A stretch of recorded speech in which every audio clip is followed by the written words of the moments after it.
Yo, what's up? We're here. Just waiting for people to join.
Well, if it ain't Dr. Kelsom himself, who the hell are you?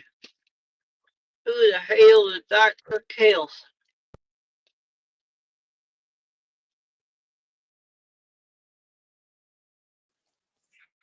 From this day forth, you and your friends, Potter, shall put your faith in me.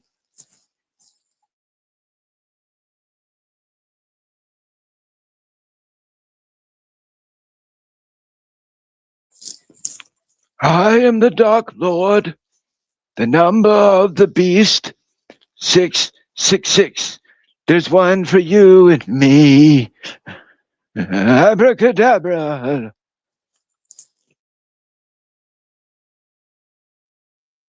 That's pretty good. I don't know what that's supposed to be, but that's pretty scary. That's my Lord Voldemort voice. Potter?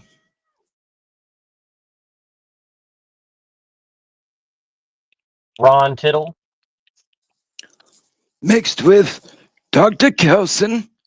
Come, Samson, let me inject you with my Semonite fluid, and I will make you become docile, and you can hit me with your big wang. It's some strange shit. Big old brown dude running around with his extra large Las Plagas schlong.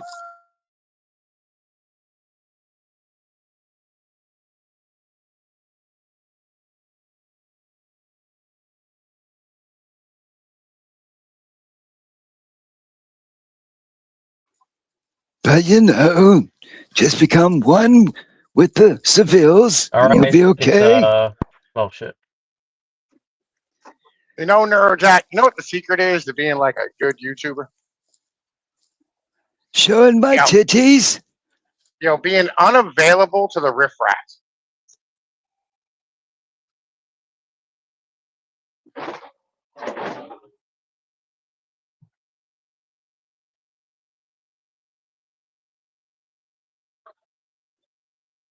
Yo.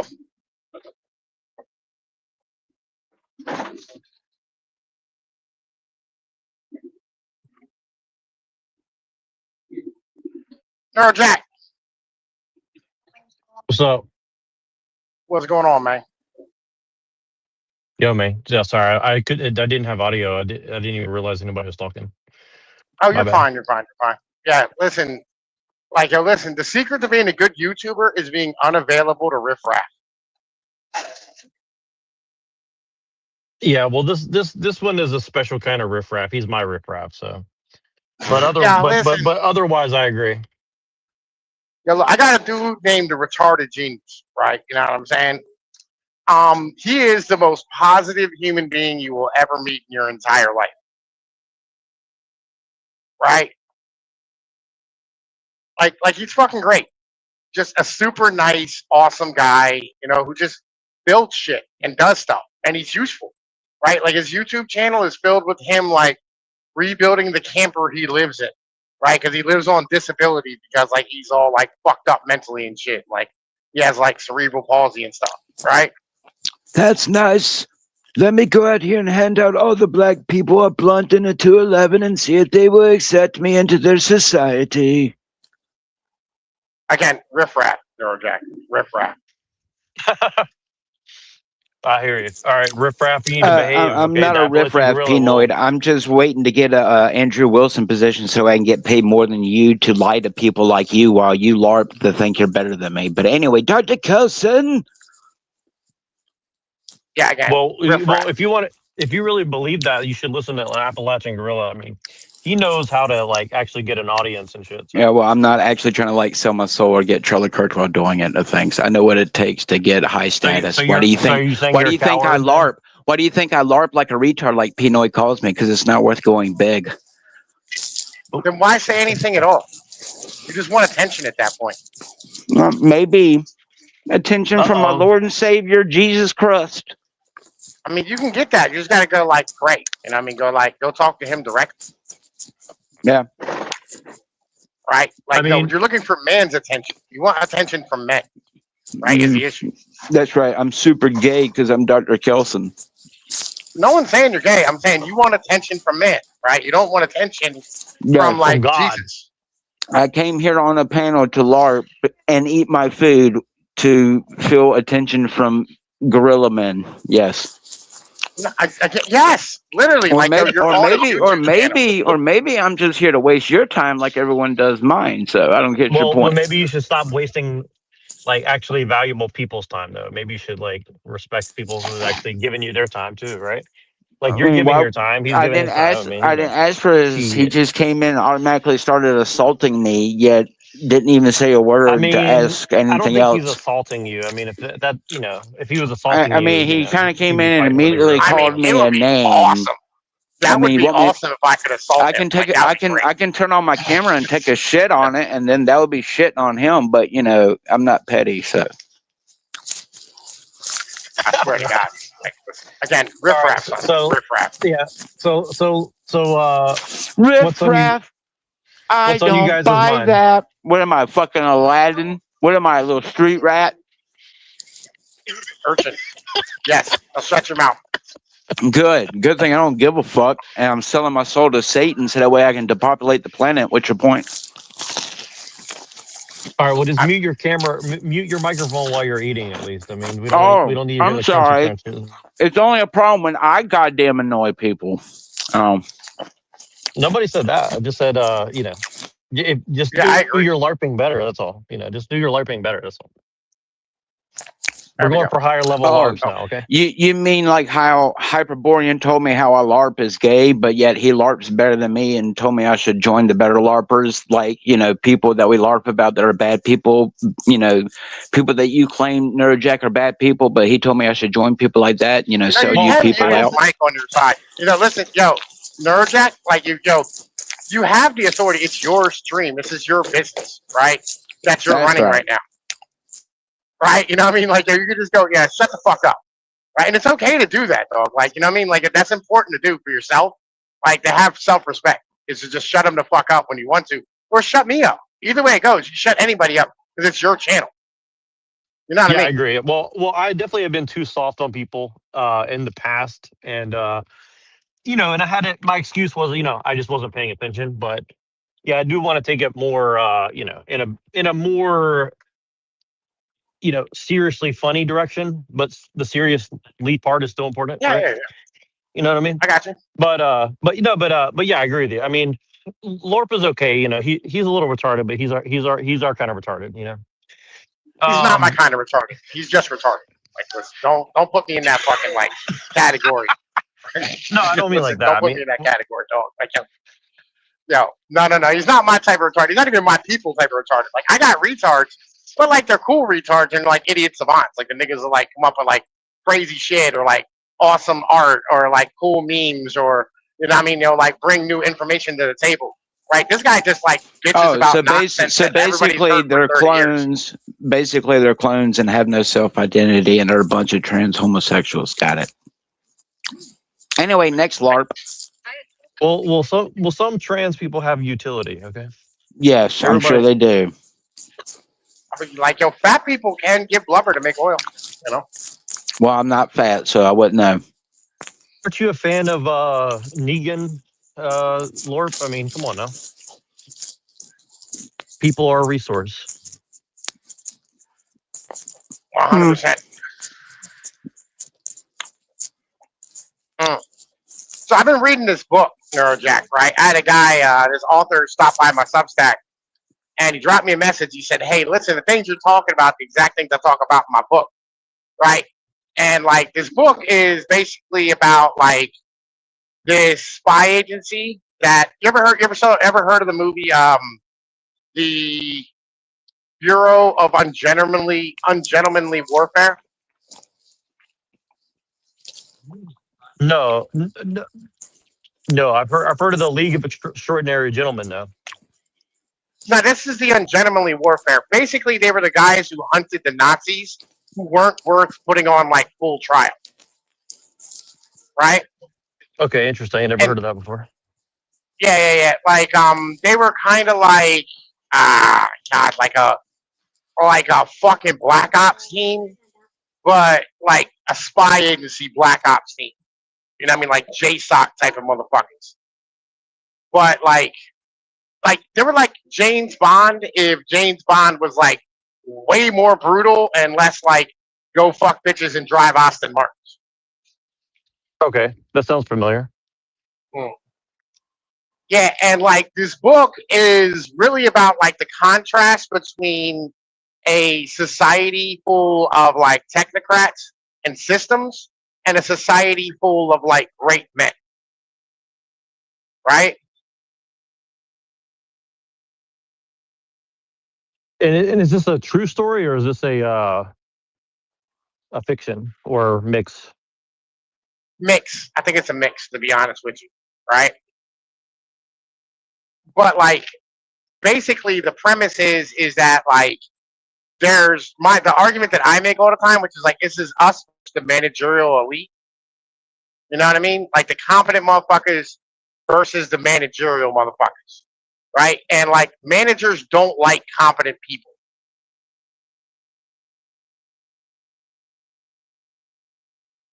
Well, yeah, that's usually the case in most organizations, right? Like if you're competent, then they see you as making them look bad or something, right? Yes, congratulations. No. What's your point? That describes every Dollar General manager I've ever worked for who got away with sexual harassment or stealing and never got, in trouble for it. What's your point? Who cares? That's dumb. Shut the fuck up. You're not making any real points. Right? But like so it's not really about like the manager's not liking that. It's the war between like the process driven and the competence driven society. So like I'll give you a good example of this. When I used to work at the mill, there was this guy. He was this black dude, and he ran what was known as a UNO press. It was this giant fucking machine, right? Which required massive amounts of like knowledge on the like shims and the sizes and the technical aspects and micrometer readings. And we went back through and set all this back up, right? And he created a book, right? You know what I mean? Where like he wrote down all the tolerances and like all the like specs of what needed to be like put in, right? For like each individual like wall size and like fucking diameter of pipe. It went from like 42 down to like 28 inches, right? For like a different diameters of the wall or for different diameters of the pipes. And then you had between like 0.33, I think was like the smallest wall we ever ran, to like 0.75 or 0.84s, right? Like 84th of an inch of like motherfucking like a wall size for a pipe, or even like an inch and a half or inch and a quarter, right? And each of these require different shimming and different pressures and different motherfucking like different dyes and like different ways of doing all this shit to make it turn out to where like number one, it wouldn't blow up the machine, and number two, it would turn out to be like a perfect pipe after you took it from a flat plate. And then I crimped the end of it on my machine. Then he would U it and then O it, right? And then put it in like a U, which would press it down with like a big, like fucking die, which would press in the middle, and like these pieces would come up and wrap around, and then it would move into an O press, which would come down with two different like fucking half circles, and then press it down into a circle through pressure, and it would like pop it out as like a circle. It wasn't completely perfect, but like it was good enough to weld, and then it went through the hydraulic expansion to make it into a perfect circle, get all regular dents out and shit. Right? Now, this guy set all this shit up and spent time, you know what I mean, and like fucking wrote everything down and went above and beyond. And the bosses asked for the book that he wrote, right? And he said, no, right? He said, pay me, right? And they're like, no, we're not gonna pay you, right? You're just gonna give us the fucking book. It's our property. He said, no, I made it. It's mine, right? You know what I mean? Like I bought the book. I bought the pen. Right, this is my knowledge. Right, I've been doing this. It's like we had to reopen the pipe, open the mill after it was closed down for like 20 years, from like early 90s until like the late 2000s. And like fucking, he's like, no, I'm not giving it to you. Fuck you, right? And like there was this massive fucking like intervention that ensued, and like all these police had to show up, and like fucking, he ended up trying to fight the fucking like management and all this type of stuff. But the basic premise was that the managers didn't like the fact that this guy said, I have value, right? And they don't want to deal with people who have value. they want a whole bunch of motherfucking drones. And the average Congratulations. person I had to with go drones- through, I had to tell you how to build a rocket before I told you that I was building a rocket. Thank you. Okay, thank you for like saying nothing. Right. Anyway, right. So like, they want drones, right? Yeah. That'll fucking stand Yeah. here and just do shit every day and shut the fuck up and show up and be thankful for their job. Then there are those of us who are just really competent at what we do, right? Like I was the only one. Like after he got bagged, I was the only one left in the entire mill that knew how to do like the process to change over from different size walls and shit and different size diameters. Like, and they got pissed off at me because like I was like, I'm not working with this fucking bitch, right? And they're like, they moved me down to a different part of the mill, and they bring me up just to do changeover, right? They pay me extra to come and do fucking changeover, and they hated that they had to do that, and they like had a whole bunch of people come and watch what I did, right? You know what I mean? And I'd like try to do it in secret just to maintain my fucking value because they wanted to take that away from me. They don't like that shit. They don't want you to be valuable, right? They want you interchangeable at all costs. And that's something Right. that Yeah, I American agree. that American exceptionalism is fake as fuck. Like it's not real. It's just we have massive amounts of like fucking Well, I guess a lot of people argue that like, well, the ability to fail as a business is like what makes people do it. But then that's like only the people that are willing to do what you're saying are the ones that are getting the capital to keep experimenting on how to like screw over the stupidest people possible. Or the most valuable. Oh shit, he's gone.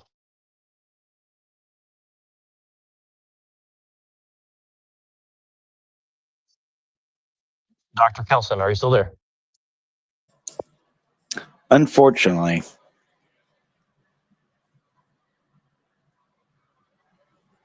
I guess he dropped out. Wait, I can't hear you either. What the hell? Hold on. I can't hear you talking. If you're talking, I can't hear you. Hold on.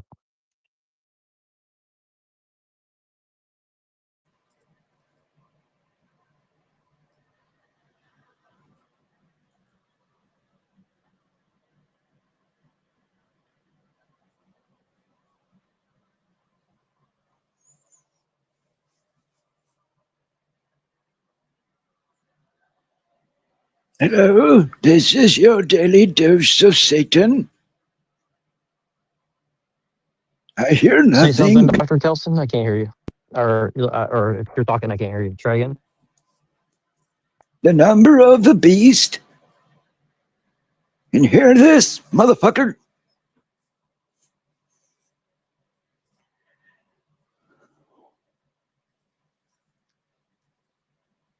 beep beep.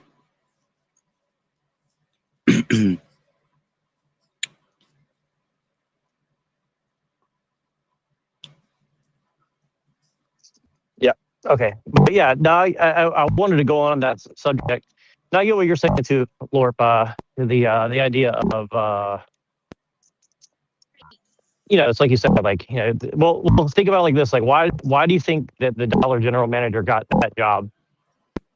Like, what do you think his function is? I mean,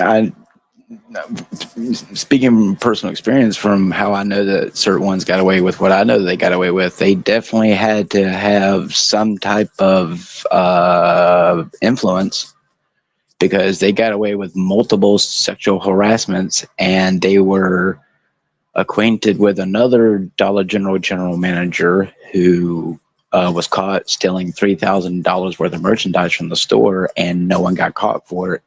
So, and when the guy was reported for the sexual harassments, he made all the women from the store leave the store. So I'm just saying that I know that certain people, even in the hospital up here, there was a lot of doctors who were getting away with sketchy medical Well, but see, things here's that the they thing weren't is supposed like, to be doing. I think what Appalachian Gorilla is saying is like the reason why those people are getting those positions is because they're willing to do what's Oh, I know. I necessary trust to me. screw people over. I know. Yes. Trust me. I know. I'm not retarded. Right. He just thinks I am. I just like to play retard, but I don't get paid to play But like smart. the but sexual, there's a like time and the a place for sexual that. harassment thing, like the sexual harassment thing. I mean, like who cares, right? First off, That's right. Who I mean, like- cares? But if it was your daughter, you'd be willing to kill the motherfucker. So shut up. Again, yeah, because that's a personal slight to me. It's Oh, not okay, about like, exactly. There you go. So yeah, I it's don't, sexual harassment's okay, but as long as it's not my family, see, that's the kind of world yes, that. There you go. yes, Praise 100%. be. Like, I hope somebody sexually harasses your fucking mom or your girlfriend. His point, Lord, is like you got to look out for your own first instead of worry about like general I morality. mean, I What do you think? don't really. I mean, I've already made that very clear that I just try the to keep point my is own like, what can you morality. do? Well, the point is, what can you do about it? Like, okay, he did it. He did. But the point, and again, here's No, the other point of it. Like, why does that guy have that job in the first place if he's doing all these things that are bad? It's because because bad is the good. $3,000. Well, no, the $3,000 he stole is still worth it to the owner because they're like, well, he's keeping drones in the shop who don't want to like change things and ask for more money. So if he scares That's away all right. the workers, they can get more workers in, then it works for him, right? Yeah, listen, Dollar General is not like a real business, right? In the end of the day, it's a Oh, fucking I know. communistic, like fucking like fake, like expansive growth thing. Like it's literally like fucking Uber. It's just not fucking real. Like, Well, it's like almost all the. Well, it's funny. Like I was driving by an airport a couple weeks ago, and I always see Uber and Lyft and stuff, right? And this is the first time I've ever realized how long the line was. So I guess they right? have like some sort of lineup or something. There was literally 400 cars lined up to pick up people from the airport. I mean, it would like wrap Yeah, all the way around, in circles around the airport. I was like, what the hell is going on? It's a fake business. I mean, I used to be in like transportation, not Uber and Lyft, but like before Uber and Lyft, right? Like actual transportation businesses. And yeah, it's just totally fake. Like those people don't make money unless they're working like 14 hours a day. And even then it's like it's always a net negative at the end of the day, They're barely yeah, hanging on, yeah. I agree. But like, yeah, like Dollar General and like these fucking type of stores, like, listen, I don't even know what like sexual harassment is like. You know, what I mean, definition to you versus me is two way different fucking things, right? Like, unless he was like walking around like actually like sexually assaulting people, like grabbing titties and asses, I don't care, right? You know, what I mean, I literally don't fucking care. You know what I mean? Like, in the end of the day, sexual harassment, like, the difference between like being hit on and like fucking like sexual Getting harassment is about how good. arriving at the It's store about at how six, good the arriving at fucking the thing, store how good the at guy 6 o'clock in the morning and going into the office and putting a bunch of alcohol in your coffee and getting so drunk that when your people call you to the front, even your key holders, that when you come up to the register, not only are you baby faced from how red your face is from all the drinking, you smell like the alcohol, and then the only beautiful women who are working in the store, you come and stand up right behind them and put your dick up across their ass. And then when they go and act offended and ask what you just did, they want to go and act like you didn't do it. And then, if you want to hear the other story, it got even worse than that. But still, the point he was a drunk guy who had connections, obviously, with other people. But this is why they shouldn't even have been in the workplace in the first place, right? This is the whole point. Yeah, I mean, right? him being drunk's an issue just as a whole. But again, right, you're listing like small exceptions. Well, Right? no, I Doctors mean, are like I doctors can are in like list about extremely 10. high I can list demand, about right? 10 right now, Doctors Pinoid, in my police doctors are in department. I can list about extremely 10 right high now in my demand, police right? department. But, Doctors let's are in not like talk about that. extremely Let's high not talk about demand, that, right, right? as well, right? And I mean, just as a general thing. And like, so they hold on to shitty doctors like way longer than they probably should. Yeah. But then again, they get pushed out by malpractice insurance like fucking quick as shit. That's nice. And I've seen police officers literally hide evidence over dead bodies here in my city, which your point is there's corruption in every level. But Lord, why are you arguing against him? He's trying to make a bigger point than just like this little thing. Like, let's just get to the point. Let him get to the point he's trying to make, rather than the entire point is that the system is driven by motherfucking like mediocre motherfuckers. Our whole system's made for mediocre people. Yeah, right? You need slaves. That's right. Even if they don't actually have chains or brown skin. Yeah. Right. Yeah, Well, again, one of it's the just things, mediocre is just as a whole. That's why like your schools, right? Like, so there's a drop off after 130 IQ, where like you go, oh man, the better, like the higher IQ, the better you do. After 130 IQ, it drops like a stone. You had the same amount of like ability to like fucking be successful at 140 IQ as you do with a retard, right? And the reason is because like once you get to a certain point, the system also throws you out because you're too far past the motherfucking like the norm. the median Yeah, of no, where you're no supposed to shit. be. Now you understand why no one wants to hire me to be a paid psyoper. It's because you got high IQ. Is that why you think it is? Because you have high IQ? No, it's because it's hard for me to tell a bold-faced lie unless you're putting a lot of money in my bank account. So it's easy to that's- get on that's TV just- and lie. No, that's just being a child. Oh, I thought it was all about the shekels, Penoid. No. Again, like everybody lies, dog. Oh, Pinoy Yeah, doesn't but believe most- in working for shekels as most the people primary don't get thing. He's paid. against that. most people don't get paid for their lies, but yeah. Pinoy wants to Pol Pot the people who are taking shekels to destroy, his people and his family. And Oh, that's right. The people who share the Jedi curls. That's right. Yeah. No, again, No, I don't really no. care about the Jedi girls. It's not even that, dude. Like, I don't like management. Right? I don't like college educated people. I think they're fucking terrible for society. I think the mediocre are ruling over the great is the problem at the moment.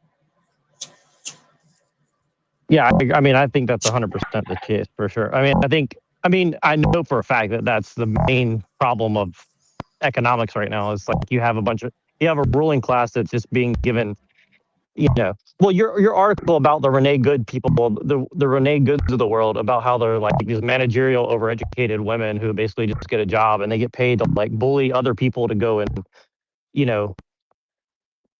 toe the line on whatever stupid political football position that they're pushing that week or whatever, Yeah. You're saying like, oh, that's like that's like basically like people in corporations, it's not, they have to have extracurricular activities, just like, just like when you're in high school and college, it's not enough to get good grades. You have to go and like be a part of all the little clubs outside of work, right? That's kind of what you're arguing, I think. Yeah. I mean, like, you have to be like, it's all right, how do I put this? The management class, right? If they don't have people to manage, right? Number one. And then, like, they're fed these, like, garbage ass bullshit lies constantly by, like, their upper echelon, like, fucking vice presidents and all this type of stuff in their colleges. Like, it's a Ted Kaczynski thing where, like, you're told your whole life that there's that you're rebelling against the system, but the reality is you're enforcing it, right? And they've always been the system's enforcers, right? These Renee Goods people, they're the system's enforcers, right? And the system needs cheap labor to keep it fucking running, right? They need cheap, compliant, fucking mediocre fucking workers to keep this motherfucker operating it the way it needs to operate. Right, and that's why they're out here doing this shit, is because, like, they think they're saving them from, like, the evil, like, fucking terrible racist and shit. But that's just not true.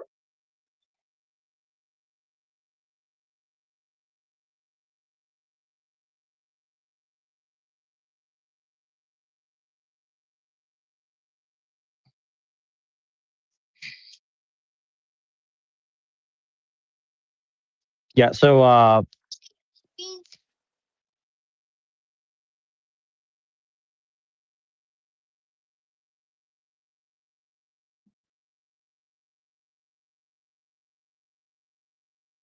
All right, here we go. Listen. Dr. Got off the wrong Kelson goddamn exit. says Got off there's the a wrong pill. fucking exit, and, like, I had to run down fucking 22 and get back on 81. no. So you're so with the whole Renee Good thing, for example, right? They're paid $300,000 a year because they keep 100 people underneath them making like 40,000 or less, right? So that's kind of what you're Yes. saying, right? Yes.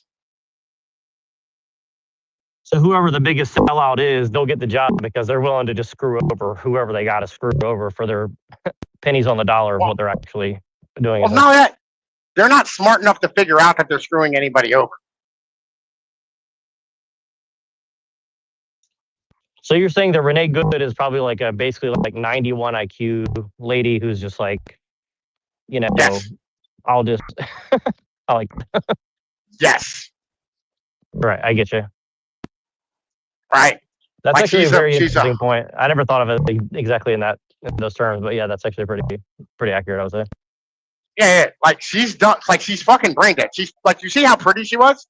right? Like she was hot when she was a little smoke show when she was younger. She had 3 fucking kids, right? You know what I mean? She never has been made to think about anything.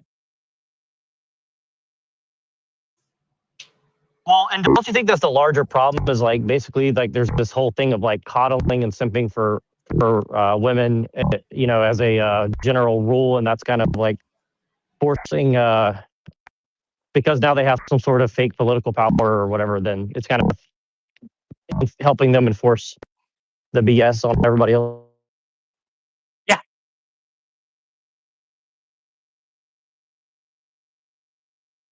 But again, there's nothing you can do about that. You know what I mean? Like that, you're not going to solve that problem. You're not going to square that circle. What's wrong? Don't you want to wear your be good little pendants? What are you Well, how gibbering could about? you solve Why that? do you keep How could- talking? I don't understand why you're talking. Like, why? Add something to the conversation that's fucking decent. Add a point. Unfortunately, Pinoy, the LARP goes beyond your gorilla brain. So No, again, you don't have a point. Right? You have no fucking point to make. I mean, Add in I something already know positive. what ICE is. Here's something positive. ICE is most likely a shadow army that's operated to clear on the You're soil fucking anyway. retarded. Shut the fuck up. You're yeah, dumb. it's so retarded. Yeah. Okay. Well, have you talked to a few guys in ICE? Because I play a few of them on DMZ, and there's some pretty racist white guys who like to kill some brown people. So shut the fuck up and think that Who my cares? research thinks that my research doesn't go deeper than what you just fucking think it does, buddy. So Again, And Dr. who Kelson cares? says, take a pill and worship the beast. Again, who Okay, cares? but just what does that have to do with what we're talking about? because we're Exactly. over here talking about what ICE and all this good shit, when if you know it's just another psyop upon the masses. So I mean, Okay. Everything is psyop to Oh. you. oh, welcome to the world of psyops. No, you need a god, right? And your god is the government. As I Wow. said last night. Give unto Caesar's what is Caesar's. Caesar is You home. need- Your god is the government. This is the fucking problem.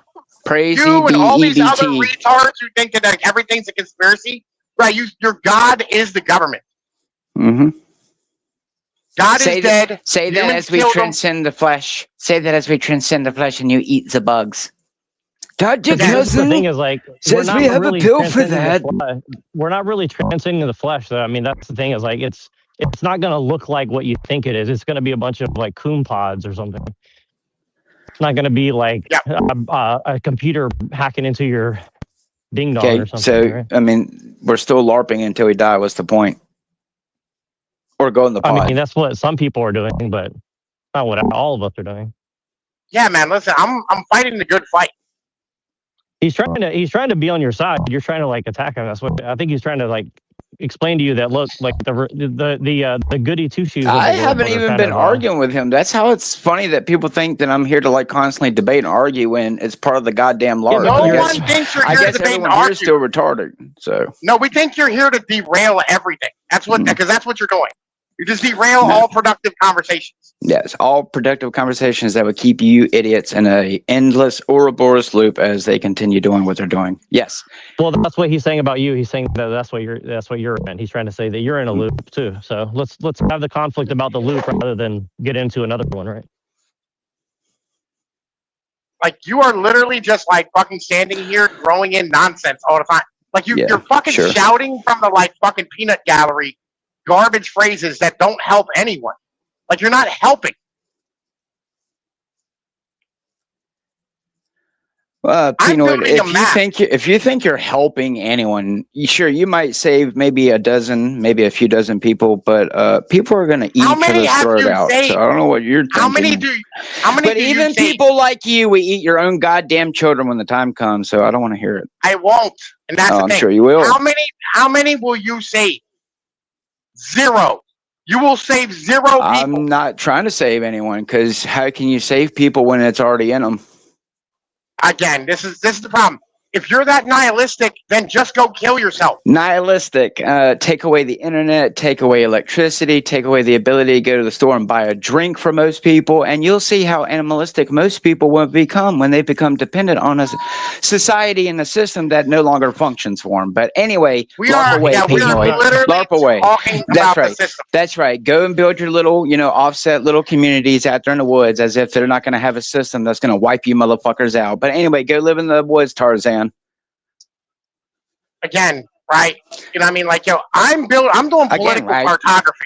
I'm building maps of how shit works. Right? I'm trying to go, here's a design.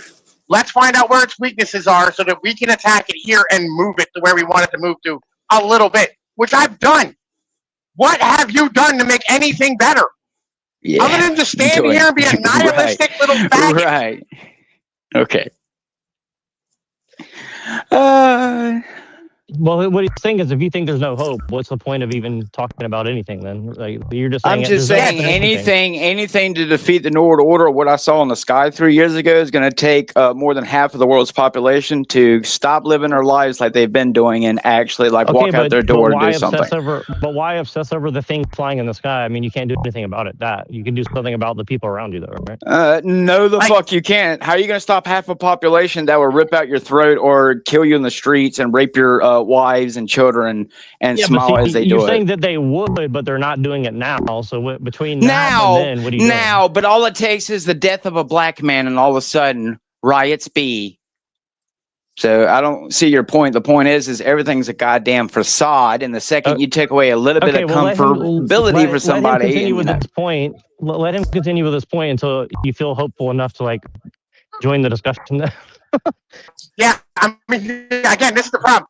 You're contributing. I tell you what, I'll be happy when someone gives me enough money in my bank account that I don't have to LARP about the goddamn society that I don't give a shit about no more, and I wish they would depopulate them. Including all of us. Including all of us. Rescued. You want rescued. I want everyone to die. That's what I want. Dr. Kelson has prescribed death. Why are you letting him fucking hang around? That's what I'm saying, Jack. He contributes nothing. He can absolutely nothing to anything. For a second, and Lord, just chill for a second. Let him get his point across. Don't just keep interrupting him. No. Yeah, right. No, just kick him, dog. Just throw him out because he's worthless. This is the point. If he's not going to contribute, if he doesn't believe in your goals, he doesn't believe in your channel, he doesn't believe in anything you're doing, he just wants to stand here and have attention and be like a fucking this is what feds do, believe it or not. Feds aren't like guys who are trying to stand here and get you to believe in something. Feds disrupt shit, right? And they interrupt conversations and they fuck up communities by doing this type of shit, making us all squabble. This is Fed behavior right here. Even though I've never called anyone the N-word, but okay. Again, you don't have to. Oh, then that means I'm a better psyoper than everyone else. Right, that's what he's saying. But so I'm not as retarded as the monkey claims. Or I'm sorry, it's not a monkey; it's an ape. Well, who said that LARPers or psyopers have to be smart? Oh, there you go. Put on my little dunce hat and go sit in the corner. They contribute nothing. This is what feds do. Yeah. So let's go back to our point. Okay. So Miss Goody Two Shoes over here. Right. Is there a way to stop that? Is there a way to stop these kind of people, or and get them to go be what they were meant to be rather than there is and this is I talked about this a while back where I talked about actually pricing goods in generational terms, right? So if you price goods out, right, 100 or 200 years ago, okay, well, it's not just what the value of this is to me, right? It's what the value of this is to my grandkids, right? How much does your goods actually cost them? And do these giant companies, are they able to actually operate at scale the way they are if they have to pay for things in these type of terms? Right? Right. So for example, the natural resources and stuff like that, right? Yeah, right. if you have to like, and this is kind of like you have to start thinking differently on like how you break this system, right? So if like all of a sudden your food costs like 30% of your income again, like it did back in the 60s, right? You don't have the spare capital to be able to have these massive conglomerates, right, that live in Minnesota. You know what I mean? So therefore they can't hire all these fucking like midwit workers, you know what I mean, who will stand here and do this type of shit. And you won't be able to have this like, you won't be able to have lower class people be able to order like fucking McDonald's at 3 in the morning, right? You know what I mean? Through a fucking app and have it delivered by an immigrant slave. Like that goes away. Well, see, this is one of the reasons, like, I support Bill Gates in a general sense about not, about his general sense of like, well, if we make people a little bit poorer and appreciate what they have, and they don't have so much upward quote unquote mobility just for the fact of like GDP or something, right? Like, Right. I'm not a degrowth person, but like, I see the utility in what they do, and this is one of the reasons why, like, I understand the whole like one of my theories about why people don't like the Jays is like usury, right? Well, the thing is with usury is like I see usury as like a tax on like greed, right? So like if you're someone who's just trying to grow a business purely for greed, right, and you don't actually care about providing something good, in theory, you should be punished by higher interest rates or something where you're over leveraging just to put more money in your own pocket, right? See what I'm saying?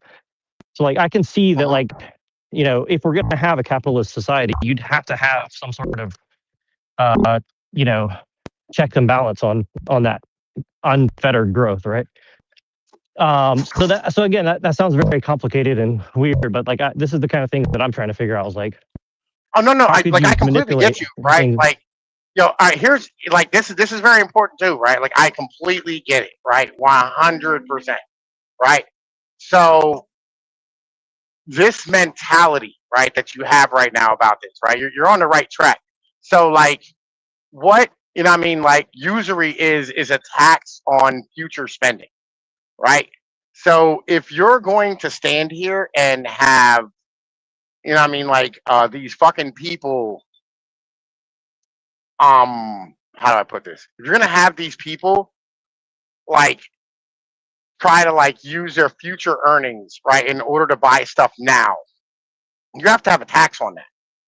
There's only so much money you can pull from in the future to now. You know what I mean? Like, you get what I'm saying? Right. And I think that's one of the things where people are blaming inflation, but I think inflation's like a symptom, not a causality, if that makes sense, right? I think that's kind of, I don't know if I'm on track with what you're saying, but yeah, I do understand I understand what you're getting at where, but see, here's the thing is like there's not a real consequence of people over leveraging themselves. I mean, there is a consequence, but unintelligent or unsophisticated non-ethical people don't really care about the consequences unless it's very severe, I guess is what I'm saying. Right. Yeah. Right. Like it's like for example, in Saudi Arabia, if you take out a bunch of debt and then you don't pay it back, like you have to go to prison, right? See what I'm saying? Yeah. Like, and that's I don't know whether that's a positive or a negative thing in the end of the day, right? And I mean, like it's a kind of like it's a neutral type of thing. Like I don't agree with workhouses and shit, but like you probably shouldn't be taking out debt that you can't pay the fuck back. Right. It can go one way or the other depending on like the system itself and the people involved, right? I could go either way depending on the situation, right? But I don't have like a hard stance either way because I think it's something where it probably would have to change pretty often depending on like the decisions that people are making within the system, right? And I think this is where people are missing is like they're not looking at, okay, what are the decisions people are making right now? And kind of what you're saying about populism yesterday, I think is kind of tied to what I'm trying to get at, like you got to rewrite the script as you go because people are trying to negotiate a better deal, but they don't know what they're actually involved in, right? And so they're just asking for dumb shit because they don't know what to ask for, I guess. You see what I'm saying? I mean, like you're also supposed to have like debt jubilees, right? Yeah, I heard you and Gio talking about that. Tell Lorp about that because I don't think he's ever heard of some shit like that. And because I want to integrate that into what I'm trying to get at too. Yeah, I feel you. You give me if I disappear, I'll be back. You there? No. Yep. What'd you say? Yeah, I'm here. I didn't hear what you. I didn't catch what you said.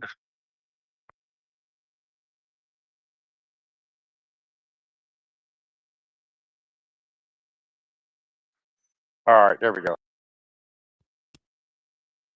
You're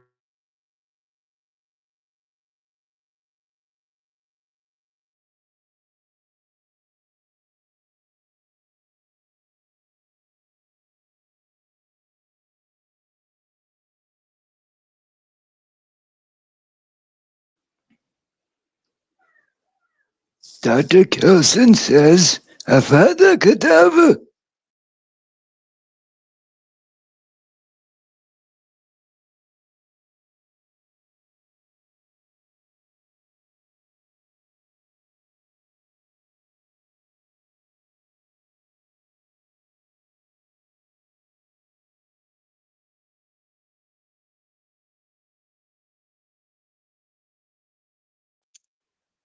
oh, he dropped out. Hell no.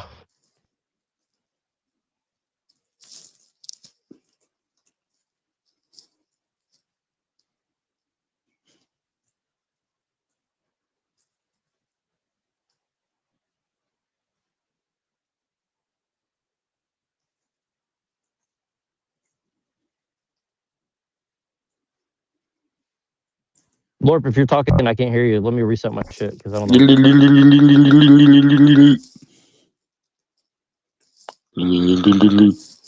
Dr. Kelson says, don't forget to take your meds and wipe your ass and pray to the Dark Lord.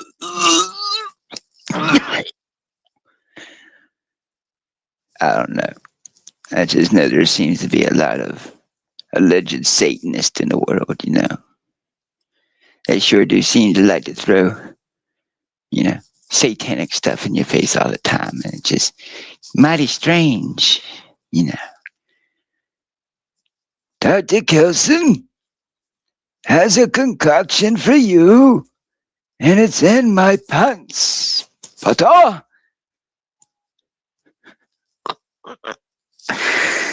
I don't know, y'all. Can you hear me? I can hear you. What are you smoking today? Because I want some. Whatever it is. Sounds good. Oh, you know, I wanted to become an actor, but I failed at that too, like everything else. And Gorgio, I don't know, you know. Just a soul floating around, right? Just be careful you don't get flushed down. All right. Oh, yeah, all sorts of colors down here, and poo too. Yeah, well.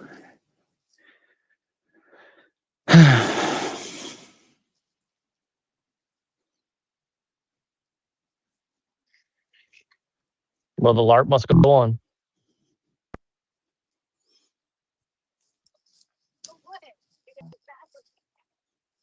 All right. Well, if nobody wants to join and everything's derailed, I guess I'll just end it now. I mean, I'm here despite what everyone else does because I care, so, you know. Why I do, I don't know, but, you know, I guess I haven't completely integrated with Dr. Kelson.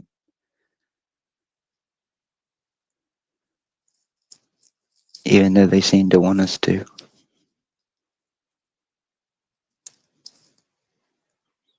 You're right. You're right.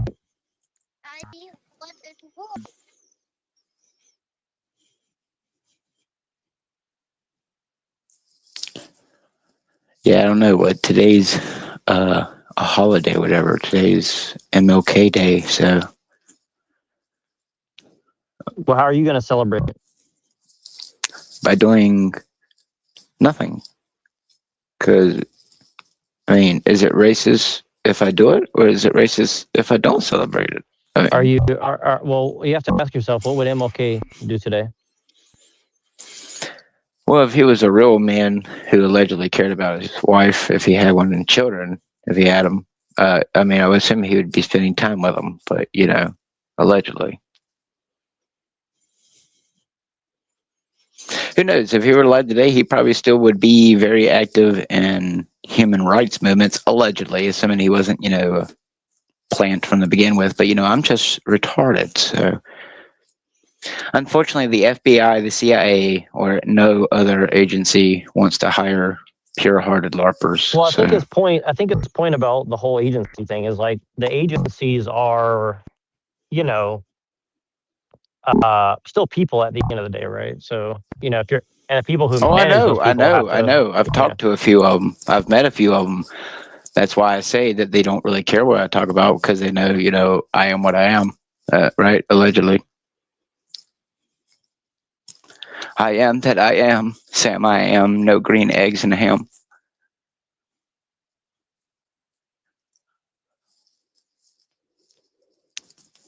Like I said, you want to be like Johnny Cash and watch your empire turn to dirt, or, not build a kingdom and still open up the gates. You know what I mean? I guess when you need to keep out the walkers or the immigrants or the aliens, I don't know, take your pick. All right, whatever that voice is, let's not do that. A little too accurate there. Yeah, well. No, I know that we all say we all loop. It's just, I guess my point is that I like to throw out the urgency all the time. It's the urgency. Not everyone has seen, something in the sky. Not everyone has witnessed, this, No, I get you. But here's the thing is, like, there's already a lot of urgency and not enough people are, like, taking a breath and being like, okay, so, like, things are really bad, but, like, now what's the next step? See what I'm saying? I know. We can literally watch the population live on TV, and we're still going about eating our bonbon baked beans and going to our jobs. I mean, so bonbon baked beans. I haven't heard that in a while. But so here's the thing, though. It's like, okay, so like, for example, okay, I'm gonna give you an example. Like, and I talked to Pinoid about this and some other people. I've said it many times actually. But I'm trying to get a hold of these younger guys. Like, it's like if you're sitting there talking to a younger you, right? Like, what would you tell them to do? Would you tell them to, like, panic? We're all dead anyways, or would you tell them, like, hey, like, you got more energy than me, like, let's get you rolling and get you set up so you can, like, actually, like, do something that's gonna help, everybody out, rather than, like, because, like, what I see a lot of these guys are doing is they're getting these young guys to think there's no hope, don't get a wife, don't get a kid, don't get a job, don't try to do anything, just give up and just go jack off and die. Well, I mean, I get that, but I mean, I think I've made that very clear to anyone who's heard LARP long enough that that's not my stance. Y'all and everyone else can do the whole go fuck somebody, make babies, and do that, but that's just not my goal. I don't care if you go and repopulate the planet. So you want to just disinfect. Go make more children. Go make more children that they can possibly infect with different diseases and turn into little 28 days later rage babies. I mean, you wouldn't be here without some of that going on, right? So and I agree, but maybe my mama should have swallowed me. I mean, I'm not saying I don't appreciate my life, but until someone or something takes me out, That is kind of what you're saying, though. You're kind of saying, like, well, don't we all have that nihilistic moment of, God, why did you put me here? What was the purpose? I mean, come on. What was it really, to sit here and go and work and break your back and go and make some babies who are going to turn around and have to live in the exact same alleged satanic system as you? Ha, ha, ha. Welcome to the LARP, motherfuckers. And you say, I LARP.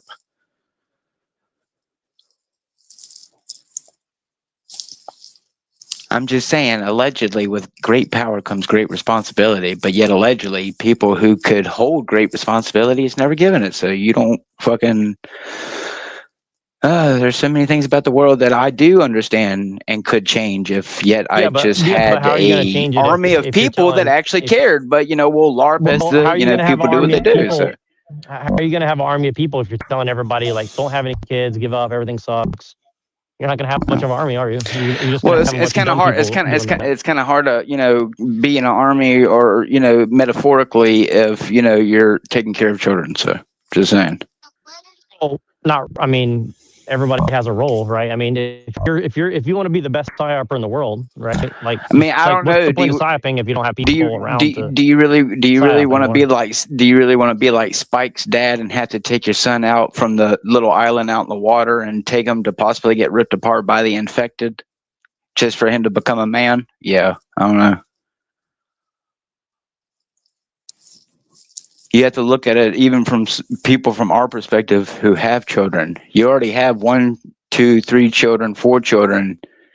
You know, I'm not saying I'm always doom and gloom. I think there's a lot of light side to things, but I mean, let's just face it here. I think we seriously underestimate how far people will devolve when the most basic of necessities that they don't know how to get off of a fucking shelf or have it pre-packaged and stored in a freezer for them. You would be surprised how far people will devolve. So when I sit here and tell people like Pinoy that most people will eat their children, I mean, I don't know. Look at some of the stuff you're hearing about from most of the parents on YouTube, locking their children up in horrible conditions, abusing them, all this other stuff. I mean, I don't think it's really that far to say that people wouldn't put their kid in a stew and cook them if they ain't had something to eat in 4.5, 5 days and they started to go delirious Yeah, but because why they are you worried don't know about what it something means that's to not? starve. But why are you worried about something that doesn't affect you and you can't do anything about, and you don't know if Because it's even happening? I So, think in the end, as much as we're going to sit here and sure, you may be able to keep certain things maybe refined and evolve and use them to better things. But if I mean in the ontological sense of how mankind, you understand that mankind in some portion, fashion or form is going to rip itself apart no matter how civilized we try to be, which is what 28 Weeks Later is all about. So, you know, again, you tell me why they're sitting here and coming out now with a movie, sitting here making it all about Satan, sitting here basically putting in people's faces, just like with The Walking Dead, that when they pull the plug, if it's not turning into literal infected people, the chaos that's going to ensue whenever they do, I mean, again, it could be in our children's lifetime, it could be in our children's. It's a never ending LARP. That's the point. I'm not here to push people to make them go out here and want to have kids and do this. My whole entire game has always been waking up people beyond just the material sense. You can do whatever you want in your life. The point is there's nothing you can do about it. yeah, but There's see, here's nothing the you can thing: is do. like it's like you don't wake somebody up in a moment. It's a progressive thing that happens over time. Like the amount And of some progression people, that you and had some at people, 18 and is some different than at people, 29 and or some whatever. people, Neo will never wake up. And then they become an agent, and then they're not your friend no more. So, yeah, you have to Right, understand of that. course. I mean, but that's going to happen regardless, though. I mean, that's going to happen regardless, one Oh, way or the well, other. You can't change okay, that. there you So, go. So, you want to play the I, game, you're going to have to play the game. I mean, the game's going to happen well, regardless, as soon as whether you're some here or not. It's ultra going to rich, happen. as soon as some ultra rich Jew wants to pay me to read a script and be paid as a good white devil, then I'm all up for it. But you know, LARP until you die. Why are you telling people like, oh, I want people to have kids, this, that, the other? It's like, I mean, that's just retarded. It's like, world has always been No, I am up. I so mean, hell, saying it's any more fucked up now than ever has been before. I mean, if you have a conversation with a girlfriend or a wife, Al, I want to have kids. Oh, sure, me too. Go for it. I'm just saying, I'm not going to be out there and go out there and have 15 children to create your white kingdom. I'm just well, I'm not saying go out and tell like every single person, all like the whole world needs to have more kids. I'm saying like if somebody's like us and interested in things we're talking about, I mean, I want those people to have kids, not like people who are just out to like, yeah, man, I'm trying to make money, or just like Bill Gates of the world, like, yeah, I'd like to make a lot of money so I can like, own more farmland or something. I just assume that people will always make babies. Dudes want to fuck, girls want to ride usually. So, I mean, usually babies are involved in that. So if you want to, pull off the condom, not use the contraceptives, that's on you. I mean, I'm just not going to sit here and tell people go and fuck. It's just not my kind of LARP. Yeah, but the problem is like they don't. Yeah, but the thing is like they're telling women like never have kids. Men are evil. Men are rapists, et cetera, et cetera, et cetera. Et cetera, That's right? Like, nice. it's not like a And neutral then thing where I you turn choose to do nothing. around and study where like 30 women who are attractive are getting caught for touching male students at school. So I mean, everyone's weird. I mean, what's your point? The very people we're telling to have kids could lock them up and abuse them. I mean, I'm just saying that I know how ordinary people on the surface are a much more stranger, underneath. So I'm just But you're saying like, well, bad thing happens, therefore, like, give up. I mean, I'm not like, what the hell? Like, okay, bad shit's always happened. So what? no, I just know that the only way I remain safe and try my best to stay out of harm's way and to not get involved with shady and bad things and people is to stay in place and not to interact with certain things or people. So, I'm just saying, I'm not, a people person. If you want to go out there and have a bunch of kids and build your white community, go right ahead. I mean, I'm not even saying it's a white thing or not. I'm saying like I want good people to have kids, and I want people who don't have good intentions, like maybe second guess. For example, Well, like the Renee Good lady, she had 3 kids and everything. She became a lesbian and raised her kids to be like social justice warriors against their own people, against America, against whatever. And again, like, look, the truth is, like, I don't hate immigrants or stuff like that, but I'm like, what's the point in like pushing immigrants are better people than Americans just because they're immigrants. Like, there are better people that are immigrants too, but still, if we believe in something called America, like, there has to be some sort of standard by which we're like, okay, this is what there has to be some standard essentially, right? So I'm just saying, like, what's the point? And the same people who look like Renee Goodman and her girlfriend are the same people who are making the AAA games that people like Andy Gaming gets paid thousands of, not millions of dollars to talk about. Yeah. Yeah, I think you're just like a communist, Mark. Uh-oh. Get the sickle and hammer. Not seriously. I think you're just like you're just counting other niggas' pockets all the time. Like you're just like upset that you're poor. No. Not seriously. I mean, every time I talk to you, it would be nice. It's all about like other people's pockets. It would be nice. Oh, then you obviously only listen to one thing, but I don't expect much from something that allegedly evolved from I'm saying it's like a through line, right, in yourself. Like, yes, I'm so jealous of the Bentleys and the Ashton Kutchers of the world and the Kevin Darts of the world. Yes, I want to be like, The Rock and get paid while I wear Crocs. Yeah. Jesus Christ! I think that's like a well, an good issue. thing. Good thing I don't base my personality on people's outside observations through a microphone. Again, don't care. A good thing I don't care. Imagine feeling mutual. Yeah. Anyway. Right? Yeah. Like, it's an economic zone, Neurojack, right? You know what I mean? Like, all this shit, right, is like, this is just ways of getting cheap labor, right? This is the upper class's way of like promoting cheap labor. That's it. They don't actually believe in anything that they're saying, or like they don't care about being Americans, right? They That's have right. no I want to be a concept communist. of that. I want to be a paid communist. Let him out, say please. this. Please throw him out. Like, Yes. he adds nothing to the conversation. He never has. Anyway, right? Like, they don't. These people in the upper class, they don't belong anywhere. Like, they're not Americans, right? They're not anything. They're not Parisians. They're not French. They're not Britons. They're not Britannians, right? They're not fucking Chinese, right? They're not Japanese. They're not Korean, right? They're not anything. They are like, they are, globalists. That's it. That's what they actually mean to be a globalist. Like, they're cosmopolitan, which means universal people. Right?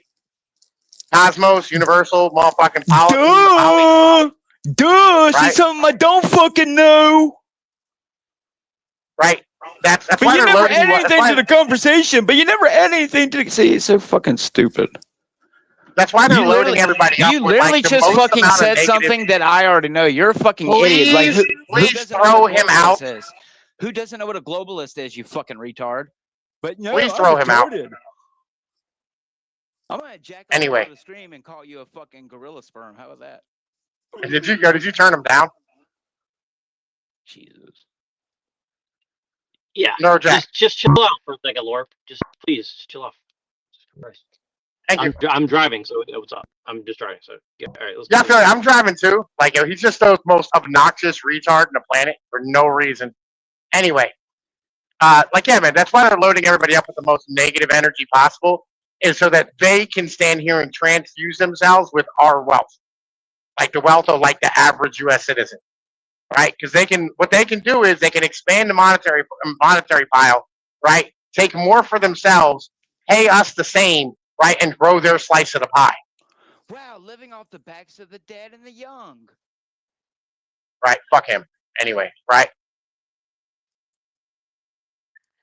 Right. So, yeah. Well, yeah. They're just basically like human farmers. Stefan Molyneux made that point, and even though I don't fully agree with them, I think it's a good like analogy. Like they're basically just trying to farm us as like, wealth extraction cows, and like they just milk us and then throw us in the fucking ditch and throw some lye on top of us and wait for us to disappear essentially.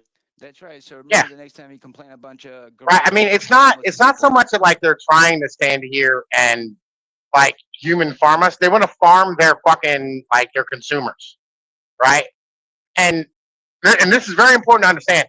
Like Apple has their consumers, Microsoft has their consumers, Android has their consumers, Samsung has their consumers, right? You know what I mean? Like fucking United Healthcare, Blue Cross Blue Shield, each of them has their own pile of consumers, right? So it's not universal. It's not like they're like, we want to milk everybody.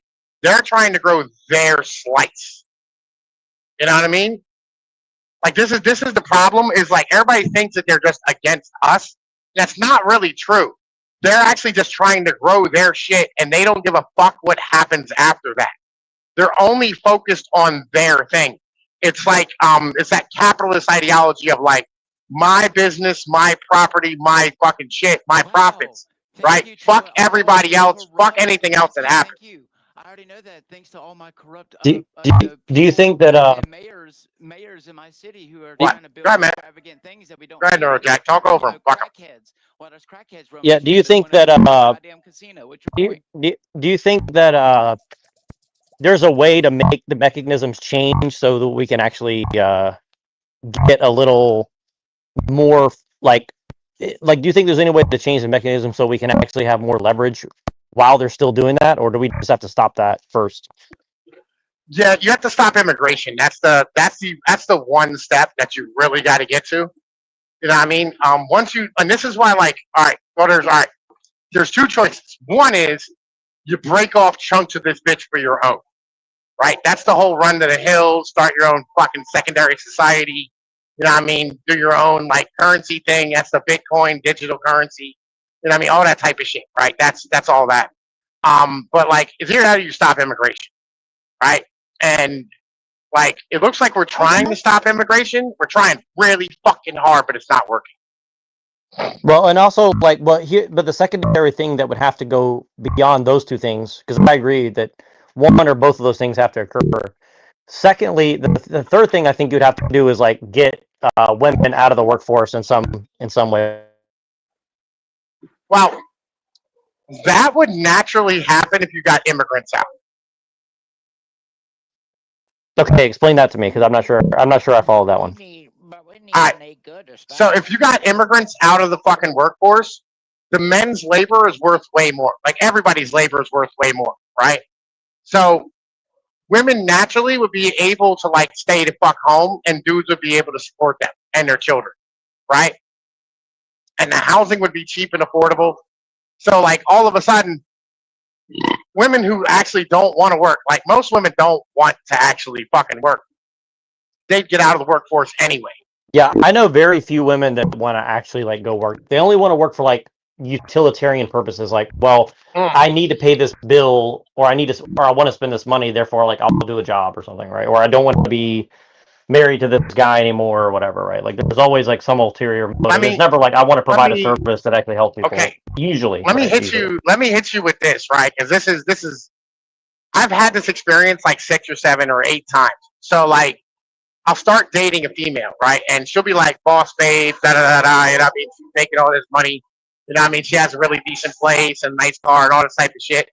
And guaranteed, like the second or third night, you know what I mean, that I'm around her, she will break down and start crying her eyeballs out about how tired she is and how much she doesn't want to work any fucking more and how much she hates it. Right?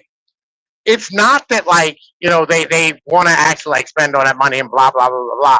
Right? It's more like they don't want to like give up the system, right? Without having like a proper support mechanism behind them. Right? This is the kind of the problem that we have is like where women would much rather like live or like fucking be supplied to or be like taken care of by a proper man, right? By like a topper end dude, right? Than by the fucking government. But they'd much rather have the government take care of them than be with like a fucking weak chin, soft built, like sickly motherfucker. You know what I mean? Well, and you know, I know that some people would say that like they're doing this to men on purpose, and you would say like, well, it's just effect. You're saying it's just the effect of capitalism, right? But like there is like somewhat of the system and somewhat the people, right? Like I mean, obviously a lot of us didn't grow up with dads and shit, so I mean, that's part of it for sure. Right. And He went out to go get milk and a pack of cigarettes and never came back. But I thought that only happened to black people. So I don't know. Is that Right. racist? Anyway, right? So like the point is that you have like these dudes who you know what I mean, like no woman actually wants to be with is the problem. Right? That's the issue. Right? It's not that like, you know, they don't like all dudes, right? Because Renee Good had 3 kids. You know what I mean? She ended up getting with a lesbian because she was with like a dude who was like a bag. You know what I mean? Because she went and probably followed that liberal ideology of like, oh, you know, like I'm gonna marry, you know what I mean, it's fucking whatever, da da da. And she had a really bad time with it. And I've had that happen. Like, listen, my fucking my fucking ex-wife, my first wife, her mom was a lesbian, right? But she had 3 fucking children. The first guy, you know what I mean, was like just a bag of shit human being, just as an in general thing.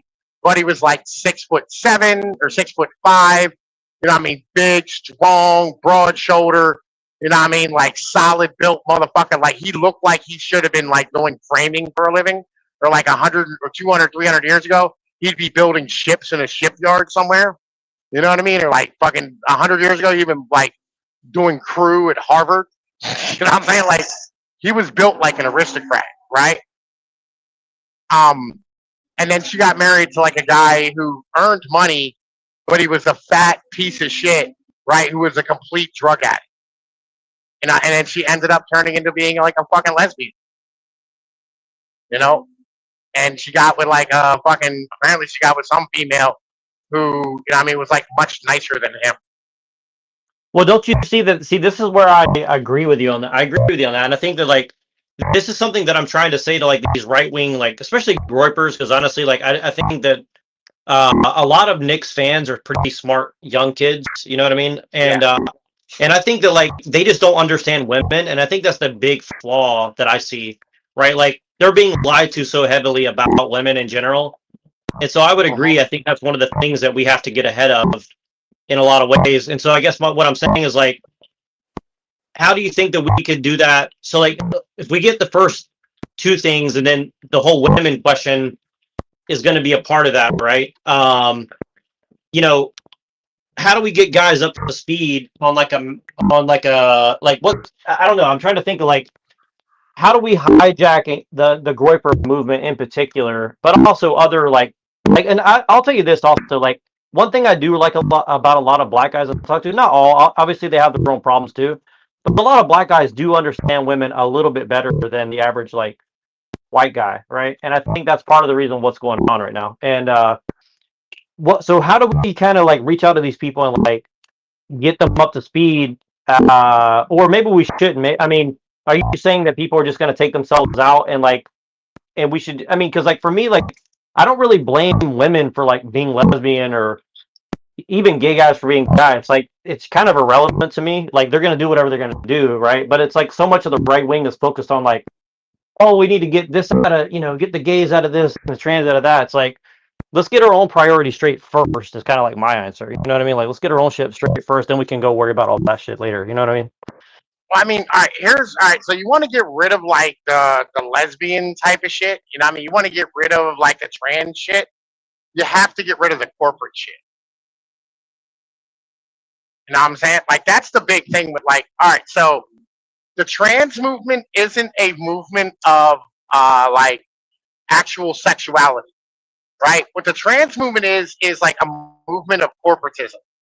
It's a way for like corporations to have androgynous drones that's never going to cause them any sexual harassment suits, right? That's never going to stand here and like miss any time because they're going to have kids, right? They're always going to need medical treatment. They're going to consume all the fucking goy slop all the fucking time, right? They are going to like, be happy working in a fucking closet coding all day long, right? Like that's what the trans movement really actually is, right? It has absolutely nothing to do, right, with sexuality. This is a corporate upper class fucking movement. That's why like the management kids are the ones who like fucking end up being trans.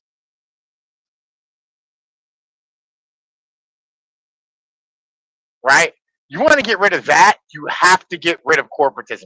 You have to get rid of cubicle monkeys. And the way you deal with that is through technology, believe it or not. Right? The work from home shit is how you solve transism.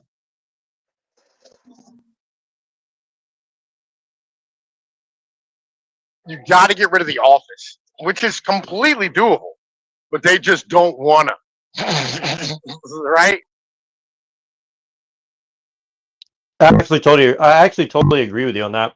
I think one of the worst things that's happened because I saw it here. I'll tell you this. I think the reason why they reversed on the work from home thing is that like the Bay Area, like the San Francisco Silicon Valley area got far more conservative because a lot of these people stayed home for 3 years.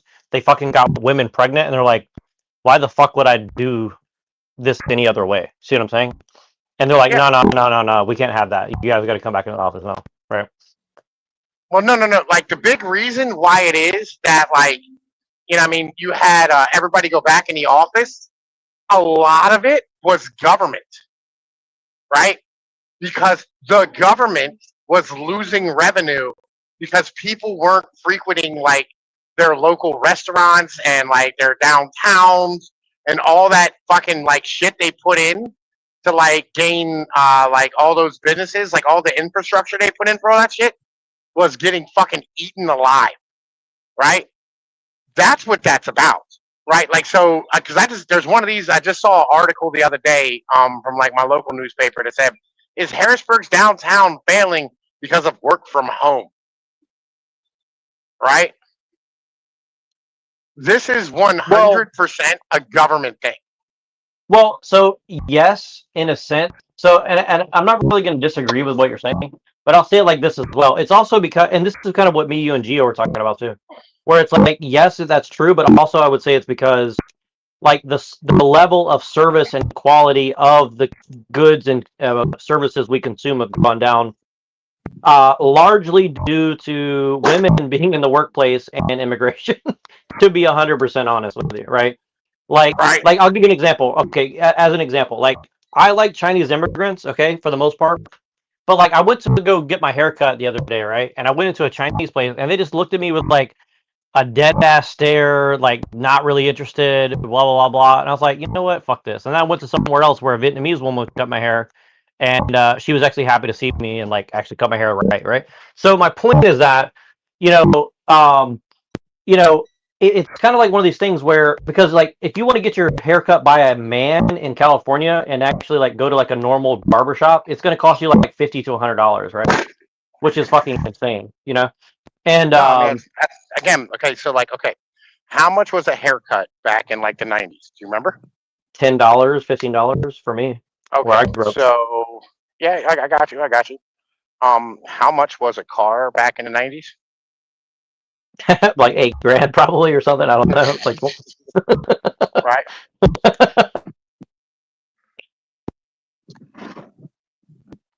yeah. So like, yeah, you're right. You know, like 5 times the price, basically. Like, yeah, like five. Yeah, everything's gone up by like 5x essentially. Yeah. Yeah. So I mean, like, if is this really, I mean, unnormal?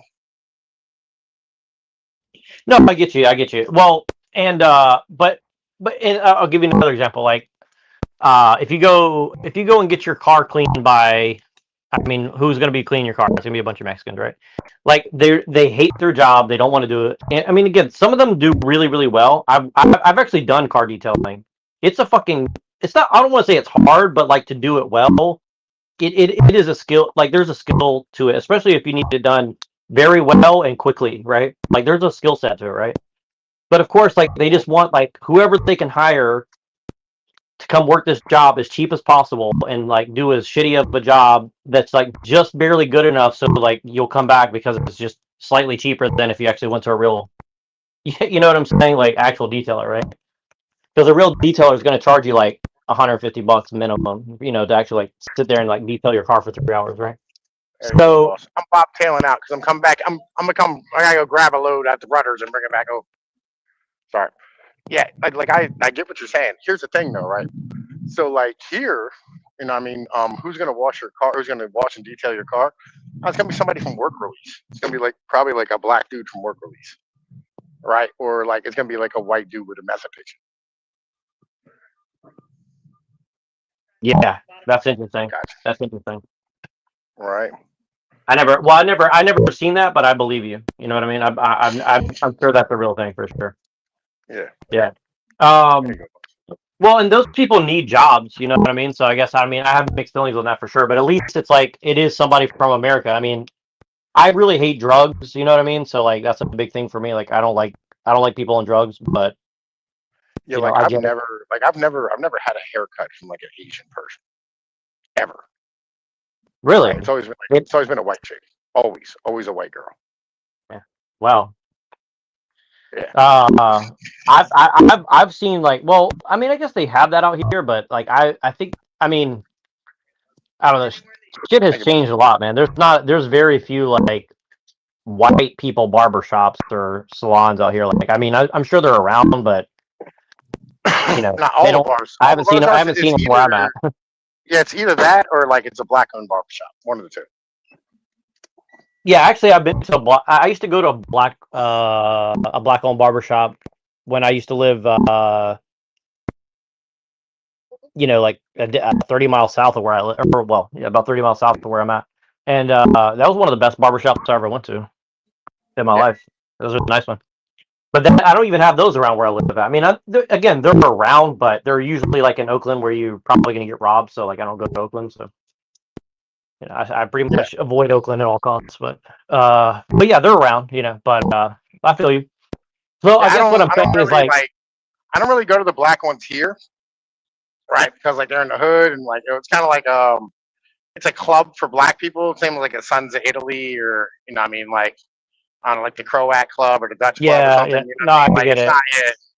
Like the Sons of Now, Italy, I can go hang out at if I want to. You know what I mean? Like it's home for me. It's like a home base. It's like it's basically like an Italian what the hell? What are those places you call like embassy? It's an Italian embassy, right? You know, like I can go there like, hey, what up? Right? And they're like, yo, like, what's your last name? You know, and I tell them like, oh, cool, welcome home.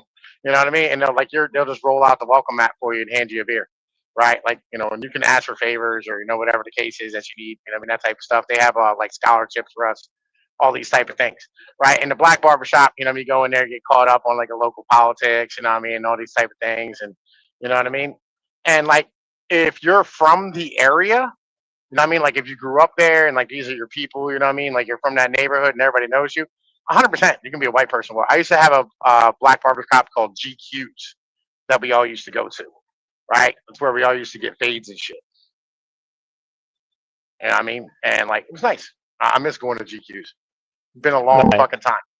You know. Yeah, I wish I there think was I shit like closed down. that. Yeah. But and well, yeah. Not well. I think that's the kind of thing that we do need is like a man's barbershop that becomes like a meeting place, exchange of place. A bar. Even though I don't really drink, but something like a bar where it's like Mm. if there's you're not it's not like a bunch of like aggressive drunk alcoholic people. Like I don't really like bars that much for that reason, but in theory, Well, I I mean, I went to mean, a lot of bars. I went to more bars before 21 than after 21. I'll put it that way. So what you need is a club. You don't need a bar, right? Because like bars are frequented by retards, right? And I mean, like bars are places where like women can come, right? And any like this is what I was talking about, like exclusivity, right? With your YouTube channel, right? You have to learn how to tell motherfuckers no. You know what I mean? Like, no, you're not gonna come ruin my shit. No, you're not gonna come step all over my shit all over it. You know what I mean? It's the same thing with like a club. You have to be able to tell motherfuckers no, right? I'm not interested in having you around, right? And that's the cool thing about having like a private club. You know what I mean? You can choose the fucking membership, right? And it's not about it being a hug box, it's about it being like a safe place for the discussions that you want to be able to have. You know what I mean? And if somebody steps out of line, you can pull their card and go, no, motherfucker, you're not coming back here anymore. You know what I mean? Like if they get too drunk and act like a fucking asshole, you know what I mean, and start like tearing the place up, or I mean, they get all like violent, retarded, or whatever. They're not like, because it's all right if motherfuckers get violent sometimes, but like it's one of them things where it's like, oh, like I don't within want somebody bounds. to cause real, yeah. Yeah, You within know, bounds. like you had that guy. He's like, hey, you motherfucker, I swear to God, right? And like you love the guy, you know what I mean? Like, all right, listen, we're gonna let him go, you know what I mean? Like it is what it is, you know how you get sometimes, right? But like, he's a sharp guy, or he runs like whatever business you want to have him around, you know what I mean? That type of thing, right? Too bad, Pinoid. I'm always But like, around here, motherfucker. yeah, but like what you wanna do is you wanna have that shit be exclusive, where like you can go, no, you're not going to be around.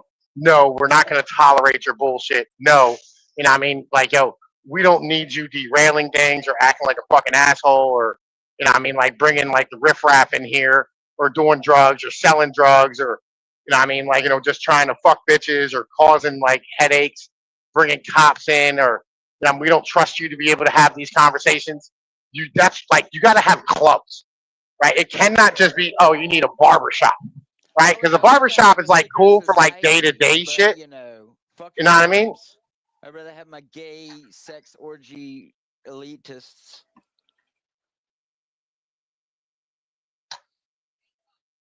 But like we're not just needing day to day shit. You need solid long term social bonds in a community with motherfuckers that actually run things. That's why the Masons were always like great, or like the Lions, or like the Moose Lodge, right? Like you had to have a membership, and you could lose it for acting like an asshole or not upholding your obligations.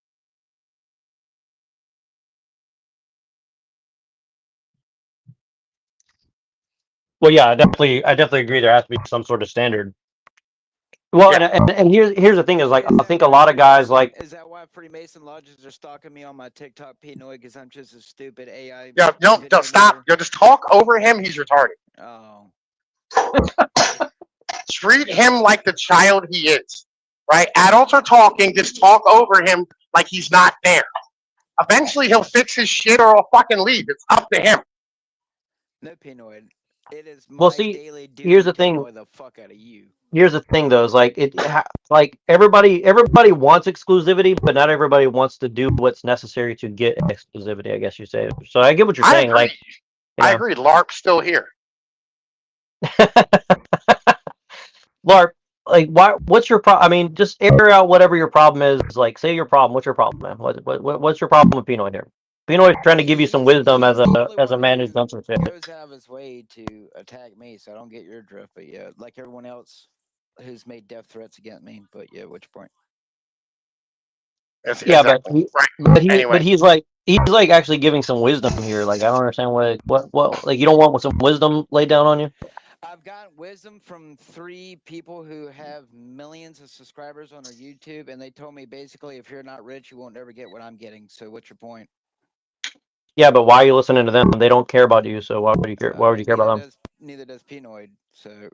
I mean, he's trying to tell you some advice that might actually Yeah. help you. I haven't heard not a damn piece of advice structured toward me. Just a bunch of people who are supposed to have babies and continue being in the rat race. That's all I've basically heard. I haven't Then you're heard not personal advice for me. you're not you're obviously not listening then. Well, Oh. Anyway, right. Back to the conversation at hand. Right. So now, where the hell were we? Oh yeah, fucking. We were talking Clubs. about Clubs. exclusivity. Exclusivity is very important, right? Like the way that they end up like destroying everything that we have is by forcing everybody to be inclusive, right? What you need to be is exclusive.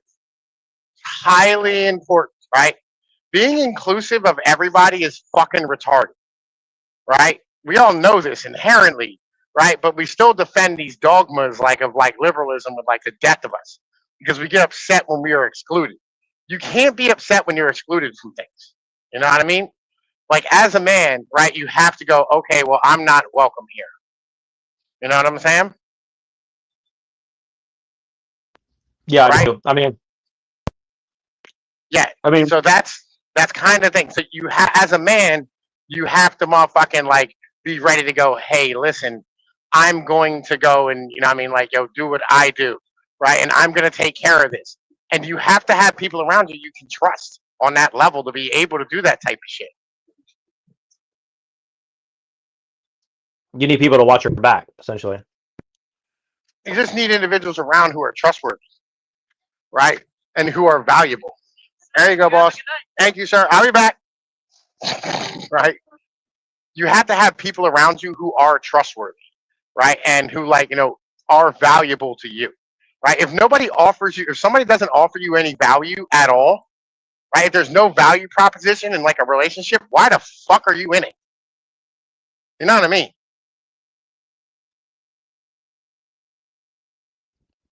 Well, this is one reason, like, I have a lot of hope for women because women seem to inherently know this way more than men do on average. I Yeah. don't know if you know. They women definitely use their social acuity for that purpose. I would say. Oh.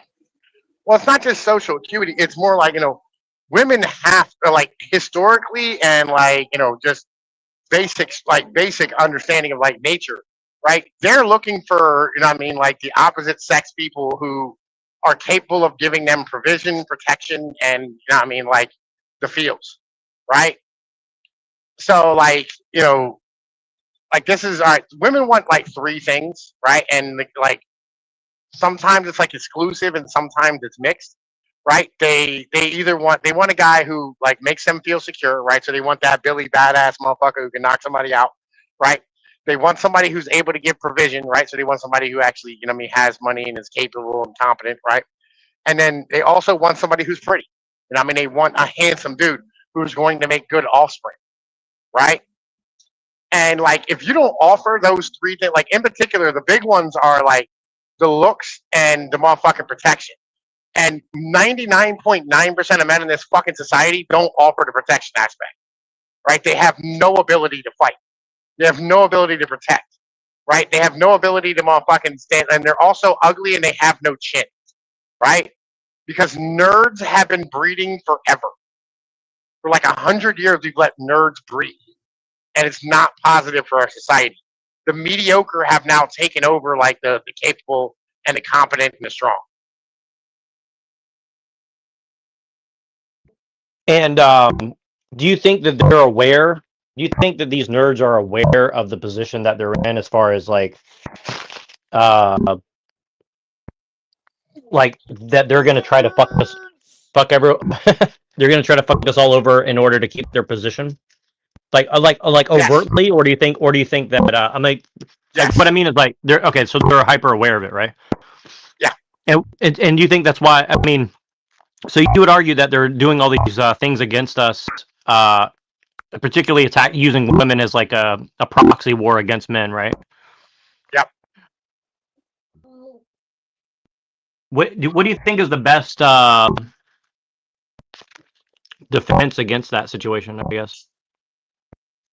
I mean, the best defense against like women using, you know, what I mean, like the state is, or these nerds using the state as an attack vector against us. I mean, at that point, yeah. Like you just got to conduct warfare against them, right? That's the only answer to that at that point, right? You know, like you got to take away their toys and just like, you know, either destroy them or enslave them. So for example, though, like, do you think that people like Garvin and Weinstein and Thiel or any number of these people like JD Vance, do you think that any of them are like actually somewhat on our side, or more like they may be playing their own game, but they've opened the door for us, I guess? Yarvin is 100% on our side, right? Yarvin's an elite theorist, right? And that's this is the basis of elite theory, right? You know, like yeah, like if you're an Italian school guy, which Yarvin is a patron of, right? If you're a Machiavellian type of dude, you're on this. You know, I mean, this is your wheelhouse. That you understand this inherently, right? And Yarvin wants to be, you know, what I mean, like he wants, you know, what I mean, highly capable, strong men to be fucking ruling, right? You know, I mean, that's his basis for a fucking monarchy. That's what he's asking for. I think JD understands this. I think God, listen, I don't really know him well enough. Like, I don't really understand him well enough to like say what he is or isn't. You know what I mean? Like his general vibe is that of a lower class like bitch, right? And that's what I think he needs to become a strongman, right? He needs to punch. Like I've said it before, he needs to punch somebody in the motherfucking mouth. Well, I'll tell you this: the first time I've ever respected him is when he came out and said, "Look, Renee Good jumped in front of a cop. Ran over a cop. She got shot. Like, get over it." I mean, that's the first time I've ever really respected that dude. I was like, that takes some balls to come out and say that. You know, like. I mean, I don't think it takes balls to say that. I think that's just, you know what I mean, like, own the libs. As the vice president of the United States, I think it does somewhat. I don't. Really? Interesting. No. Why is that? I mean, because, you know what I mean, like, fucking, that's literally just his job, right? I would respect him if he punched somebody in the fucking mouth, right? Like, what does he risk by saying what he said?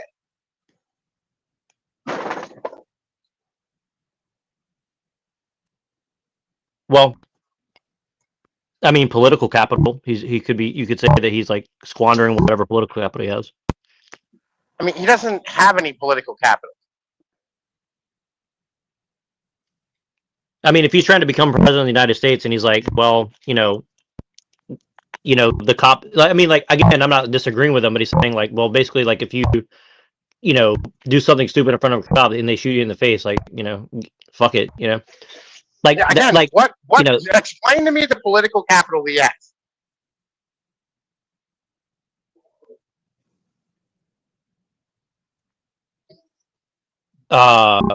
Well, I mean, he's the person who's probably going to be running for president in a couple of years.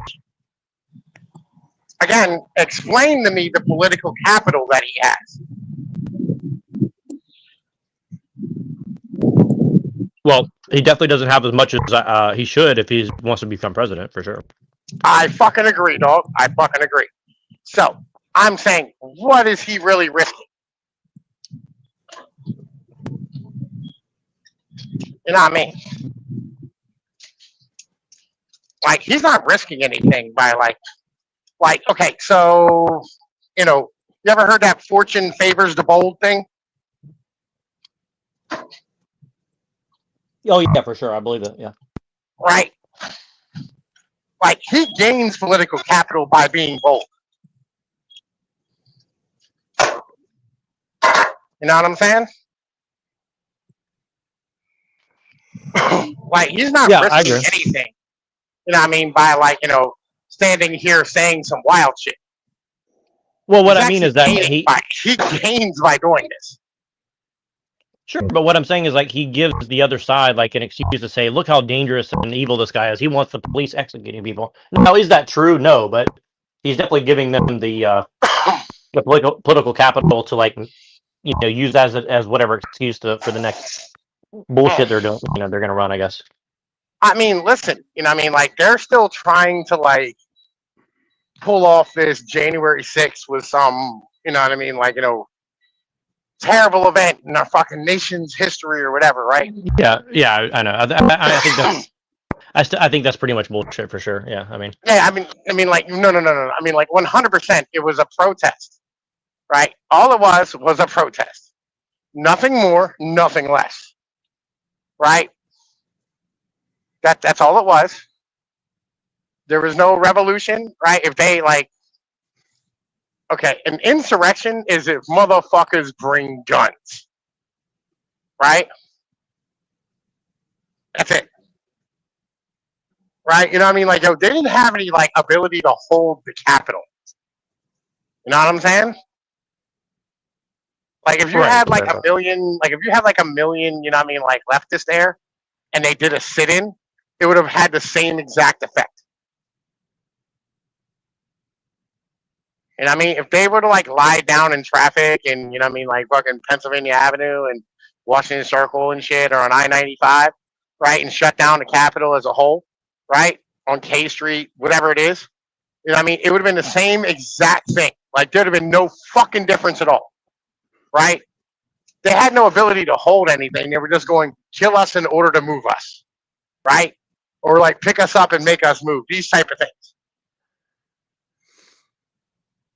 But because there was a guy with like a fucking, like a Viking helmet and, like blue paint on him, all of a sudden this was an insurrection, right? It's nonsense, right? This is all dumb, ridiculous, stupid bullshit that, is absolutely fucking like normal in any country.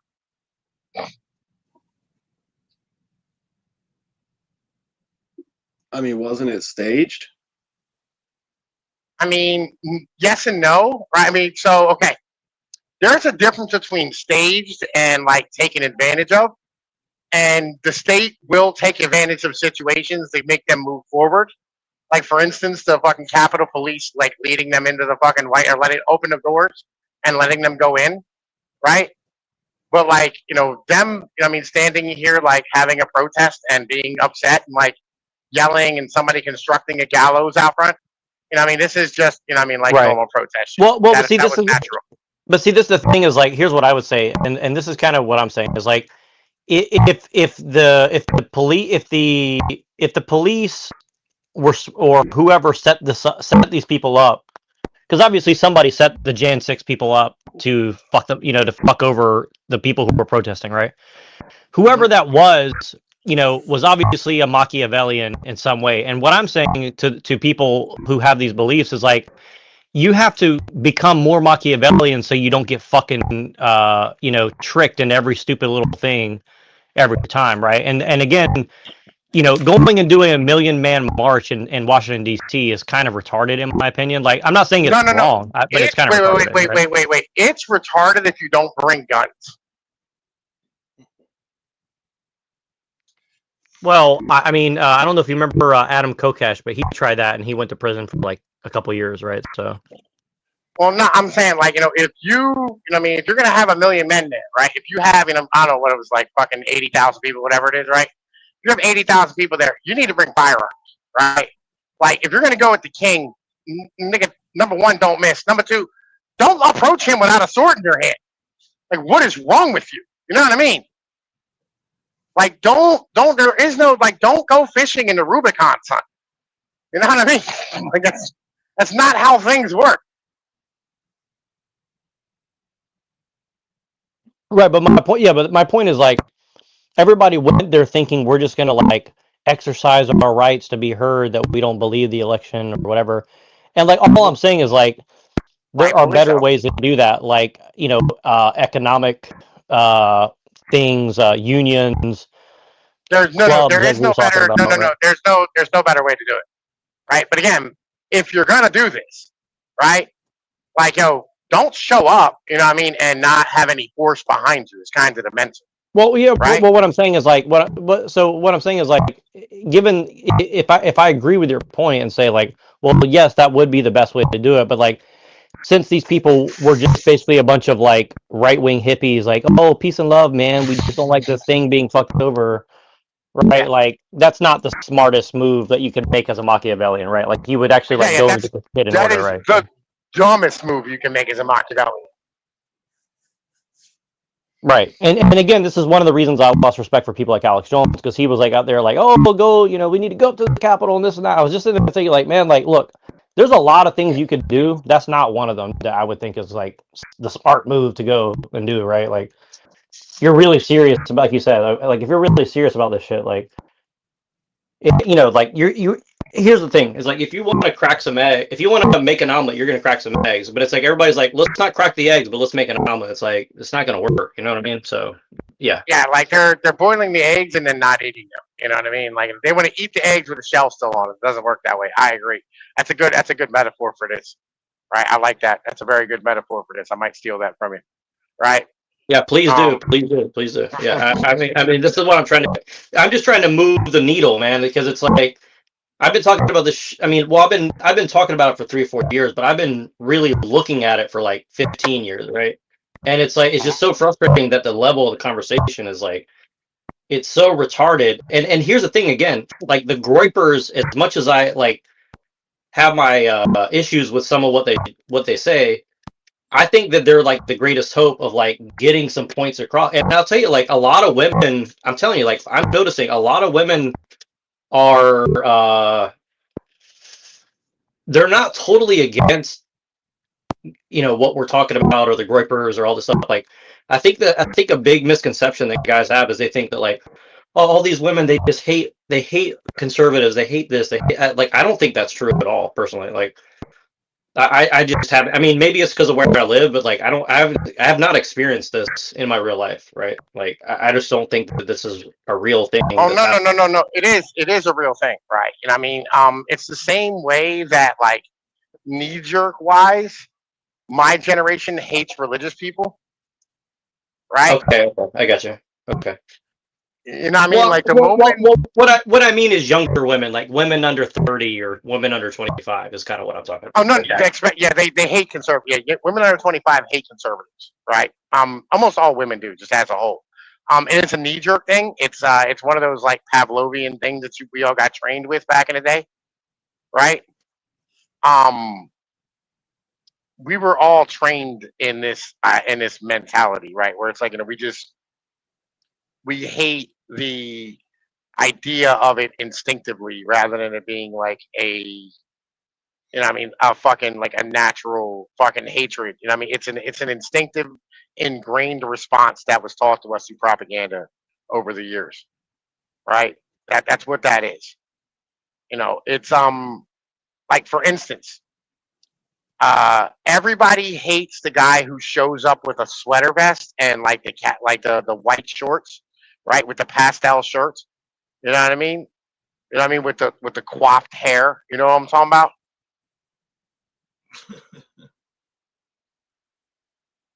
Any idea what I'm talking about? Yeah, I know what you're saying. Everybody Yeah, I do. hates that guy.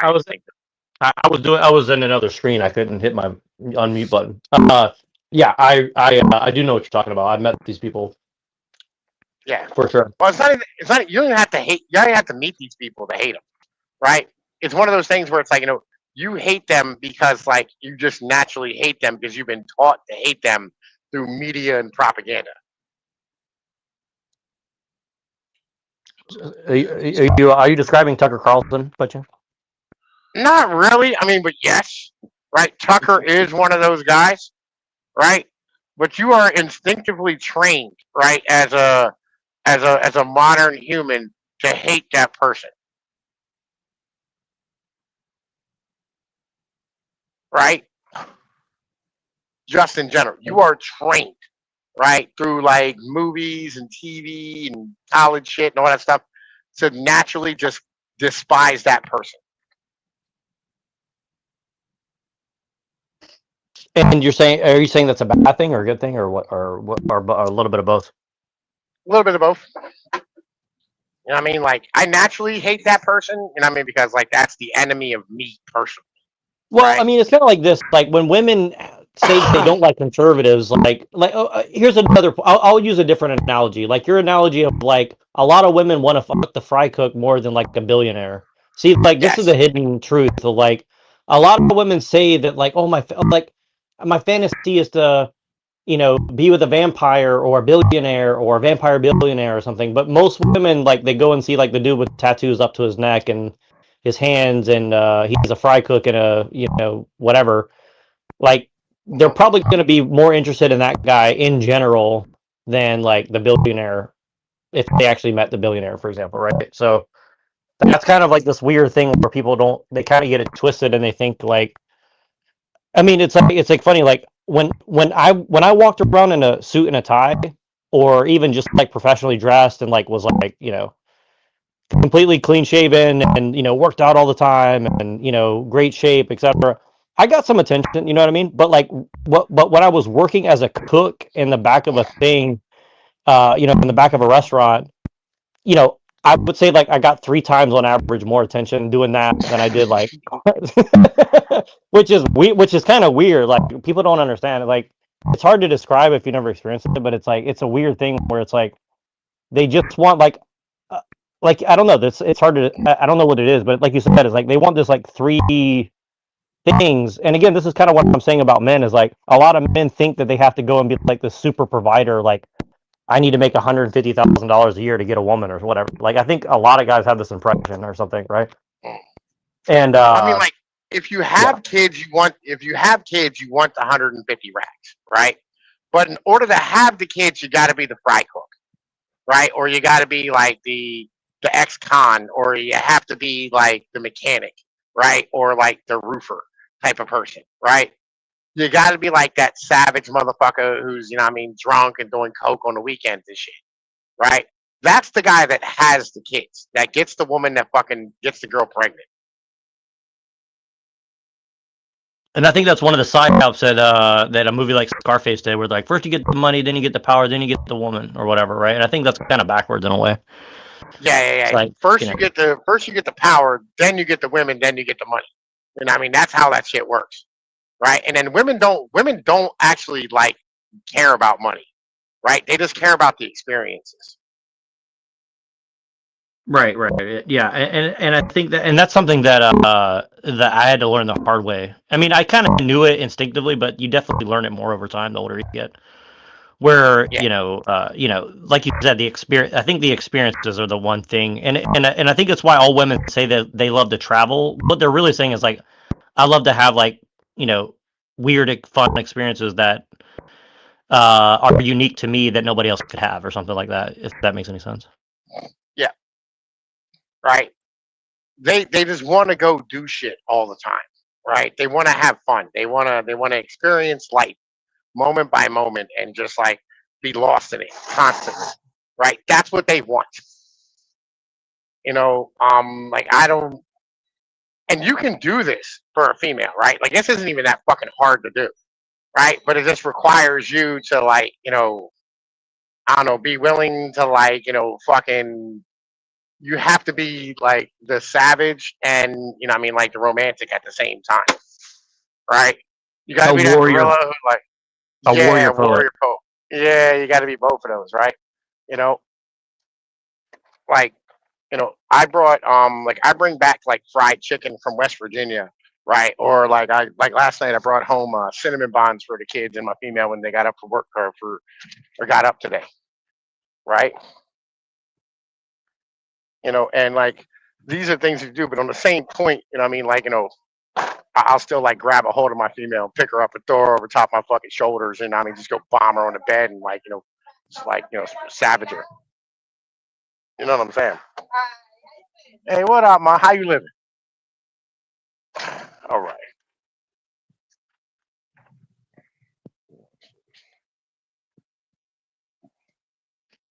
You are an Appalachian gorilla, that's for sure.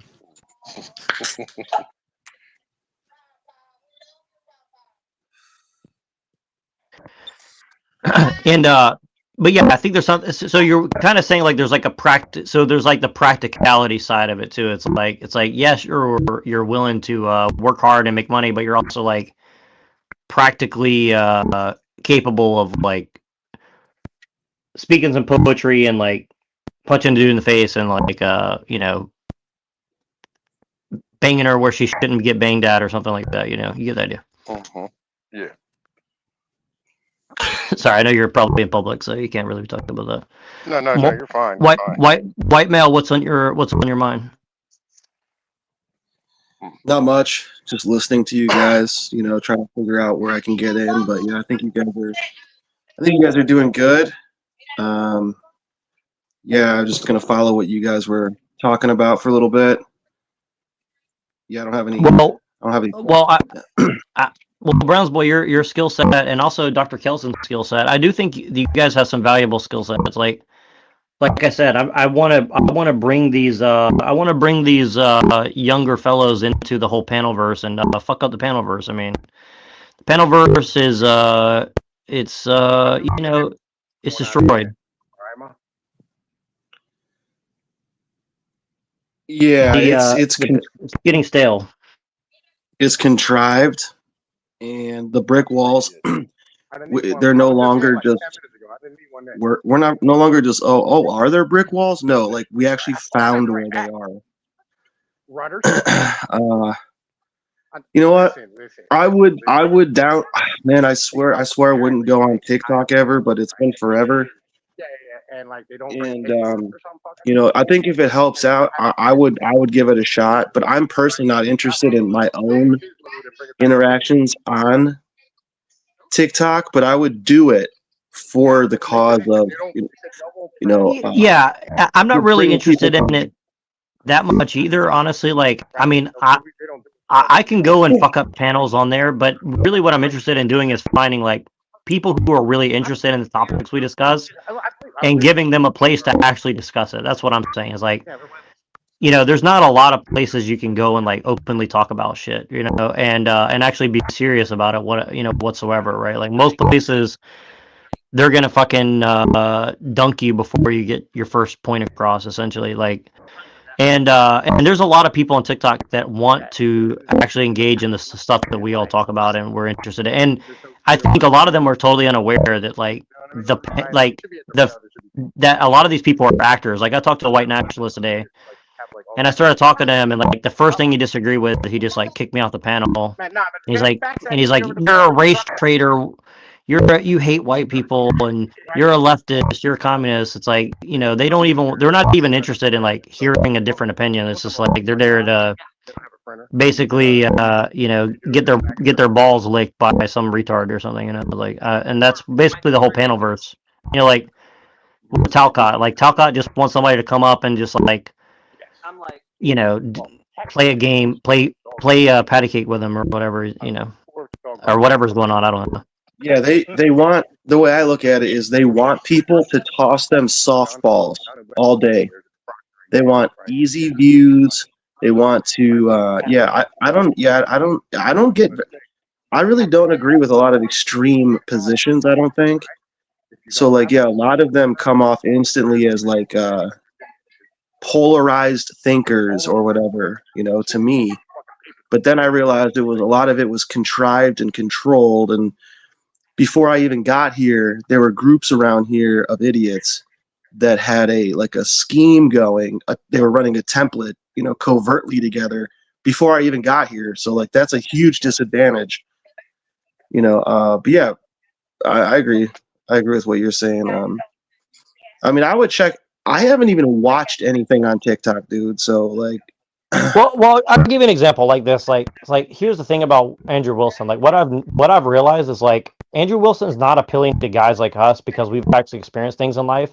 But who he appeals to is like 19, 20-year-old guys who don't like the direction of society, and they're like, well, Andrew Wilson has experience. He's a guy who's thought about these things. And look, to his credit, he has some ideas that are like worth exploring and stuff like that. But at the same time, it's like, you know, I don't like the way he treats his audience. He treats his audience like a bunch of stupid people that need to be like talked down to, right? Like I don't I think that we can do better than that personally, right? It I just want to see, fine. I want to see something more than that, It's that just like fine. actually build them up and like get them to like get on the right path. Like I don't want to see this like, you're my pay piggy, pay me some money so I can go like yell at women who are prostitutes or something. You see what I'm saying? Like I think that's a really stupid brand, you know, in my opinion, you know.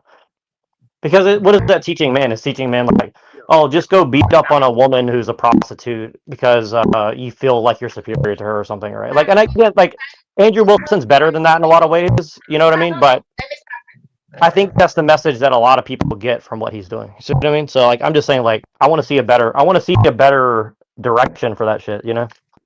Like a more not even Dude, positive, not even positivity, but just like, you know, I don't know. I don't want to see this bullshit like Talcott, like, oh, let's go peace and love, brother, or you know, Andrew Wilson's like, well, you know, let's, you know, go tell women that they're fucking sluts or something or what, you know, whatever. I mean, you know, I think there's something yeah, better than that available, you know, and not to sound like not to sound like Talcott, like peace is available. I don't believe that either, right? But you know, you get the idea. yeah, Oh, peace is available for the right price. yeah. I mean, I agree. I agree with all of that.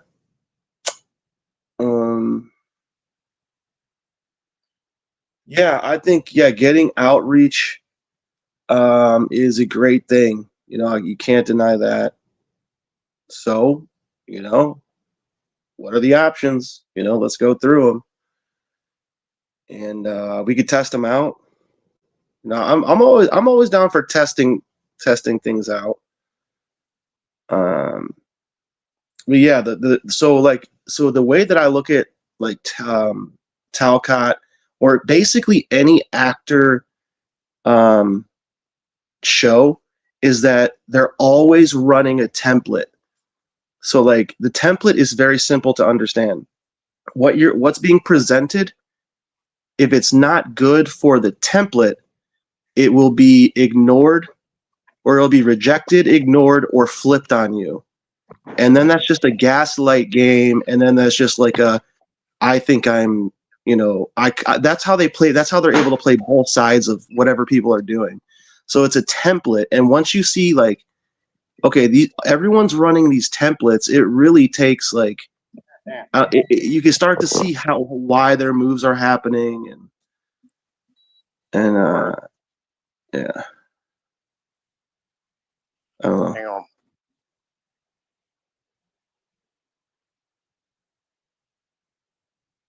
So I think there's a lot of whack templates out there and like covert templates and there's a lot of people that you know, a lot of people will sell out for like $2,000 a month, dude. You know, like they're Or you for know, free for the or for free if they feel like they're a part of something, or you know. Right. Just like you were saying about Andrew Wilson talking down to his audience, those people who he's talking down to, it's to get them to do shit for free. Exactly, yeah. And again, like I'm not saying that there's nothing like not everything should be like paid either. Like for example, let me give you an example. Okay, like my vision of this thing that I'm talking about, like, you know, I want you know, Lorp over here to do his funny psyops. I want you to go and like troll people in the comments. I want Appalachian Gorilla to go and like get people's mind right about certain things. I want to do my own little thing that I do where I just try to like deconstruct people's arguments and, you know, maybe give some of my own opinions, but not as much. So, and then someone like Machine who can go and talk about how technology is like a big part of what's going on and nobody ever talks about it. And then inject all that into like the conversations happening on TikTok. So what'll happen is some of those people will come over to our shows here on YouTube and support what we do. But ultimately, what it will do for sure is that all these people who pick up on our arguments will then go and use these things in other conversations because they're active, right? All the people on TikTok, they're panel hoppers, right? It's not like the panels on YouTube where it's the same motherfucking people every fucking day for 5 years, right? Over there, it's a unique set of people that are just interested in the topic mixed in with those panel actors. So my idea is these people are actively talking about stuff on their own, right? And so like if we give them a little bit more ammunition, maybe they'll appreciate it and help us do what we're doing. But in the same time, like then they're going to take the points that we give them and bring that into the panelverse. So, for example, for you, Bronze Boy, you would help them recognize that a lot of these panels are rigged, and they can go in and call that out actively and record that actively and fuck up their shit. See what I'm saying? And then maybe they'll come over to YouTube and help us do that, and then we can actually get something real going out of it. See what I mean? Like then we actually have like a real movement of actual people, rather than like a bunch of people pretending like they're actually something or another. You know, it's like with Flow State. Like my biggest problem with Flow State is not whatever he is that his panels are just boring. Like there's never really much like, and there's never really that many interesting points being had, right? It's like, you know what I mean? And it's like it's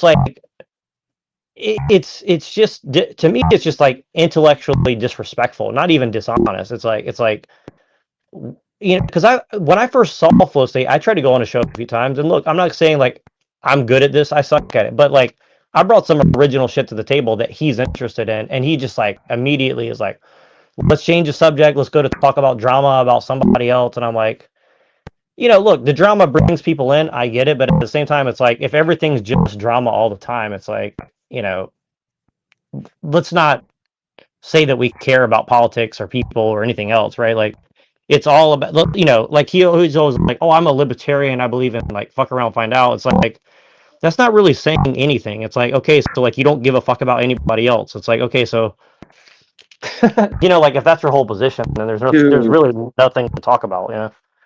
Like that's a very boring position to have, you know. I agree. I heard him say the other day.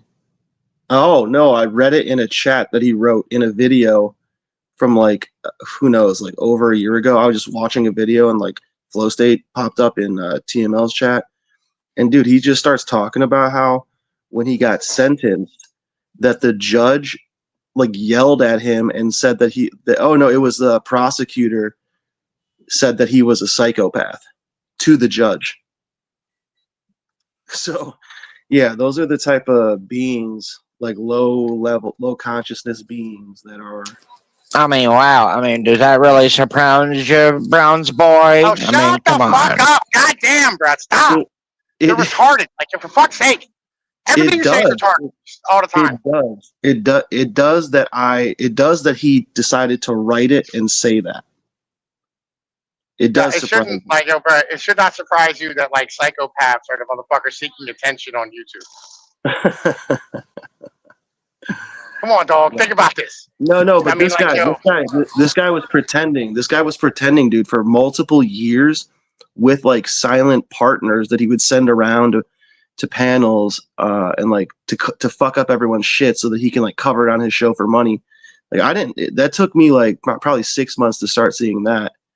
And then it's like, okay, dude, you've been dishonest for multiple years before I've even met you. Well, like, see, here's the thing is like, and again, I'm not going to defend it totally because like I don't know the ins and outs of his particular thing, and I'm not going to pretend to. But what I'll say is like, and like I'm open with what I want. What I want to do is basically I want to have our own troll army, but people who actually give a fuck about the topics, and we go and we disrupt dishonest people or psychopathic people who actually don't give a fuck. That won't be allowed because Pinoid will call everyone who cares about it retarded. So no, yo, look. Here's what you do, bro. Like, yo, you do this on Discord, right? You know what I mean? You start a server full of people like this, right? And like, you have to. Well, first off, you have to do battle and like tie down your points first. You know what I mean? So like your shit's tight, and so when you hop on, you're not just hopping on and being fucking like garbage. You know what I mean? Like you have to be able to like have all your points down pat and have your like fucking spiel and your propaganda proper, and then you go to war with these motherfuckers. You know what I mean? Like you got to do battle and practice first, right? Yeah, I agree. Like I've been doing this for 10 years. You know what I mean? Like I've been on this shit forever, and we've been doing this forever. You know what I mean? Like this is shit that we've been doing for like the longest time. Like my old server had like 500 people in it. And every time we had like a fucking guy who, you know what I mean, would come in and like start like, you know, doing all this troll shit or whatever it is and trying to raid the server, we wouldn't even ban him, right? You know what I mean? We'd stand here and I'd have like a fucking brigade of motherfuckers who would sit here and just run them through their paces, and like we'd like endurance test them. And we had one guy, like these guys would last like 24, 48 hours doing this shit. And like the last one left at the 48 hours, I'm like, bro, you want to be a mod in this server? You know what I mean? Like, yo, listen, we respect your hustle, dog. You know what I mean? Because you give a shit about the crap. And he's like, what? Yeah, and like we put him into the fold. And then we take these guys and we throw them out on fucking Twitter. That's what me and Yoda used to do all the time. Is we'd go on fucking trolling raids on like Twitter or fucking YouTube and YouTube chats. Like I have 40 fucking accounts on YouTube. You know what I mean? So we can just keep trolling and like doing all types of wild shit all the fucking time to people. This is literally what we do. Right. Well, do you think that there's any use in doing that still or no? Do you think there's still any use for that or no? I mean, yeah, of course. You know what I mean? There's always use in this. So, I mean, do you think that we could do raiding parties like that again and try to get a bigger, like, thing going, or is that too hard to do at this moment? I'm not. Again, you just have to, like, have, like, the people on Discord to do it, right? And you gotta, like, you can't just have, like, fucking, like, random retards, like, LARP involved, right? Because, like, they fuck up the whole shit, right? Browns Boy's great. Like, Browns Boy's always been fucking great. Like, since I've known him, he's been fucking great. Motherfucking, like, yo, you're not terrible, but you gotta, like, learn how to not be offended. I'm good at this Hey, shit. Pinoid, please shut the fuck up for a second. I've had little federal agents tell me that I need to shut up. So you can call me retarded all day long, but basically, as long as I'm not revealing national secrets, I can talk about whatever I want. They don't care. So I don't know why. I don't understand why you're so gay for me that you have to constantly, attack me for whatever reason. But anything, it's just proven that you're more gay for someone like me, that you think you have to, like, DK, come out of your way to constantly say, you're retarded. He's retarded. Can you drop your gayness for me and, only care about the topic? Because you seem like you care more about your gayness for me than you care about the topic that you complain that I don't know about because I'm too retarded. So can, you care more about the topic? Yeah, we're talking about the topic. We're talking about the actual, like, object. That's nice. You fucking retard. Yeah, see, that's what I'm saying. Neurojack, you see what I'm saying, bro? Funny, I didn't talk for like 5 minutes and yet I'm still retarded. So if anything, you're still proving you're gay for me. Again, so Neurojack, do you want Vaseline? Right? Do you want Vaseline? All right. See what I'm saying, dog? Lord, do you understand? But do you understand what he's saying to you though? He's trying to tell you that, like, I understand, but all I'm doing is sitting here playing fucking DMZ, listening to the dude talk, and he's over here still attacking me and calling me retarded, and yet I say not even a sentence. So I mean, obviously, it's a lot more than me just being retarded, and people are gay for me. That's why people like Flo attack me when I talk about red and blue. And point out how it was a psyop on the masses. Yeah, but no, but see, what he's trying to say is, like, you make it about you rather than, like, getting done to accomplish what we're talking about. How? I'm just sitting here told to come and sit. Because we're talking about anything. Because we're talking about growing our numbers is what we're talking about. Growing our numbers. Okay, that's y'all. What does that have to do with me? Well, that's what we're talking about. So why don't you participate? I've been quiet for like 5 minutes now. That's what I'm saying, bro. He doesn't actually want to participate. He just wants attention.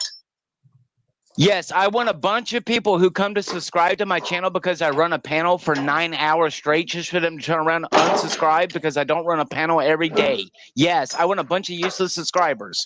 What are you talking about, though? What are you talking about? The point is that I have made, like, 9 accounts now because you told me to, Neurojack, and there's no point because there's no traction on it if I'm not talking about a bunch of gay shit. Well, maybe if we got more organized by people who've actually done it, like what Pinoid's done, so like we would actually know what to do. Okay, but I'm not here to build a brand because the only brand people want is gay, trans, Satanism. That's not true. Obviously not. That was, sarcasm.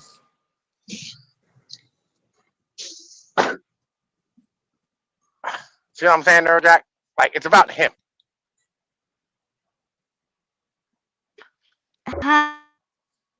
Well, I mean, do you want to grow your channel, Lord? I mean, not really. I mean, you put all that effort into making videos. You don't want more followers? Yes. Put effort into what? So that way some gay Jew might pay me to make a bunch of gay AI songs to sign up a bunch of white people? Yeah, make that make sense. What? They're going to pay me so that way I stop being a Christian and become a gay trans Satanist? I doubt that. But, I got Freemason lodges, stuck on my TikTok all of a sudden. So you tell me. You don't really want fake people to subscribe to your channel anyway. I mean, I know that. That's why from the people who I know that do interact with me, who have been here from the beginning, are still here. That's all I care about. There are people who care about what I do, and they don't care if I'm making money for it, and I don't care either.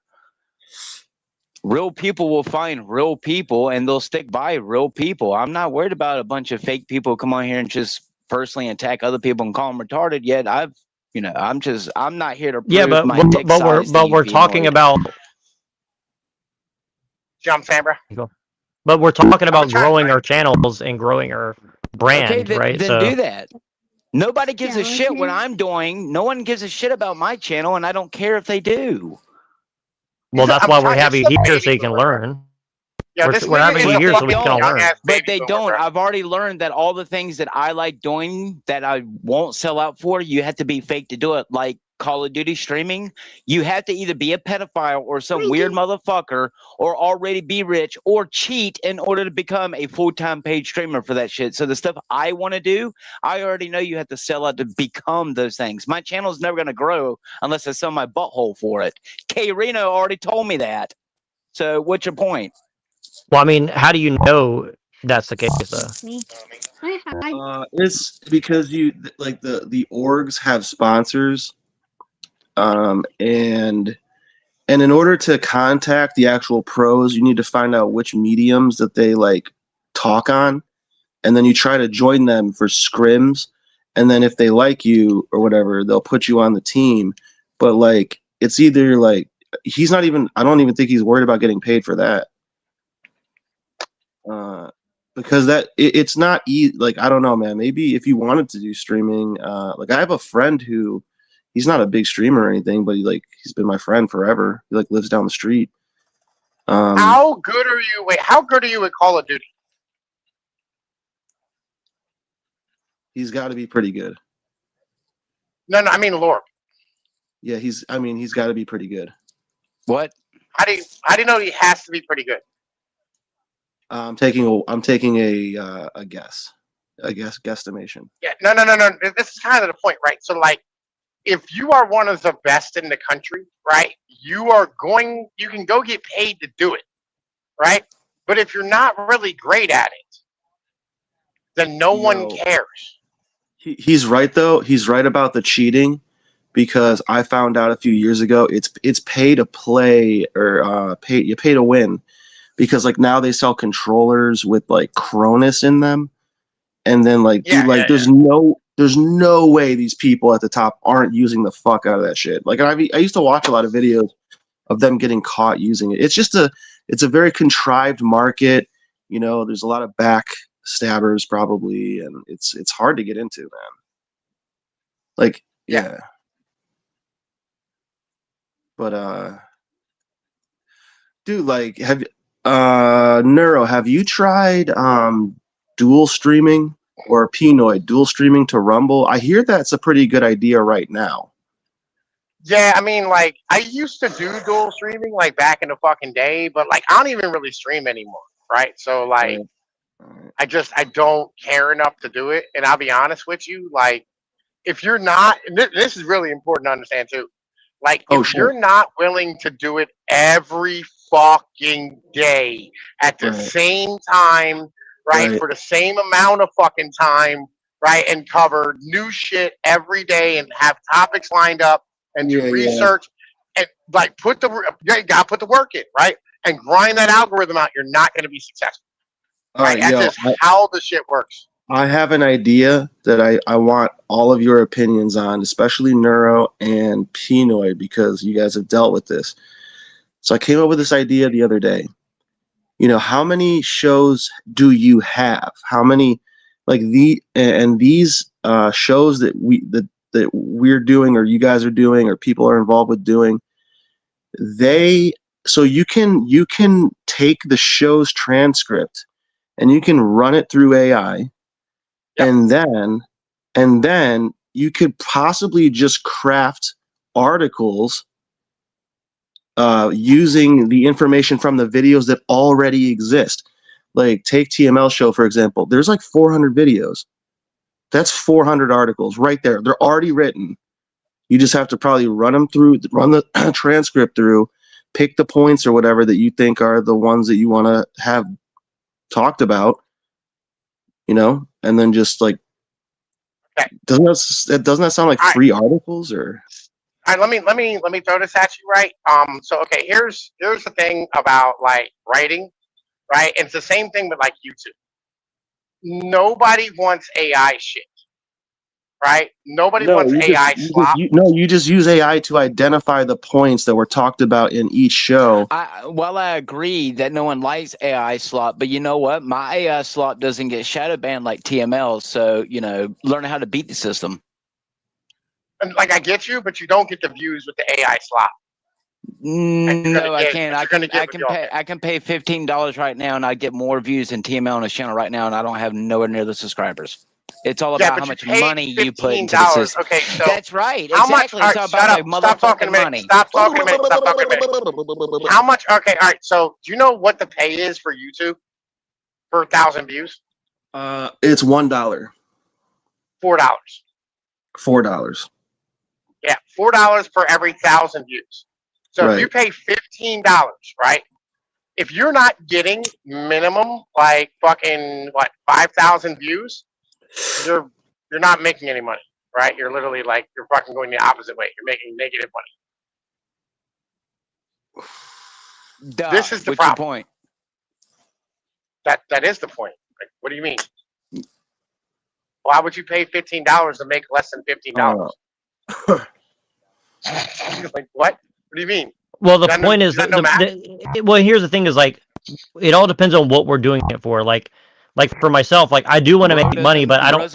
Doesn't know how small advertisement works. I can go and get a local advertisement for doing that, and I would make. But why though? For what purpose though? I mean, I wouldn't be a lot of money, but by the end of the month, I would have made $50 to $100 just off of local ads. So I mean, it's not stupid if you're doing it right, but I mean, I don't want to support places that don't even go above and beyond when I actually use them. So why would I support them? What are you talking about? Point is, it's all about the money. It's all about the money. It's always about the shekel. What are you talking about? Again, talent doesn't get you anywhere unless you sell your butthole. What are you talking about? Everything's constructed, Pinoid. See, all right, listen, bruh. Again, what are you talking about? Local ads?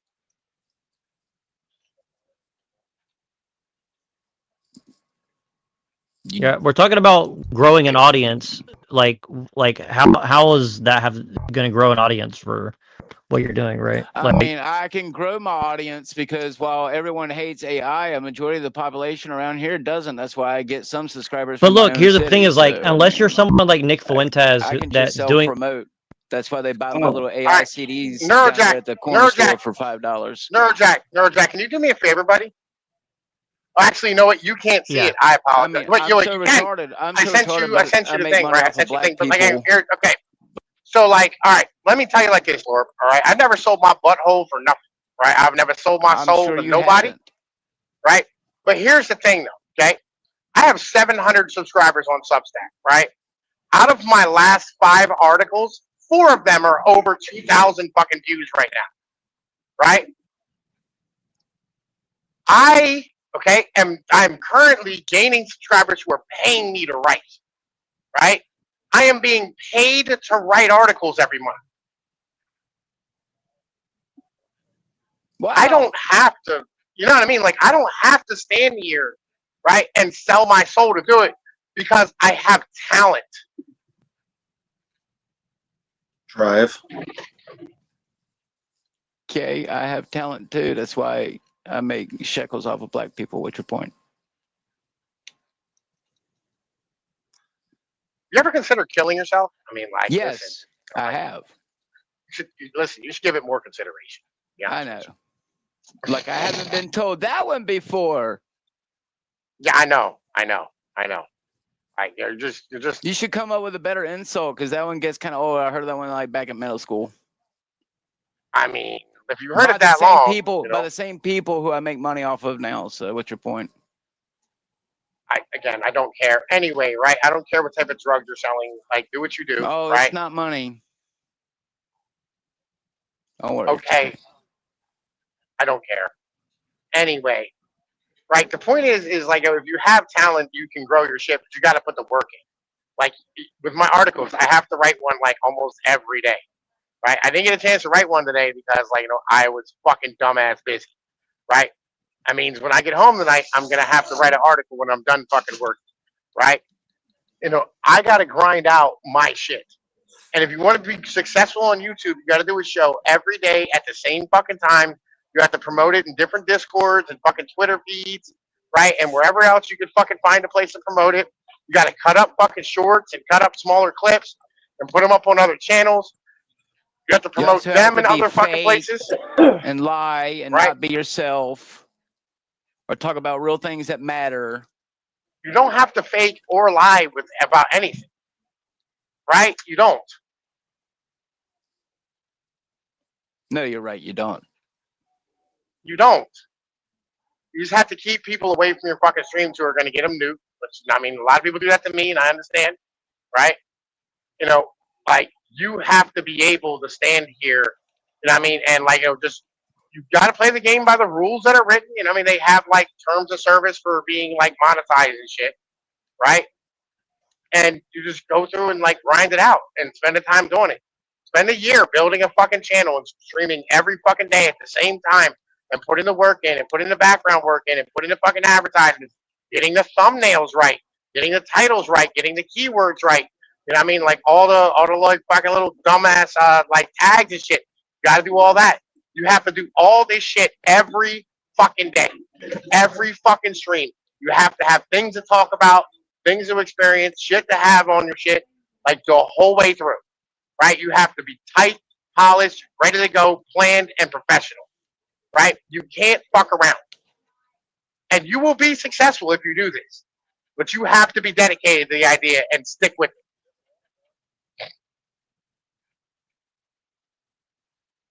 Just like just like game streaming. Yeah, I can see that. It's pretty sound advice there for sure. No, same with politics streaming I too. can tell you, as someone who personally sent in their footage, they won't, for whatever reason, Activision would not hire me as a professional DMZ game streamer. They only let people who cheat and ruin people's day on a game because you have no skill and you can't tactically play in a goddamn military video game. So you have to cheat to get all your loot, and that's the only people they support.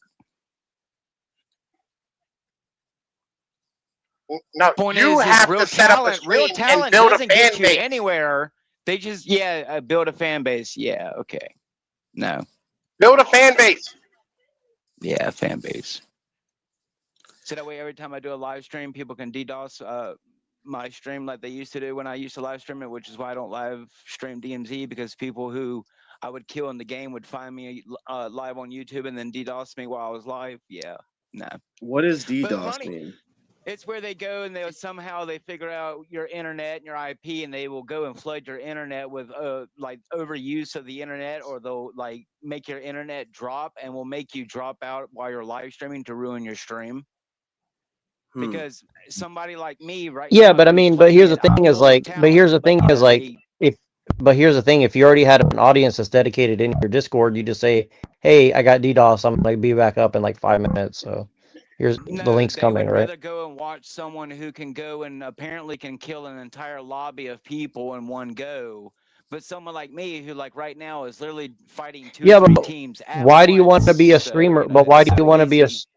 but you're the one who wants to be a Call of Duty streamer, right? Like nobody's making you want to do It that. wouldn't matter the game. I tried Tekken and Mortal Kombat. They only want gay trans Sonic dude. Again, you have to build your shit up. Like what makes you different is the question. Like what's gonna make people want to come to your channel versus like the gay Sonic trans I dude? can tell you that, you know, like when that 6R Erican dude came out, where he came out famous on Twitch not that long ago for his Mortal Kombat streams. I fought his ass on Mortal Kombat 11 once, and the only reason why that guy became famous was because people made fun of him. So again, you want to really take how famous or where your fame goes. I mean, I can go and build that loyal following, but that loyal following can turn around the next day and do some pretty nefarious shit. So you know, you may think that building a YouTube I mean, but channel what do you being got? a psyop But, or what you're doing is good but, until the very people you thought you could trust turn but around and do the most nefarious things. yeah, but Or what? you're Chad. But I mean, what's the alternative? Like, do you just give up and just go crawl in a ditch and die, I've or been what? doing exactly what I've been doing since I've been making my YouTube, which is just posting a video every once in a while to entertain people when they want to come and watch it. Because why? I'm just a goddamn retard. So what would it matter? It's either I sell my soul and do whatever I want, which would not please any of you people. But you know, I have a heart and a soul. So you know. I don't. Dr. No one Kelson, gives a shit what I you know do, you bro. don't. I know you don't. That's why I wish I was born a billionaire instead of Bill Gates, because you'd be dead already, Pinoid. But you know, I didn't get to be born Bill Gates. Listen, this is. Do you understand the quality of people that you let around you, Neurojack? See why, like, you don't get anywhere? Yeah, quality of people. Yeah, coming from the world I've been born into, quality of people. Well, it is instructive to the audience, perhaps. I mean, I try to look at the bright side, but yeah, I get your point. It's like, look, if you're so like black-pilled, like, what's the point of it of even being here to have a discussion, right? Because I mean, I'm gonna do the best I can with what I can and what I can do. But unless someone's gonna pay to promote me, I'm never gonna get anywhere. No matter how much I stream or how much I put myself on a camera. Or But here's the thing: is How like, about, how about this? I'll give you a challenge. I'll give you a challenge. All right. You go start a Twitch account, right? A new Twitch account, like brand new email, whole nine, new phone number, all the bullshit, right? And you stream every day for 1 month, right? Every day at 3 p.m. for 1 month, right? You stream for 2 hours your Call of Duty shit, okay? And by the end of that, and by the way, don't talk about your crazy conspiracy politics shit. What are you talking about? Just That's the stream. funnest shit I get. I get the Okay, most views when I get on here and psyop the people on the map and talk about Bill Gates and eat. Yeah, we're going on. Wait. Shut the fuck up. We're talking about Twitch, right? So you don't talk about any crazy shit. You just fucking, you know what I mean, do your streaming thing for 1 month, right? If you don't have 100 fucking subs, I'll give you $20. Yeah, 'cause I'm gonna go through all that for $20 when I can make that in a psyoping in a day. Oh my god. yeah, but then you'll own. But that's something that you'll own. Like, you don't want to build an audience, though. An audience, yeah, buddy. I mean, you said that you want to do that for a living. You want to be a streamer as a living, right? So No, who knows what I would really like to do in life? The point is what I would really like to do in life, again, like making video games, making movies, you're gonna have to do something to get it. Well, why don't you go make movies? You got $20,000 for me to make my Resident Evil Raccoon City movie? I doubt it, because I would need quite a bit of change just to get, you know, computer generation. But you do what you CGI, can. But listen, costumes, you gotta actors, do what you have to do to start, and then after you get an audience, the audience you can carry with you through everything you do. See what I mean? That's the point, right? Yeah, I Like, mean, like, listen, I started making cartoons just like me and Mike, right? You know what I mean? And it was terrible when we first started. It was horrible. But I got way better at it by the end of it, and now, like, I'm fucking gangster with it, right? It takes time and practice and skill and work and learning and knowledge. Yes, and you're acting like I didn't go to school and make films and send them in and try to get them, you know, awarded or accredited for some type of festival. Again, they were all listen, rejected. It took me 2 years to create Jake, right? You know what I mean? And then it got better. Like, now there's AI tools, bro. Like, there's AI tools that'll, like, help you get shit done. Yo, wait. Why are you trying to appeal to, like, cans? Why are you trying to appeal to cans and, like, you know what I mean, the fucking, what's that other one, dog? Aspen? Where's the other one that they go? Fucking one up in Colorado? To no one. I don't really care right. who I No. You're trying to get mainstream recognition, right? Like, yo, fuck all that shit. Build your own audience is what I'm saying. Like, you want to make films, bro, like, AI is out there. You can build an audience with AI, or build a fucking movie, right? A cartoon, right? Build some basic shit. You know what I mean? Like, yo, write your script out, put it into a fucking AI. You know what I mean? And, like, yo, start creating, like, slides and shit. Do it like Uber Boyo does. It's like the AI generation for, like, the backgrounds is really good now. I got a kill. Look at that. But you know what? I won't be paid for that kill. Oh shit. Point is Peanut, I tried going mainstream, and people like me who have natural talent to be able Don't to kill go teams of people don't get mainstream, it. bruh. Well, Why are you even going tiny people don't mainstream? like This shit's me. been Even tiny people don't democratized. like me. So there you go. Yeah, listen, you're just a whining little bitch, is all it is. Yes. No, it's called I put in real effort and still haven't been supported yet. So No, you're just a whining little bitch. yes. Yet you've never come to watch me when I play the game. No, because I don't watch gamer streams. Like the Oh, only well. gaming shit that I watch is like I Banos, can't help right? that. Because I just watch motherfuckers fuck around and do funny shit, and I haven't watched that shit in forever because it's not funny anymore. Yeah, well, the point is, sell your whole your soul. That's not my bag. It's not what I'm into though. Like your content isn't shit that I like. And it's not because of you. It's partly because of you, but it's mostly because like I don't fucking really like gamer stream. I'm not into that shit. It's not my thing. No, I should sit on the internet and LARP for 15 goddamn hours so that way it causes me eating and sleeping problems, right? Yeah. No, again, you should stand here and stream 2 hours a day, every day on Twitch, right? At the same fucking time so you're reliable and people come and watch you and that's what they want to do. Build an audience. Promote your shit on Discord. You're in a bunch of fucking different goddamn fucking Discord servers. Promote your shit. Put catchy titles, thumbnails, right? So people will come and want to watch your stuff. You have to put the effort in, dog. It's not given. Nothing is given to anyone, ever. And every time it is, people fucking hate it because motherfuckers ain't earned it and they can tell. Ain't given to people, not from what I've learned. It's not. It's not just given to people, though. And when it is, again, you will see it. We all see it. We go, this is trash. Because they're not trying because they didn't have to earn it. They don't care. Motherfuckers love authenticity. Like, I'm not the greatest writer in the world, right? But, like, I'm pretty decent. Love authenticity. But motherfuckers like the grit. They like the fucking grit. They like the character. They like the prose. That's the point. Because I'm earning it. Like you have to want to get better, is what he's kind of tell you too. Like you have to want to get better at it, right? You mean like these guys who can solo an entire lobby in El Mazrah and DMZ, which is over 10 people. Yeah, but listen. Hang on, let me finish before you run your mouth. They never seem to actually get into an actual military fight where people are using mortar strikes or teams stacking up on them in a stairwell. They just always seem to come across people who are by themselves, never actually have to put up a fight. They just always happen to know where the people are. No, it's because they can hide their hacks off screen while streaming the legit screen to the people on the social media platform. And you think that they're really getting all these legit kills when in reality, on their screen, they can see the people through the maps and, they have Chronos controllers like Brown's Boy said. No. In reality, if you want to be anything big, whether it's making AI videos like the Star Wars people, the guy straight up told me, if I'm not dropping $70,000 to Disney right now in AI generations, I will never be allowed to make what some of these other people are making, ever. And I'll get sued if I continue. Wait. Why don't you create? Wait. By Disney if I listen. Hold up. So all right. So I came up. Wait, stop. I came up with an idea today, right? That like, thanks, Mr. I don't know how to use. Shut the fuck up, faggot. Jesus Christ. No, Mr. I came up. Exactly what I had to do.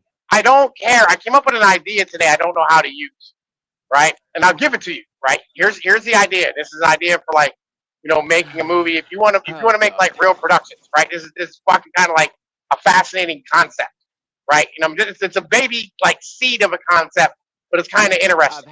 I've had a movie idea my entire life, and when I pitched it, they only wanted to steal the idea and try to sell it as their own gay Hollywood movie. Again, I'm giving it to you. Go make a movie with this, right? I'll give you a movie, right? I'll give you an idea, right?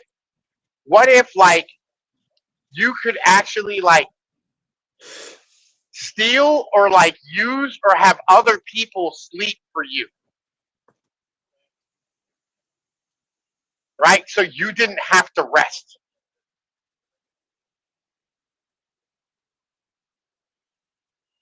I mean, okay, I get your point. Is yeah, useful. right? Like, yo, that would be a fascinating concept.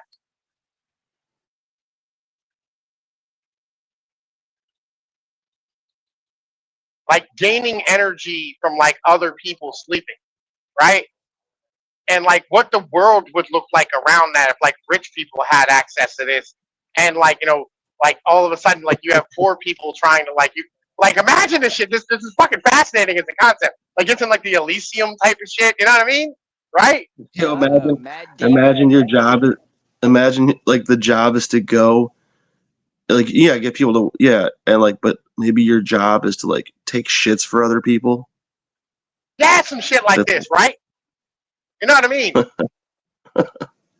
But like, yo, this is kind of like a fascinating concept, right? At the end of the day, like It's you pretty like, cool. yo, this is unique.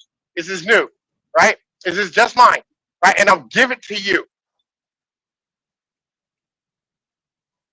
Well, that's okay. And then you just put a Star of David. The Star of David are the people who control the most people in the movie. I mean, you can do whatever, you know what I mean? Like fucking, but this is like a fascinating concept. Like when you want to go to war, you have to have like not just like for every soldier, you have to have somebody else who sleeps for that soldier so they can like stay up all the time in battle, right? There's like all types of shit you can get into with this. Well, and the thing is, like LORP, like Appalachian Gorilla makes is a expert at making Yes, I know. cartoons. I've seen them. Yes. Right. So like, but like you always wanted to make cartoons too, right? So I mean, Okay, your point is yeah, but I'm talking about high level quality. Not no offense to Pinoid. Yeah, I told you, it took me 2 years to make Jank, right? But like, yeah, like you get better as time goes on. Yeah, and it also helps when you have a multi-million-dollar company behind you to produce series. But yeah. But the point is yeah, but but why would they give you multi-millions of dollars if you don't even try to make it without multi-millions of dollars? Like they don't want to give you millions of dollars exactly. to waste. They want to give you millions of dollars to make them money. See what I mean?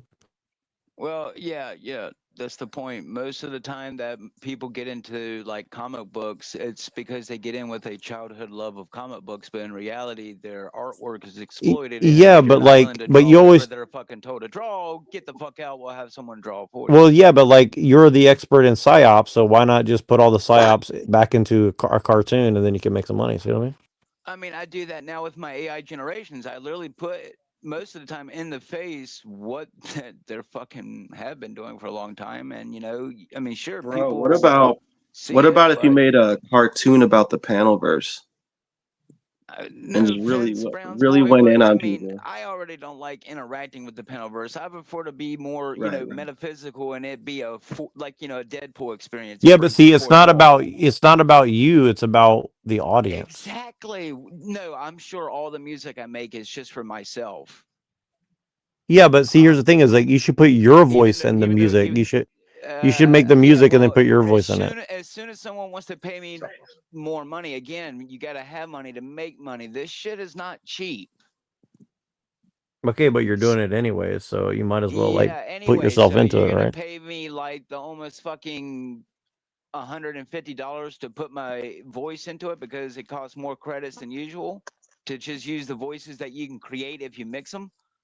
Because some of the voices I make are unique, and I can mix my voices based on what I'm. Yeah, but like, mood why for, not sing in harmony with the I've done people that on the thing? before. If people were really attuned and listen, I have put my voice sometimes in there. It's just people don't appreciate it because I'm not some gay black dude, I guess. Yep. Well, why don't you just become a gay black guy then? Well, there you go. Point is I'm still waiting to join a cult, and one hasn't given me a good enough offer of a Las That Vegas would in be my pretty. ass. That would be pretty funny to see to see a cartoon where like the guy in the cartoon is black, but it's Lorp's voice on the black dude in the cartoon. What's up, boss? That'd be pretty funny. Well, Yeah, I fun mean, fact, like, fun listen, fact, Lorp, fun fact, Lorp, Browns bro, boy, like, yo, that listen, Blade it song I made, costs, shut up, Pinoid. That yo, it that Blade costs song I made, nothing it's my voice for is for that processors song. now. right? Like, yo, I literally have a 32 gigabyte fucking computer that can run any goddamn program I want, and it costs me $250.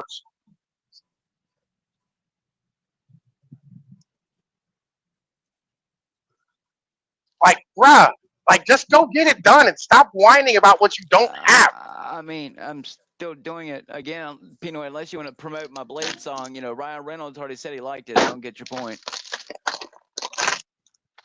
He just There you won't pay go. me for it. That you're not Like, getting listen. the point. I won't get nowhere unless I sell my soul, my whole, and I was already told that by a very high-profile artist. So I don't get your point. I don't get your Music, fucking point, you fucking retard. The you're point is never I going know to that there's a break. Wait, goddamn listen, devil in listen. this world, and if you don't sell your whole to a goddamn Jew, you ain't getting nothing, motherfucker. Shut the fuck up. You are I'm so never going tired to of you. break. You're never going to break into music. I'm not trying to, dumbass. I'm trying to save people's soul like you, but I'm starting to wonder if goddamn monkeys even have one. I was right. You're not a monkey. I keep forgetting. Fucking evolution. It confuses me.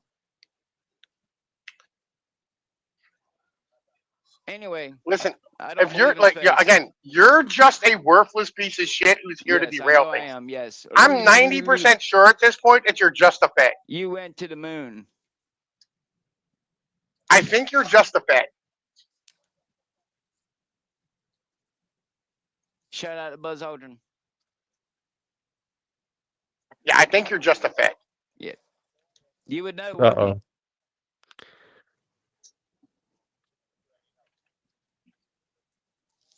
Like, you fought the hardest tonight, right? And really got into it the moment we started No, talking about unlike like you, Pino, organizing I and have getting a better. loving wife who likes to get, you know, sexed and fucked all the time by a loving husband, and not just some guy who produces children and claims he loves them. What's your point? I mean, the point is we're trying to get organized and like He's make the only shit one. better. He's the only one who claims that I'm like some horrible bad person who's just gay and doesn't want to try. Yet I've done nothing. Because but we're try, trying and I've to been because we're told trying to by get high-profile organized people because we're that trying to get listen, organized and yeah, you're not you're gonna talking get about organized nonsense. anything unless you're gonna bring Nick Fuentes or, you know, one of the actual mainstream people like, you know, Right. See what I'm Well, saying? that's No, what he's we're fighting really hard, bro. Like, well, that's really what we're hard trying right to now. do. you're That's not what gonna we're get trying to anywhere do, though. talking about Andrew Wilson or Jim Bob or EBT, which, funny enough, that generation inside that song I made with all the nuns, the guys smoking on the upside down cross. Well, Kind of see, funny this that is it looks just like EBT. Kind of funny it looks just like EBT, and it was supposed to be a woman, and it generated someone who looked just like him. but see, you're Anyway, missing the point. We're talking about people bigger than Andrew Wilson or Nick Fuentes yes, and all this, right? and You're yeah, thinking small, we're thinking big. See, that's I've the been difference. thinking small or big. What are you talking about? I've been sitting here playing a game, listening to y'all talk about stupid shit. Okay, well, why are you saying stupid shit on top of it if it's so stupid? Because I know that the only way for someone like me to get somewhere is to sell my whole and soul. So there's Okay, no point well for me then to why talk don't you about let it. us why don't you let us have a conversation without like I talking about haven't. whatever you're talking What about? the hell are you You're talking not. about? He's the only one Because constantly attacking me. What are you talking about? He's the one constantly having to attack me all the time. because you're making it all about you when we're talking It's about all about organizing our me. channels and getting Oh, bigger and like trying to oh. actually like grow an audience, right? I already You heard him. He told me to but go you make said episode but you said that you don't want a bigger audience, so why are you here talking about it yeah, then?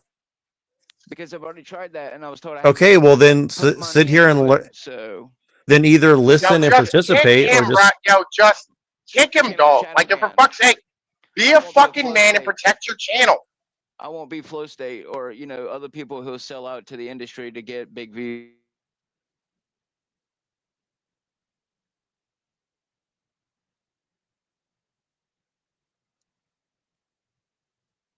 Lord, nobody wants to be an asshole to you, but just like if you want to participate in the conversation, participate. If you don't, then just be quiet or go away or something. Like nobody's mad at you. You're just you're taking everything really personal when it's like we're talking about growing our channels, and you said, well, you don't even want to grow your channel. So like, what's the point in what's the point in talking if you don't even want to?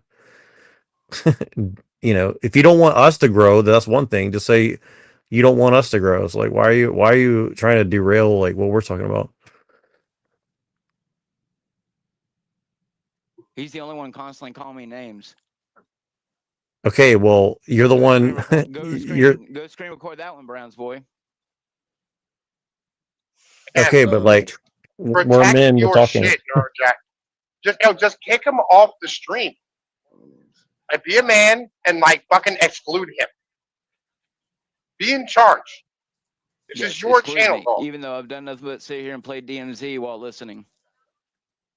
and derail the shit out of everything all the time. You're the only one who's talking about me growing a channel that I've already tried to grow for 6 years and was told by high-profile people that if I'm not going to put money into my channel or sell out basically to YouTube, I'm never going to get anywhere. For Okay, but just you're just talent. you're just repeating yourself, dude. So like we already Okay, heard you say that. So keep talking, dumbasses. Yeah, we did.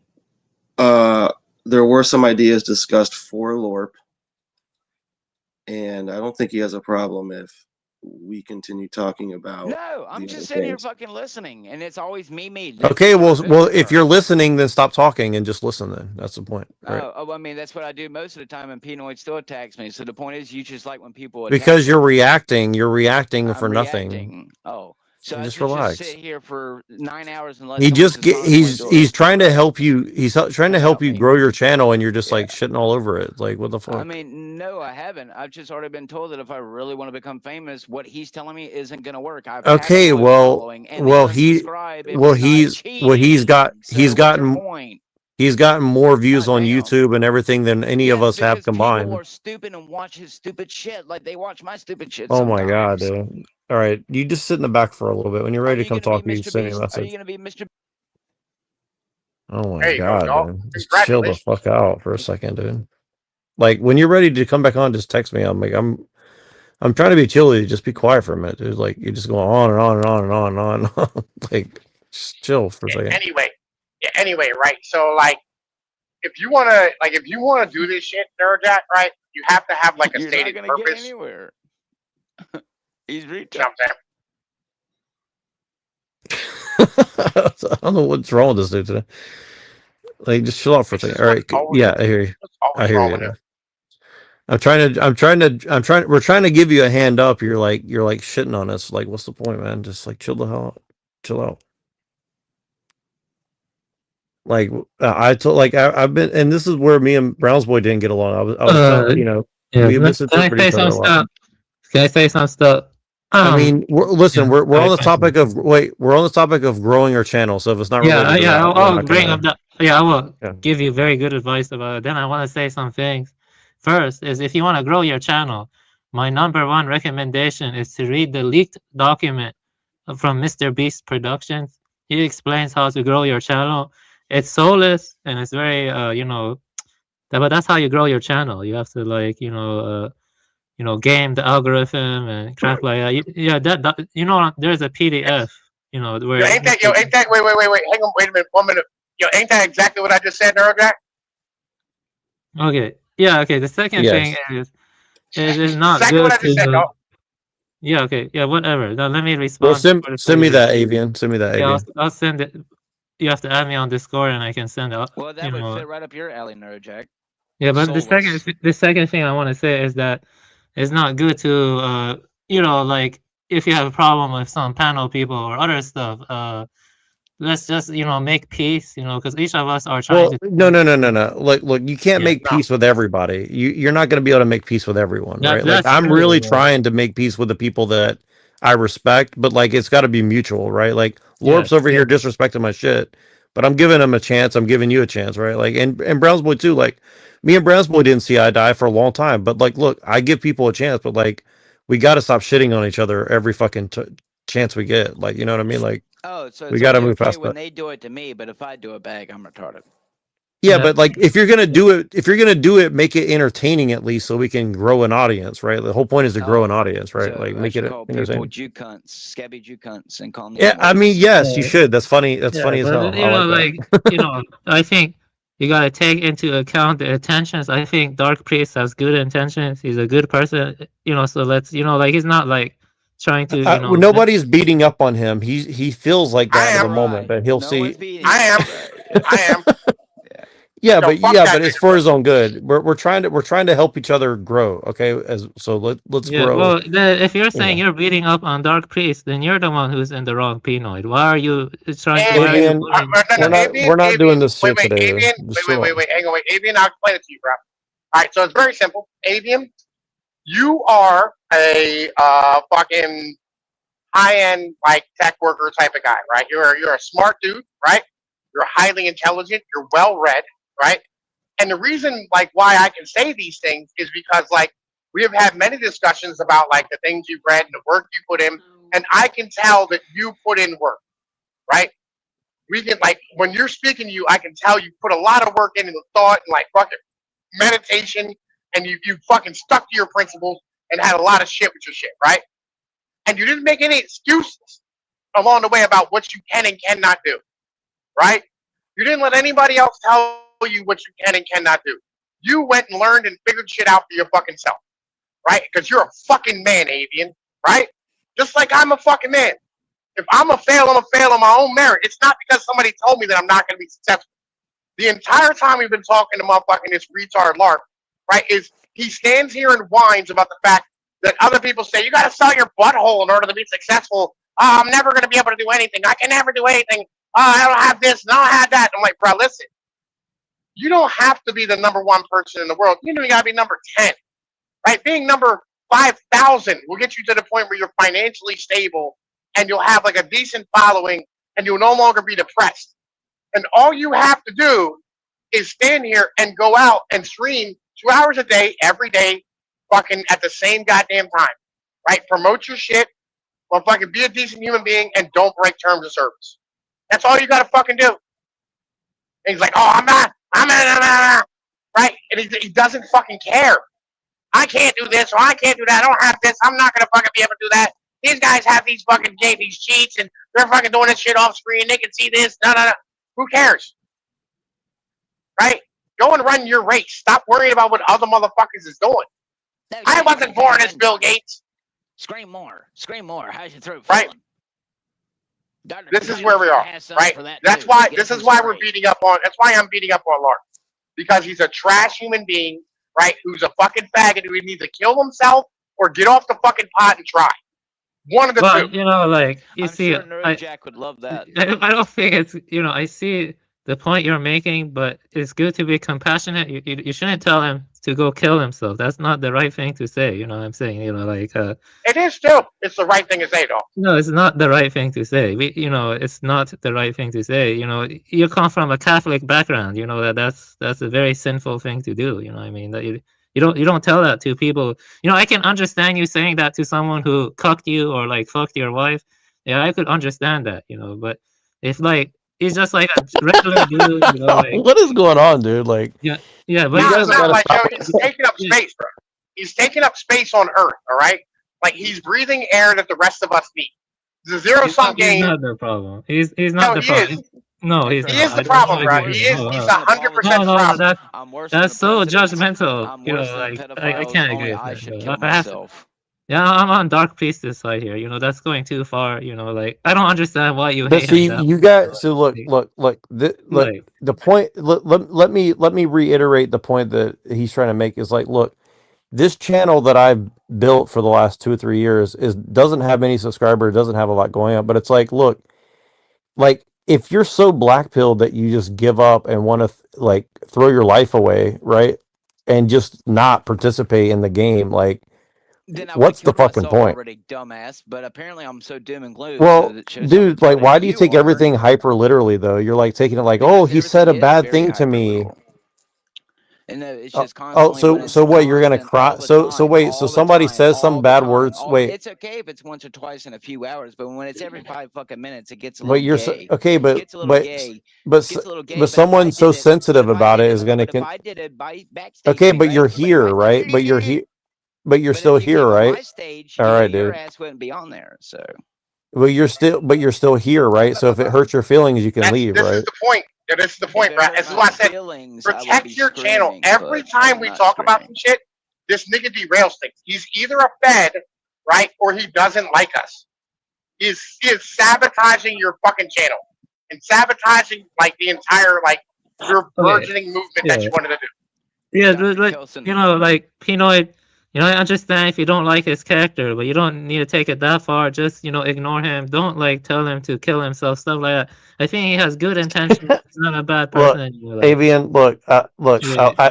everybody, look, we like both you guys, but you guys are doing this like kind of like concern trolling and like No, just it's not chill the concern hell out, trolling. dude. You just told him to kill Take some. himself. That's not something you gotta Oh say my on God! stream. Some guy said some Yeah. bad words to me. So But what, that's dude? Just chill the different, you fuck know, out, that's man. different. You just need You to know, learn how to that's chill out. different. You see, I mean, you don't, that's different. Yeah, but like, look, here's the thing: is like, Okay, I know, well, look, I know remember Appalachian Gorilla, I know remember that Lore. the next time Browns boy comes at you sideways. Remember that next time. Okay, Yeah, well, Browns the boy? difference is Okay, here's the Browns boy, difference. remember that. Yeah, but here's the difference, though. I See, he actually can be have a more. hypocrite. He can be a hypocrite, but no one else is allowed Here's to. here's the difference. I know you. I know Appalachian, right?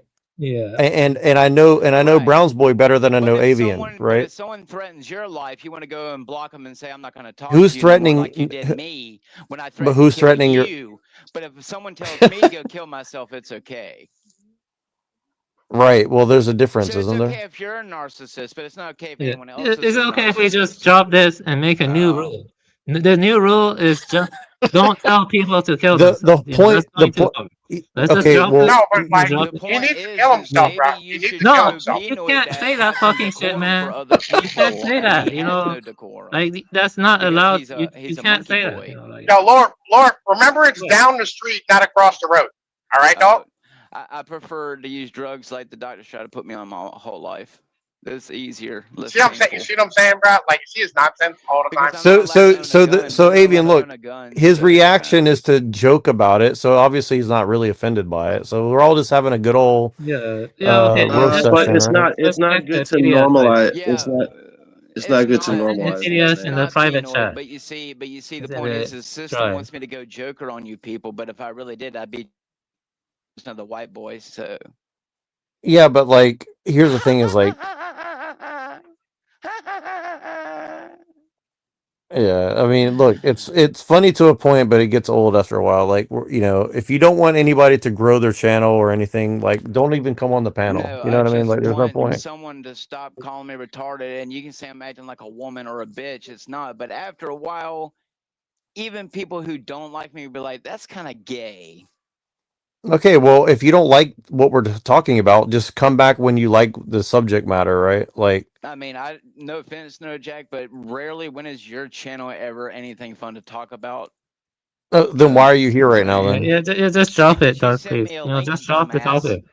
Yeah, just drop it. Okay, when so I you don't No, want no, to, no, so, so no one's Hey, forcing you to be Avian, here, right? when I wanted to Hey, talk, you see what I'm saying, Neurojack? Right, see what I'm saying? in here Neurojack? 5 seconds, and he was Like, I already calling come in me a here, right, retard, and like, so listen, don't I get your talk about point. real He's subjects with never you all the liked me. time, No, you don't. and we No, you discuss like don't. cool You shit. just want people to Right? keep being little Jew This bitches. dude just wants attention, Yeah, like a we know your bitch. point.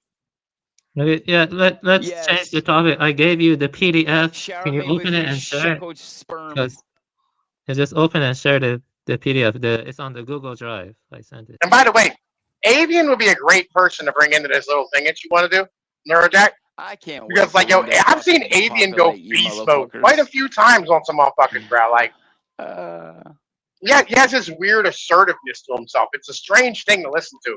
This weird with his accent, but he can do it. Like, right? He got some like fucking skills.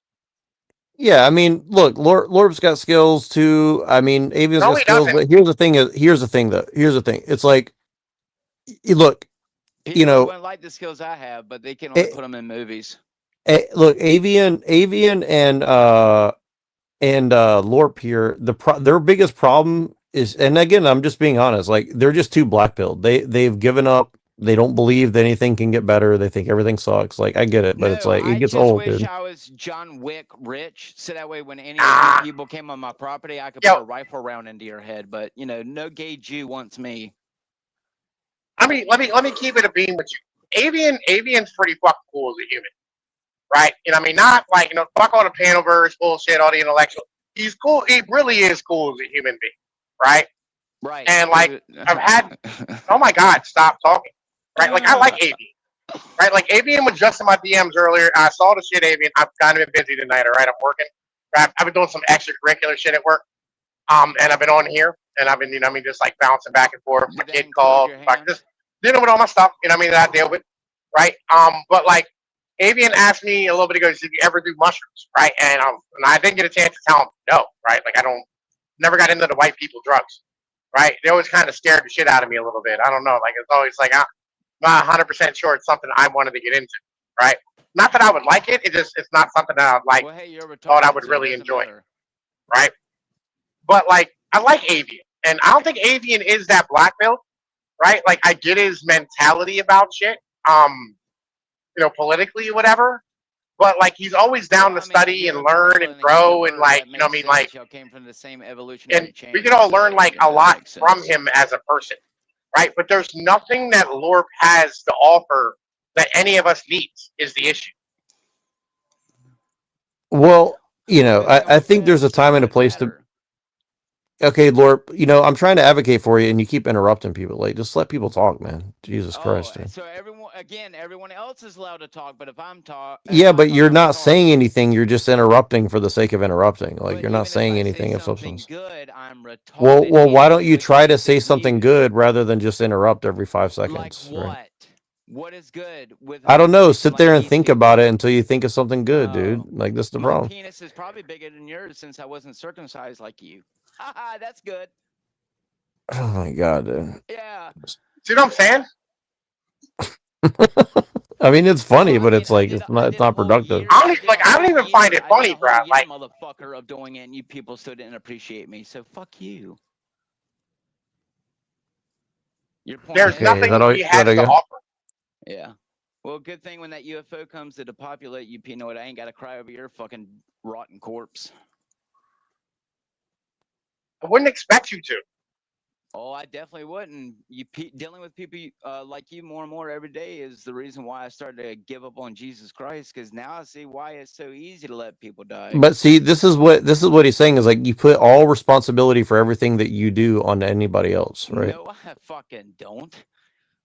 You just said that because of you have to give up on Jesus. Isn't better, so I have to do this and I have to do that when I've already been told by people who are in that system that if you're not going to do what we're willing to do, Oh my god, dude. You've already said that a million times already. We already know, okay? I get it. Okay, so just stop participating in the conversation now then if you think that. I have been the whole time. Yeah, you're not participating in the conversation. Except for when he calls me retard because he's the only one who seems to love to attack me constantly. Jeez, Okay, can you take a breath and just move on from it? Breathing? What are you talking about? I can't even talk. Oh yeah, breathing's good. I've been breathing the whole time. Yes, but there's parasympathetic breathing. Oh, I'm sorry. I'm not talking to you faggoty enough. I'm sorry, baby.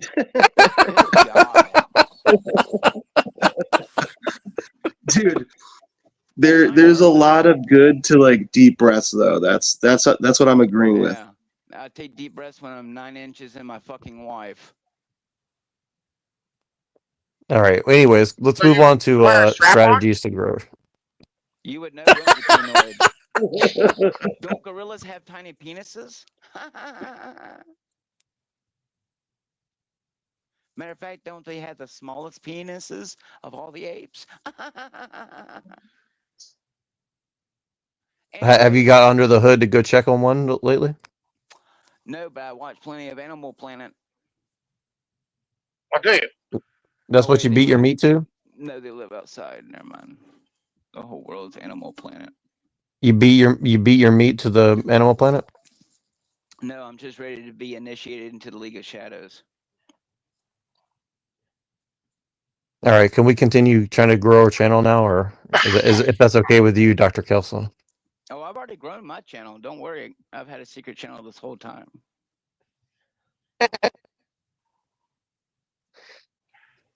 So why don't you share your knowledge with us? Why don't you drop some knowledge bombs on us? I think he said he said that his channel grew 9 inches.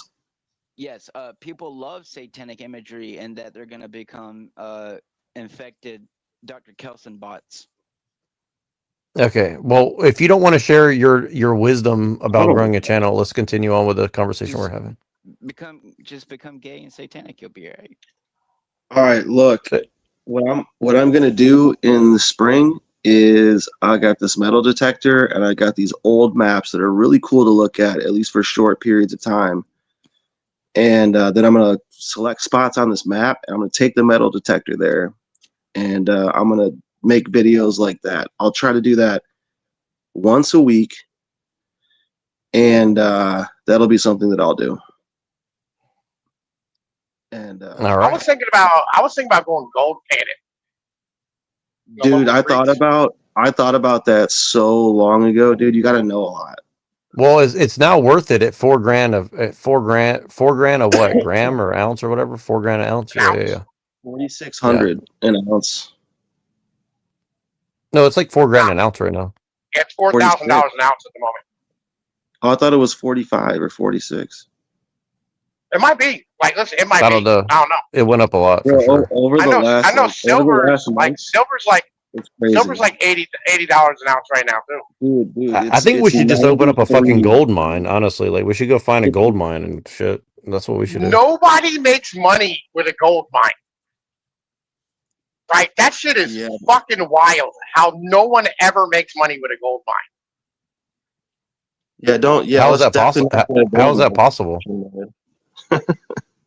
Maybe I mean, most of it goes to rich, Saudi Arabians. But anyway, I mean, because like, so basically, it's the same thing with farms.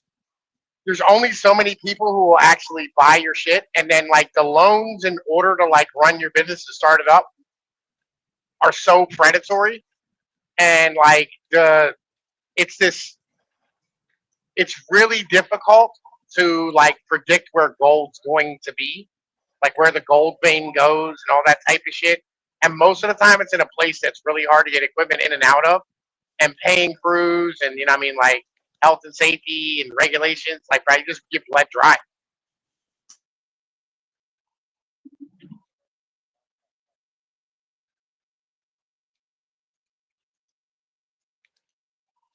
That's why I was thinking gold panning. Yeah, can you share the screen? I want to share something. Yeah, so, because it was about what you were talking about before. Yeah. About what?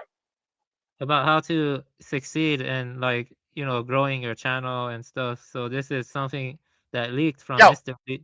Yo, just read it. Yo, what are the highlights? Tell us the highlights.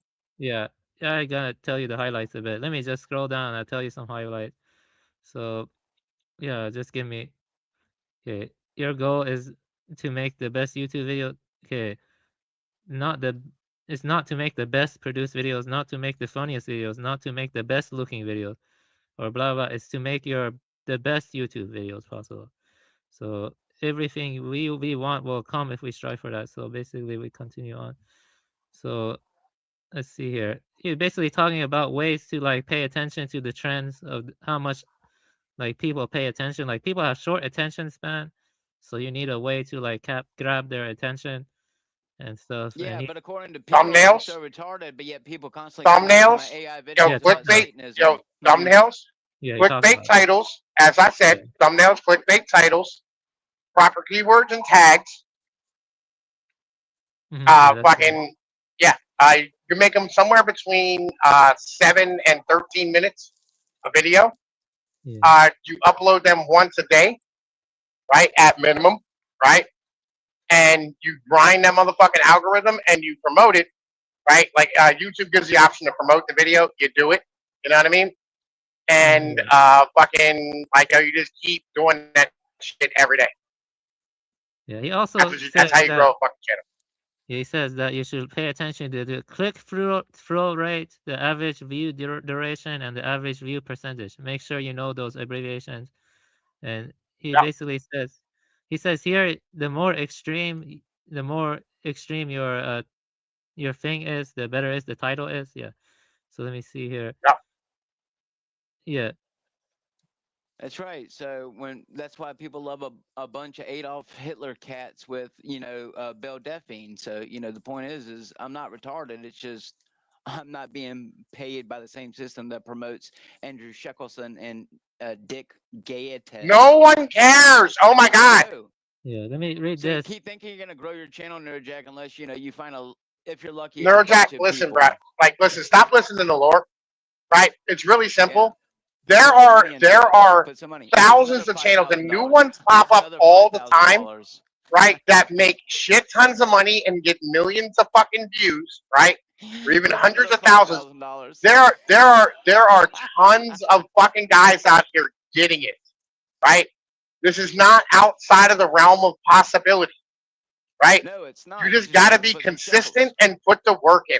You don't have to sell your fucking soul, but you do have to like follow the fucking rules. Like TML, who has streamed for how much, and yet his channel has barely grown since I've been here. But you know, people Okay. like Flow State get plenty of subscriptions. What a fucking crock of shit. Yeah, but actually TML's channel's doing better than Flow State's owned by a lot of metrics. So Sure, and a lot of metrics, but I can tell you, his is pushing the algorithm more, whether he's paying for it or not.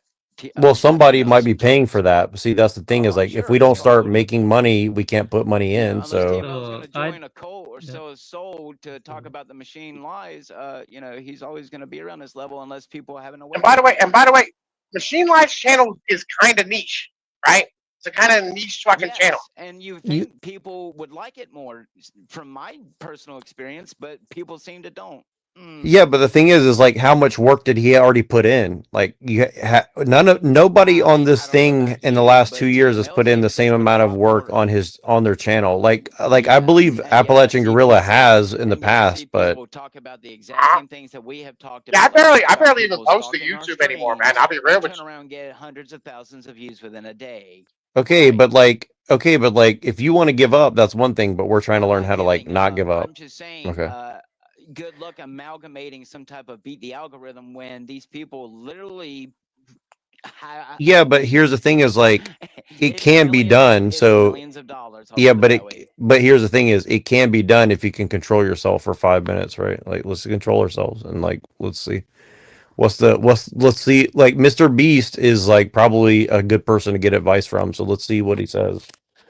Because the dude is a fucking genius. I think Mr. Beast is a genius personally. Like I don't like a lot of his content, but he is a genius. Like he does like his like I'll be honest with you, the one thing I like about Mr. Beast is I think his fucking editing like of like 10 or 15 different cameras over 3 days into like a 5-minute video is amazing. Like that's fucking hard to do. Like to take 10 or 15 different cameras that film like hours and hours and hours of footage and then splice it down to like 5 to 20 minutes. That's really fucking hard work to do. Like that's not easy to do because I've done that. Like it's hard, you know, like I don't care what anybody says. There's an art form to that for sure, you know? Yeah, And Mr. Beast, like his first video, he counted to 1 million. You know, showing your allegiance to other things. You know, that's why people use certain imagery and colors. I mean, Mr. Beast is being used by the system.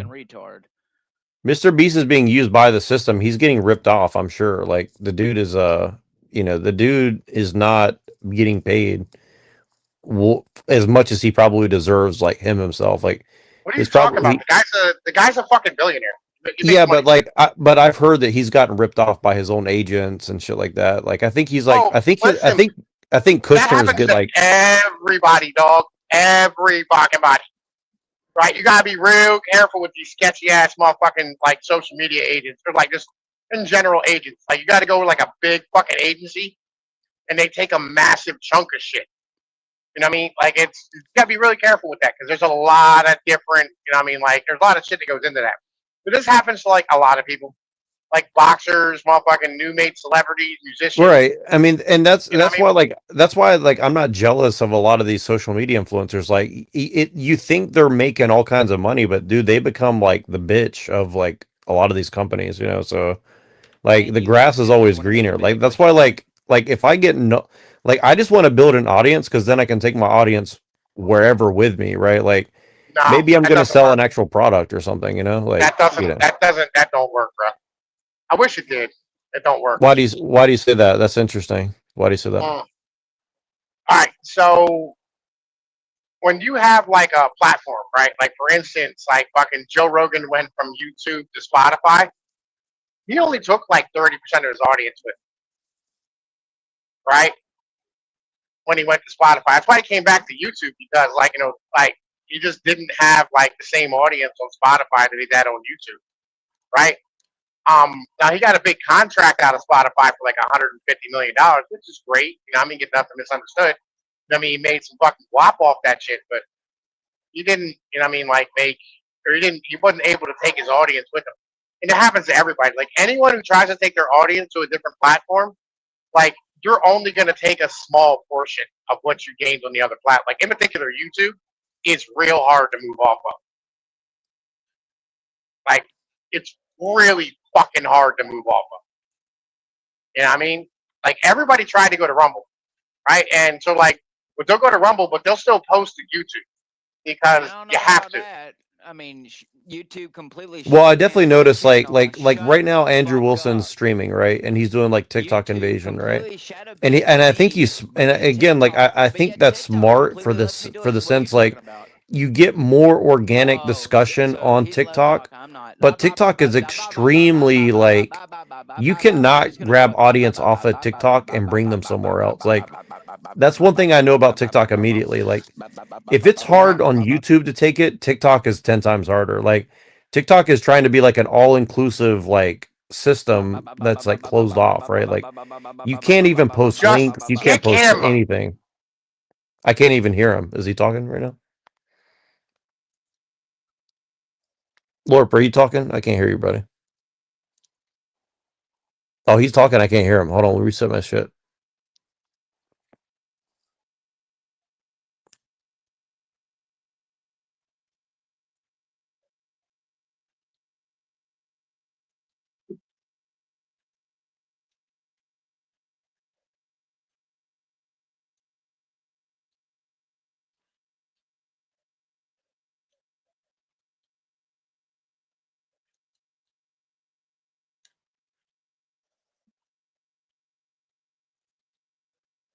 Well, you do need to, you know, boost the channel regardless. You need some money to invest a little bit.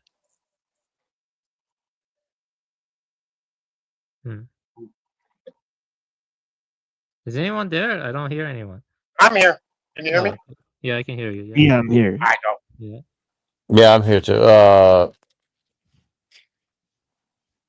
Let's see here. All right, so let's continue. So what's the main points? Okay, so like algorithm, I mean, thumbnail, consistency. What else we got? Yeah. I'll tell you this: like thumbnails are so incredibly important on YouTube. Like, I think even myself, like I've underestimated like how fucking important it really is. You know, like I think it's like it's very, very important. If you're trying to get views, like you've got to focus on that shit. Yeah, I think humorous title that sounds very exaggerated, or like he says right here, I spent 50 hours in ketchup is better than I spent 50 hours in my front yard, which is like, you know, you want it to be kind of like viral, and you know, so yeah, I mean, you also talk about Like yo, listen, just thumbnail, right? As a whole, like back in the day, we used to play a game on my fucking channel. I'd take like a movie clip, like a movie picture, like a still from a movie, and then like I throw like my face with my avatar over top of it, or somebody else's, right? And then I'd have people guess the fucking movie, right? But it was always like some wild shit, you know what I mean? And like it just that gets clicks, dog. It gets fucking clicks. You have to do that shit. Also, you can ask ChatGPT what are the most popular tags, you know, and then you can add it to your video like tags, and you gotta like calibrate the tags to get more views and stuff. Yeah.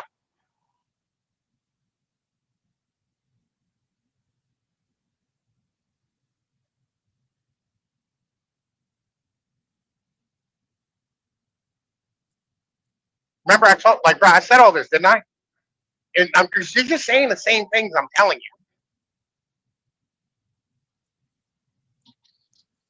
Yeah, a lot of it seems pretty obvious when you see what gets viral, what gets popular. There's like a specific pattern to it. You know, the pattern is like the thumbnails, which he said, and also making sure the tags are right, and you want to make it catchy and stuff. You know, I feel like maybe, you know, it's not good to get too technical in the beginning. You want to just keep it all like, you know, somewhat humorous and meme like. You know, people like that kind of stuff.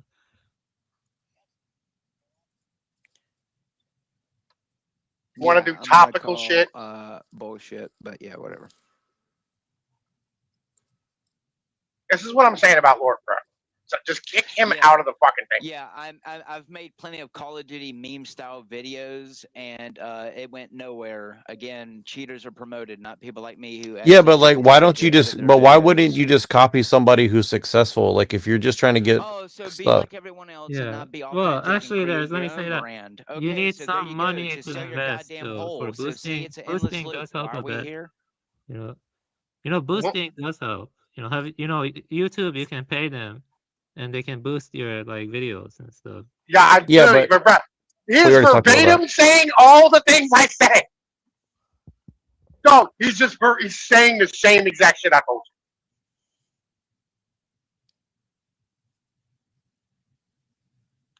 I'll show you how to get rich. You want to get rich? I'll show you how. I just don't want to do it. Like, bro, I can't. I don't have time to grind the algorithm 2 hours a day sitting on my fucking ass streaming. I just don't have it in me. Right? I got other shit out, and it's about my health. Like, I gotta go exercise. I gotta eat right. I gotta spend time with the kids. I gotta do all this other shit. Right? 2 hours a day of doing live streaming at the same time every fucking day is really hard to do when you have a life. Plus making thumbnails, plus cutting up clips, all this type of shit. Yeah, it's like if I were to try to do it, or even Machine or any of us were really to try to do it, like, you would be working like 14 hours a day for sure if you actually just did it all by yourself. You know? No, no. It's like 4 hours a day is what you're gonna put in. Right? I mean, if you're trying to like really supercharge your channel and like grow. No. It's 4 hours a day, dog. That's it. Yeah. Right? But again, do you have a spare 4 hours every day? I don't.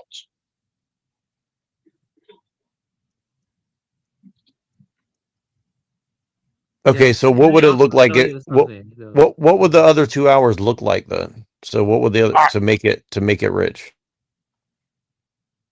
You got 2 hours of streaming, right? You know what I mean? Then like it's small things. Spending 10 minutes making a really decent thumbnail. It's fucking 45 minutes setting shit up in OBS, right? Different articles, right? So you got like all the websites up, and then like you do the screen share on each of those different fucking websites, right? On your OBS to set up what you're gonna cover that day, right? It's motherfucking like another like fucking 10, 15 minutes doing the tags and blah blah blah blah blah, right? Figuring out the title that you're gonna put on. Fucking then there's like the other hours probably going to be you cutting up clips, right? You motherfucking like once you're done, right, with your 2 hours, right, you're gonna spend another hour, you know what I mean, just cutting up clips and uploading them not just to YouTube, but like to all these other sites, Rumble, Substack, fucking Odyssey, whatever. You know what I mean, BitChute, all those things. Also, if you want to grow at any cost, the thing you should value the most is humor. People don't really like care about the accuracy or precision that much. You know, the normies or the people who are gonna make the channel grow. It's the humor. Don't forget, if you're a shadow banned, you're not gonna get as many views. Well, it also depends on what you're doing. Like if you're gonna do like the news and topical shit, you should probably be accurate. That's true. Yeah. Yeah, it depends on the No, I just do AI songs that allegedly talk about the things that I loop about. But you know, on YouTube, I get maybe if I'm lucky, maybe a few hundred views. He's a fed. I'm telling you, this nigga's a fed. He is a fucking federal agent, dog. I wish, boy, I wish. Yeah, but he already listen, Lord. He already told you you're not going to make it in music, so he already said like that's not possible. So. Oh, I know. According to the federal agent. Okay, so why are you complaining? So anything unless. So why are you I'm willing to complaining go about on not your own making? people. So You're not even trying to make money with your music, right? So like, I have tried, and apparently a white boy selling black man music is racist. So because when I did that thing that you told me to do with that Do you guy, see what I'm saying, brother? Derailing, shut the bro. You see the fuck up. derailing though? Anyway, the Just point is, kick him. remember that We're having a thing, really good that discussion. thing that you sent me with that black Kick guy on him. there who allegedly sold his music? Yeah, kind of funny how all my money got stolen after you told me to sign up for that thing. So anyway, stop thinking that you're going to get rich because someone tells you to sign up for something or you listen to a seminar. That's why you lost what, $4,000? Keep believing everything that people tell you on the internet. This is how you do this. Keep believing that, buddy. Anyway, I tried selling that Blade song, and the most kick him.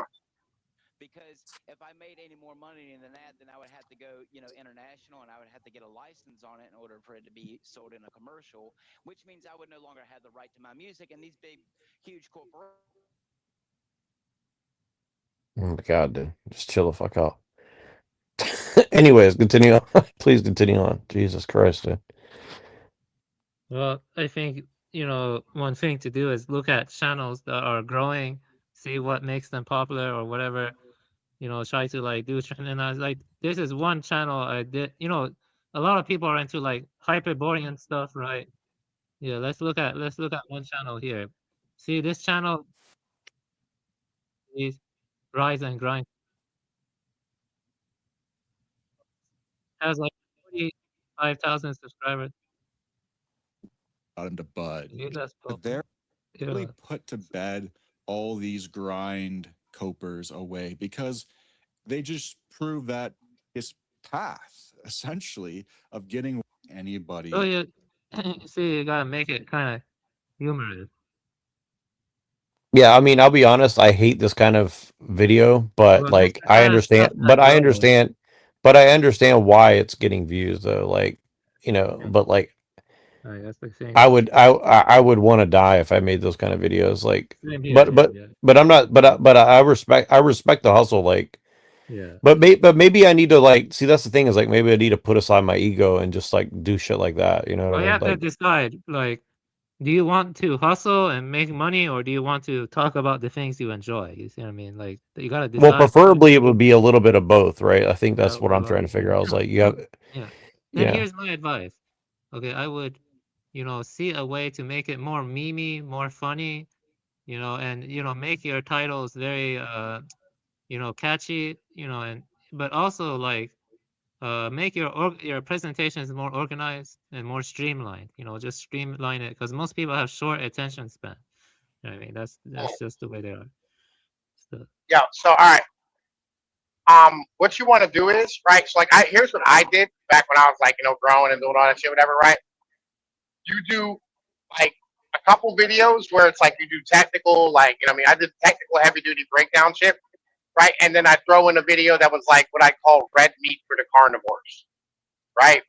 Where it's like it's right wing, MAGA propaganda type of fucking shit.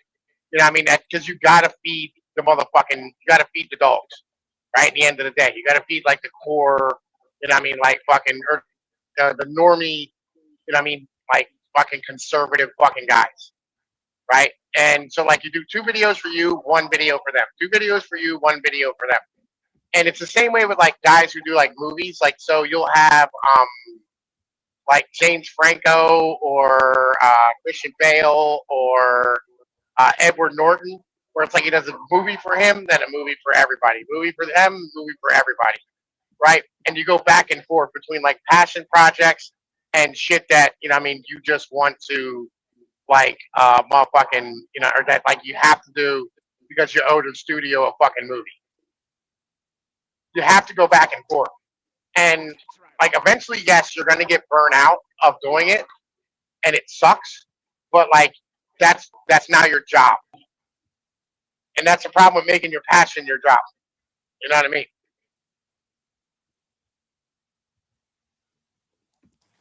Yeah, I get what you're saying. Edward Norton reference is pretty good because I know about him. He did a good job of balancing, like striking that balance, and he's hated by other actors, but he's done a good job of like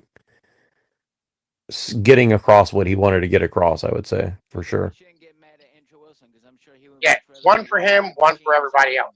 That's how Well, it look, works, but right? see, It's the this is same the with your thing. channel. You know what I mean? This the yeah, and this is the thing, Lorp. I'm not mad at Andrew Wilson. Like I'm trying, like I'm not like thinking all day about him, right? Like I'm trying to like learn from what he's done, good and bad, right? Like that's what I'm trying to say, right?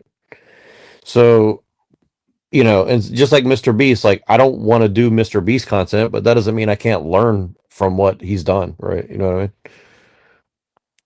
Like, but the thing is, this also is like a lot of people who hate on Mr. Beast, like they don't even hate on him for like the right reasons. You know what I mean? Like the dude is not an idiot. The dude is a genius at making videos. I don't think there's anybody that can make videos like Mr. Beast makes videos, right? I mean, he's got a whole team of people around him now too. That's another part of it. But I'm just saying, like, there's an That'll art come form. later. That'll come later. Another You know what I thing you mean? can do is, like stream video games. I don't know if you play video games, but video games that are released recently and get popular, that can like bring people to your channel too. Like that's like live streaming or Twitch streaming. Yeah, I mean that's the thing is like if you want to do trending stuff, like and that's the thing is like I like video games, but I don't like current video. I don't really play video games like that. You know what I mean? Like Yeah. I'm just throwing out ideas. Just throwing out ideas. There's a channel I saw recently, right? I forget the name of it. It's like a lefty type of channel, but I like him, and I've had some conversations with the guy. And what he does is he has like an avatar on the side with him in a chair, like it's this weird, like fucking furry looking type of avatar thing. It's not even it's like an anime thing. I have fucking no idea. No matter. But then on like the background of his videos while he's talking, right? He'll have like a video game or like an old like Windows screensaver, and then like a Windows 95 screensaver, or like a fucking Windows 3.1 screensaver. And then like he'll put like pictures of shit up that he's talking about while he's running through talking about doing his rant. And his channel went from, and I'm not fucking with you, in like a month and a half, it went from 500 subs to like 5,000. Right? And his views grew with his fucking channel. And his content's good. And he's clear thinking and he's ranting. And I enjoy his shit. Right? I really do. And I agree with like a lot of the stuff he says. Because like, the horseshoe theory, the far right is, closer to the far left. Right? And, we go back but he has the same approach on immigrants that I do. He's a fucking far leftist, like Zohan Mondami fucking supporter. Right? And so like this shit, is something that, like you have to, like you can take video games and put them as like part of your fucking background for your videos. You know what I'm saying? Wait, Well, like what's you use what for the backgrounds? video games. Right? Tom Foe does the same Oh thing. yeah, I see what you're saying. Yeah. Like Have you well, checked out Tom Foe yet? No, that's what I was trying to tell Lorp if he would chill out. Is like he should play video games while we do our conversations and shit. See, this is what I was saying is like Yeah, I can actually play games while you do conversation if you want, because I have emulators and I have everything set up, so I can play like PS1 games or PS2 or GameCube, Wii, you name it. Just like we can play it. But it has to be something I'm good at. But I'm good at platformers. I'm good at RPGs, stuff like that. Survival horrors, stuff like that. yeah, I think and I think that would be cool. Like, and that's kind of like the things that I think we should be doing is like you have like even if like you and Lorp played video games, we'd have like dual screens and then we still present the material. And so at least, you know what I mean? Like there's nobody doing that kind of shit. And then like, Yes, there is. Yes, there is. There's a lot Really? of people doing that type of shit. Yeah. really, where they have like, overlays and shit of really? Okay, cool. Well, Yes. send me Yes. some of that. Cause I'm interested. Well, that means there's a market for it. So that's good. That means there's a Mhm. market for it. Right. So let's start doing There's that a kind of guy, shit. and there's Yeah. a guy. There's a guy named Tom Foe. You can check him out on YouTube, right? FOE, right? And like I enjoy his content, right? I think he is nowhere near as base as any of us, right? I think he's still like kind of buried in like a fucking normie algorithm type of thing, right? Because like there's a lot of stuff he doesn't know, but like he's passionate when he talks and like he's getting it done. And like that's what he does. He just has a video with like an overlay in the background and shit. You know what I mean? And he has like a border overlay with a fucking like some weird. I don't know what type of video game it is. You know what I mean? Yeah, but that's why I want to reach out and grab some of these people that are like uninitiated into the shit that we know and bring them in and learn from them, because like sometimes not knowing what you don't know, you're gonna catch the algorithm just because like you're just dumb and doing things the right way anyways, right? Like, does that make sense? Like that's kind of a good thing. And they kind of like make room for guys like us, I would say, for sure. Go ahead. Well, I had a dude, right? Fucking who was on my channel when I was small. I was like probably like I don't know 1,000 subs, something like that. And I brought him on as part. We had a part of the stream every week, which was like support a smaller YouTuber, right? It was like a stream that we did like every, you know, what I mean, like we were doing it like 4 or 5 days a week, something like that. And one day, I think it was like Thursdays, we just support a small YouTuber. This guy had 300 subs when I had 1,000, right? He now has like 400,000 subscribers. Right? And the reason is because the nigga's dumb, right? He talks about Jesus and he does like fucking prayer services and like he fucking does conspiracy like shit, but it's like QAnon type of stuff, not like the weird Lord shit, like the QAnon type of stuff where it's like Ruth Bader Ginsburg was dead before she died, right? And like, you know, oh, you know, fucking Nancy Pelosi's a demon type of thing. Like these fucking normie ass conspiracy things, right? And like, but the normies eat that shit up with a fucking spoon, right? And there's a lot more of them than there are us who are like, yeah, listen, you know what I mean? Let me explain why like this is the same as like the populares versus, you know what I mean, like the fucking Republicans in fucking Rome and shit. You know what I mean? Well, this is why I paid for StreamYard for a month, because I wanted you guys to like share my stream and then get other people who do streams and get us all to like start recasting to each other. So we're kind of like sharing our audiences and we just kind of build up a general audience, right? Across platforms, like meaning all of us have a platform. We all kind of, I mean, again, I'm just half-assing it. Like, I don't know what to do. I'm just saying like, we get a cross section of people, and then we drag some of these people in who are like the conspiratards, and then we mix it in with like some, you know, better analysis from someone like Machine or you, or, you know, and I can go do my little debate bro shit or whatever, you know, retarded stuff. But, you know, but say what now? Hill Eater. A leader? Hill Eater. I'm trying to get him to do more. I mean, he's kind of like, and I'm not talking shit. Like, he's trying to like troll all these people on Twitter, and I'm telling him like, look, like these people, like everybody on Twitter is just trying to clout chase, right? They're no one's really interested in like getting into the topics. I mean, some of them are, but they're almost all feds or like wannabe feds. So it's like it's really hard to get like an inch, and he's aware of that. But it's like, but I'm trying to build up like a general audience for like I think people like the Groyper kids are like, they're like real people that we can talk to, right? Like, or some equivalent, or like even the leftists. Like a lot of these leftist people are smart fucking people, right? Like, I don't want to just like throw the ball under the bus. Like a lot of these people, you can actually hold a good fucking conversation with them, right?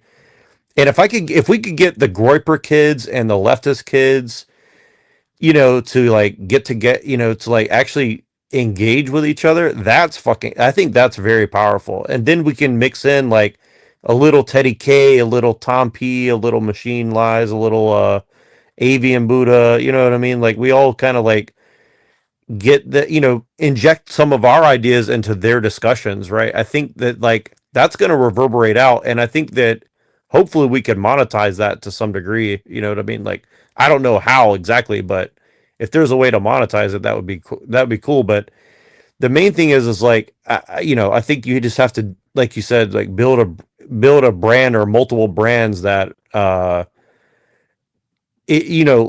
that have enough of a personality that people will just come, and again, like I'm seeing it on like I'll give you an example. I saw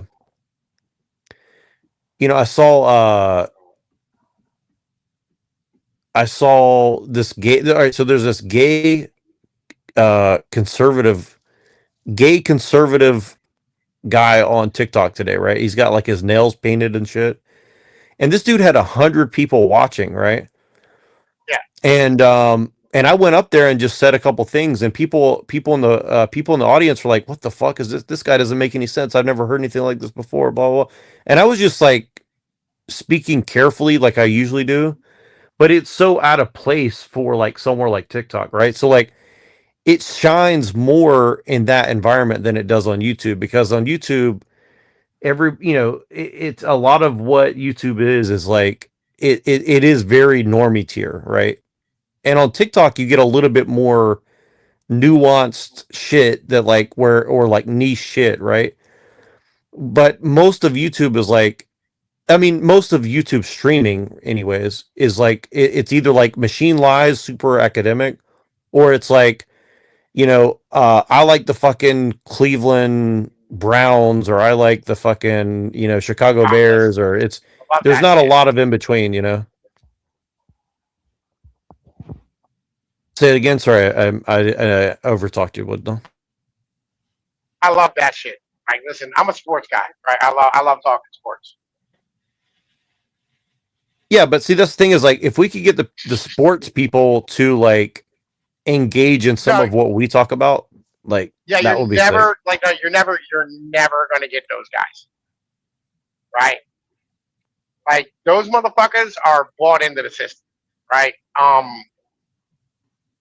Look, I don't want to, like, I'm not interested in doing YouTube anymore, right? I'm kind of not, right? You know what I mean? Like, I'll do streams there once in a while, like, but I really don't care about YouTube anymore.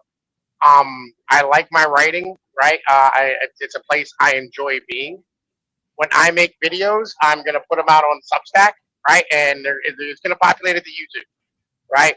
I'll come and hang out with you, right? I'll come and hang out with Machine, right? You know what I mean? Like, I'll hang out on other motherfucker streams, but I'm just not interested no more. I put in way too much work into fucking YouTube, and like, it just there's no point, right? Because it's just fucking like they don't play fair. You know what I'm saying? Yeah. Well, I guess, is there any other way that you can see to transmit the memes of what you're trying to get across in a way that's worth it, or the writing is working good for you too. I'm just saying, is there any other avenues you're looking at? The writing's way better.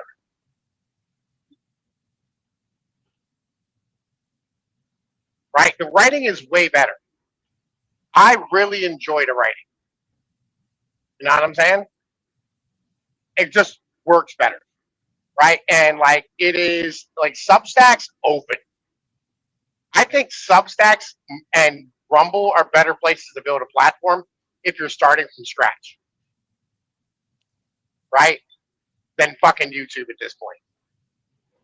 Because like, YouTube is just, it's got a giant audience, and it has like a lot of eyeballs, but like, it's too fucking censored. We premiered some shit in 3 minutes if you guys want to watch. Gotcha. Right? What do you mean premiering? What do you mean premiering? What does that mean? I'm trying to do what you guys are talking about by premiering some shit in 3 minutes. You mean on? Yeah, I got it in the backstage there. So let's see what happens. Roll the dice. The price you mean you want to? The price is right. You mean you want to premiere something on here, or I didn't understand. No, Sorry, I have it. It's going to be premiered in 2 minutes. See, this is my attempt. Because see, you put MF Doom X, that shit gonna get a lot of clicks. It just depends on if motherfuckers gonna click on it. Right? Obviously, it's roll the dice, all right? But MF Doom X, you know, just type in MF Doom X. That shit'll get a lot of clicks. So you know what I mean? So let's see what happens, right?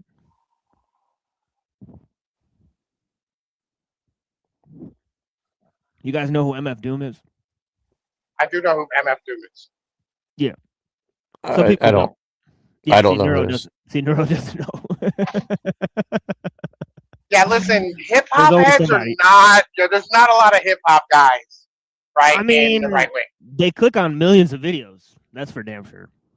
Yeah. But in the right wing, there's not a lot of them. Is what I'm saying.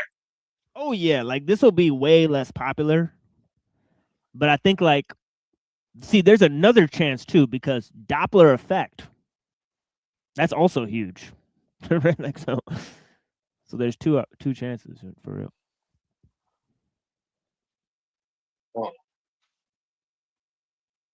Yeah, but anyway, right? So like,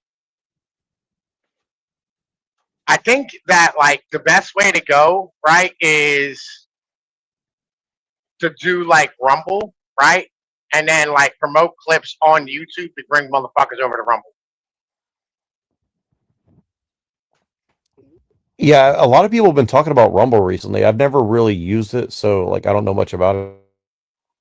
Yeah, also this may help too. Like if you're like trying to cater or market to a right-wing audience, then sometimes like I don't know, like sending $15 or $10 to like popular people like during their live streams or whatever, and that way like ask them questions and then make sure your name is your channel. So that way if they click your name, they can find your channel. That could be one way, you know, like if you like sometimes they give you a shout out if you pay those. Well, you could always like, yeah, I think that works somewhat. I've done that a little bit, but I think also like you have to collaborate with people.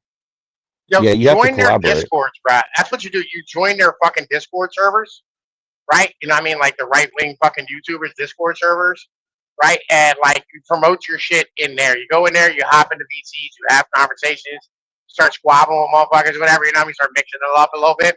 You know what I mean? Debating a little. You know what I mean? Having a little whatever back and forth, right? And like you just start dragging motherfuckers off their channel onto yours.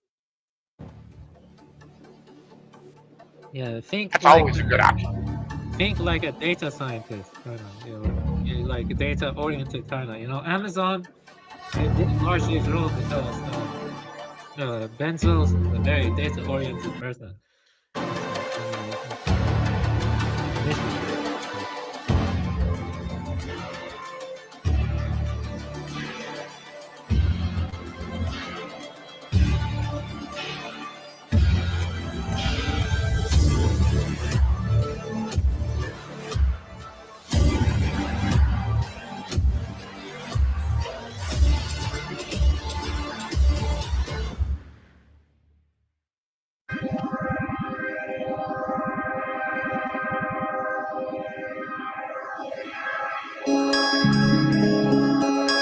Toss and turning, dreams of murder. Someone's killing me, it changes. There's nights, I'm on the killing spree. All done, cold blood, waking up in cold sweats. This is such a cold world, conscious getting death threats, shadows choking me. My last breath lets out my body.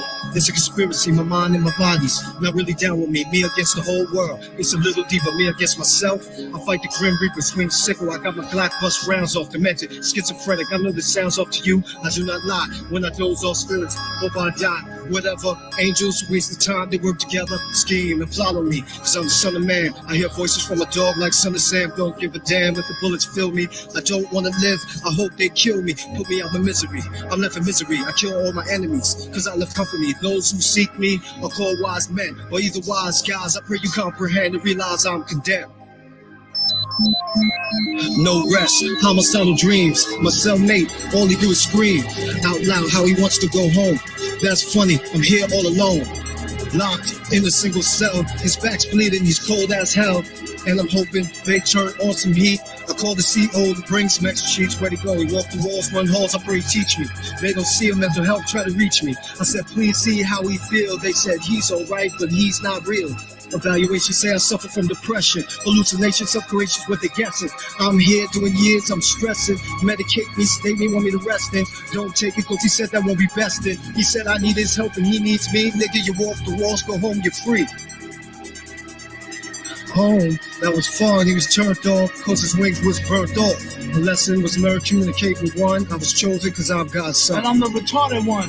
Out in the streets, you won't survive with whack ass beats. We can see that. These days and times, that's how we get ours with rhymes. To my metal face bros with stomachs of cast iron, who've been into winning blast to the last siren. On the slow mode, the car artist with the social chick to my like how you live the slow down below stick. Anywho, how about the Yankees? Once I leave off stage, the party people thanks me. If I may speak freely, nasty like the freaky deep gats, local sleazy speak easy. Been any fan of the limelight, in the mic stand with nothing but stick of dynamite. It's risky business like hand-to-hand crack sale. The rappers who's better hope on the cover of Black Tail. Jumping to who's about, who's that, who catch you through match, be like, tell me how you do that heck no. Especially those who cop please like Gecko. Let go to Mike, do techno. Ha, the bet's a bust out laughing at the bet. For no reason he get cussed out like Tourette. Get tight flow to make her bad ass stutter, or even crack a spine from a mad fast cutter. But a wordplay since third grade age. Back when we used to play bang, open birdcage. Hip hop, Benny Hill, sip penny straight, get every penny weight, then he chill. At any rate, my metal face holds with tongue, or least I ring. Do yourself, I will continue to do my thing like Kung Fu fighting everybody was fighting. And the super villain strike again like lightning at the same spot. Now what's the chance of that? And the name drop like pick a name out the hat. That's a no drop from the lava canava who go play out the rap game like Sabab while I drop his knees like a nerve cat. With intense speech from way back and spin on your back and then freeze. While I play high ball, low ball to zero. So-called rhymers don't call Cleo while I steal the show like thought so try hiking. Super duper stars mean auto tricycling. Sometimes the men, mostly from the women. I hear voices saying that's a super villain. Mostly from the woman, I hear voices. Super villain.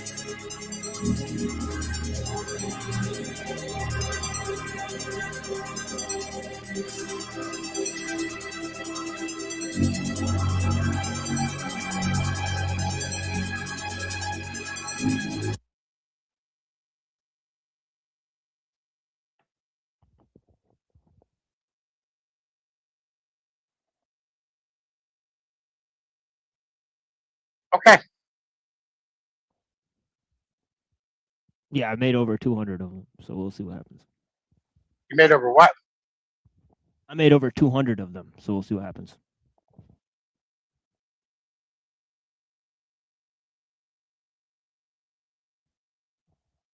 $200 or what? Remix songs. Oh, okay.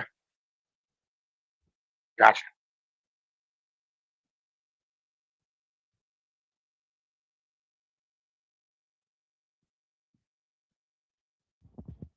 Shit sounds way more futuristic than the OG version. Like it And sounds. there are Like, some channels out there that they just talk about stuff like foraging or like gardening. They tend to get a lot of subscribers too. oh yeah, So they got good camera equipment.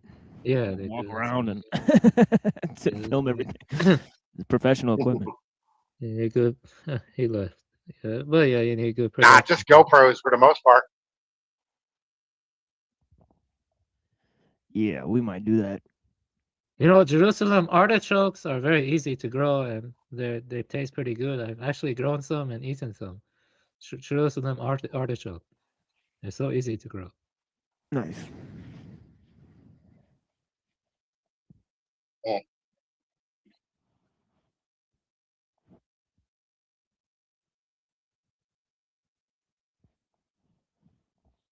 MF Doom X. Roll the dice.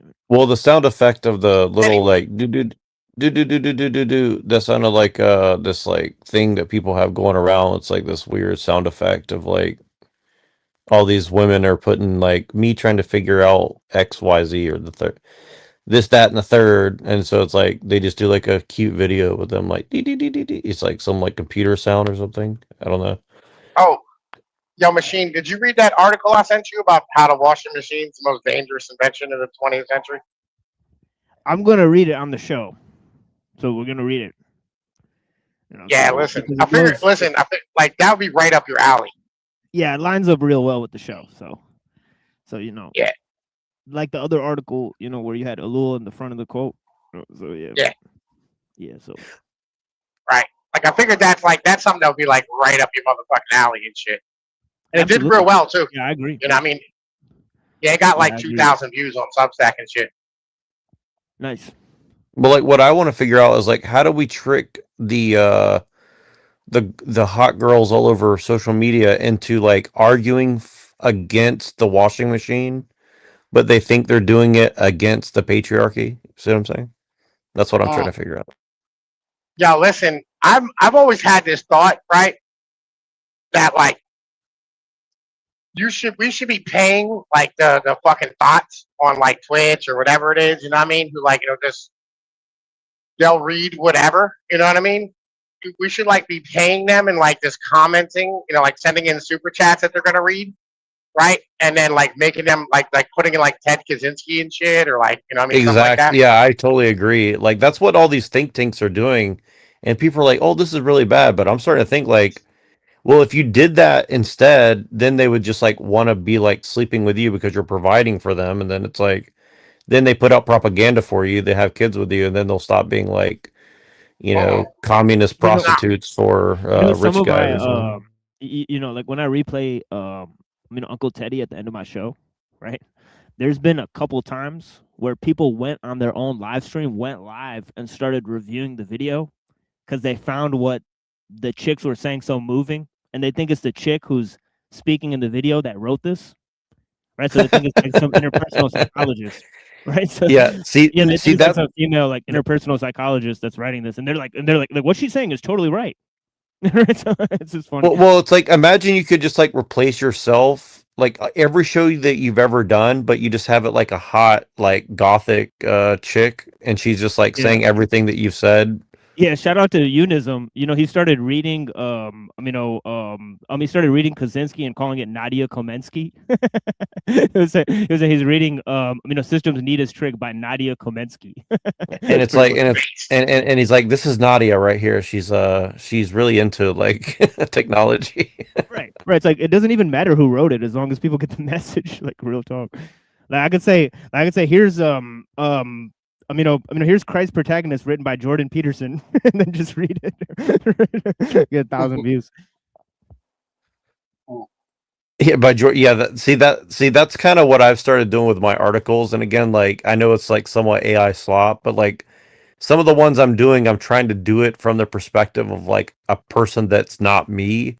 But I'm so like the one I'm doing now is like it's like a rad femme like Asian girl who's turned into a lesbian because she's in college and she's getting paid by think tanks. Yeah. But then she's like, but she's like, well, this white guy wants to be with me, and so it's kind of made me like re-examine my life, and so it's like, How about we release, right? We could release 30 minutes of Christ's Protagonist read by AI version of Jordan Peterson, and just write on the video, Christ's Protagonist by Jordan Peterson. And then people ask me like, I means that the AI was reading it. Good article. That's all that means. Right? It doesn't mean anything else. This is a good article. Let me say something about this article. I would say that this pattern applies to practically everything, because I remember watching a movie where postman used to actually walk and hand out the letters, and that like strengthened the community. But now with cars and massive interstate highways and more massive interconnection, there's more atomization and a sense of distance from technology like creates a sense of distance between people who are kinfolk, basically, like greater distance. Yeah. So yeah, this is a good article. Yeah, it gets to the root of the issue. Thank you. Yeah. Right. Yeah. I mean, that's kind of like that's kind of like the point of the fucking article, right? Now, I did one about the farm show, right, that I went to. We had this thing called like the farm show, like every year, right? And it's like the largest indoor motherfucking agricultural expo in like North America, right? And it used to be like basically like the whole place is sort of like cows and pigs and chickens and like roping and ranching and whatever it is. And now it's like a giant fucking food court, right? And they got like people charging to like cuddle a cow, and there's this giant boomer fucking consumer slop fucking thing, right? But like it was super base back in the day because like it taught everybody like where your food comes from and like the process and like got to meet the fucking farmers and actually give a shit about stuff. And now like the fucking animals are like way in the goddamn back, right? And there's only like a few of them, and like it's now just all like milkshakes and fucking like food or whatever it is, and like it's all ran by like 4-H females who are like teenagers with massive amounts of makeup, right? Like this is what happens, right? At the end of the day, when you make everything like as profitable as fucking possible, and you don't think about the long term consequences and like the actual social ramifications of what the fuck it is you're doing, Yeah, that's true. Basically, the community was more tightly knit, and people knew each other. They worked the farms, they tilled the fields together. But the thing is, when you make their manufacturing and their food depend on like an outside source that's far from them, then that kind of destroys the cohesion of the society, basically. Yeah. The community, yes. Unitarianism for the win, friends. Yeah, definitely. I actually have a good Chinese film to recommend about that, but you probably wouldn't want to see it though. But yeah, there are a lot of films that convey this, the breakdown of communities from the invasion of, the massive industrial network and stuff. Yeah, there are movies like that. Yeah.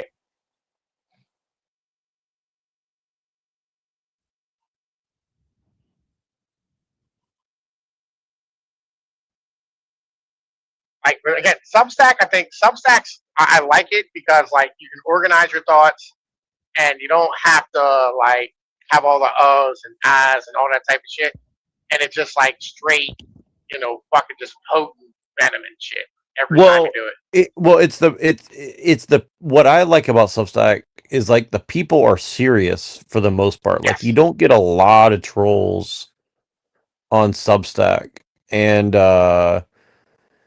there's a lot of competition on Substack, but I do like that.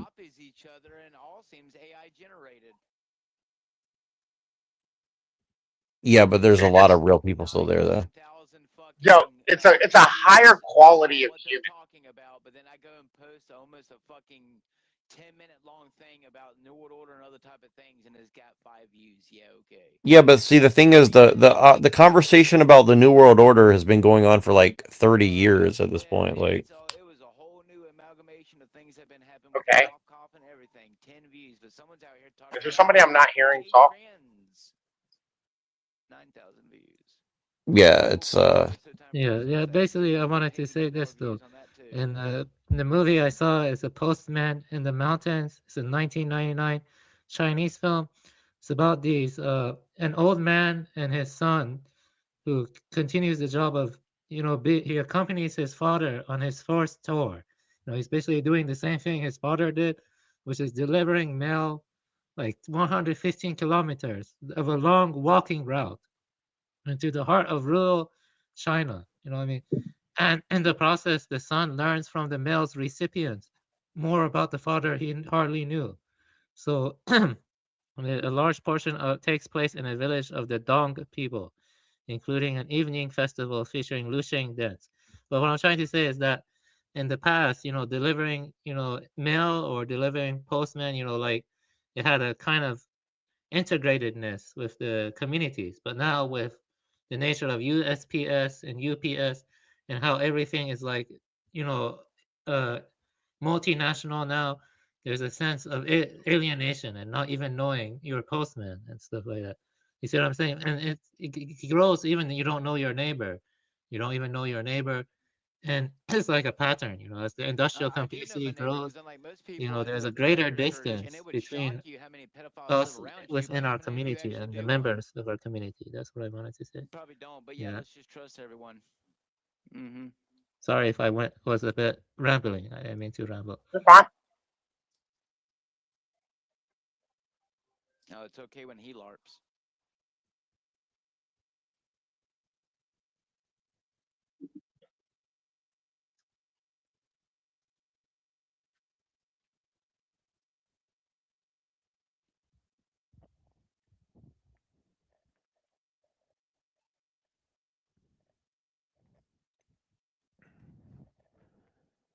Yeah, let me pull this up. Anyway, thank you for wasting like 3 hours of my night, Neurojack. Could at least paid me for it, but you've never paid me. That's why everyone else pays me. Yeah, I can't hear him. I can't hear him. I cannot Yeah, I hear. mean, I don't want to hear him. I don't know why you still have him in the fucking stream, to be honest with you.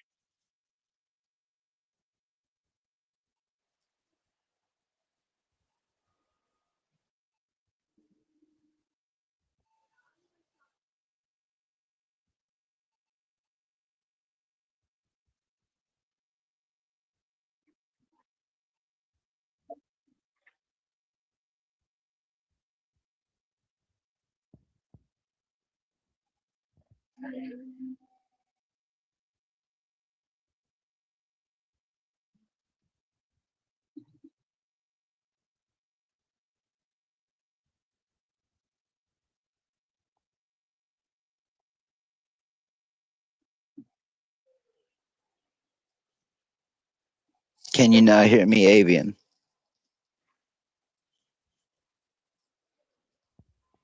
Yeah, I can hear you now. Yes. Okay. It's no big deal. I ain't worried about it. That's why I get my dick sucked while I listen to him talk shit. I see. But according to Neurojack, that's not a good flex. Apparently, I shouldn't get my dick sucked on panels while everyone else, sits here and drives trucks and LARPs.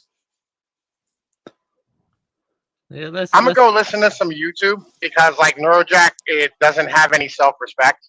You know what I mean? Neurojack, when you gain some self-respect, dog, you know what I mean? Come holler at me. Hey, Pinoid, I bet sent you I you, have self-respect with my nunchucks, but you're too much of a fucking retarded Well, are you ape to happy be now, able to LARP? swing one. No, I want to share. Oh, he ready? You happy now, you've destroyed the Neurojack? panel. It's okay when everyone attacks me, but God forbid someone stand up for themselves, right?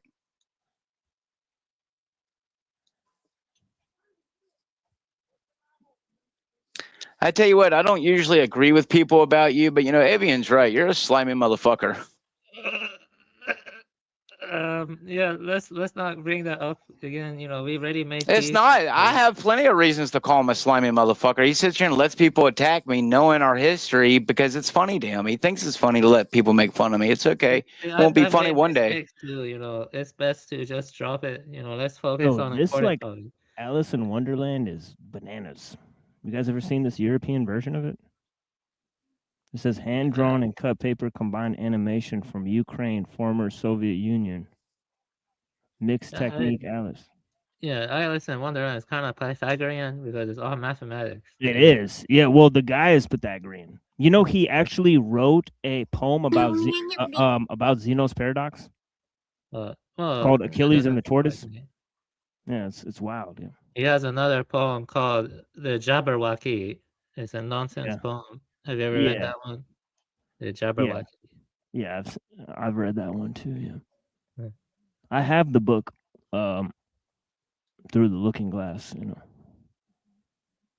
I have a version of it. Who's White Male? Is that Brown's boy? This is I think Neurojack would appreciate this. Right?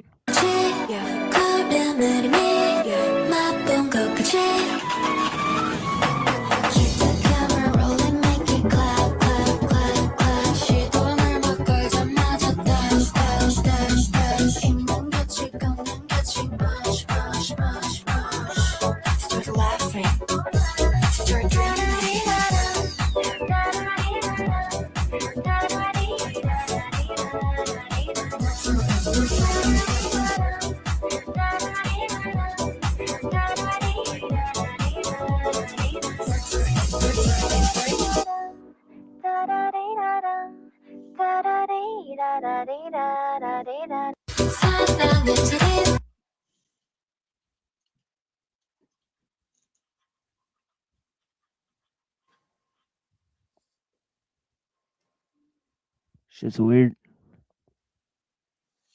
2 notifications? What the fuck is this, man? All of a sudden. Oh shit. Some dude just reposted my Doom shit. Hell yeah, motherfucker. Let's do this shit. Who are you? Chandrashakar! Chandrashakar! Chandrashakar! Chandrashakar! चलो ठीक है, चलो ठीक है. Ooh, what's this? That's a young one. I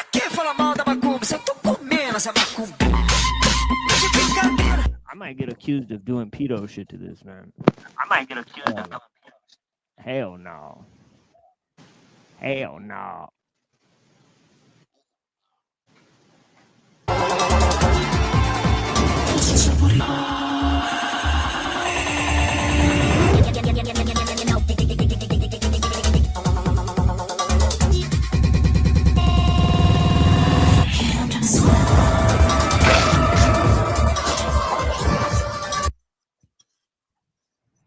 Alrighty.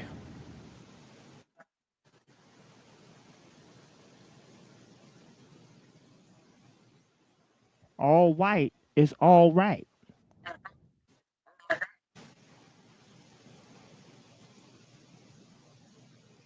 All white is all right.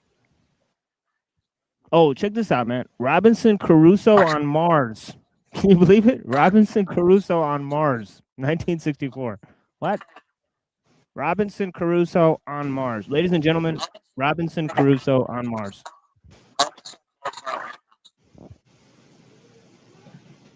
Well, that freezes every LARP in existence.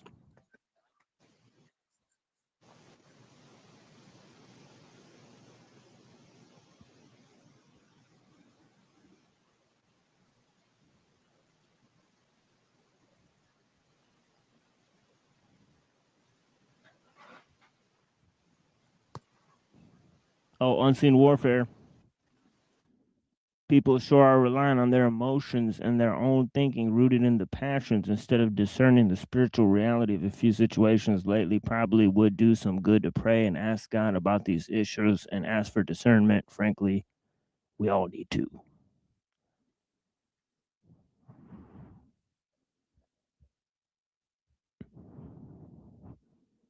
Look at this thing, man.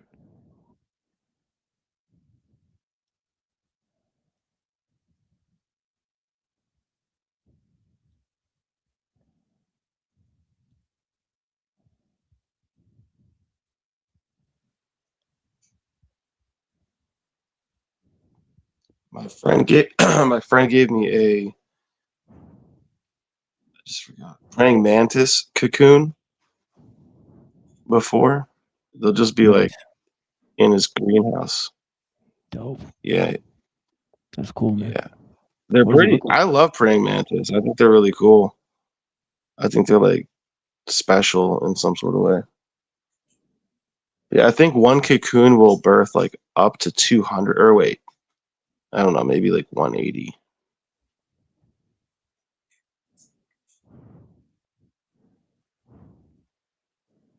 Could be wrong on that. It's probably like, I don't know, it's a lot. It's probably like at least 80.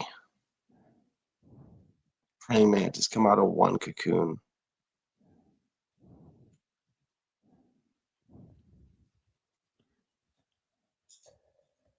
You guys ever see those up close?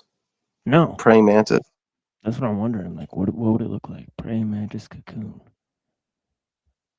No, I mean, just like Probably- you ever see a praying mantis up close? You ever like find one? Yeah, I have seen one.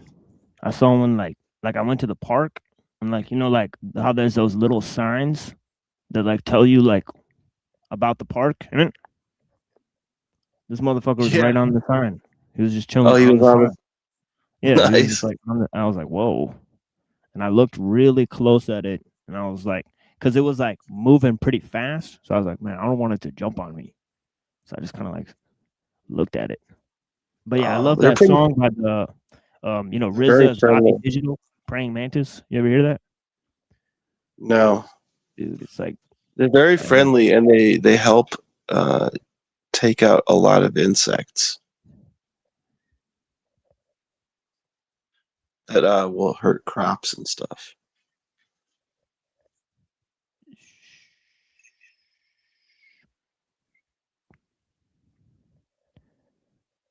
Okay. Yeah, this old dude I knew. When I say old, I mean like 70, over 70. Making this the Sunday thumbnail.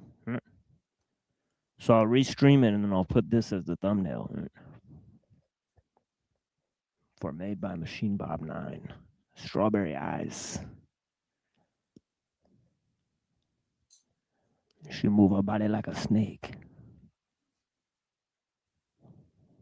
Oh yeah.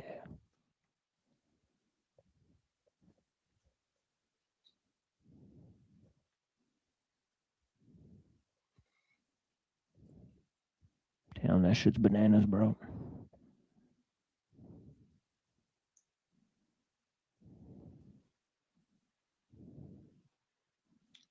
I've seen yellow, no, not yellow, brown and green praying mantises. Nice. The manti. Yeah, I really should go to sleep, man. This shit is ridiculous, man. You can't be doing this shit every night. I gotta go to Yeah. sleep, man. I drank too much. I drank too much. Oh, I don't think we can show this because of the nips. Caffeine. Damn. Drank too much caffeine. Yeah. Oh, for real? Yeah.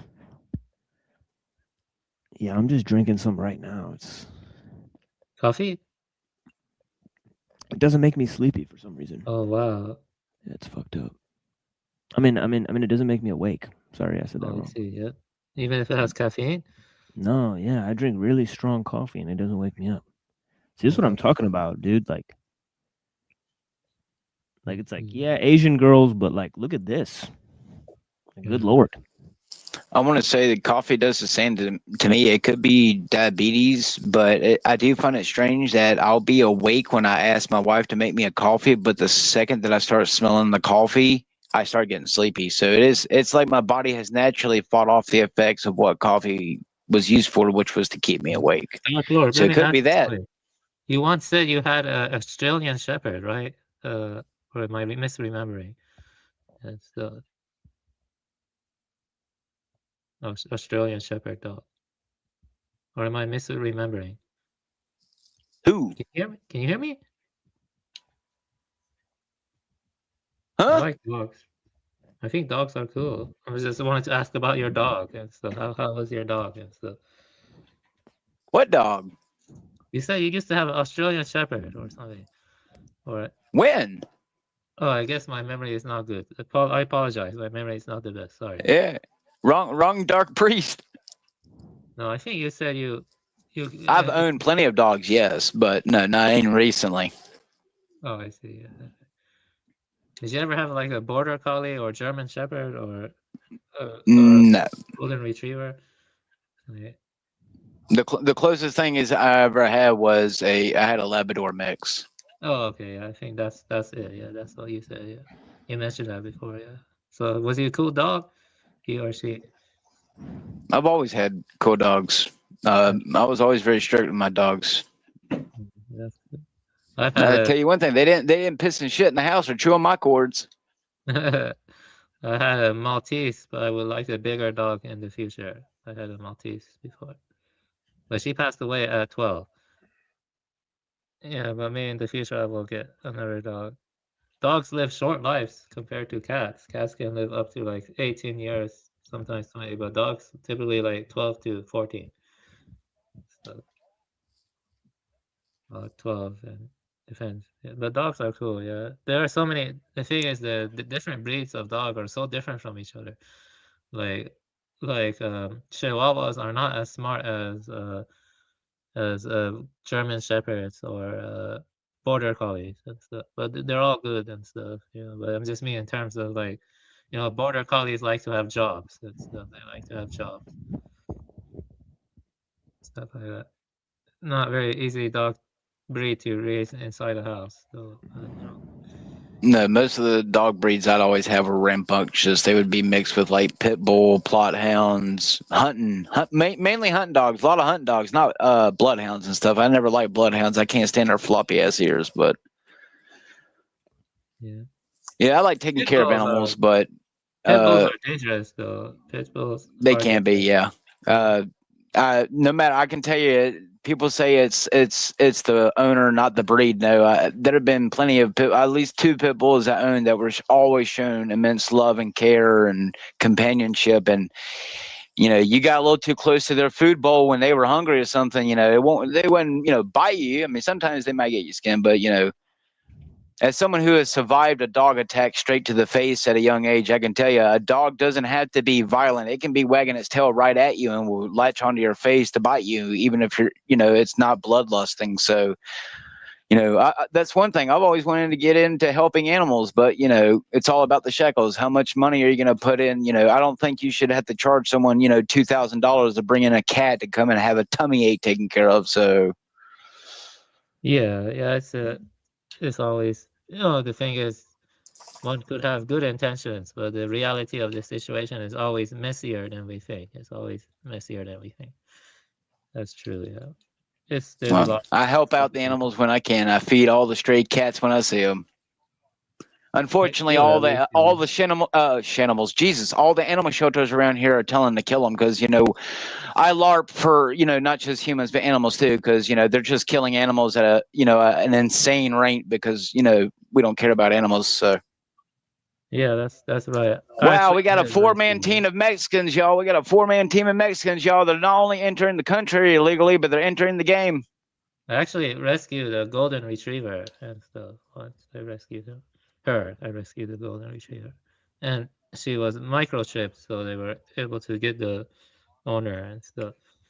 No, I do think microchipping is probably not healthy for them, to be honest with you.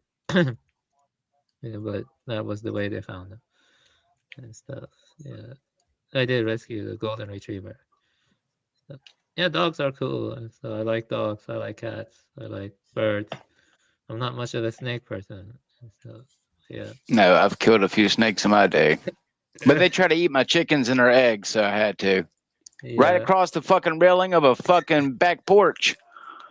Yeah, it can be kind of scary. Yeah.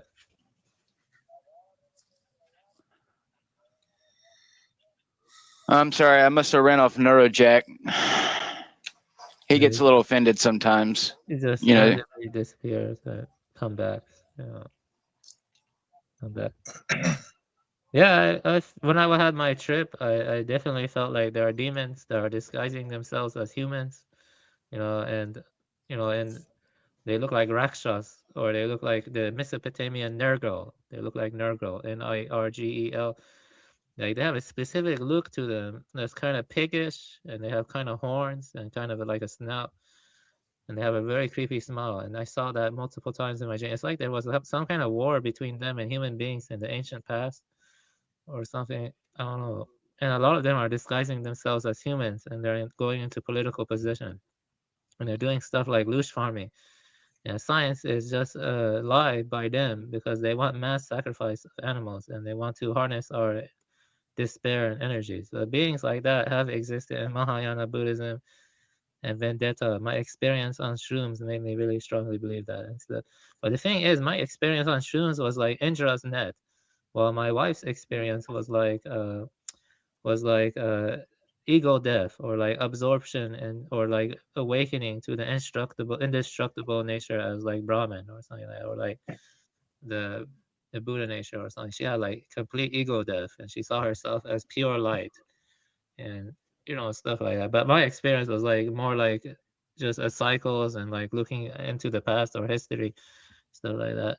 It did make me kind of go crazy in the beginning because I saw Baphomet and other stuff. I saw, yeah, but then then I got up and I sat in Zazen, and I was transforming into different people. I was turning into a monk in like a Japanese setting, an East Asian setting, and other stuff. And like throughout all of that, people were dying in earthquakes, and they were dying in lots of travesties. But I said, just sit, which is in Soto Zen. And that helped calm my mind, and I had a centeredness. And sometimes I would experience the sense of timelessness, but not to the extent my wife did on her shroom trip. Though my wife, she just said she felt like she died, like her flesh dissolved, and then she became like a pure being of light. And so that was like indestructible on her shroom trip. She took, I think, 3 or 4 grams. I think 3.5 grams. She took 3.5 grams, and I took around 3 grams. I took 3 grams. But for me, everything felt like interpenetration, like there were different worlds or times, and time was non-linear, and some periods in the past were influencing now, and I was like becoming different people, you know what I mean? And I was like experiencing extreme depersonalization, but I was becoming different people. Some of them died horribly, some of them lived other ways, but it felt like rebirth, basically. Like Indra's, Indra's net. It's like the spider web. Each dewdrop on the spider web is reflecting each other, and it's like endless reflections. And I remember looking at the trees near the end of my trip, and it looked like I could see a hut. We see the hut of a Taoist or a Chinese pastoral setting, and it felt like I was like zooming into it, and like I was going into different worlds, stuff like that. It's like a fractal. I don't recommend shrooms, unless you have like an anchor and strong conviction and strong authentic belief and whatever you follow and stuff. If it could be Christ, it could be Allah, it could be Buddha. You need to have authentic faith in something, otherwise you can go mad and stuff. Like I was going crazy in the first. I cried too, but my wife also cried. I noticed people on shrooms do cry and stuff. Like, Oh yeah. Yeah, it's pretty intense stuff, man. Like, I don't want to take it anytime soon again.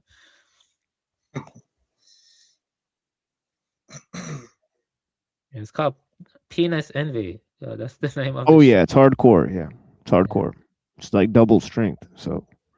Oh, I didn't Well, I know that. guess it's a good thing I never planned on doing any. I'm not telling you to do any.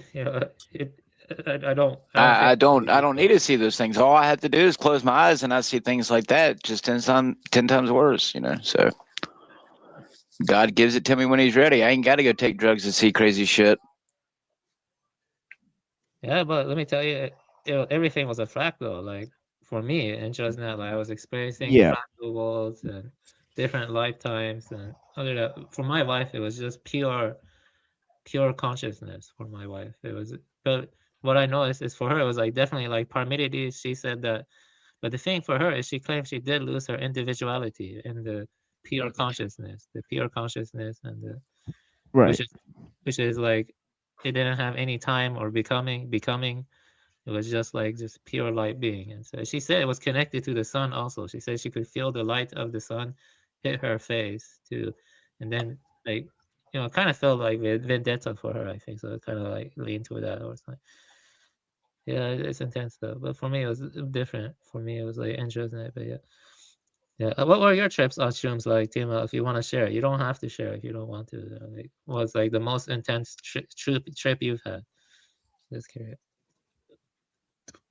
Well, I had some pretty rough ones. So I've seen tons of weird stuff. So including like I put off a Christoph to Babylon record, and then one time it took me through the record. It started showing visual representations and structures based on the music. And I was like, wait, this sound has a lot of geometry and like it was creating these structures in my mind. And it was a really dark space that it was creating. It was like mechanical, a lot of gears turning. One time Seems like all the psychedelics does is seems to portray back either our fears or somewhat desires. That's what it really sounds like. Hugely. Yeah, but these visions and stuff, like these structures and like the shapes, it doesn't seem like your mind can conjure these things. Like I'm pretty sure like my brain doesn't just come up with like such complex imagery. All right, like one time there's like this huge gears turning in this like giant clock, and then it zoomed out of it and it was this lady's helmet. And like the helmet was part of like a spaceship that she was on. And that was like pretty fucked up to just look at and to come to senses about what I was looking at. And then this lady started talking to me. I was like, okay. Because at first I thought, I'm just looking at this. Like it's like a movie I'm watching, but then this lady started addressing me. And I was like, all right, that's really weird. Right. And then,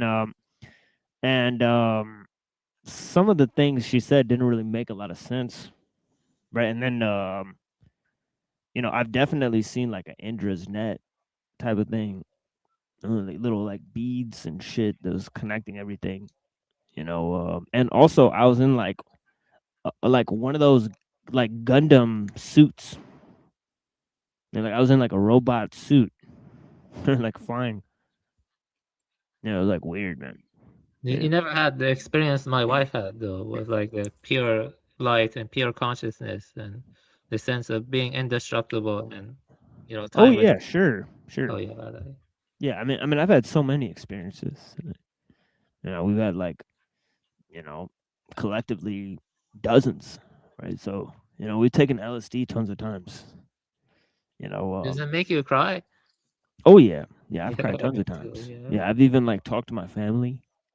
Oh, I like, I gave it to my friend one day, right? The first time he took mushrooms, right? He wants to go talk to his dad, right? And like he stopped taking opioids. He had an opioid addiction where he was taking like Roxycontin all the time, snorting it. He took mushrooms one time and stopped taking it forever. It was really weird. And I saw him talk to his dad like while he was on mushrooms. And like I called him like 2 years later. Like he calls me with his mushroom dealer. And he's like, remember when we took mushrooms? He's like, dude, you saved my life that day. That's what he told me. All right, and all that shit. So yeah, I've seen it have huge effects on people. You know what I mean? Like this dude, Yeah, like it's he got a crazy. job, like got married, and he I was think like literally a drug dealer, like on like addicted to opioids. it's crazy. I think I'm gonna learn Japanese, believe it or not, after my experience, or Chinese. I don't know, because when I was like getting the demons and the in the beginning, I felt like I was in a baby's crib. Then I got up, I put my head down and closed my eyes. Then I saw a demon. Twilight has this weird picture symbol of a guy holding a goblet, and I saw that goblet, the imagery, like I saw it, like it was like blood coming down it, and I saw like a weird satanic ritual with pentagrams and other stuff, and I had to I was going crazy. I had to get up and sit in zazen. When I sit in zazen, I did experience what my wife did a little bit, like a pure light or timelessness, like it was atemporal. But then after that, there was a massive explosion. It was like Indra's net, like an explosion of Indra's net, like countless becomings, like different worlds and like different streams of different timelines. And during that experience, I said all beings have Buddha nature, and I went and I was like repeating stuff I read in the sutra, and I felt like I was transforming into a Japanese monk in a hut or something like that. And my wife was there, and I kind of forgot who I was. And then I was sitting in zazen, and I said just sitting, and I was like transforming into different people who were just sitting throughout the ages, and it was like crazy. Yeah. But my wife's experience sounds the craziest because she had complete ego death. She lost her individuality and became pure consciousness being, like pure light, radiant light. And yeah, but yeah, I know shrooms are crazy. This is one of my first time. Yeah, but I'm not gonna take it anytime soon. I need to take a break from it. It makes you cry, and it makes you have to approach certain things. Yeah, I think it can destroy some people, man. So you gotta be in controlled setting when you take it. Yeah, and shrooms are pretty intense. Yeah.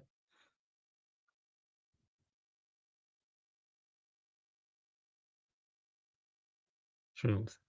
Yeah.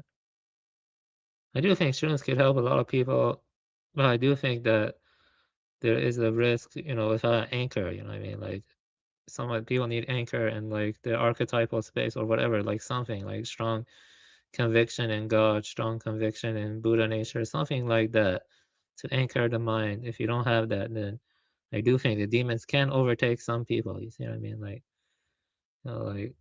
some people. I think it's like a psychological. But the first experience when I was in a baby's crib, I can kind of see how some men they have a baby fetish, they wear diapers and stuff. But I got up because I'm not a bitch, I'm like I'm not a baby anymore. So I bet some people would stay in that state much longer. And so that was fucking weird. Like I'm not a baby anymore. Like why did I experience that? You know, I did feel like I was a baby at the beginning, before I got up, and that's kind of weird. Like it does stuff to your mind, maybe emptiness or something, or the one mind idea, one mind, or like how the projections of the mind cannot be distinguished from the actual world or something. Like I don't know, it's just projections of the mind, like crazy stuff, man. Like, dang, that's my first time taking shrooms, or like in a controlled state 2 days ago. Do you think if most people took shrooms, the society will get better? Like, it wouldn't be as materialistic anymore, or something. People wouldn't. I be mean, you know, Montezuma took mushrooms and he sacrificed thousands and thousands of people. So I bet Montezuma. not. Yeah, I would bet. I would wager to say no. Right. Montezuma. Who was Montezuma? Let me see that. Is it Aztec? Oh, okay, I see. Yeah, he talked to Quetzalcoatl. He took mushrooms, took to Quetzalcoatl, and one time I told him to just, you know, sacrifice thousands of people. You know, the sun god. Actually, you know, now that I see it, I can see what led him to do that. It's evil, though. Yeah, you know, right. 'cause- Yeah, there's yeah, some because- there's some evil in the mushrooms unless you like know how to use them. I think for yeah, sure. you have to. Like, I would say, you know, when it comes down to it, it's good to be something like a Buddhist, Christian, even Muslim, or even Hindu. Yeah, because like whatever the thing is in nature that it represents, it definitely doesn't care that much about humans. Yeah. It seems like, right? It's like so. Yeah, So it like does. whatever that force is, it's Yeah, just I know telling what you. this Like, force is, though, too. I kind of have an idea, but you know, I feel like the archetypal space you can call forth like certain things from your own deep convictions or authentic beliefs. You know, like if you like truly believe in God or something, and you're like having a bad experience, then repeat something or recite something from the Quran, and it can like set things right. Yeah, but for me, Absolutely, I've done that before. yeah, Yeah, it absolutely. definitely works. I've even read like Taoism, like Zen poetry and Sufi poetry, you know, all that stuff. It really, really helps. It Yeah, really, really. definitely. I've even You turned need on that. like some Zen music. You know, like the thing I can't do is like, like look at social media. Like in the beginning, like when I would take these things, I would go to like parties, like look at social media, like you know, like watch movies and stuff. I found out all that stuff doesn't really work too good. You know, it's like it makes you feel anxious, it makes you feel upset, like the movie like really fucks with your mind. You know, and it's like the images they put in there, you see like the fakeness of the actors. Like you see like how they're acting. You know, it's really just like you can't get over the fact that the whole movie is fake. You know, it's just a really weird and sad experience. You know, and then so like I mean, I like very lo-fi music, like, you know, and it's always been successful for me. The thing with it is if you have cannabis sativa, it really, really helps. You know, so this is actually one of the main things is like I found that really like I've actually not taken that many mushrooms without cannabis sativa. So I can't imagine like the times I have taken it without cannabis, it's been very unenjoyable. I have to be honest. Yeah, I agree. It was not enjoyable for me, you know, and for my wife, you know, it's not really enjoyable either. It was more like profound, but it does like have a dark night of the soul or something, you know, like a very strong dark night of the soul. And Yeah. she really felt like she died and stuff. Like she really felt like that. Yeah, one time I had like a couple times I had really bad experiences. All right, where I thought like, you know, like a couple times I thought like my brother had died. All right, so like, you know, he just like left the house and I took mushrooms and then like, you know, I thought like he was dead. You know, so like whatever, like, you know, I was like, my brother's not come back. You know, and it felt like he'd been gone for hours and hours and hours. You know, but it was like only like 2 hours. Right. So this is the thing is like, you know, like freak out. Like one time I thought I was dying and I called all of my family members and told them I was dying. Right. So that did not go so well. Right. They're definitely wondering like what the fuck is wrong with me? Like what you know, they're really worried about me. So and yeah. Yeah, I'm not gonna take it anytime soon again. I do think it's interesting. You know, but yeah, it's kind of risky. Like and One stuff. time I thought like whatever I was experiencing was not real.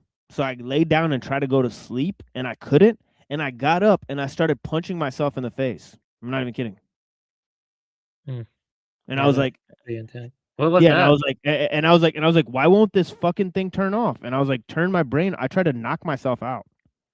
You know, and I was like, and that didn't work. So then I just laid down in agony for like another 2 hours. I got up and I was like, okay, I feel okay. But it's like for a while, like if you like, this is something that Hunter S. Thompson said too. He said if you try to go to sleep on mushrooms, what you really experience is an introspective nightmare. You know, and that's actually true. Yeah, you don't want to do that. What shroom was that one you did? Because it was a penis invade, that one too, or a different one? I've done that one. I've done many different types. Yeah, yeah. Yeah, I've done like ones from the Amazon. I've done like different strains. And one thing I will say though is taking shrooms does make you take Parmenides more seriously than Heraclitus, you know, because I was thinking about my experience and my wife's. It seems like what is has to be the basis of like morality and also awakening, and has to be closer to what that is, what is, and not what is not in the Parmenidean sense. I did read the I think John C. Lilly was like heavily Heraclitus. Yeah. He like went in a very Heraclitus. Like he started saying there's multiverses and that there is no limits to the mind and all this stuff. And it's like in the province of the mind, there are no limitations. And it's like, I don't know about all that. Yeah, That sounds very. Yeah, for me it wasn't like that because when I saw the Indra's net, I noticed that like when I like center myself and just let go, I wasn't attached. There were moments of timelessness for me. Like sometimes it just everything stopped. You know what I mean? Sometimes, and then it would just come back when my thoughts would stir up again. You know what I mean? Like when I did not grasp, when I let go of grasping, everything came to a standstill. There was no change. But when I grasp, it's like like the countless worlds upon worlds were like interpenetrating each other. You see what I'm saying? It was like about grasping or not grasping. See, I think people like John C. Lilly, they probably were very hedonistic, you know what I mean? And so they never like saw that stuff as illusory, you know what I mean? The endless becoming. But if they were to like truly silence their mind and go into the stillness, that stuff would like come to a standstill. You see what I mean? I think that's probably the problem with Moctezuma II you were talking about, the Aztec guy, because you see, they probably experienced the fractal becoming, and they didn't really like bring their mind to calmness in meditation or like prayer or whatever. So you have to like really see, that's what I mean by the contemplation and wisdom involved are closer to Parmenides. Yeah. So when you're like in the contemplative mode and wise mode instead of the partying mode or the hedonistic mode, it does affect the trip and stuff. So yeah, actually it was peaceful for me when I sat in Zazen, to be honest. I mean, it was still somewhat disturbing, but it was a kind of peace. I'm gonna start being more consistent with my Zazen practice. I'll just sit 20 minutes a day. You can do it while standing too, but yeah, I'm just gonna do 20 minutes a day. I've been doing that. Yeah, but yeah, that's the thing. That's I feel like process-based ontology is wrong, and that I definitely know that stuff now. I think it's wrong and stuff. Time is dukkha and stuff. That's what I think. So time is dukkha. Yeah, the timelessness is different from that. I mean, yeah. Actually, there's this quote from Frederick George Younger I want to read, which ties into that, and it also probably influenced Elul, to be honest. And let me read you that quote. I actually didn't understand it the first time I read it, but after reading Parmenides and talking with you guys, I kind of understand it now. And so, yeah, let me read you this. You there? Yeah, you there? Or Yeah, I'm here. yeah, okay. Modern man worships uninhibited, dynamic, throbbing life, but worships it as a weakling who cherishes an illusion of strength. Lifeless time mocks him, for he does not understand that the mechanical motion to which he abandons himself is itself empty, and that the faster it speeds, the more vacuous it becomes, abandoning himself to mechanical motion. So in a way, I feel like people like John C. Lilly or even Moctezuma, they abandon themselves to the motion. They don't seek the stillness. You see what I mean? The stillness is where the shrooms should be taking people if they like have the anchor in the true traditions or whatever, the traditions that value stillness. That's the important thing. The stillness. That's important. If you sit in meditation or say prayers, I think it can bring about that stillness. You know what I mean? So I would say that, you know, when I took shrooms and I listened to my wife, I do think it's true that mysticism boiled down to Parmenides versus Heraclitus, and I don't think there's a middle way. To be honest, you have to pick one or the other, which is closer to the truth. I would say Parmenides is closer to the truth. I would agree with you on that. Yeah, definitely. Yeah, that's that's definitely true. I wouldn't say 100%, but he is closer to the truth. Yeah, generally speaking, and stuff. Sorry, I find it hilarious that, I listened to Pinoy, do his little gay rant toward me for a whole hour telling me that I can become famous for having skill in Call of Duty, but yet I just killed a cheater in Call of Duty and he DDoSed the entire fucking match and made everyone quit. So yeah. Keep telling yourself that, skill will get you somewhere, talent. I used to play a lot of Counter-Strike, Counter-Strike Source. Yeah, I never got that good at it, but it was fun, I guess. There are some people who are so good at it, it's crazy. Yes, I like tactical military warfare and I'm damn good at it, but apparently only cheaters are, Yeah, there the are a lot of best. cheaters, and those online games like Call of Duty and Counter-Strike, there are a lot of them. Yeah, lots of cheaters. That's definitely true. Yeah. What's funny is sometimes you play Counter-Strike and some annoying kid comes on and he's like screaming a bunch of stuff and yelling racial slurs, and I'm like, what the fuck? That's been going. It's like a lot of weird kids, like like they have ADHD or something. I don't think it's good for kids to be playing online games like that or something. Like 8-year-olds or 9-year-olds like just screaming. That's happened like 2 or 3 times to me. It's weird. Yeah, you Counter-Strike as weird people and stuff. Yeah, it's just a bunch of racists nowadays. I mean, you get a few occasional racist black dudes, but there's been a lot of Mexicans taking over and a lot of racist white people, as always. A lot of Trumpers, a lot of Charlie Kirkers have been popping up here recently. Yeah, I actually have never played much Call of Duty though, but I did play a little bit. Believe it or not, but I actually played the original, the first one that was released. I played that quite a bit. It was okay. Yeah, it was pretty interesting. I just play DMZ because it's the closest thing to an open military firefight that you can get, but the amount of grown men on that thing that seems to need to cheat in order to be able to get a kill and some loot is pretty sad. Because in fact, I don't consider myself good at all. But if you go and watch my Call of Duty videos, I'm not a fucking amateur by far. So you play on PC or consoles? I play on console. Oh, I see. Yeah, I feel like for first-person shooters to become competitive, you need to play on PC because of the. Only if you suck and you need a whole entire computer to turn your aimer. I'm sorry, but I have taken and killed people on PC, and I just killed a cheater, and I did that with a controller. So I see. Yeah, that's impressive. Yeah. If you have skill, you have skill, and then there's people who have to cheat, or buy $200 controllers with special setups, like in these Mortal Kombat tournaments.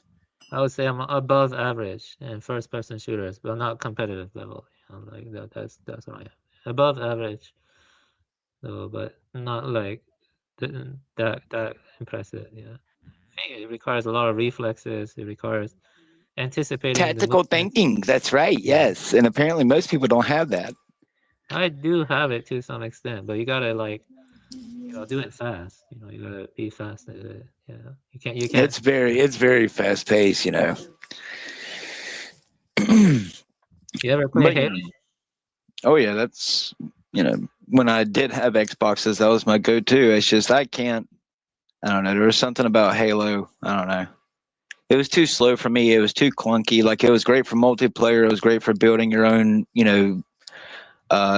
fighting rings and stuff like that. But there was something about Halo. It was just real slow to me.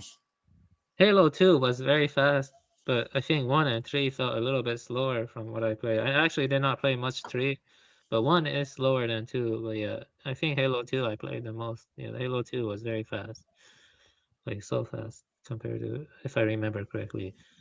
It's pretty fast. That rat blood guy is kind of weird. Like, Kinda. yeah, he's messed up. Yeah, like, s- steel vagina. I would rather die than to have that, please. I would rather die. Like, I don't want something like that. I'm quite fine the way I am. Yeah. I do think they are putting endocrine disruptors and other stuff in our water supply, stuff like that. That's not very good. Mess you up and stuff. Well, gotta drink, right? Or you thirst to death, so. Yep, you gotta drink. So if your water smells a little bit like wet dog, oh well, at least you got some water. Yep, that sucks, Well, water, it tastes so fresh. It tastes different from like, filtered water. I drink filtered water. I'm not gonna drink from the tap. The tap is probably dangerous to drink. I know that for sure. But well water is the best, though it's kind of hard to find nowadays. But yeah. I went wolfing, went to an organic farm once, a local farm, and they had a well. We'll drink the well one. I think a spring, yeah. They had a What are you spring. talking about? I love drinking water that tastes like a pool. Yeah. Yeah, chlorine and pools is pretty like weird, yeah. It's always, I remember playing in pools when I was younger and had a weird chlorine smell and stuff when I was a kid. And now that I think about it, I wonder if that stuff caused brain damage or something. Yeah, I mean, it probably does, but Nerdjack wouldn't care. That's why he doesn't pay me to get made fun of. He Yeah, leaves there's his panels for hours on end.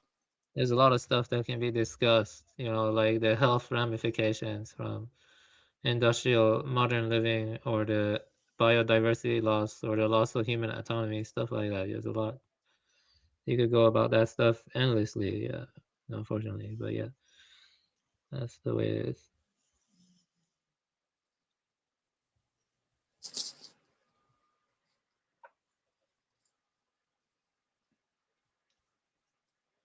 Yeah, I actually have only smoked weed 4 to 5 times. And when I smoke weed, I cannot listen to hard stuff or see disturbing imagery. I can only see happy stuff, you see, because I get very sensitive on weed and stuff. But I do like weed also. It's natural and stuff. So long as it's natural and I don't see any disturbing stuff, I'm good on weed. But I'm very sensitive on weed. Like I take things way too hyper. Well, if you're seeing anything on weed, that shit laced, bro. I mean, not see stuff, but I just get very sensitive on weed. Very sensitive. I mean, I get what you mean, but yeah. I cannot. Yeah, I do like weed though. It just make you feel like you're like flowing with everything. You're like vibrating and you're flowing with everything, stuff like that. Yeah, I have taken the natural stuff like 4 times, the weed and stuff. Also makes you more agreeable and stuff. I think so. It tends to do that. So, which is kind of bad, I think, though, but it's fine. Yeah, so I mean, it affects people differently. I think weed affects everyone differently. Yeah, I cannot drink alcohol anymore because the last time I had it, I threw up, and now I have adverse reaction to seeing alcohol. I cannot drink alcohol anymore. So yeah, that's like I can't drink even a single drop of alcohol anymore. Nope. But that's good, though, I guess. Yeah, I consider it a blessing. A lot of people are like, Yeah. why aren't you upset that you can't drink? I'm like, not from what I'm seeing. I'm perfectly fine with a packed bowl or a joint or a blunt or a hookah. I don't care. But yeah, like it's nice to have that buzz. I've had that buzz before, but I've seen people get almost basically killed just from having a few beers. So I'm good. It makes people stupid. I can handle my alcohol. I can sit right there and climb up a tree drunk as fuck, where someone else can't get up a branch. But it's just, to me, it's not worth it. Even if I didn't have, like with you, I developed that rejection real young, like 16, 17. That was like the second time I got actually drunk, and after that I can't even stand the smell of certain alcohol, or it makes me sick to my stomach. I just can't do it, and I'm glad. I'd much rather have a bowl of weed or, like I said, a blunt or something. It's so much more natural and and easy to deal with. You don't have, unless you got a headache or something already. You ain't gonna really wake up with a weed hangover unless you're staying up all night until 5 o'clock in the morning smoking yourself stupid. So, yeah. Yeah, that makes sense. Yeah, definitely. I think that's the wise thing to do. Yeah, definitely. I think weed is far less destructive overall. Definitely. Yeah. Of Well, course. according to Norjack, it just makes me angry. And if only he really understood what makes me angry, and it's not the weed. Sorry. Yeah, it is weird that that stuff is still banned, but yeah, It's not weird. They would rather have people addicted to everything else, including the alcohol. So, I mean, kill your liver instead of your lungs. Yeah, that's a good point. I guess so. Yeah.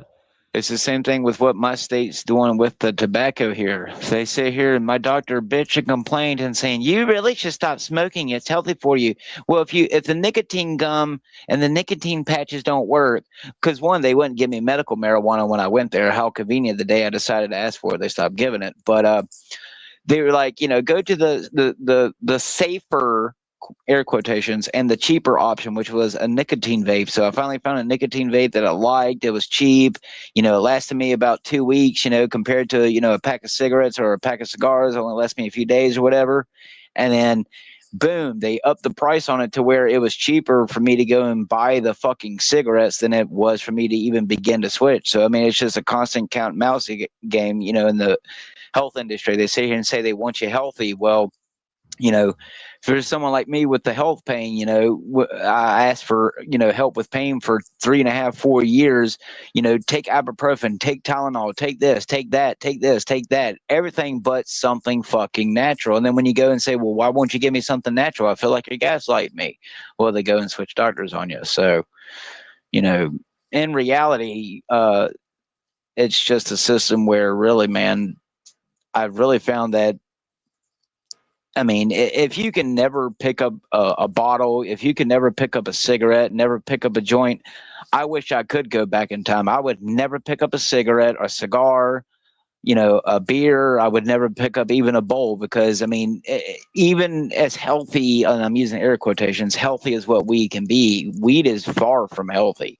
You can become just as addicted to, to weed as what you can, a cigarette. And, people can say, well, that's not true. No, it really is, especially if you use it for someone like me, where like for the longest time when I was younger, I used it just to get high, you get high, stay up late before, school and, play video games or whatever. But then when you got older and you started getting pains and stuff and depression and other things, it was like, oh, now I use it for this. But now I can go, months on end and not have a joint. And sure, it sucks, but, I'm not going to go out here and knock out, Granny down the street and steal her purse to, go to the store and get me a joint or something. So, Yeah, well, at the end of the day, drugs like heroin and cocaine and stuff like that is very bad. That stuff one should never do even once. Even once, that kind of stuff is bad.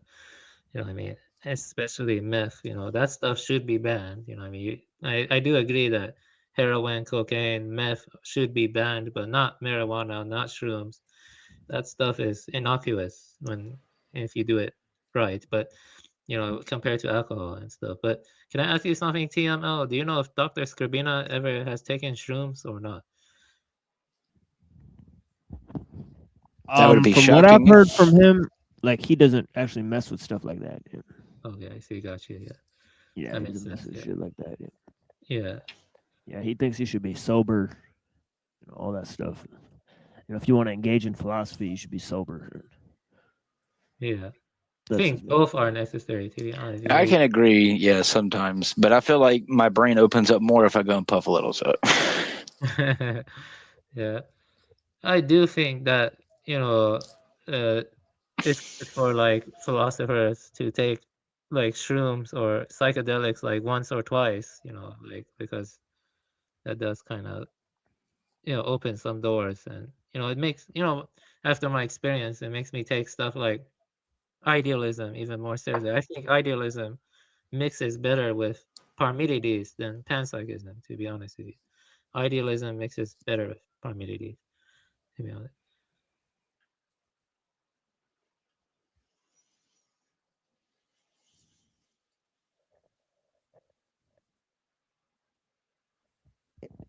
But you know what I mean by that, right? Like if the mind is what projects and creates sense of time, then mind has to have some foundational aspect of reality. Mind has to be prior to the physical, and you see, and when the mind is projectionless, then that is like the primedian being, that's timelessness, the ungenerated and the imperishable, which is closer to that. Yeah, so I do feel like, depending on whether you lean more towards Parmenides or Heraclitus, it does influence the way your philosophy develops. So I think Castrop is more on the side of Parmenides, believe it or not, because based on what I read from Analytic Idealism in a nutshell, it is closer to Parmenides than Scribina's Pantechnicon. Pantechnicon is way closer to Heraclitus. Way closer to Heraclitus. Pantechnicon, this idea of Pantechnicon. So yeah. So yeah, yeah. Let me see that. Yeah, I mean, mind is an interesting sort of avenue to explore, but yeah, I think in terms of mind, it's like, there's evidently a plenitude of minds, right? I don't agree that there's like just one mind, right? In terms of, like spirit, I think there's one spirit, right? But I think all matter is a reflection of mind, right? So there has to be a multiplicity of mind. Yeah, but it made us the spirit, at least the way you define it as being one spirit, is that experiential? Does the spirit have any experiential properties? Oh yeah, it's experiencing everything. What? That's basically mind, and that's end-minded. That's mind. Well, I think like experience is in a realm of activity, and mind is in a realm of imagination, right? But I don't think that imagination and experience are totally different, if that makes sense, right? But I think activity is primary to mind, and I think mind is primary to matter, right? So on and so forth, and right. But if you go up the scale, mind is an illusion, and so is matter. Right. Well, that would be closer to Heraclitus then. I don't think so, because spirit is activity, right? And activity involves Right. process. It involves No, I don't think so. I think activity is summed up in stillness. Oh, okay. Right? Yeah. I think God is still. Right? I don't think God has to move. Right? I think God engages all things while doing nothing. Right? And nothing actually exists. Yeah, that makes sense. I'm loving the sound of that. That's kind of where I'm at with it. All right. So, it's as a Sufi writer said, I quote this a lot: all of existence is in the shadow of the creator. Right? The shadow lets you know where you stand in relation to the light.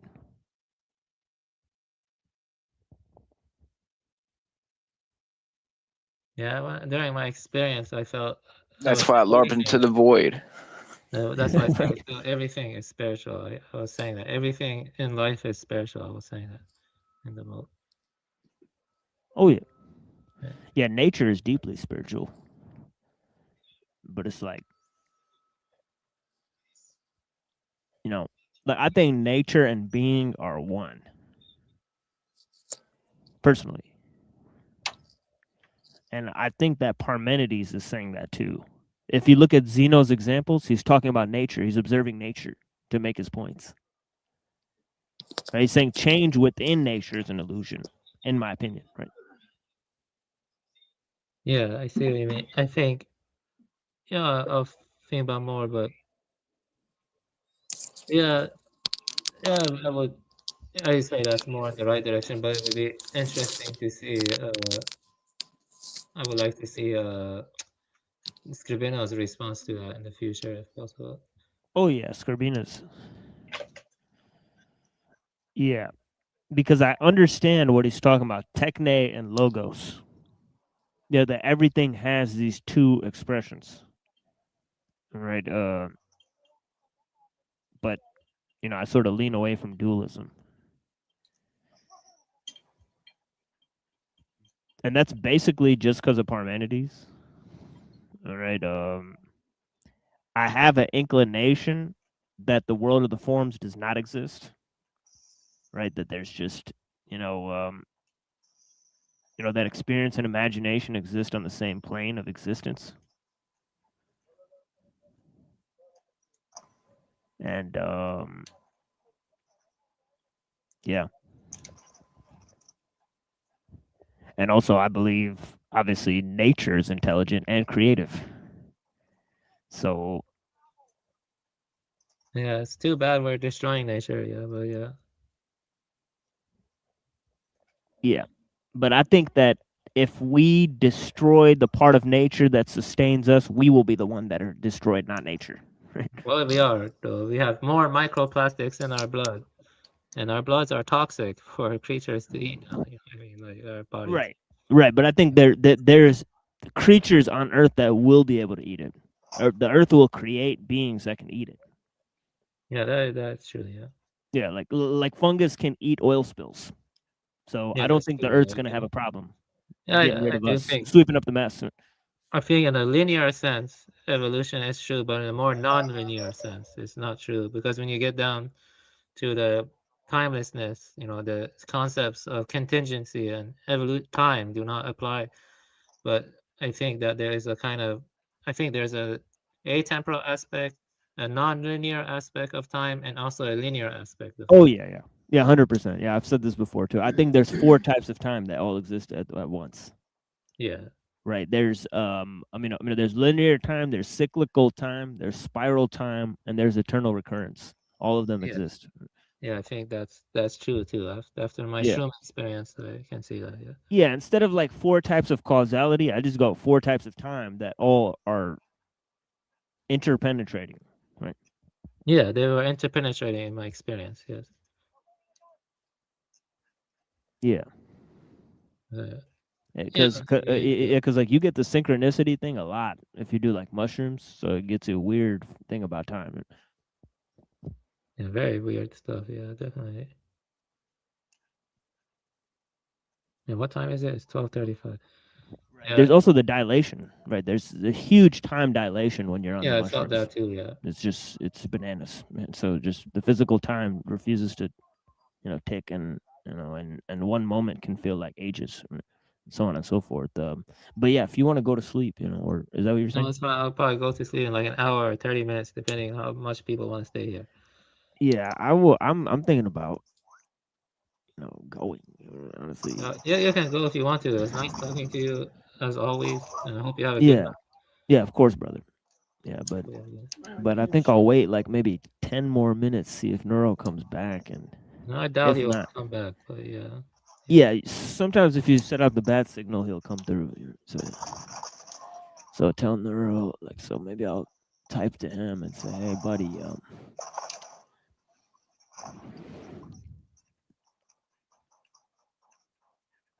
I got Apollodorus.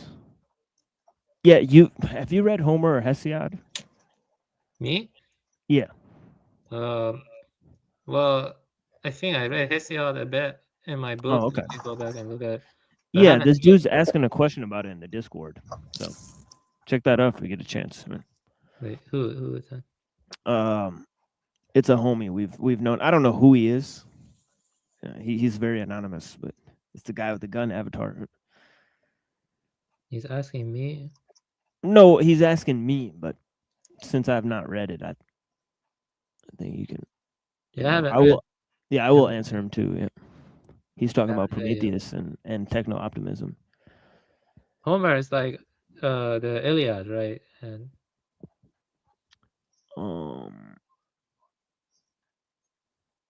yeah. Yeah, Homer wrote Iliad. I don't Yeah. know. Yeah, he wrote Iliad. I think he also wrote Odyssey. I'm pretty Yeah, he sure. also wrote the Odyssey. Yeah. Yeah. I have them on my shelf, but I haven't read them yet. I have them on my Yeah. shelf. Yeah. I have And so then, much to read, and it gets overwhelming. Yeah. Yeah. Yeah, I want to read Ovid Metamorphosis. That's something I want to read. How fast of a reader are you? I mean, it depends what we're reading, you know, for sure. If it's like Immanuel Kant, it'll take me like 2 years. Right? If it's something else, it'll take me a few months. Yeah. I think it's the prologue. I know this dude. The prologue Mana of Kant is an easier read, and even Schopenhauer preferred that one, the prologue Mana or something like that. You know what I'm talking about? Oh, interesting. Yeah, no, I've not heard of that one. That one is better than Critic of Pure Reason. It's easier to understand. So, prologue Mana to any future metaphysics. So do you think a priori synthetic reason exists? I think you probably don't. The a priori synthetic stuff.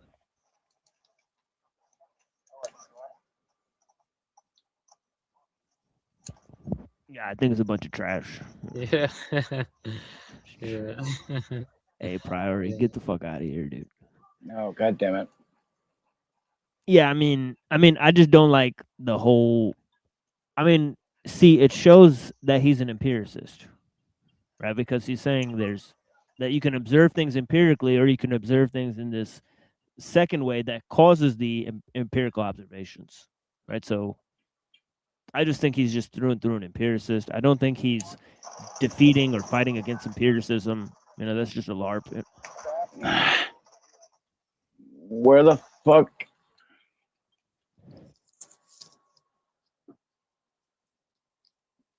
Oh well, I'm gone, yo. Nerdjack invited me. He first of all, he sent me a link, and when he sends a link, he never gives a goddamn specific topic he wants to talk about. So, you know, I was basically just made to come here so that way people can make fun of me. So, you know, I'm tired of wasting my time doing this shit. No, I appreciate you, Dark Lord. I appreciate you. Yeah, I mean, I know y'all too do, but I mean, it's just. Yeah, it's just some bad blood, dude. It just you get over it. I mean, it's weird shit. But yeah, man. It's part of that spiritual journey, man. You know, sometimes I feel like Joseph and everyone wants to sell me to, you know, Egypt. Isn't it Joseph, I think? Yeah, right. Yeah. Yeah. So, you know. Down the hill. Yeah. Oh well, but yeah, it's been fun despite the whatever. You know, I'm here for the heart, so I just don't really have nothing to talk about, you know. Just every once in a while, you know, if you like a song or a DMZ video, just let me know, because I'm not here about the channel. You know, to me, at the end of the day, I think the most we can do is try to, you know, tell people, you know, what Nerdjack does is Nerdjack's thing. You know, I get it's his channel, but, you know, throw some fucking respect on my name, Pinoid, because you ain't gonna fucking sit here and talk to me just because you're across, you know, thousands of miles on a screen. You know, just it's. Yeah, but let me say something. Definitely check out that movie Postman in the Mountains. It was released in 1999. It's Chinese, but it has good family values. You know, it's about a father and son and being postman and the nature of the community and stuff. It's a good movie. It has nice Chinese cultural aesthetics. You know, it's called Postman in the Mountains.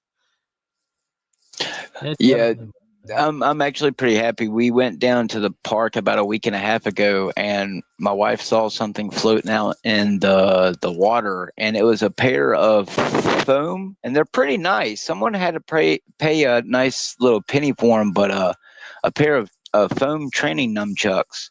And I managed to bring them out, save them, and clean them and wash them. And they're pretty damn good pair of training chucks. So he picks them up every now and then. Now he's in there learning how to use them. So, you know, That's what I'm saying. All I can do is hope to give my son values that hopefully will keep him alive. Because I'm telling you, the future, for those of us who do have kids, your kid won't be a human by the time they reach my age. So I can tell you, if he was in school right now, he would already be well on the whole critical race theory and trans thing. It might not be in all the schools, but you know, I'm all for creating your own nation and not fucking with anybody. But let's face it, I wouldn't trust half the people that would probably apply to my nation. So, you know, But you, before you guys go to bed, I want you to go to Google Images and write Guilin Mountains. Guilin and then mountains. Guilin Mountains. I put it in the private chat. It's so beautiful. And I was seeing that stuff on my trip, believe it or not. I was seeing Guilin Mountains. Stuff like that. And stuff. yeah, I'm afraid the only way I'll ever travel the world avian is if I use my Google Earth. Yeah, I mean, who knows? Maybe in my past life I was Chinese or Japanese or something like that. Yeah, but I don't really like the modern. You know, I do respect Western culture, but the contemporary pop stuff, you know, that is like infecting the world is not my cup of tea, you know, and that's not true Western culture either, you know, and it's like, it's not really like positively influencing or like, you know, LGBTQ and all that crap, you know. I mean, that's largely Jay still, you know what I mean? Like, well, yeah. I know they Nice. did the same thing with Bruce Lee's image in the early 90s and 2000s. You know, they took all of his, you know, I'm not saying that Bruce Lee was just some guy who could, you know, take on 10 guys in a room with a pair of nunchucks. I'm not saying that Bruce Lee was all talk, but I mean, you know, I can tell you as someone who self-taught himself with nunchucks, you know, if you ever want to learn how to basic defend yourself in a pair of nunchucks, I will teach you for free. I mean, if you want to pay me to teach you, but let's just put it this way, you know, that's one business I want to make here because it is legal to use them here under certain circumstances. You can legally use them here, but people just don't care about that stuff anymore. I'm telling you, the martial arts place that's not that far from here has never once, and no offense, I'm not even going to pay $200 to learn how to do Tai Chi, no offense, but even I can teach myself simple Tai Chi like I taught myself Jeet Kune Do. I mean, I'm not Bruce Lee, but I can tell you I can move like him. If you get me pissed off and I'm about to fight your ass with a pair of nunchucks, you don't want me coming fucking at you if you piss me off enough. But, you know, I'm just a stupid retard, so. Yeah, but let me say this though. You know, there are 3 mountains that I learned about from China that a lot of Taoists and Zen Buddhists took pilgrimages on and made hermitages. They are Tiante Mountains, Zongnan Mountains, and Gulen Mountains, those 3. And all of them look very magical. You know, mountains can be very magical. Yeah, mountains, definitely. Like as a place of like meditation and a place of hardiness and a place of insight. You know, mountains are not just there, they're spiritual. Mountains can be spiritual and stuff. I would agree. That's probably why I have my city like Satanism. Because I live in mountains and most of them, you know, I'm just saying there's a witchcraft on my city. Yeah, they tend to be drawn to ley lines, and the mountains tend to contain a lot of ley lines, and they probably do their creepy stuff there in secret. You know, like I think, what was that called again? Bohemian Grove? I think that was done on mountains, like somewhere, right? The Bohemian Grove. Let's see what mountains those were done on. Bohemian Grove. Well, it's the same thing with the redwoods. The redwoods are symbolic too. That's why, you know, they had Caesar going into the redwoods. You ever heard of the Black Forest of Germany? That one is yeah. yeah. Yeah, that one. Interesting. Yeah, California has a lot of weird stuff, you know, like yeah. I would be scared to live in California, you know, like I would always be paranoid and stuff. But Georgia is not the best either. It's a military state. Georgia is a military state. Yeah, and California is like some weird like satanic stuff and other stuff, yeah. Yeah, it sucks, you know. Sometimes it does feel like there are demons who are disguising themselves as humans and stuff. Like, yeah. and they are like manipulating people, stuff like that. Or maybe they're channeling demons or attuning to them or something. You know, like the brain is probably like a antenna to some extent, like, because you see fractals. You know, the DNA is like a fractal antenna. I read something like maybe brain, you know, has fractal structure as like an antenna also. You see what I mean? Maybe. And maybe these guys like do a Heros Gamos ritual to summon demons, and then they make a pact with the demon and they bring it into the stuff like that. Yeah, I'm not that kind of person, and that kind of stuff is transgressive and wrong. You know, you know, most traditions that are good, they are against inflicting harm and suffering on sentient beings, and they're against sadism. You know, it's sadism. You know, sadism is bad. You know, and saying sadism is bad, it means you're anti-satanic, basically. Satanic, sadism, it's a, you know, Saturn, satanic, I don't know, maybe something like that. Yeah, sadistic stuff. Yeah, well, you know, Yeah, but it's all good. It's all good alert for Jesus, but you know, I don't know. You know, $100,000 sounds good right now. So, well, you know, you gotta like balance. You know, like something like harming a child, even if I were paid trillions of dollars, I would not do that. I would not do that. But something like, you know, like creating YouTube videos that are just, I don't know, for entertainment purposes, you know, that's, I mean, that's still bad, but it's not on the level of like magnitude of like harming someone or being a sadistic bastard. You see what I mean? You gotta like compare, you know, some things are unforgivable, some things are forgivable. You see what I mean? You gotta look at it that way, you know what I mean? Like, you know, some kid, you know, going around throwing eggs at someone's house, you know, that's forgivable. I mean, it's still a jackassish thing to do, but you know, I'll forgive them. You threw eggs at his house, whatever. You know what I mean, eggs are biodegradable too, so it's fine. You know, we go throw eggs at someone's house. It's not the end of the world. You know what I mean? It's not. You know what I'm trying to say.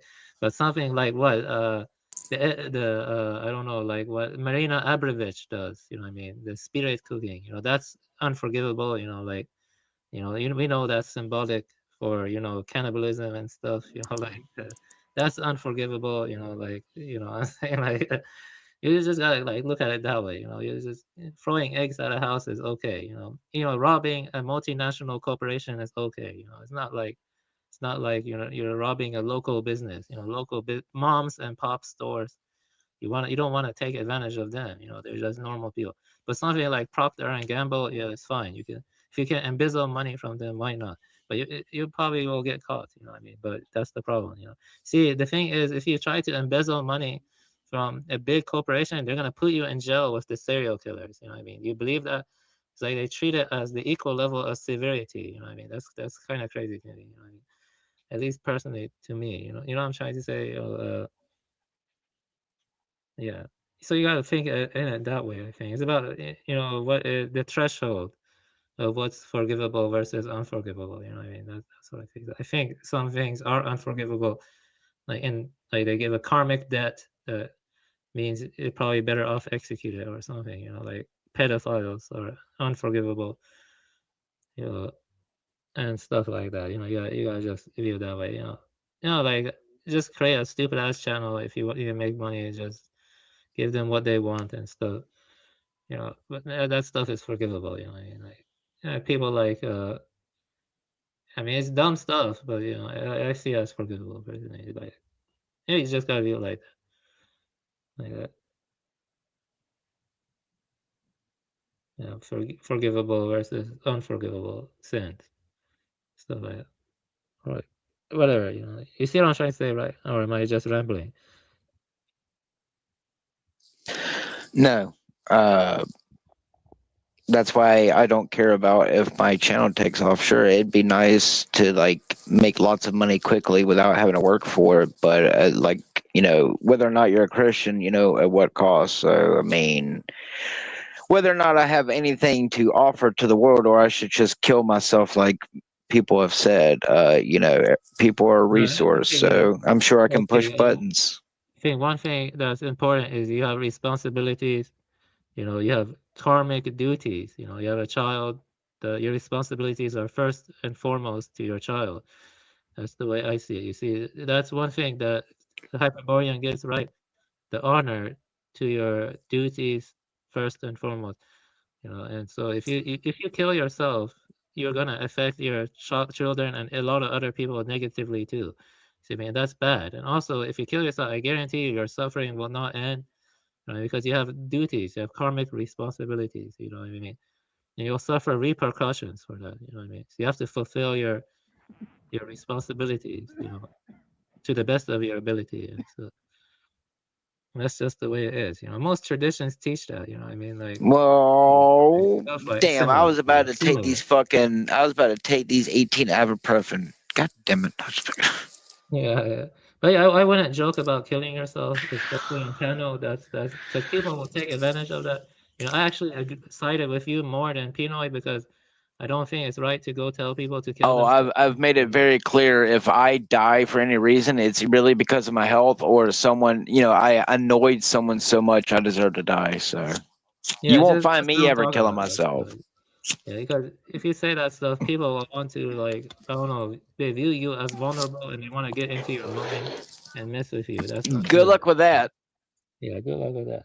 Yeah, just don't talk about killing yourself. It's not good to talk about that casually. I'd rather touch myself. I actually have a friend. I have a friend who seriously wants to kill himself because he has chronic pain. He has some bone spurs, and he's like in constant pain and stuff. He actually I know what wants that's like. That's different though. That's crazy though. His pain. Yeah, actually, it sucks. Yeah, that sucks. Yeah, but that's different. Like that's like extreme pain and so. Like, yeah, hopefully, you just watch your health. Watching your health is probably the best thing you can do right now, if you can afford it, and just watch your health. Yeah, don't take the panel that seriously. Your health. Trust me, I don't. It's just I noticed that certain people demand respect, but people like me don't get any return because apparently I'm just a retarded LARPer. So I'm tired of showing decorum online when I really don't have to because it's online. But because I'm not a complete and total asshole who disregards all of his morality because it's the internet. I'm just saying it's a two-way street. You want respect, but don't ever demand it from me as you just saying. I'm big on decorum, and obviously I'm the only one who knows decorum other than maybe like 3 other people I've met. So Yeah, sometimes people can get too barbaric emotionally and invested. retarded. Yeah, I know, but yeah, I know. Yeah. Welcome to the internet. We're living in a meme.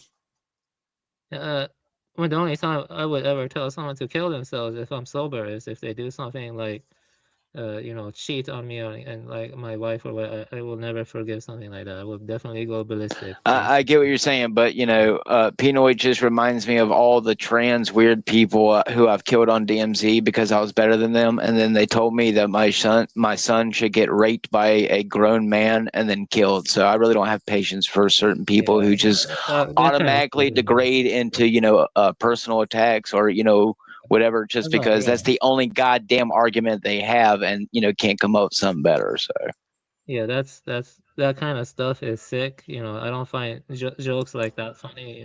It's like dark humor. It should have limits. I don't get like some people who take dark humor and they joke about killing. I mean, I'm fine with dark humor, but I mean, I think if you're just telling people to kill themselves because you find them annoying or that they should get shot because you find them annoying, then you can't sit here and act cool with certain people, but then when other certain people come on, you got a problem with them. And that seems to be a trend when old LARPy comes around. So I'm tired of LARPing for mankind, and I hope the aliens and them UFOs or demons suck every one of you up into a UFO because I'm tired of LARPing for you. I don't get nothing out of it. I'm never going to grow a channel. I'm never going to get paid. That's why I have to go to strangers every once in a while and ask them if they're willing to help me. It's just one goddamn LARP after another until they push the button for them alleged non-existent nuclear weapons. So, or they melt the ice caps while they put it on Google Images and show you them, gigantic football field wide ice cubes floating around. That's going to raise that ocean level, but that's a LARP too, right? So at least you're keeping your heart pure and stuff. Yeah, that's right. That's right. It's been an honor LARPing with you tonight, boys. And I start playing that song from the Titanic. I'm just saying, I would like to not drink dog water, so someone send me 10 shekels. Because Neurojack ain't never gonna do it. He just wants to waste my time and my health LARPing for people who would rather kill me and eat my flesh. But yeah, as he only cares about building his channel. Where the hell is Neurojack anyways? He just left. and he's not Yeah, I coming back. messaged him. Looks like he's not come back, so I think we'll just hang up the phone here. Sounds you know. great. Yeah. But yeah, I appreciate you guys. Y'all the real people. Real. Yeah. At least I know y'all hearts are not completely mechanical. Yeah, blessings, brother. It's always a pleasure. Y'all too. man. Just like very sleepy. Like 2 days. Oh no, very little dude! sleep. I'm telling you, man. Please get some rest. Please. Yeah, it's Don't killing care me. about any of us. You got to worry about yourself, or we can't, have you. So get some rest, Yeah. man. Hardcore sleepy at this point. So whatever happened at Saturday and then the show and then I just never slept appropriately. So and I don't think I will now because I had to get up in 4 hours to pray the morning prayer. So it'll be like Right. very, very strange. Right. So yeah, not much sleep now either. So I'm gonna go to sleep for like 4 hours or 5 hours or whatever it takes. But yeah, blessings, guys. You too, man. Get some rest. You too, Avian. I appreciate y'all. Dr. Yeah, Kelson blessings. says, only take natural meds if you can help it and resist the rage because it's not looking very good, y'all. Right. Definitely. The whackness spreading like a plague. Yeah. What's Okay. wrong? What's wrong? You don't want a Yeah. digital There abomination, it is. baby? Oh, just an. Oh, all right. Somebody else is here. Who's that? Lucifer Crystals. Oh, this is this is Twilight for sure. Oh, 100%. What's good, Oh Muhammad? my Yeah, blessings, God. I brother. was just thinking about him today. Look at there. Look at that. Talk about What's fucking up, brother coincidence. Brother man? man. Nice. Guess we'll stay for another hour. This is crazy. Man. Oh Can boy. I ask you something, Twilight? You know that image you had of the man holding a goblet? Can you show that image or something? Man holding a goblet. You have Holding to a goblet. specify. It was black and white. He was holding a goblet above his head, and it looked like he was in a kind of ritualistic setting while he was Oh holding the yeah, goblet. I made some with art and I made some with AI. So, this particular is part of my codex that I'm creating. That's what that is. If you look at it, I don't know how well you can see it, but I'm I'm using some tools to take a whole bunch of very complicated ideas and you know use it as a way as a database to kind of concretize them so I don't lose them, and so that everything stays coherent. But yeah, I've been hella busy, but good to see you, Muhammad. Avian. Yeah, good to see you, brother. Dr. Kelson, what the fuck is that? I That's know who you right. are, but what is that? Who is that? Like what? It's from 28 years later. It's where Voldemort, goes and he starts singing 666, the number of the beast, while all the Jimmy Seville pedophile weirdos come to, think he's Satan. whoops. So get ready. Get ready, Twilight. We're going to be worshiping Satan soon. Well, I'm definitely sure that Neurojack left after he put Twilight up on the stage, so I'm pretty sure he's not coming back. It's like, he'll be gone forever now. So Oh, now where's Twilight? Now he's gone again. damn. So we don't get to talk to him. Right. But yeah, man, I've been waiting to talk to this dude, man. I appreciate his mind, definitely. I knew he Oh, went away yeah. to write the codex. Him and Unseen, man, we got to get back with them because they Twilight just drifting off. left. Yeah, Yeah, no, it that's looks what like I he was fell wondering. out. Yeah, he fell out, and then Neurojack's got to re-add him, but I don't know if he will, or I don't know if he'll come back. I don't know. Yeah. It is very disorganized. If Neurojack wants to grow his channel, the first thing he has to do is be organized. Like at Right, least pay it. Right. Well, like a little bit of that stuff goes a long way. Like, for example, like just greeting people and doing the weird stuff. It does kind of like add a certain Hey, je ne sais quoi. you mentioned the beast, man, and they kicked me out because I am the beast. I don't know what happened. Like, Right. No, I appreciate you too, Mohammed. Sorry, I've been absent. I've just been dealing with so much, man. I'm trying Oh, to come on. It's all work Always out good. cheating. what. Sorry, I'm playing DMZ and these motherfuckers are cheating. They got fucking auto aim. Oh yeah, got bots and shit. But anyways, Neurojack, Smoky Neuro Crack. What's up, brother man?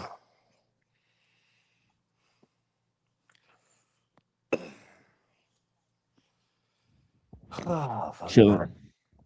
But yeah, man, I've just been working on my practices. I'm actually constructing my own magical system because I feel like all of them are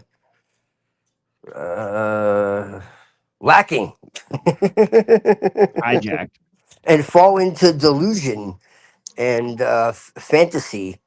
And most magic really is about perceptual control, cognitive improvement, the ability to learn skills, and like real magic is very practical and right here right now. Like it's not really about like disembodied worlds, and it's all become very much like to do with the astral plane and all this.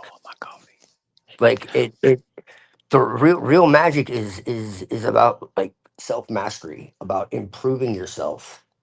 Like you can use magic to learn new skills and shit. it's Oh, very it's so very so practical. is it possible that with me showing all the satanic imagery in my new videos here lately, that's why Hail alleged Satan.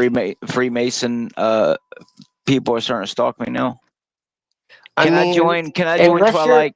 Can I unless you're join? high level Freemason, dude, like most people don't actually worship Satan, bro. I can tell you that for sure. No, God damn it, No, they're worse LARPers than me. no, for real, bro. Like I know, like Freemasons, all right. I know, like Satanists. I know, like all these people, all right. They've tried to like bring me into their clubs, all right, and they're not all bad, okay. So you have to understand, like most of these groups are captured by like very nefarious people. It's never just like the whole group. That never works that way because they have to have people that are actually noble and righteous to hide behind. Oh, Evil has to have good to hide behind. You know what I'm saying? That's always how it works. You see what I'm saying? So like yes, the top all of course are completely corrupt and know exactly what's going on. But the other 90% have no actual clue and really just want to like help people and shit. They just want to do like baking and like help children in hospitals and all that stuff, you know. But then you have like the top echelon that are like trafficking and like that's just how it goes, man. That's why it says like in all these different Masonic books, it says that most are not meant to know what's going on. They're meant to believe they know, and they're led into you know to darkness being and told that it's light, and they're blinded, by false representations of the symbols, and there's an order within an order, and it talks about all this stuff, if you really like read what they say. So it's all very compartmentalized, like the CIA. Like that's where the CIA got that whole idea. Like secret societies and intelligence and mafia and all that, they all work together. They're all essentially one, really, when you get into it. Like that's what you're dealing with. Like, like Hollywood is like the CIA, you know what I mean? As an example. And then Hollywood and like the porn industry and like all that, this is all like a pipeline, and then you have like modeling and you know, like 95% of modeling is like into prostitution. And 95% of prostitution is non-voluntary, because at one time I was like, well, prostitution should be legal. And then I found out the truth and I was like, whoa, never mind. This is like evil. Hold on one second. Uh, what's up?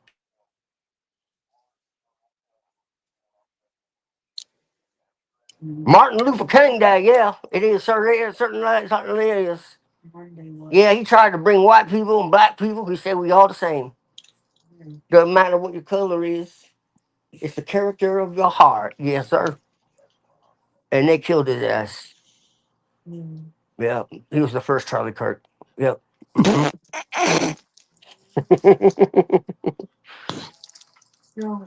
That was pretty funny.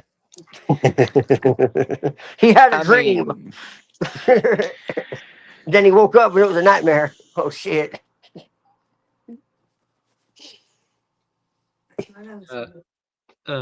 Twilight, I was talking about it a bit. I don't want to repeat it too much because I already told Dark Lord and TML about my shroom experience and my wife's shroom experience. Oh yeah, I love shrooms. So They're my yeah. they're my favorite drug of all time. If you want to even call it a drug. I mean, I think that you should definitely like be of a certain consciousness and a certain mentality and a certain predisposition, and you have to understand like set and setting and all of that. You definitely can't, do it like you would, like alcohol or something. But if you're responsible, I think it can be life changing if you know what you're doing and you do it with reverence, like the ancestors did, in a shamanic, type of experience. But yeah, You go want to ahead, Adrian. explain? Yeah, I don't want to bore TML or Dark Lord too much. I already said, but I'm gonna say it fast. Basically, my experience and my wife's were different. When I took it, I experienced Indra's net basically. At first, I felt like I was in a baby's crib. Then I got up, then I lied down and closed my eyes, and I saw a bunch of creepy occult stuff like Baphomet and Rakshas, and I saw like some satan. But then I got up and I sat in Zazen, and I transformed into a bunch of different Buddhists throughout the past. Like I was repeating Buddhist stuff, and I felt like I would sometimes feel a sense of timelessness and stillness, but I was also experiencing countless lifetimes of like earthquakes and like the pain and destruction. But I was just sitting, just sitting. I was centered, and I wasn't being consumed by the fractal of different lifetimes and different worlds. And when I got up, everything was like a fractal. I would look up at the trees and I would see different worlds. Like I would see a Taoist hut, or something. And basically, I was feeling like there were interpenetration of different timelines and different worlds, like all coalescing into now. Yeah, and it was like Indra's net. Indra's net with Yeah, the no, blue. I know exactly what you're talking about. I had a similar experience. Go ahead.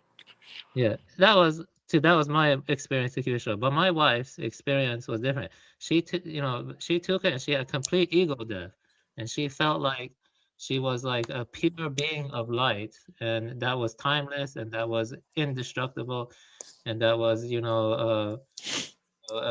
she lost her individuality though, but she was like just this pure being of light, and the sun ray hit her face, and she claimed she was really like sensing like she was a being of light, and that it was like that she felt like she died, and then she was like that pure being of light and stuff.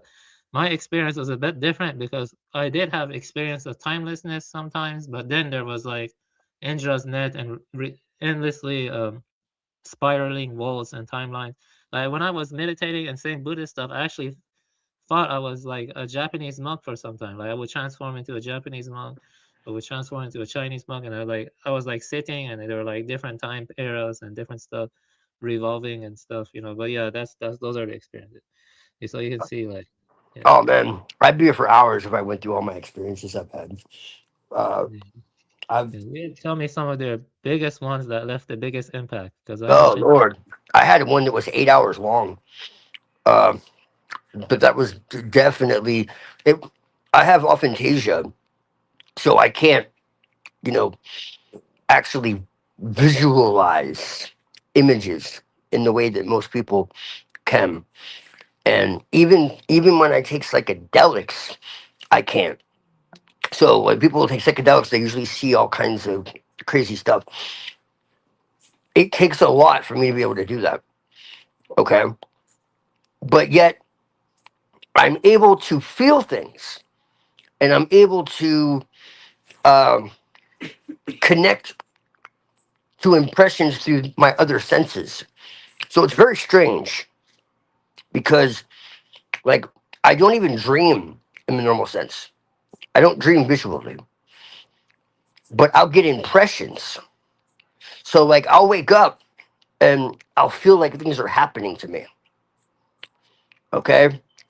I'll get the cognitive, impression, or I'll get like the somatic impression, or, like, I mean, sometimes I have like night terrors and shit because I have PTSD. So I'll be like fighting people and shit.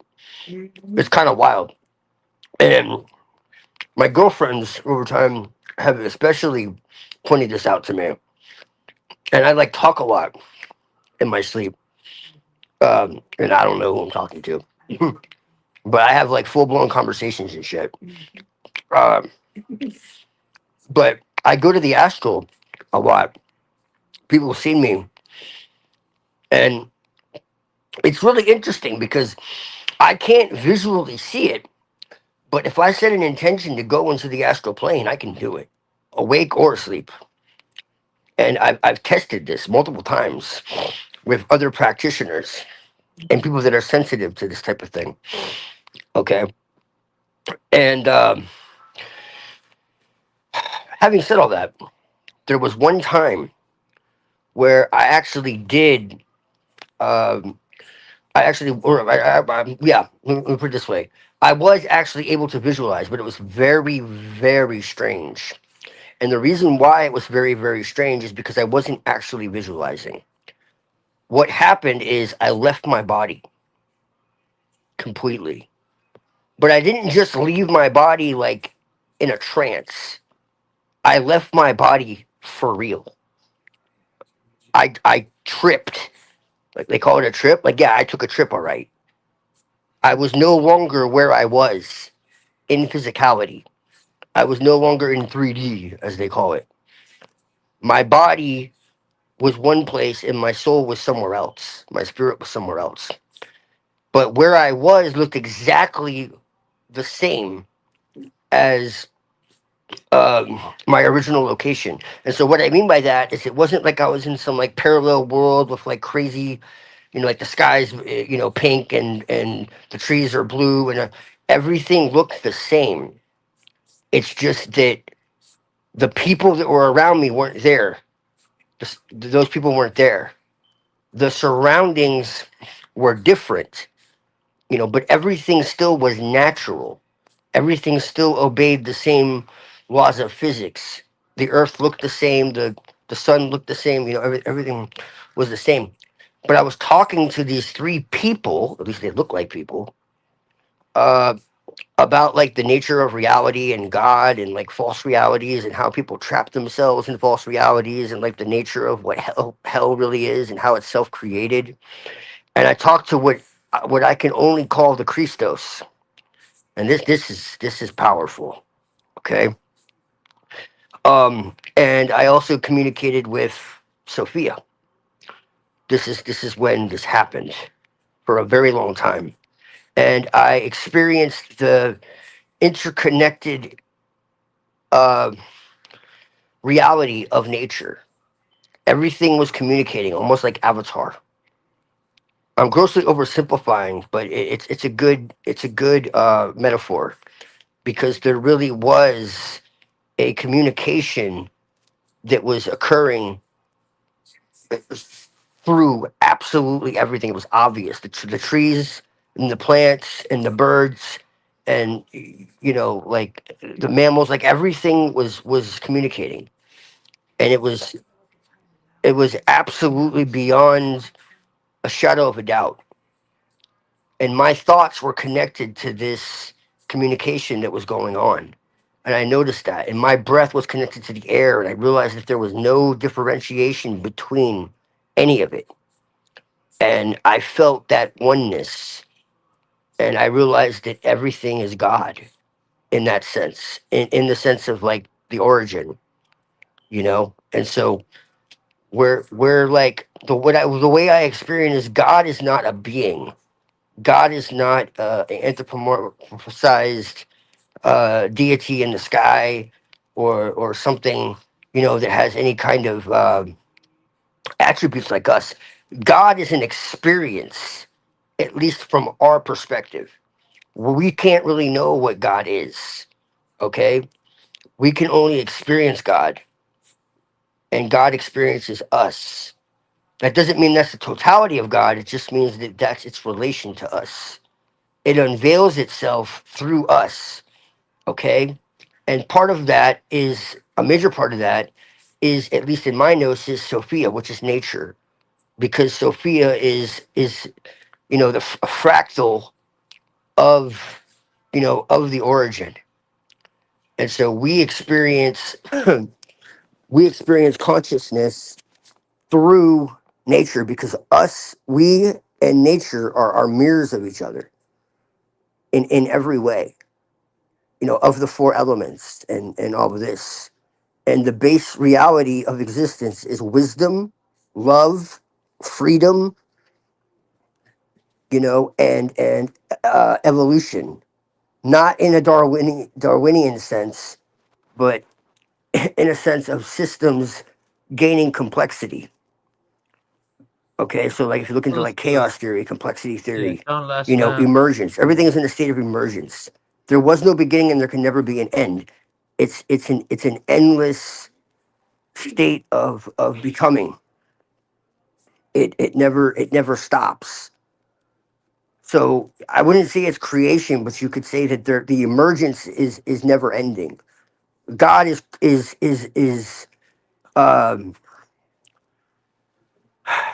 God, to put it in biblical terms, God never stopped creating.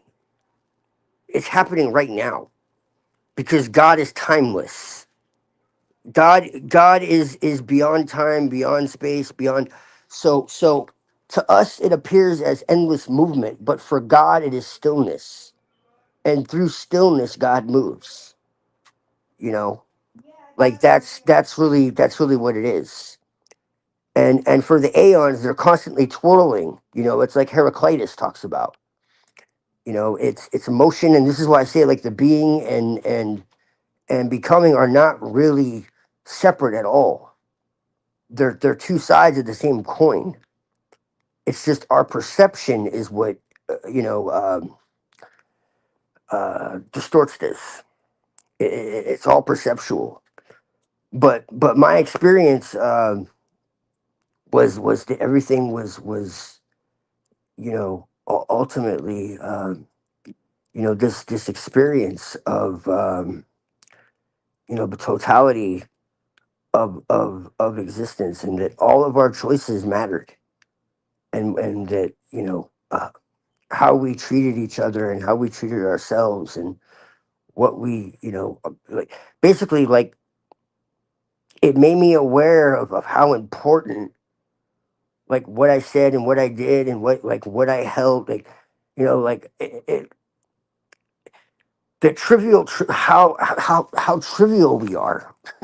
you know like, and this is why I get so frustrated with all the drama and shit, because when you reach that level of, you want to call it enlightenment, I mean, I'm not saying that I'm super enlightened, but in that moment, and through a lot of my practices, I can tell you, because I've reached this through like magical workings too, where it's kind of like, at the end of the day, man, we only have so much time on this earth.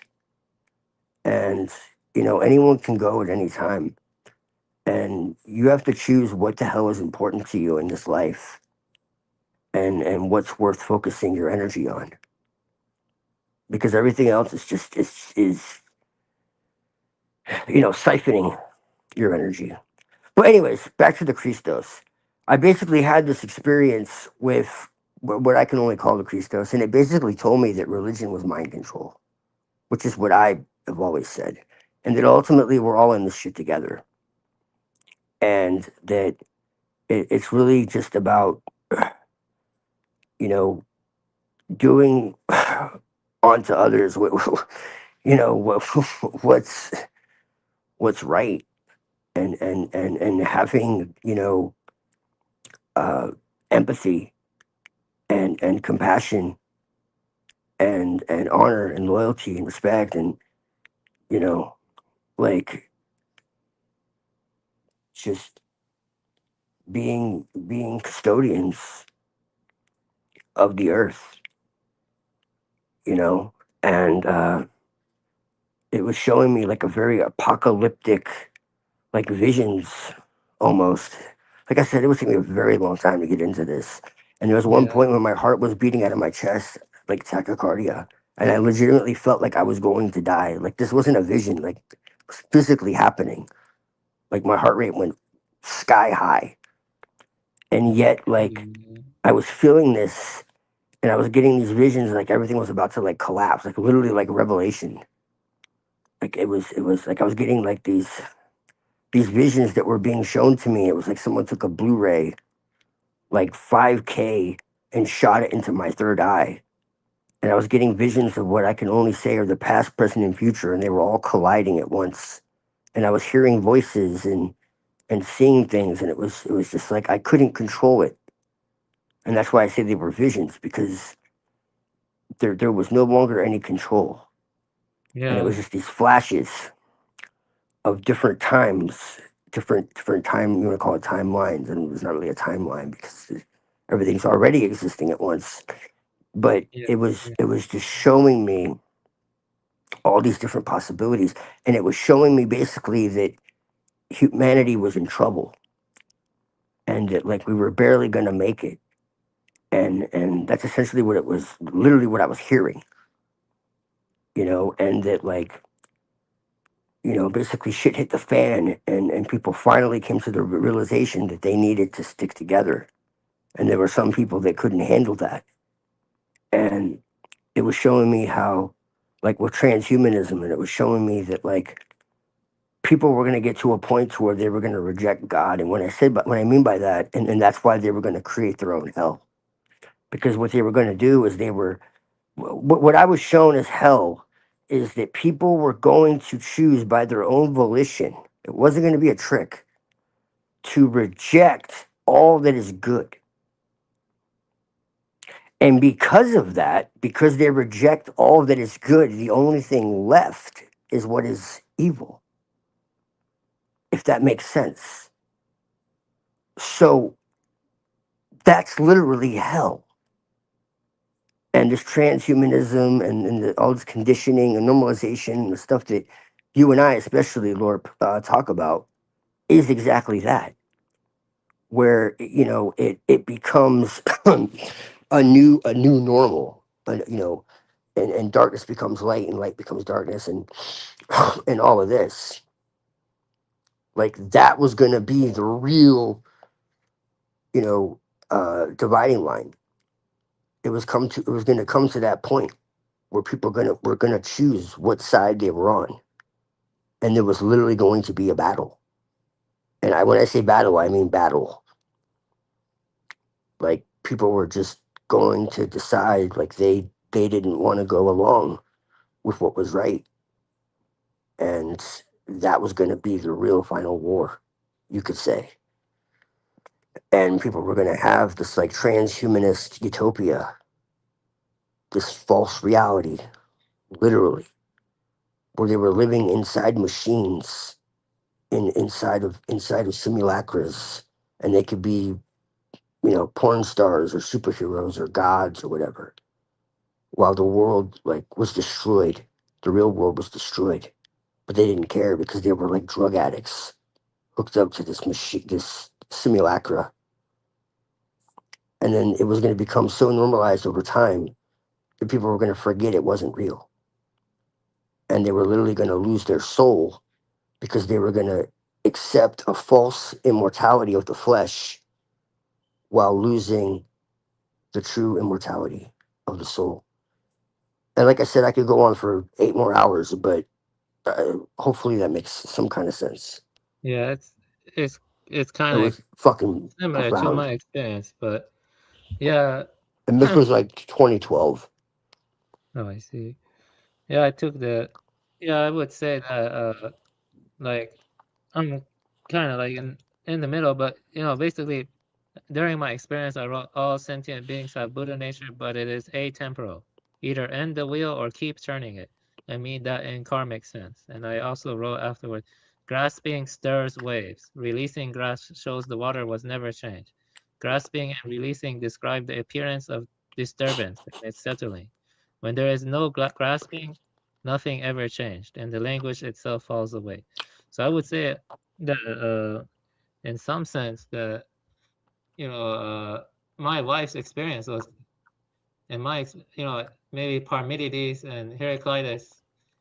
I lean more towards Parmenides, but yeah, I do think there is something to Heraclitus too. I think your experience, the nature of change and time is interesting. Yeah, I mean, yeah, when during my experience, I saw into the past and like the East Asian setting. I think Japan, like during earthquakes, like Hojoki, and I was like transforming into different monks sitting and meditating. It was weird. Like I was losing my personality, kept shuffling. I was becoming different people, and I also saw like all the past, like different streams of time that were like coalescing and rippling into each other. Like when I closed my eyes and I was lying down, I saw strong imagery, like symbols and other stuff. I even saw Baphomet at one point, and so that was pretty creepy and stuff. But yeah, it was like interesting for me. But for my wife, it was more like Parmenides, like 100%. Like she like became a pure being of light, where there was no change whatsoever. Like, and there was no. She lost her individuality though. That's the weird thing, and she just became this pure being of light that's timeless and like is like I don't know, maybe that's more like the Buddha nature or like the Brahma, I don't know, but yeah. Oh, shrooms are weird. Like they really like, yeah, it's hard to tell. Like, but one thing I will say is that it does feel like is the projection of mind does create reality to some extent, and if the mind is projectionless, if you exist in the projectionless state, there is no time in some sense. Like it's like a atemporal, it's like imperishable, ungenerated, and it's the unborn Buddha nature that is a non-abiding awareness. Sometimes I had flashes of that. Sometimes. Once I had a flash of that, and then like the whole world exploded from that flash. It was crazy. Like there were so many, like different like fractals and stuff. It was kind of crazy. Yeah, yeah. It was. I think from my experience, though, I think Buddha nature, all sentient beings have Buddha nature, and we should protect the earth too. Yeah. So I would say that I would recommend you read Pentti Lukola. If you haven't read him, Can Life Prevail? Because he really cares about nature. He wants to protect the ecosystem. You see, driving species to extinction is irreversible. And for that reason, we need to talk concretely about the species and other stuff too. Like, America used to have passenger pigeons. They used to number in the billions. And they were all slaughtered. They went extinct. All the passenger pigeons were slaughtered by and this, but the thing is, ecological problems aren't exclusive to just America or the West. The whole world is affected by it. Like India has tons of non-biodegradable waste now, like tons of and a lot of it looks deforested.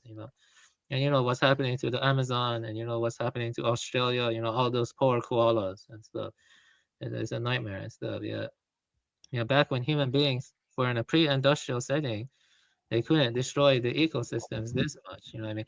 There is one exception to that, is that a lot of island habitats were heavily disrupted even during pre-industrial times, but not the continents. So, not many species were driven to extinction, but some island habitats were heavily disrupted. But you see, the main thing is driving species to extinction is truly bad. It's a truly unforgivable, and it's like irreversible. When you're driving to extinction.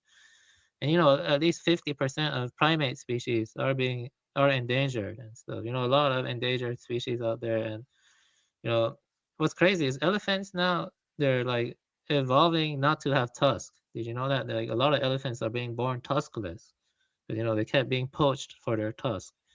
Tons of dolphins and whales are suffering from maritime activities. Like this from the sonar and the noise the boats make. It drives them nuts, and they go beaching as a consequence. They beach and they die. It's like they're committing suicide because they're going crazy from all the noise from maritime activity. The point is that animals have a rich internal mental life. The fancy word for that is umwelt. Umwelt. You know, and you need people need compassion to animals. You know, and that's one thing I disagree with Hyperborean. You know, is that animals are important. You know, I mean, animals rich internal mental life. You can't harm. And actually, my cat helped me from not getting into a bad trip. He walked into my room and he was looking at me and he was like all glowing and stuff. Animals in my tradition, avian. Why am I In my tradition, He can't hear you, and because NeuroJack, so it left and then it canceled his audio. So He can't hear you, and because NeuroJack, why are we echoing? it canceled his audio. So Why are we echoing? it's because what Twilight's the trying to hear hell? what we're saying. So because Wait. he can't hear, so if NeuroJack's there, you know, we gotta Okay, get It's because Twilight's dude back in the studio.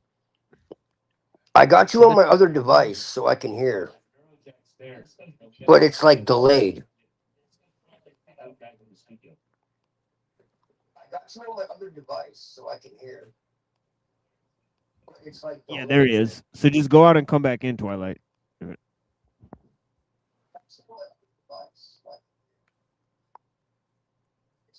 There he is. So just go out and come back in, Twilight. All right, is anyone there to bring me in? All right, hold Yeah. on. Yeah, I'm Yeah, here. Neuro's there. What happened with this audio? I don't understand. He can hear us, right? His audio cut out the way sometimes people can't hear each other. So But we should could just hear ourselves talking in the background. That's what I don't understand. Yeah, because he's watching the video live. But he To so understand what- okay, so he's watching. He has like multiple devices. Interesting. Yep. Okay. Yeah. All right.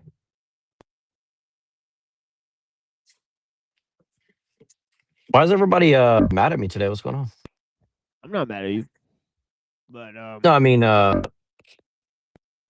me and Pino were having a conversation, and Lorp's like yelling over top of everything we're saying, and oh, I you mean mean, Lord? Well, I wasn't yeah, here. Well, I don't know. I don't. yeah, I'll be right I back. think I'm gonna Avian get was some trying to water. tell me they were fighting. Yeah, go yeah. ahead. I'm not even mad. I was just more like, I don't understand what's the big deal. It's like we're all just talking, and then it's like everybody's pissed off. Yeah, I don't I'll know. be back to. I need to get some water. I mean, Pino says some stupid shit, but I mean, like, you know, he told you to off yourself, but I don't think it's all that serious, you know. I've seen him say way worse things to other people, so you know. He kind of If just pulls that move a lot. It's kind of a joke, like.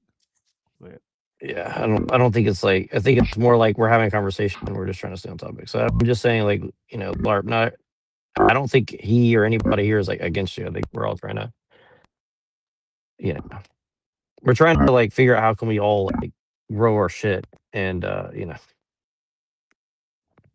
grow our community, if you will.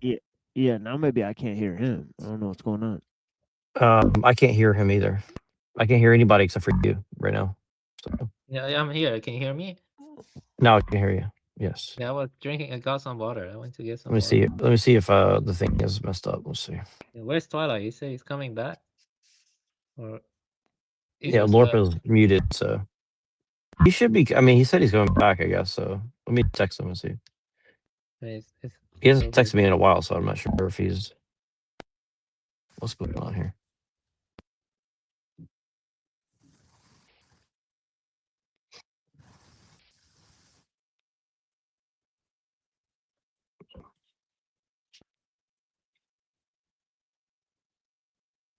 What's going on here?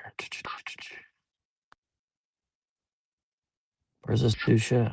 Yeah, I mean, if he doesn't come back in 10 minutes, I'd say shut this thing Did I down. send him? Oh, I did send him. Definitely. Okay, so now he can't hear me. What the fuck, man? Yeah, I can hear you. Yeah, I know, but Neuro can't. Lorp, are you still there?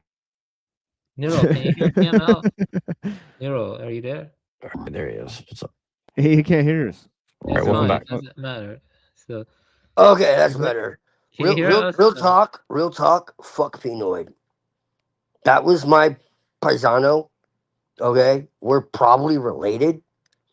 We were really tight, and then he just started becoming a disrespectful prick. So fuck him. Like, real talk. Yeah, he went And too far with he is very disrespectful to Lorp.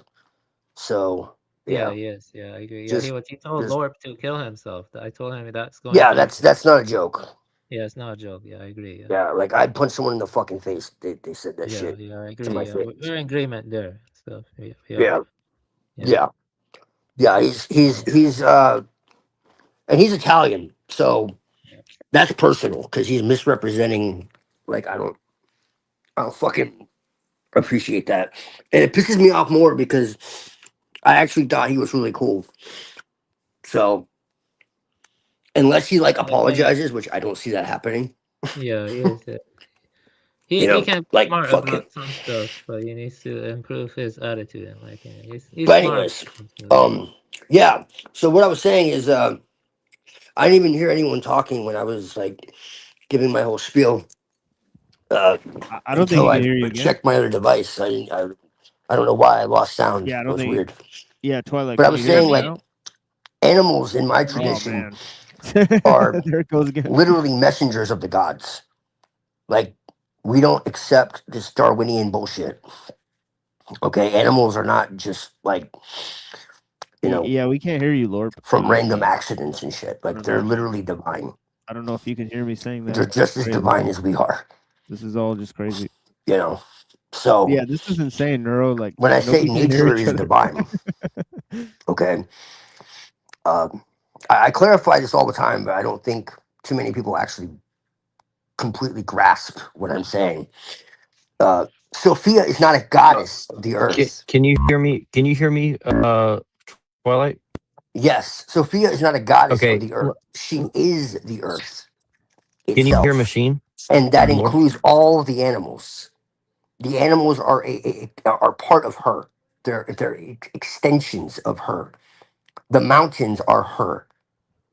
Like in the Gnostic cosmology, her feelings literally created the mountains and the stars and all that. Like she's not the goddess of the earth.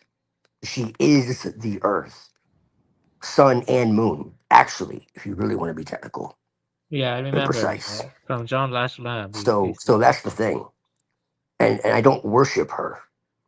You know, and it's not like she's the only you want to call her because she's not an archetype. She's the fucking earth, and really she's more than the earth because the earth is her dream body. Her real form is an aeon, which is plasmic. And here's the thing: all of this is actually scientific because what I'm really talking about is what's called plasma science, plasma cosmology. Plasma. There's a book called A New Force by Dana Kippel, Kippel. Incredible. This is a recent book, but this plasma science, plasma cosmology is Hey, Twilight. Sorry to interrupt you. very controversial. Somebody in Yeah. MIT like last month was fucking murdered. They were like the chair. About this stuff, right? Well, sorry to Yes, they interrupt you, were but I want to murdered make sure because it everybody can destroys hear each other simulation. because It destroys simulation theory. It destroys simulation theory, and it destroys the Big Bang and all this bullshit. And it shows that what they call dark matter and all this nonsense is not dark matter. It's plasma. 95% of the universe is plasma. You have these things called the Kordylewski clouds, which are literally what we would call a quantum computational, uh, system, but it's living. Look up the Kordylewski clouds. There's enough information in these clouds, literally the cloud, like they talk about the cloud, but these are living clouds, okay, to store every memory of the earth from the beginning till the end. That's how massive they are. There's two of them, okay? And so the nature of reality is plasmic. And so this also extends to what you would call daemons, which are earth spirits. They're not demons. They're not like this is what this is. So people ask me, oh, this is an archetype, is this psychological? No. Technically speaking, no. Yes, in the sense that that's how it is encountered through the human psyche. But truthfully speaking, that's just how it interacts with us. But realistically, uh, that's all that really is. What it really is a living, luminous, plasmic energy, and that's what the aeons are. They're a stellar radiance that erupted from the galactic center of the Milky Way within our solar system. There was an actual eruption of a torrent of plasma from the galactic core. Avian, you know what I'm talking about. Yeah, I do. Yes. They're serpentine plasmic fields. They're fields. Is They're that what we physical. see? Is that You the can see them. serpentine? You can Is that the see them. serpentine things we see when we're on shrooms? You can see them. You can touch them. You can this is natural. This doesn't. You don't have to be in an altered state of consciousness. You can see them in an altered state of consciousness, but you don't have to be. This is scientific. So This is has that been what you see when observed. you're on? Is that what you see when you're on shrooms? You can see them, but that's not. It's not necessary. But you know, That's not. what I'm talking about when you see those like little snake things moving Yeah. when you close your eyes. Is that what you're Yes. seeing? Well. This is what I was trying to tell you. Remember when I told you that you can't go to other planets and shit? The reason why is because what they call ancient aliens and all this shit, it's all here and now. This is Like all Giorgiani says. these are beings that are here and now. They exist in a shamanic realm that is parallel to ours. Is that what Giorgiani and Aquino were talking about? Kind of. That's what they're really saying without saying it. When he talks about the spectral revolution and all that, that's what he's talking about. When he says that psi is related to UFOs and all that, that's why the occult and UFOs and all that are intertwined. Like Graham Hancock talks about this as well. Let The me idea show that you they're this. coming from other planets in spaceships is complete nonsense. Look on the It's screen. Can you really see this? they've really been with us since the time of the shamans. Basically, the shamans had the right idea. They were Can you see this picture? The most primitive traditions are the closest to the truth. Can you see And this picture everything, I have on the screen? yes, Okay, what do you think of yeah, this? I sent it to you. I sent it to it's you real. in your It's Discord. real. It's real. All right, so can you explain what this is? It's very dark. The third degree tracing board showing Yeah. the skull and bones. Yeah, the Where does 322 the three? is yeah. It has to Right. do with the Purgisnacht. That's it's exactly what it says. That's accurate. That's what 322 is. Plus, if you read Genesis 322, it's very telling. Clandestine Lodge 322, Order Skull and Bones. They're Yale University based. Well, what it really is through death and rebirth, they believe that they can cancel out karma. If you really want to get into it, like a lot of these people that do sacrifices and shit, they actually believe that they're freeing trapped sparks, and they believe that through torturing children and shit, that they're ultimately helping them for the next life. I'm not kidding. It's funny you say. It's I'm funny not you saying say it's that because true. like I'm saying this is their insane no, justification. it's funny you say that because like I literally made that argument against somebody the other day. I can't remember who it was now, but it was really funny. It's Their basically the reaction that I precursor. got was funny. It's the precursor to the Sabbatean Frankists. Well, isn't that what the Jews are doing when they swing the chicken over their head and stuff? Yes. Or they like saw the head off a bull and stuff. You know what I mean? Yeah, I can show you like legit articles like in like Jewish publications that talk about this shit.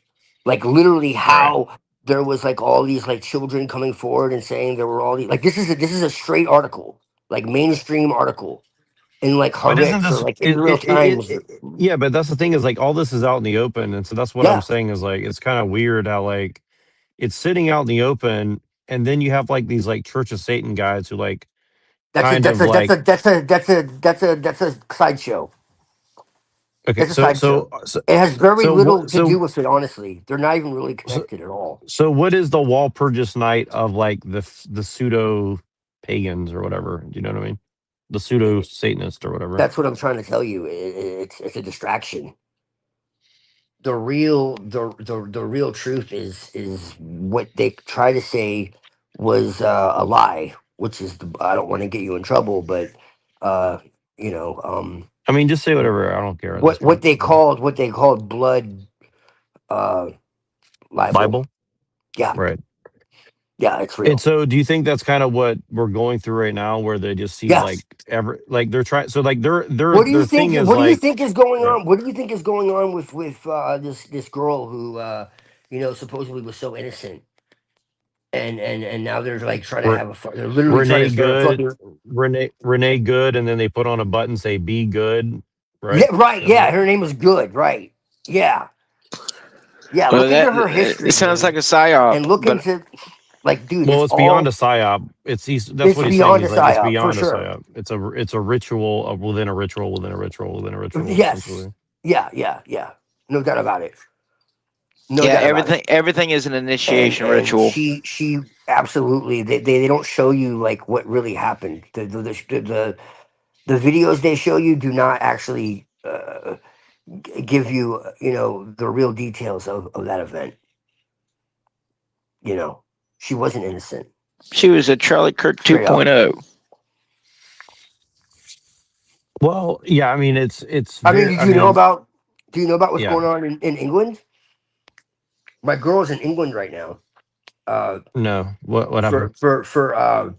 For university. Um and legit, like all of metropolitan London, like they're all admitting they're Freemasons just out of nowhere. Just out of nowhere, they're all just like, yeah, we're Freemasons.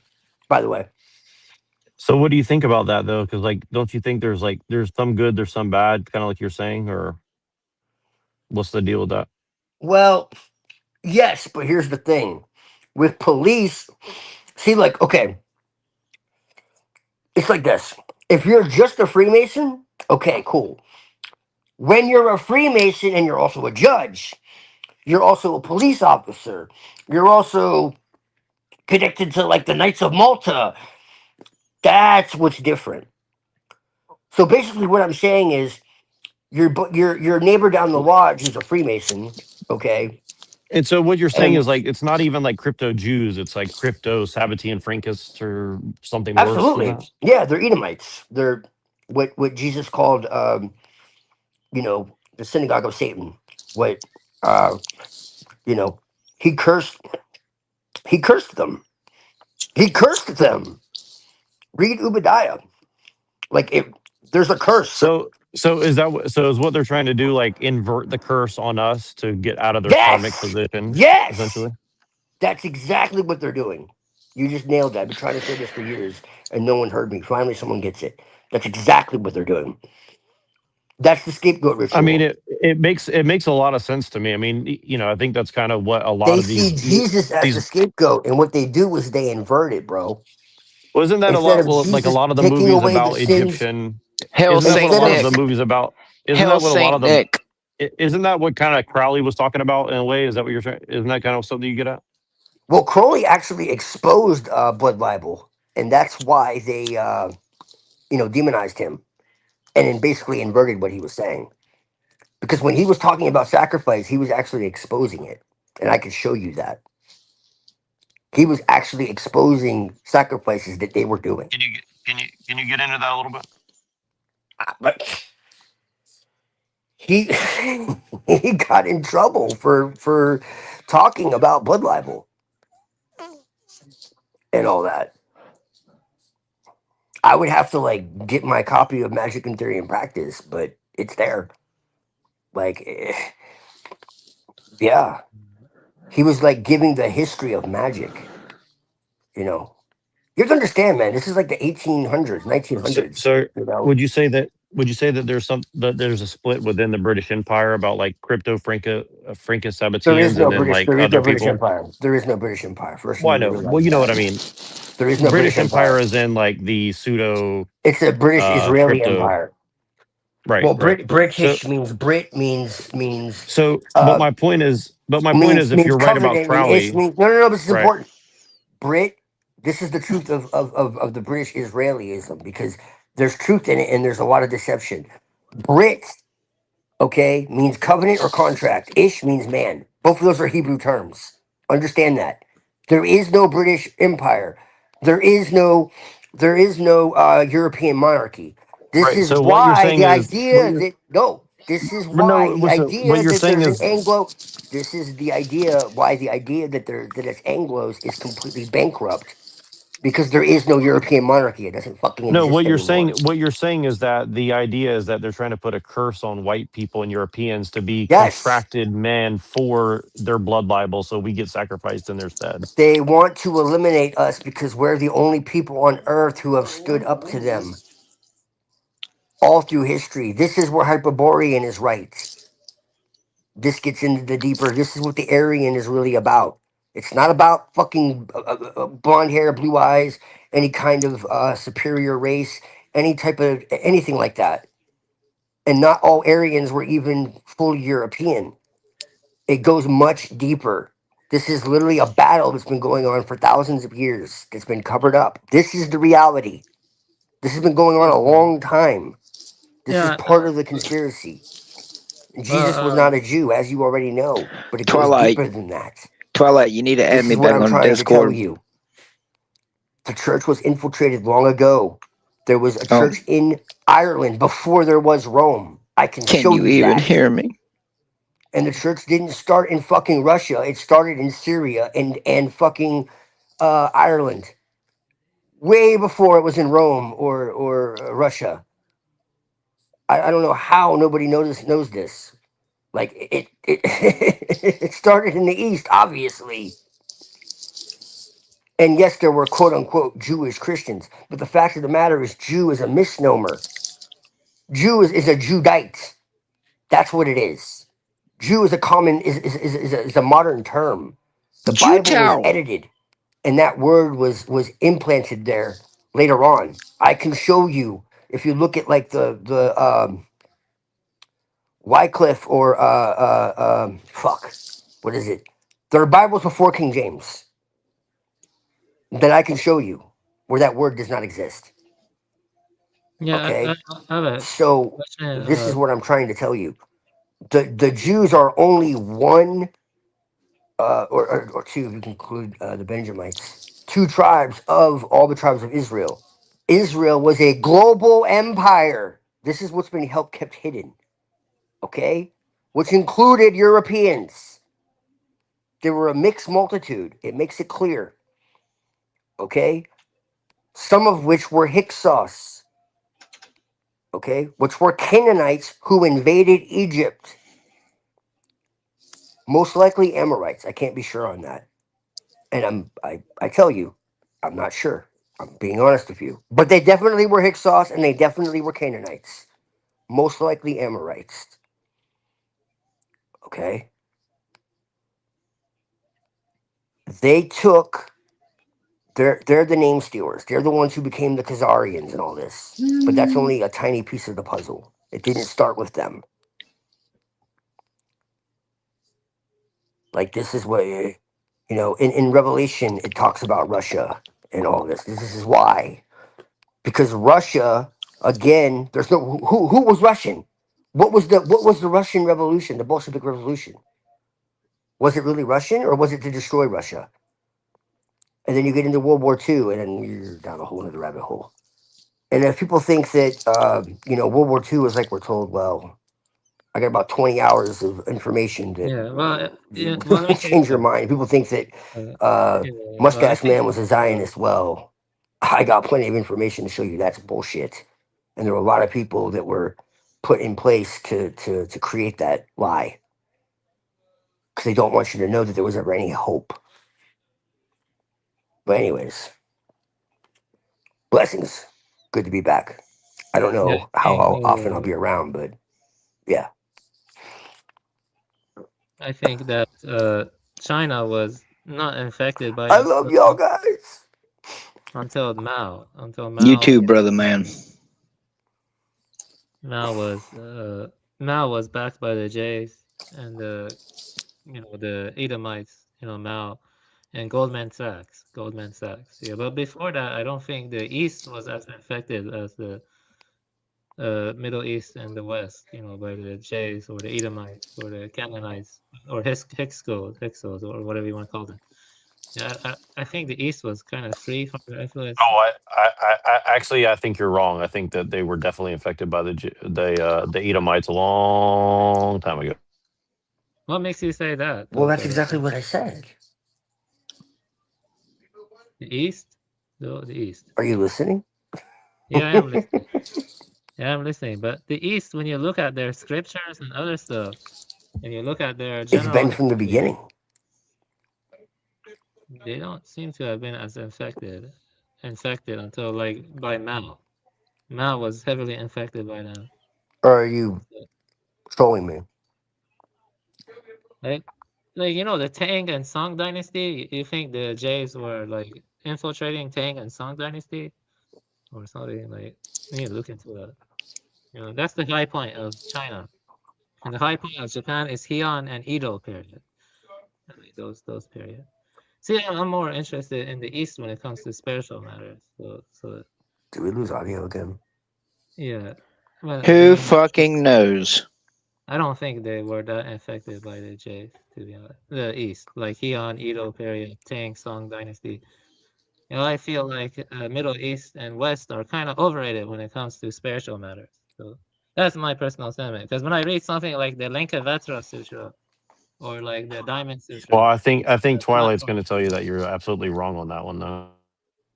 yeah. Did I Well, lose audio again? yeah. I can hear you. You can hear me, right? I think Twilight. I can hear both of you. Twilight, if you can hear me, go in and come back out because I think somebody can't hear somebody. I can hear you, but I can't hear anyone else. Can you hear me? No, he can't hear you. What the fuck is going on? Just go out and come back in. Yeah. I'll reset it. Yeah, I had to completely reset my cookies. StreamYard be gay like that, though. It's always the ones with weird shit.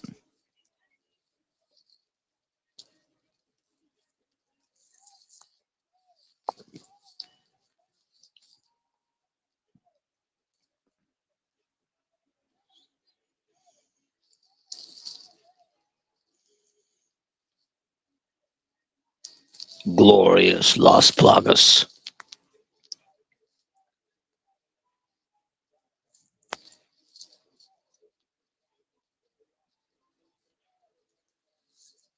Not hear me? Yes, sir. Yeah. Can you hear? Yeah, okay. I'll just wait for Twilight to come back. And so hopefully he gives me room to speak. Well, why do you think that the East is untouched? Because if you look at, you see, the thing is, the problem is, a lot of people who get into Buddhism or Taoism, they don't research good translations. They just pick up whatever they see. But if you research the good translations and you read it, you can tell it's untouched. Like there's nothing, influenced by the Semites from them. You know what I mean? They're like, and they're different. They're about awakening to your true nature or about, which is unborn, unperishable. They're not Well, I really. mean, I believe the same thing about the Bible. It doesn't mean that it can't be corrupted, though, right? Like, even if the writing itself is pure, it doesn't mean that like people are going to use it for good, right? Well, I don't know. That's the Bible. When he's saying the Bible is corrupted, I can't really say it. That's not my focus. You see what I mean? I'm not gonna talk about the Bible or other traditions. But I'm saying, in the case of the East, I don't think they were corrupted until Mao. Mao was definitely, yeah. Okay, now I can hear. Okay, yeah. So let me say some stuff though. Yeah, I missed everything that anyone said after well, right before Neurojack said that he thought I was wrong because it was probably from the earlier than that or from the beginning, and I said, "What are you talking about?" I did say it was from the beginning. I thought he was like trolling me or something. But yeah, anyways. Yeah, well, I would say that you see the thing is, you know, a lot of people. Let me talk a bit. See, this is Yeah, a go real ahead. problem. This is a real problem. A lot of people think they understand Buddhism or Taoism. They read poor translations. They don't take time to look into the tradition deeply, like go to Sanka's or, you know, I went to Atlanta. I went to a Soto Zen center, and I was like heavily involved in it. I read lots of literature. You know, you gotta research what translations are good and stuff. It can be pretty hard. You know, I think stuff like the Lankavatara Sutra, Diamond Sutra, Heart Sutra, Mm-hmm. Trans Sutra, that stuff is not corrupted by the Jays or the Yes. yeah, yeah, it's Yeah, not. I really that's the those are the ones that really stuck out to me. Is exactly Yeah. what you just said. The diamonds, the perfection of wisdom, and Yeah. the heart are like the main ones that like really grab me. But Yes. go They're ahead. not corrupted. They're not corrupted, but maybe I don't know. We have to look at the history. Like I don't know how much power or influence Jays had like during the Tang and Song dynasty, and you know Oh, the for sure. you think they did the Tang and Song dynasty like they had like high profile powerful court positions and stuff like that. Because you know the Chinese preferred eunuchs, you know, as Well, I advisors. mean, Yeah. China always kind of had a firewall, Yeah. with people coming in and out. So, I That's mean, true. they were able to keep Not a for the lot of Christians. Yeah. ancient traditions sacred, thankfully. They Well, probably were, that's they were, only partly true, though. Let me tell you why. China well, did have, yeah, well, but I'm now- saying still better than most cultures. yeah, it's bad. Well, let me say some stuff about China did have close relations with like Sogdian merchants and with Persians to some extent. Yeah, Yeah, and stuff like that. But they didn't. They did have some Jays that were called Kayfei Jews, and the Kayfei I think are patriarchs. right, Yeah, but I don't know how much power those people had. You know how much influence they had. right. Yeah, So no, there that were is Jays true. in China. Yeah, maybe Tango or based on the Jays. I don't know the Tango. I'm not sure, but in Japan, you know, but you know, Japan. The highest points of Japan were probably Heian and Edo period. Those were I very love high. Japan. Yeah, me too. Yeah, but they don't seem like they were as infected by Jays until recently. Yes. Yeah, but Well, they see, are now dealing with influx of immigrants. You believe that Japan is being yeah, overcrowded due to extreme tourism and commodification, and you know those are, you know, the recent leader of Japan, who's a female, I forgot her name. She was like acting like a Trump figure, like, oh, we're gonna end this immigration, but actually she flooded the country more with Indians and stuff. yes, Yeah. So I would say in recent times, you know, like a Dalai Lama definitely is like an antichrist figure. He's definitely yes. he is like that. Yeah, he's not genuine. You know, he's definitely subverted, and yeah, I don't trust him. I don't trust the Dalai Lama. Which is a tragedy because the Dalai Lama used to be very pure. Yeah, probably until recently. Yeah, probably he Yeah. had a rich tradition too. Yeah, Well, a lot of these countries were forced open yeah, they were. because, like you, I have a massive respect for the Far East.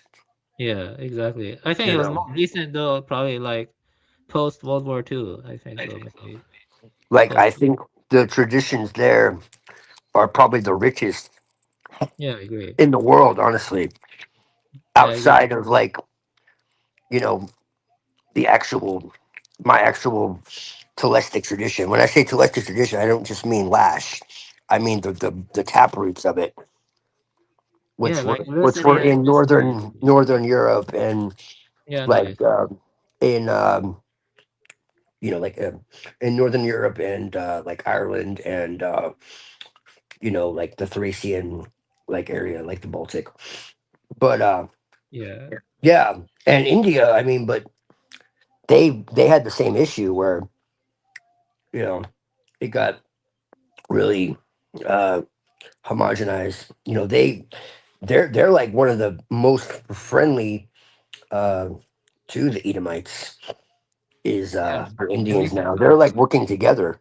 I mean, it's Yeah. because of the Edomites that the Indians are everywhere. And these aren't like the very enlightened Indians. These are the like con artists and scammers and shit. Yeah, You know, that's true. Yeah, there was. if we had the enlightened Indians coming over, that would be great. but it's not happening. You know, because I have a lot of respect for India. And its culture, but they're making sure they send over the criminals and the lowest level. you know the the lowest common denominator. But yeah, I mean, India does have a strong tradition, and India was Aryan as well. You know, and it doesn't matter their skin color; they were still Aryan. And as I said, and again, like Aryan is not about race necessarily or anything like that. I know the word pisses you off, but and I'm not saying it's the only valid you know uh, caste or tradition or anything. It's just I do think that it is exactly what it means, noble. And there's been a lot of disinformation about it too. Yes, there were warriors that came in and slaughtered people, but some of that was like necessary because of what was going on at the time. And then also some of those people actually weren't Aryan at all, and they were misclassified. But anyways, um, and this idea that they just worshipped a warrior god or whatever. This isn't actually true. They had a triple goddess as well. And so this has kind of been covered up. And John Lamb West gets into this as well, uh, about how, this idea that they just had like these war gods and sun gods, and all this, and it's just really not true. Even Mithras, was uh, basically the masculine form of Satania, so or Sibel, so like you had like the solar hero, but he was uh the sun lover of the goddess. That the sun god, okay, officiated for the goddess. The goddess ultimately was the power. So that's the thing that people don't understand. They see the sun god out in the front, and they don't understand that the goddess is behind that. And so ultimately that's the reality. And then the goddess always represented nature in any real pagan tradition. The Norse is probably one of the best to use because it is so incredibly ancient, regardless of even they say it's like the most modern, but no, it was just destroyed. You can get into like Rokatru or Thorsatru, and you had Golvig, you know, um, and Emir and and all of that. And like everyone looks at Odin. It's like, oh, Odin had the runes. It's like, no, no, but who taught Odin the runes? Oh, but it was Freya. Yeah, yeah, yeah, yeah. But who was before Freya? And you have this triple goddess who was killed 3 times and came back each time stronger. Went to the underworld. So there's always a goddess behind the god in the true like shamanic ancient traditions, and they would always go into the underworld, and you had like the bone mother and all of this. And so this is like people are like, why do you use the clipboard and the whatever the Sitra Achra? Isn't that Jewish? No, it's the oldest tradition on earth.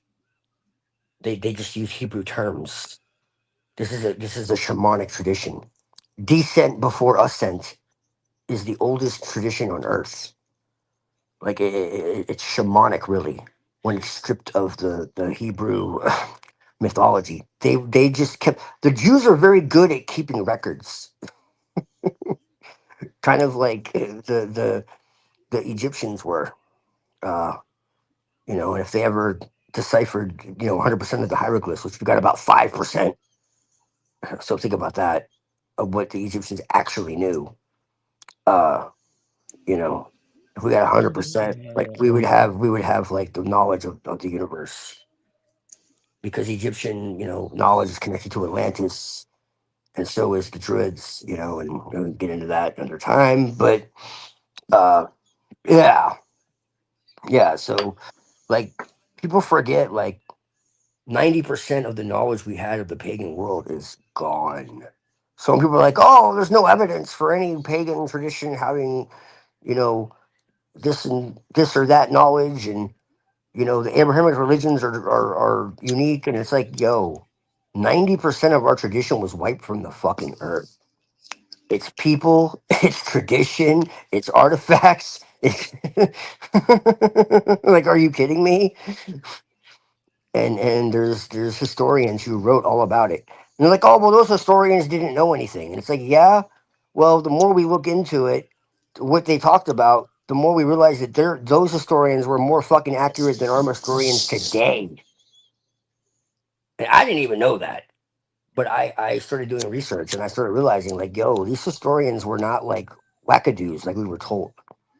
Like a lot of them, like Herodotus, or like they actually knew what they were talking about. But anyways, yeah, the goddess was always primary. Well, yeah, well, you see, there were Anatolian Neolithic farmers. Yes. Yeah, those guys had a goddess, but the steppe Yes. people, their primary goddess was the daylight sky. It was called Dies Peter and stuff. And yeah, I mean that's what I read, that's what I see. But No, Deus Peter is the god. yeah, the That's daylight Jupiter. sky. What became Jupiter? The goddess, the goddess was Theosis, which is Venus, the morning star. It's a very ancient name, Indo-European name for Venus. Yeah, Digom, yeah, something like that. Digom is the earth goddess. They were paired together often, the union and contrast. So, Yeah. yeah. Let's see, okay. But you had like Bendis, was like a Thracian goddess. Bendis. Do you follow a Teresian mystery tradition? Like Yes. It's with a group? core. It's core. It's like one of not the absolute, but it's one of the taproots of my tradition. Yes. Like, do you have a group you're part of? Sabazios and Zalmoxis, and yes. I see. It seems like though when it went to that region, it mixed with Orphism. So it seems like it mixed with Yeah, it Orphism. became Orphism.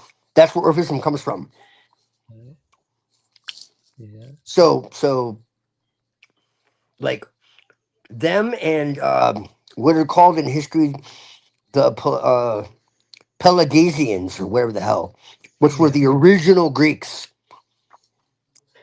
So like the modern Greeks got everything from Egypt and Persia, right? But then the Proto Greeks, which were the Pelagians, they were separate unto themselves. They're incredibly ancient, and we know like next to nothing about them.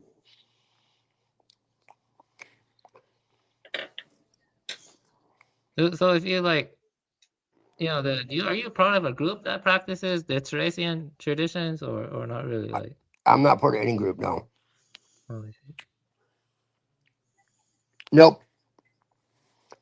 So you're like mixed Teresian tradition. I With, am eclectic as hell. yeah. I'm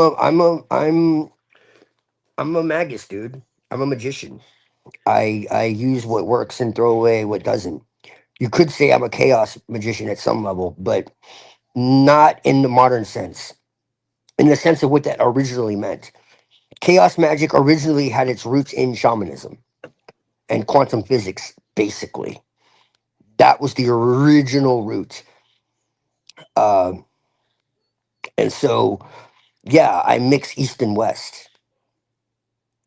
Yeah, I can respect that, but I personally prefer to keep it unmixed. Like if you follow a tradition, it's not good to mix too much. I mean, because there are a lot of incompatibilities that can be unforeseen or like it's very nuanced, you know. So I like Well, you see if you like you it know depends on your worldview, though. Like, yeah there's a lot of Eastern practices that are very beneficial, like qigong, bagua, you know, different like meditations. yeah You I know, already know the you see let me tell you this, you know, Bodhidharma, he went to China and then he found this he had a lineage of transmission and he had the sixth patriarch, which was Hu Ning, and after Hu Ning they split to Northern and Southern school, but in general they keep a lineage of patriarchs based on mind to mind transmission. And so Mhm. yeah, so Yes. it traces back to Bodhidharma, but the whole teachings are based on, you know, awakening to one's true nature, suchness, which is fundamentally imperishable, unborn, and Yes. yes. So, you know, Yeah, like I agree with that. yeah. So yeah, mixing too much with that, you know, like Alan Watts, you know, I don't personally, I don't I like personally. Alan Watts. I What? mean, I like Alan Watts. I think he oversimplified things a little bit, but I do like him. Yeah, I mean, he's all right. Yeah, but I would say someone like Red Pine or someone closer to the tradition is fundamentally better. Yeah, Red Pine is Bill Porter and stuff. You I know, like I like Tenzin Wangyal Rinpoche. If you've ever heard of him, Tenzin Wangyal Rinpoche. is he Tibetan? I believe so. Yeah, I don't know the Tibetan stuff that well. I have a Oh, I friend in love it. there. I Yeah, love it. like Narayana, you know, and like Dzogchen. I think it's Yeah, stuff. I really love Dzogchen. Yeah, I went more the Mahayana route, you know, the Shan Zen route. Yeah, Yeah. I like that too. Like I said, I'm open. You know, it's for me. It's more about like what actually works because, like I said, I'm a magician, so I use Eastern practices for grounding, energy work, meditation. You know, all that type of stuff, and then I use Western magical traditions. Yeah, I can respect that. It's just my approach is different because I think mixing stuff too much is a problem with modernity, you know, because it's like a hyper mixture and stuff. Like, you know, in the past, traditions had some level of independence and like they weren't like hyper like influencing each other too much. Like, I actually agree with Unseen about that. Like, it's good to keep traditions, you know, in their respective place. Yeah, Unseen and I Well, agree. Unseen would say it's all satanic, so you know. Well, I would call, you know, Einstein is an enchanter code from my perspective, you know, like because he denied the whole Tathagata Garba doctrine, you know what I mean? Which is, you see, I wouldn't say I'm a fundamentalist, you know, after my shroom experience and a lot of other stuff, meditating and, you know, and my time in the Zen center and stuff, I do take it kind of seriously, you know, it's not a Sure. joke, you know? Authenticity is something that's sorely lacking in the modern era, you know what I mean? Oh, for sure. Well, I wonder why. Because when you're authentic, you're called retarded constantly. Why be Uh-oh. authentic? Uh-oh. It's because the thing is, modernity only treats science as the authentic means of knowing things, and that's highly limited, and that's highly wrong. I think the tradition is the better way to learn things, you know. What's science? We don't have science anymore. We have scientism. Yeah, I mean, that's more precise manner of speaking, yes. It's really not. I love science. I'm a science nerd. But what we have has nothing to do with science. I would say that If we science, brought science and spirituality together, we could conquer the world. no, I don't want to do that. No, I don't want to bring science and spirituality together. Science I do. is evil. Let me tell you why. You know how many more animals have been sacrificed in the last 80 years than all of human history put together. You know, Yes. because that's you see most of what we know about visual perception actually come from the macabre experiments on cats. You know, what I mean, they put electrodes in their brains, and that's how we know. Well, that's a perversion of science, though. It doesn't have to be that way, Avian. I agree with you, but it doesn't have to be that way. That's just sick people. Yeah, there are Yeah, but that's most of science is sick then, because most of science is based on that kind of stuff. Yeah, I know. I do. They do terrible things to monkeys, and the CIA did some really terrible things to monkeys. I don't know if you know about that. Yeah, I think I've seen that stuff. It's horrible. Yeah, it's horrible. They still do terrible things to monkeys. Yeah. Yes, we have an organization called AICUC. It's like AICUC, and I think they're corrupt, and they're not really like they're just there to support the paradigm. I think that's what they're called. I have to double check, but yeah, I would say the true knowing come from meditation and stillness. It come from that. It come from the non-abiding awareness. That's what they call it. Or like Huning says, the awareness that is unattached to all impermanent phenomenon and stuff. Yeah. That's, I actually think that Jesus was probably closer to like a Buddha than most people could ever imagine. To be honest with you. well, that's fine if that's what you believe, but he's not a part of the tradition. It should not be put in the tradition. It's like me putting Buddha in Christianity. It doesn't make sense. Or putting Jesus in Buddhism doesn't make sense. There are incompatibilities. There are. I'm talking about the original teachings, not the Pauline Christianity. Because what we have of Christianity today is not the religion of Jesus. It's a religion about Jesus, from a guy who was crucified, from a guy who was murdering Christians and never met Jesus face to face. And then we're told, "Hey, trust me, guys. I saw him in a vision after I was murdering everybody, and the Roman, cult, gave me authority over everybody, and changed my name to Flavius." Yeah, I know what you So mean. I'm not saying Jesus was a bad guy or God incarnate or a celestial spirit, however you see him. no, I'm saying he has no place in the Buddhist tradition. It's like putting Muhammad or Zoroaster in Buddhism. no, I'm not saying he was in the Buddhist tradition. I'm saying that he was more like that than Well, what maybe. they preach today. Yeah, that's true. Like the Sufis, you find many parallels with them. The mystic Christians, Meister Eckhart. Right. Eckhart, If you look at like Jacob Boehme, or you look at like the Gnostic Christians, I have, yeah. or like like the Gospel of Thomas, Yeah, I was gonna mention that. Yes. or it's very much about the internal world and understanding that and changing that so that your outside world changes also. Yeah, I would And say that. being good to others, and like understanding that God is everywhere, and being able to recognize deception, and like it's like just like understanding reality and understanding yourself, like know thyself and you will know that you are children of the living Father. And when if you don't know yourself, then you dwell in poverty, and you are poverty. Seek and don't stop seeking. And it talks about like you'll be disturbed, but once you're disturbed and you keep going, you will marvel and you will rule over the all.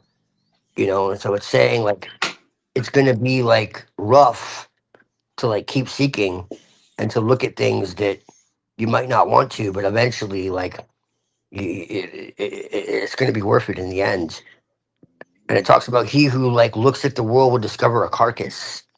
Like it go. There's a lot, man. Like I can pull Yeah, out text, I would and say it's very, very esoteric, really. yeah, I And know. I so have it's looked into it.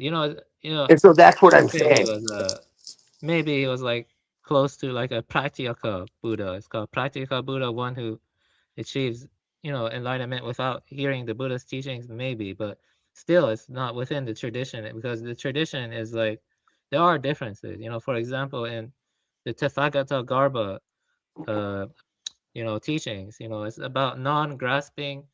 I mean, when you cease to Yes. grasp and you end reification and you end hypostatization, and you treat all phenomena are empty of of intrinsic essence, and as a consequence, you cannot really grasp. When you grasp, Hmm. that's what creates the ripples, but when you release the grass, you see there was never any change, so in a sense they're like provisional descriptions, but it's about awakening to the Buddha nature, which is timeless and imperishable. But you see what I'm trying to say is that there are some differences. For example, one difference is that um in the case of the Gnostics, at least the Gospel of Thomas, you know it still involve kind of like it's like somewhat moralistic, as you're saying, but it kind of involves a guiding, it kind of involves a helping hand, almost like it involves a kind of historical dialectic that ties into revelation. Whereas in this is a mind to in my tradition, it's about mind to mind transmission. It's not about being guided, because you don't need to have you don't even need to have ever heard of Jesus. It's a like a practice. It's like an Well, awakening. no. You In the see? Gnostic text, there is no historical story. There's no historical narrative. There's no like you must believe in me. It's like, hey, here's the truth. You know, like he comes down from the pleroma and like it's very very deep. I'll eventually do a Yeah, series I on know. this. I read it It's from been John so Maxwell. covered up. Like if you read like the Pistis Sophia, it's mind blowing. Like it talks about how Sophia like Lash hates Jesus, so he kind of like Yeah, skips over all this. yeah. But and I agree because it's been so polluted. But I do believe that it's worth salvaging. You know what was the pure message, because it is really profound. You read like the Sophia of Jesus Christ, you know, and he's basically like explaining the nature of reality and shit. Like it's really profound for the time. Like even today, like it it really is. Like I'm still a pagan, Gnostic, but like I was going through it again recently, and I forgot how profound some of this is. Like it really is. And just like talking about how like the only error is forgetfulness of the Father. And when it talks about the Father, it's not talking about it something external. It's talking about something inside of you. And so it's saying like there's no the only you know air grew as a fog and clouded the minds of man, and air with a cross becomes terror. But don't worry, because once every once every once the air is dissipated, and recollection is brought forth, and remembrance is restored, the air will fade away like it never was, and you'll be complete again, and realize you're a children of the living Father, and you're an immortal luminous child of the pleroma. And it's just like, whoa, whoa, whoa, what? you know and it's really really really profound. Like I can read some, if you want. You'll see what I'm saying. Like No, it's okay, because I know you're talking about. I read Gospel of Thomas, and yeah, but Lamb. there's like lesser known ones, like the Sophia of Jesus Christ, and like the what do you call it, the trimorphic proto-Noah, and if Muhammad's still awake, he knows what I'm talking about. Yeah, you Like, can send it to me over Discord. I'll read it soon. Yeah, but yeah, what I'm saying though is something different. Like I'm not kind of saying like, that. well, what I'm saying is, what I'm trying to tell you is like, I take a little bit from everything. Ultimately, I'm pagan. I'm an animist. I'm a Yeah, magician. that's good. But I Yeah, I still can take a understand. little bit from everything. And I don't allow it to affect me. It's just inspiration, you know? Like, it's not part of any doctrine. I don't like follow it as like gospel. It's just inspirational. And I think it's powerful. You Yeah. I know, get you. I'm able, Yeah, look at it this but way. I'm able to take in information and not like let it rule my life. I'm able to, when they say to take contradicting ideas. I mean, this isn't really contradicting, but the ability to hold two conflicting ideas and not swallow them as a mark of a mature mind or whatever. Like that. That's what I'm saying, basically. Yeah, I mean, you see, I can let me respond that. Yeah, see, I can respect you. I respect what you do, your freedom. I don't like to impose myself on others. Tell you do this, do that, as long as they're not Sure. inflicting harm on other sentient beings. You know what I mean? Sure.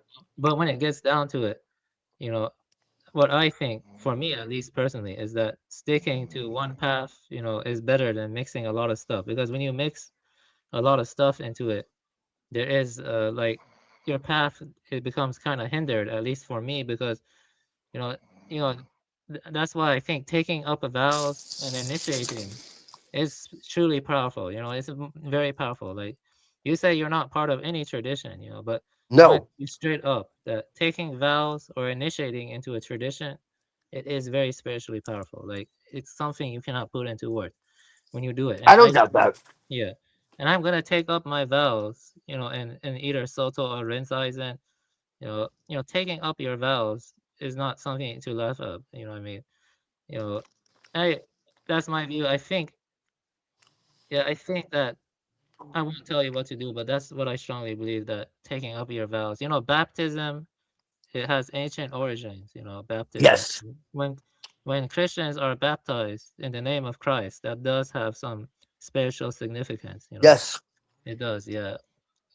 So, but I would rather die or have my head cut off than to be baptized in the name of Christ. Yeah, okay, and I'm not going to. I'd rather die than to kneel and pray facing Mecca. My dad does that, but I'm not going to do that. But I'm going to take up my vows in the Soto or Rinzai tradition. Yeah, I'm serious. What I mean, about that stuff.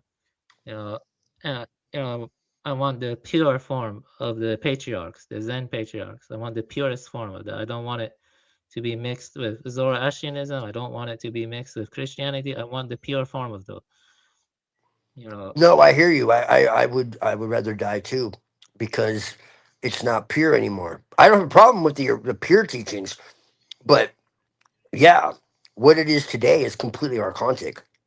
So yeah, but like the same with Islam. Like there's a lot of Sufi teachings that I find inspirational, and the reason why I feel this way is because I believe that God is everywhere. That's why.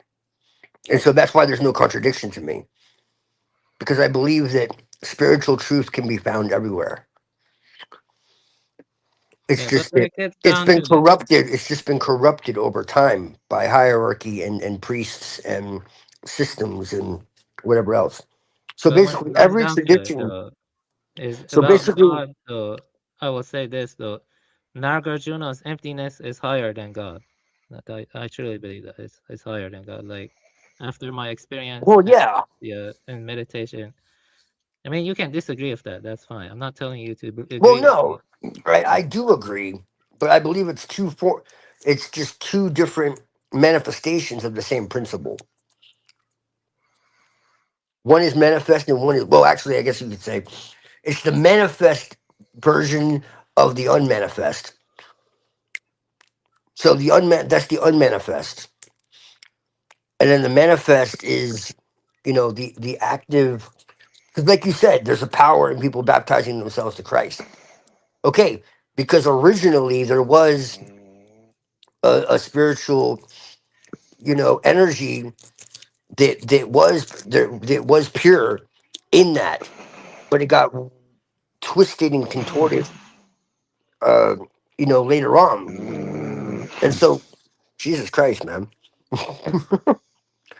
uh, and so that's what I'm saying. It's aligning with that current that was before it got diluted.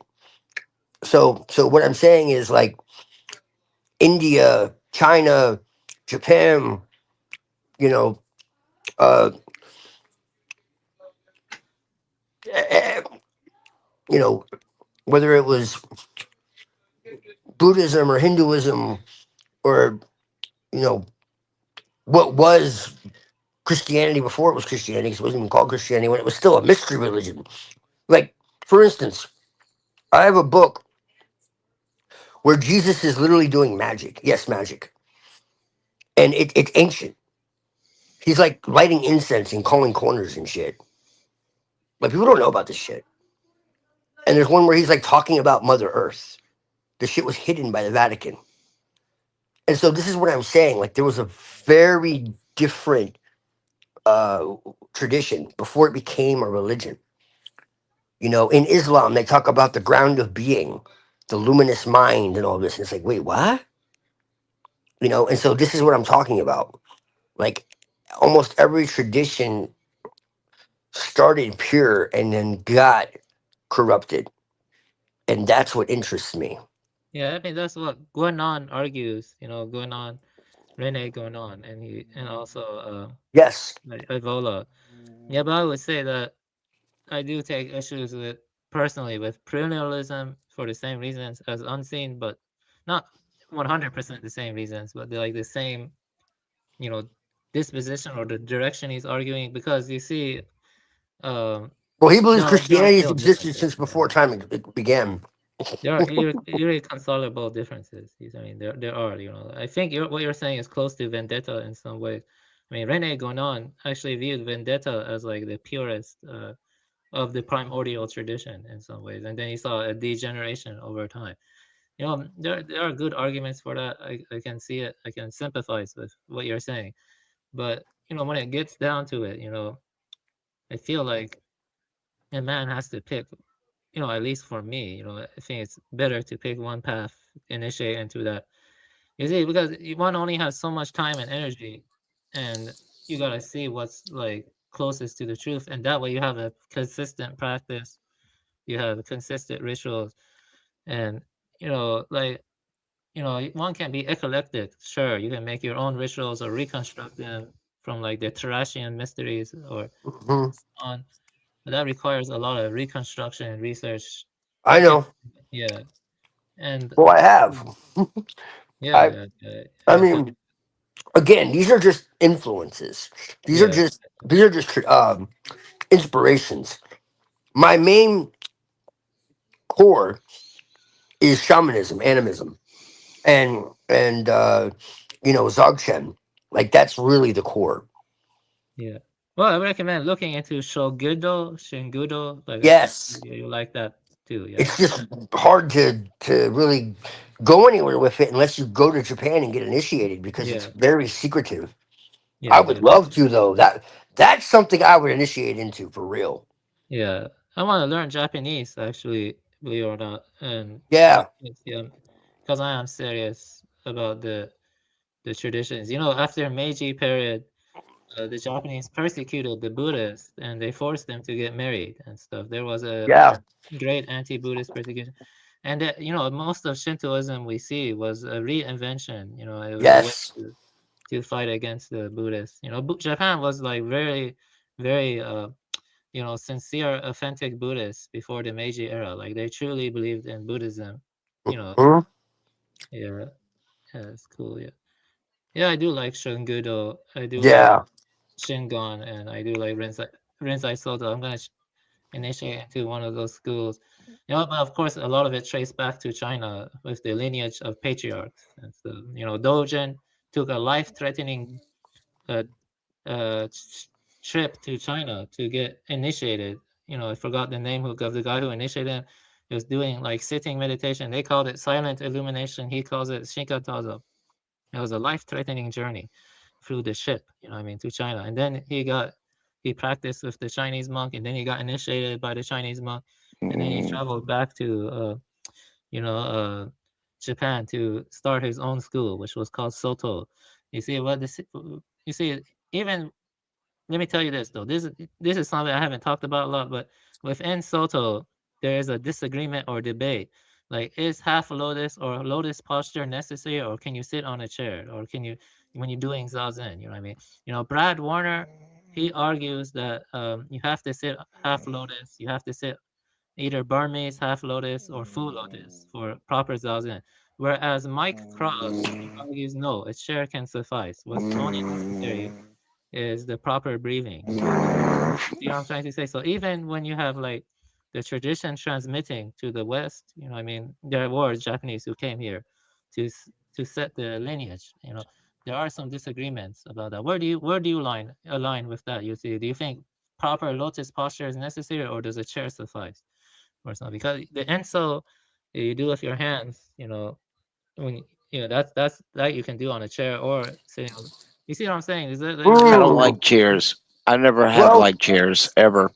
Yeah, I I mean, sit on Zafu and I Zabuton. feel I have always felt more natural and more at peace when I sit crisscross, and yeah, especially when I'm sitting outside.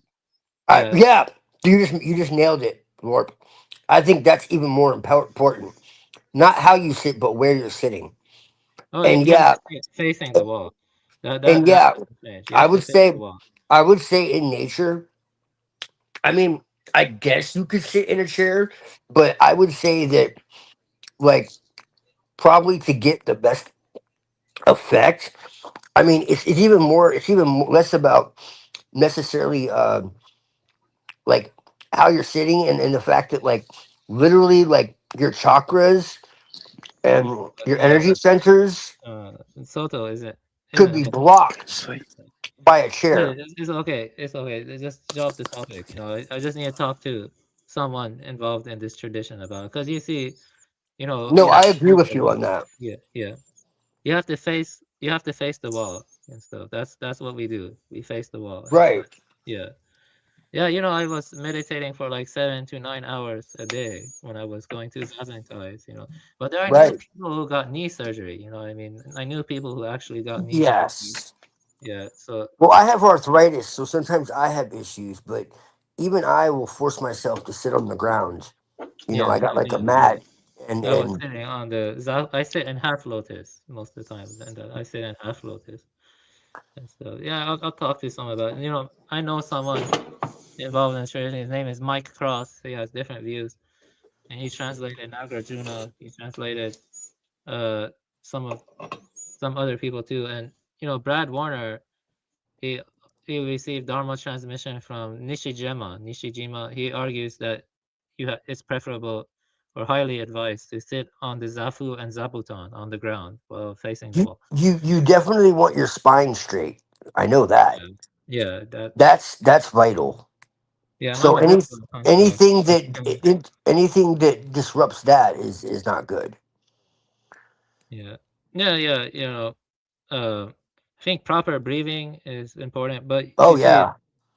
yeah, it's just sitting. You know, that's what Shikantaza translate into just sitting. You know, it's not about trying to attain a special state or guided No. meditation. It's just sitting. You know, and you just let the mind flow freely without dwelling on anything, grasping anything. You just let it come and go.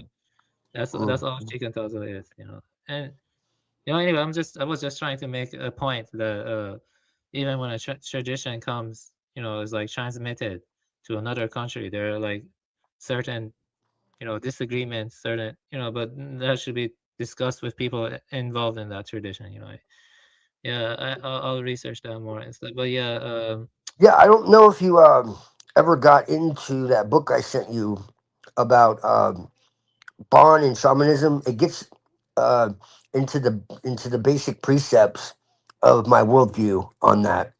yeah, I will read it eventually. But the thing is that you know, I have a lot of other books to read, but I No, know. I know, me too. Yeah. I'm reading like 3 books right now, so I hear you. Yeah, I do have a lot of books to read. You know, I'm like reading the Lankavatara Sutra. I'm almost done with a book on the pre-Socratics. You know, and also I have to. Yeah, I'm becoming more consistent in my practice. You know, I am up kind of late, but that's fine. Maybe me a little bit more. You know, let me think what I was gonna say. Yeah, you know, Lankavatara Sutra. You know, also I like to read different translations of the same text. You know, I got another Yeah. translation of the Platform Sutra to read and stuff. Yeah, I think the Platform Sutra is probably the closest to the truth. You know, if you like take that the Platform Sutra of Hu Ning, I think I read two translations already. Yeah. Yeah, I can read you something from the platform too. Okay. Yeah. Cool. Well, if you want me to. Well, I'll read some of the time. So, but anyway, the point is that you know, yeah, I just prefer not to mix traditions too much. You know what I mean? Because yeah. Let me say something though. I know you care about nature, but I But think understand that I'm not mixing the traditions worldview. I'm mixing the techniques. yeah, But I hear you. yeah, that's fine. I do Also, understand why you would feel that way. yeah, I like to stick to one path personally. But let me see here. There's something I wanted to say. Yeah, I think if you care about nature, it's good to learn more about conservation stuff and also the Umwelt or other creatures too. You know, Oh well, yeah. making everything about humans is a limitation. I think so. Oh Because no! I don't. I don't. I'm out in nature all the time, man. I'm out in nature all the time. have you ever gone to an old growth forest? You know, most old growth forests. Yeah. That's right. So donate to my Cash App so I can feed all the homeless kitties because the government and the city says you're only allowed to have a certain amount of cats or we're going to depopulate them. But anyway, you know.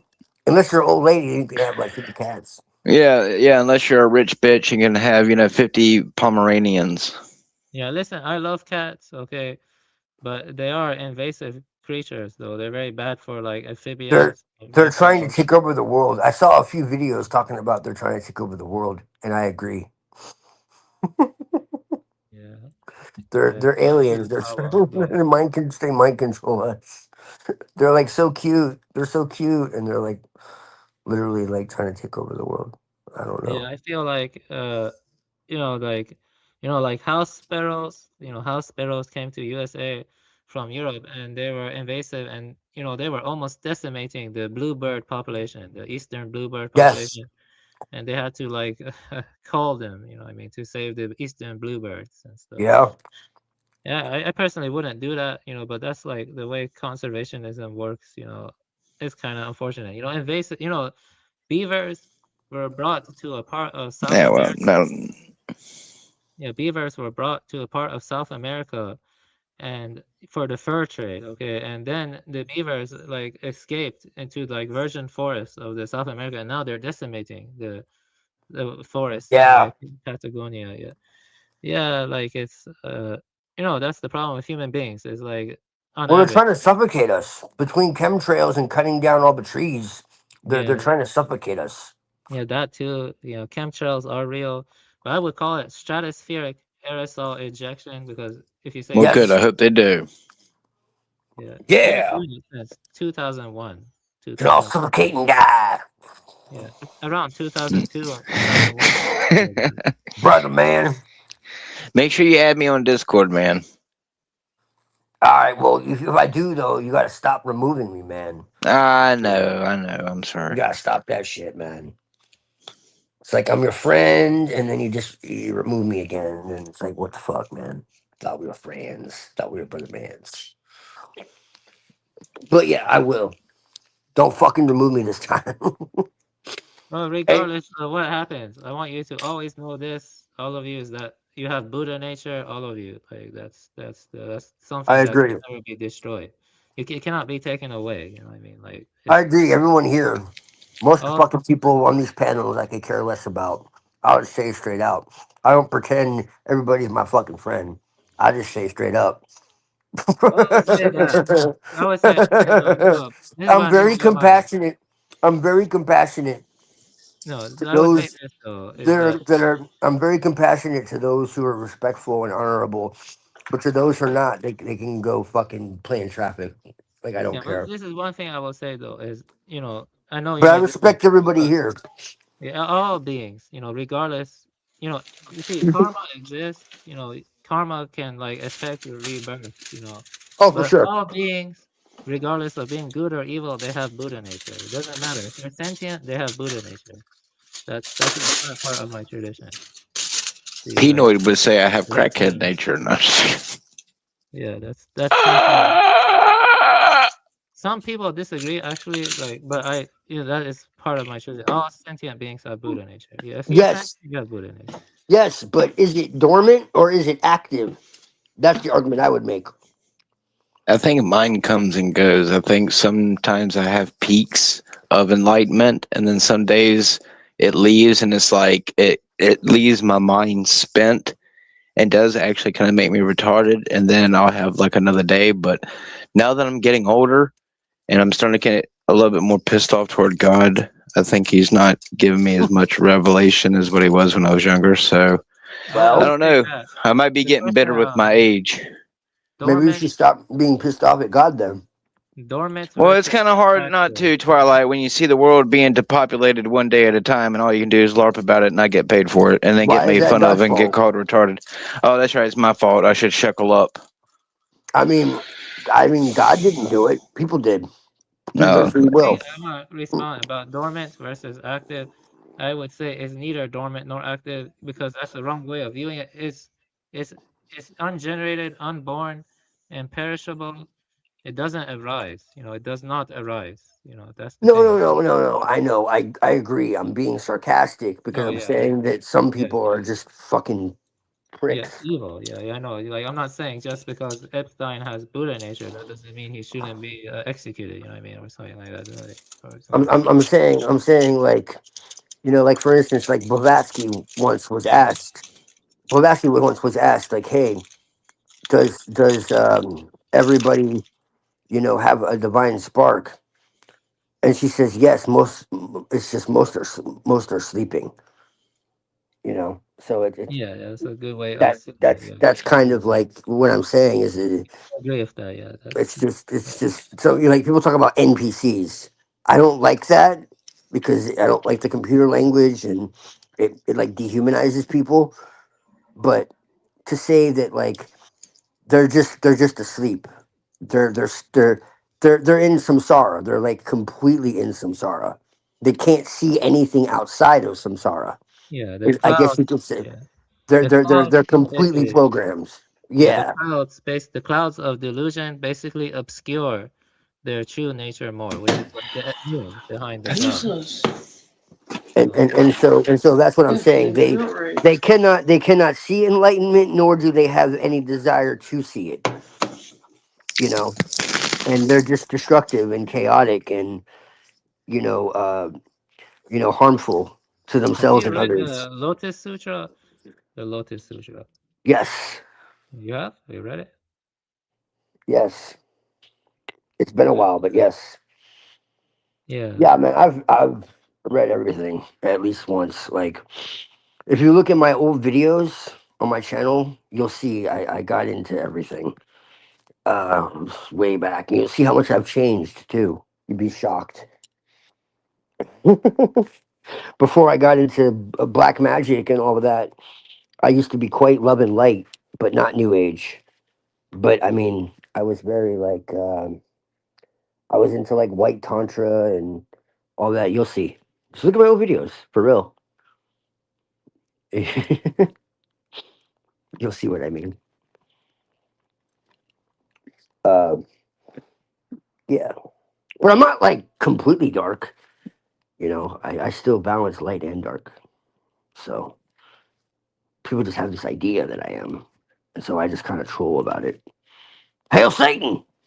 No, but seriously, like that's not really true at all.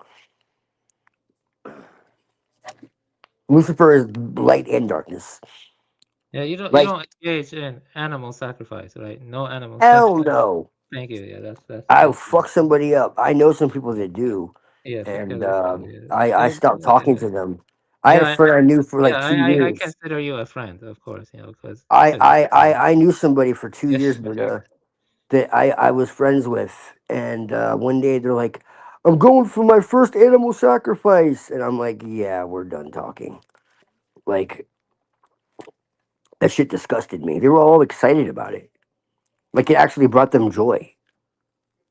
Like they were elated. Like they had like this like sexual fucking release. I was like, this is disgusting. What is wrong with you? yeah. I would just you know, that's against precepts. It's against compassion. You know, I mean, I would just Yes. describe myself as a Buddhist who cares about conservation and the earth, and also Yes. ending the satanic elites who harm children, stuff like that. You know, that stuff is not right. It's against the precepts. It also promotes, you know, age of Dharma ending age. You know, we're living in the Dharma ending age. You know, I mean, that's kind of obvious. You know, like Yes. yeah, Well, or this you is can call the it Kali Yuga. this is the Kali. Yeah, I'm just about to say. Most definitely. Yeah, I think that Sanatana Dharma had a lot of truth before it got twisted by the priests. You know, and I think that Buddhism was kind of like bringing it back, you know, to a coherency because it got so twisted. That's kind of how I see it, really. Yeah, there are good arguments for that. Yeah, there are good Do you arguments. see what I'm saying with that? Yeah, I see what you're saying. Yes, I can sympathize with that. Yeah, I see what you're saying with that. Yeah, yeah, Because it's good very broad. incoherent now, and Buddhism is very tight and precise and Yes, you know yes, logical, definitely. and so yeah, I definitely agree with that. I'm more Vajrayana, but there's a lot of Yeah, overlap with like Mahayana and yes, yes. Vajrayana. So Yeah, yeah, Vajrayana is a good path. I think Dzogchen, you know, yeah, they have a rich tradition too. Yeah, definitely.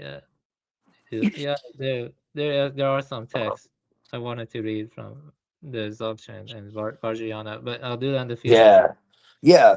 When you have time, you know, whatever, even if you just like skim through it, that book I sent you by Tenzin Wangyal Rinpoche is it's just like a basic introduction, but it's really powerful, I think, and it gets into a lot of what I, uh, if you want to say believe, you know, it's just what I practice myself, because a lot of those principles are universal, even within paganism.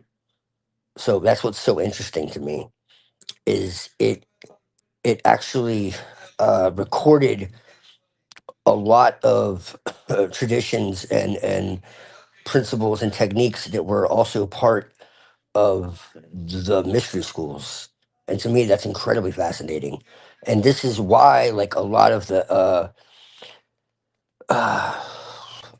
occultists and mystery schools and like the Nazis and all that were going to Tibet. There's a good reason for this. They have a lot of secrets, for sure. And then Japan as well. You know, people just look at modern Japan, you know, and the history of Japan like is kind of like the history of like Ireland and like Scandinavia. It's been completely wiped away. But if you go back to like the Ainu and pre-Ainu into what's called the Jomon period, that's a very fascinating study. Then you get into Shinto before it was Shinto, you know, and there was an animistic tradition that's very fascinating. And you had these Dogu figures and all this, and you had like this underground city complex. It's like Ice Age, you know, like 10, 15,000 years ago, you know. So there's a lot of history that has been completely uh you know, swallowed by the waves, quite literally. And it's the same in India, you know. You had Dwarka, the same thing. It's like 12,000 years old, you know. Um, and you know this was like all mythological. It was Yanaguni is in Japan, um, and then Dwarka in India, and both are like 10, 15,000 years old. So there's there's a lot of megaliths and underground and in on mountains and underwater. So there's a case that can be made that there was a highly advanced civilization that was spread all over the place, and this is what I would call, uh, you know, what you want to call it, Shambhala, uh, Agartha, Atlantis, Lemuria, whatever. And these aren't all the same, but I think there were two major major civilizations that existed. You want to call Atlantis, Lemuria, Hyperborea, whatever the case may be. And you had like the Polynesian islands, like Easter Islands, and you have like Non-Madal, which is like a big mystery, and I think like the more Polynesian areas were like Lemuria, and like the more like European areas were like Atlantis. It's all very fascinating, Yeah, I and I can see think why. and I think that some of these cultures, like Tibet, were able to keep some of these mysteries. Yeah, I would say that that's fascinating stuff to look into. There's no harm in that. I would say my areas of focus are more like just my tradition that I plan to initiate into, and also conservation stuff. Yeah. The more past historical stuff like Atlantis and stuff like that, I do think there is something to that because there are a lot of underground tunnels. Did you hear recently Yeah. Switzerland had like 20,000 kilometers of just tunnels they didn't know about, like Right. yeah. Yeah. Yeah. And they just found all that stuff under the pyramid. Edgar Casey was talking about that 100 years ago. And he said that it would be discovered in modern time. He said that it would be discovered like in 100 years. And that's exactly what happened, which is kind of wild. Like he's a real prophet. And I don't see prophets as someone seeing the future necessarily, but just someone who's able to identify trends. But hell, it almost was a prophecy What are you because talking about? I'm saying they found these underground chambers under the Sphinx Yeah, I know, in but Egypt. this is someone claimed like it was a Edgar Casey. Edgar Casey, how do you spell that? Cayce. They called him a sleeping prophet. He talked about ancient civilizations and all of this like 100 years ago. He went into trances That's cool. and he would, I guess, channel. And he made all these predictions, and almost all of them have come true. It's honestly really nuts because it is so unbelievably rare for that to actually happen. 95% of the time, it's complete malarkey. But him and Rudolf Steiner have been able to predict a lot. Steiner talks about Ahriman and the age of Ahriman, and look around you. He talks about how Ahriman would come through technology, and would mystify the world and bring them into atheism, but it would be like a mystical atheism, and it's really kind of nuts. And I have issues with Steiner, but with that, like he was dead on, and this is like 100 years ago. Both of them like 100 years ago, and it's like, what the hell? Now I know Steiner was also like an initiate, so maybe he had knowledge of what was coming, but maybe Casey did too. So I don't know, but either way, like they really knew some shit for sure. I know Steiner was an initiate, so he may have just known the plan from day one. I don't think Casey was, but maybe. But like I said, either way, it's pretty explosive. If you look into what they talked about was coming, it's exactly where we are. That's interesting. Yeah. Let me think. What I want to say. Do you ever plan to read that book on bears, and you want to talk about bears, or no, not really? I'll get to it. Yeah, I'll read a little. I'll read a little bit. Like I said, I'm reading like 3 books. Oh yeah, But yeah. I'll read a little bit though. Yeah.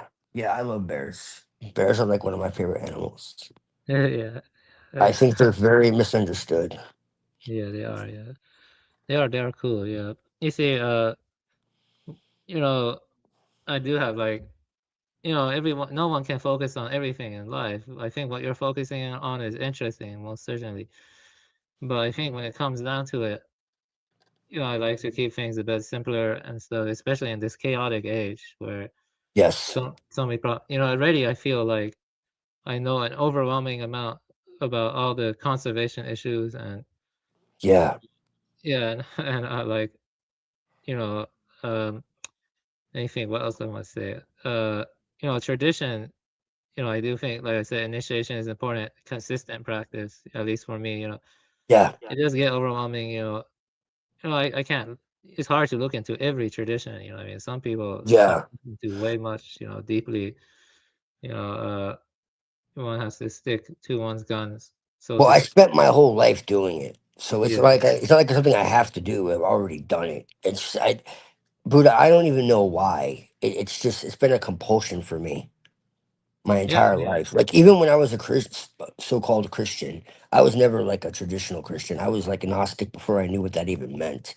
I always looked at the Bible as like a mystical and revelatory. And when they said like an angel appeared to this person, I was always asking the question like, how did the angel get there? Like, how did they have? They said they had a vision, and it's like, well, how did this vision occur? Like, and it always came to me like they must have been in an altered state. How did they get into an altered state? Is this physically happening on the earth, or is this like in an astral experience? You know, and so like that's actually how I read the Bible, and I'm 99% sure that's exactly what it really is. So all the stuff they say is happening. Like I don't actually think any of it is really happening physically. I think a lot of it is stuff that people are seeing in visions and astral experiences. That's just my take. And what's What's really your opinion interesting, on Swedenborg? I have mixed opinions. I Mm. liked Jacob Bohm a lot more. Yeah. Meister Eckhart. It's funny because I have a Slovenian friend. Okay, he's into Jacob Boehm Yeah, I and liked him a lot. yeah, he likes Gnosticism and he's also into Dzogchen. But get Yeah. this, he's a transhumanist. He's a transhumanist. What the hell? How does Yeah. that work? He's kind of Hegelian, I think. Yeah, I've been arguing with him for years and stuff. How on earth do you? I don't understand how someone who's into Dzogchen can be a transhumanist. That's just very strange to me. Yeah, I've been trying to get him to come on this channel, but he did share one video, and TML shared that video before. But I've been trying to get him to come on this channel and talk about his views more. But I don't really like him. I mean, That would be nobody. interesting. That would be Yeah. interesting. Yeah, I'm not a transhumanist. I am not. Hell no. Yeah, I'm not. You know, uh, yeah, you know the, they. Many people don't know this, but they strapped bombs to dolphins and whales during war. Yes. Yeah, and if they were to communicate with birds, which is actually increasing, I think they'll do the same thing to them. Yeah, you saw the video I sent you, right? Oh, yeah, that one. Yeah, let me see which one. The birds were like talking about the humans. Oh yeah. I've seen videos about that. Yeah, I've seen it.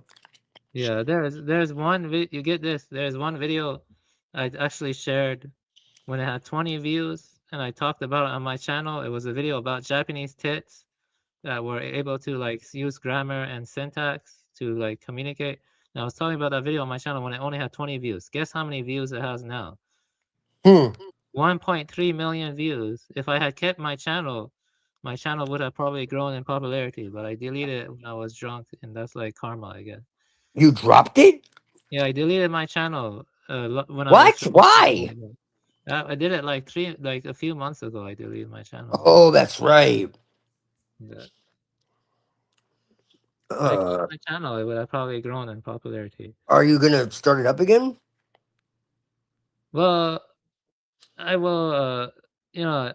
I may, but I want to focus on different stuff. Like I will, but I have to like.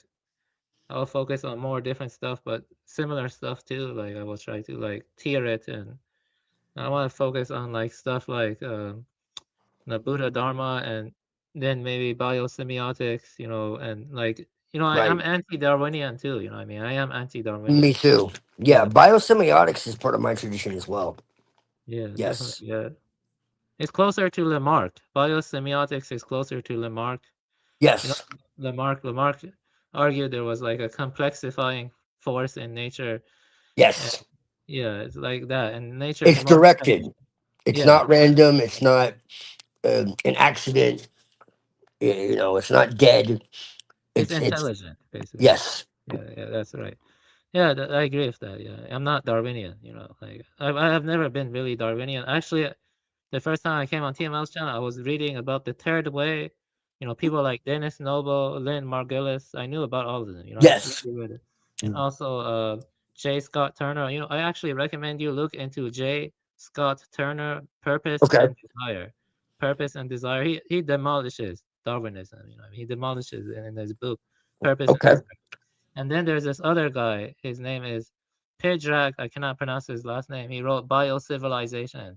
As he argues, nature is driven towards symbiosis, you know, and it's Yes. intelligently looking for new forms of symbiosis, you know, like our cells are a symbiotic collective, right? And you see that with the fungi, the mycelium, you see that with the lichens, you know, the symbiosis is all around you, you know, Yes. like ravens and wolves are in a symbiotic relationship too. Like ravens help wolves find the kill of a carcass, and then the wolves like get to the carcass and they're able to like share it. Stuff like symbiosis is all around you. Is what I'm saying. So Yes. It's a yeah, it's a living, self-generated, self-organizing, symbiotic system. Absolutely.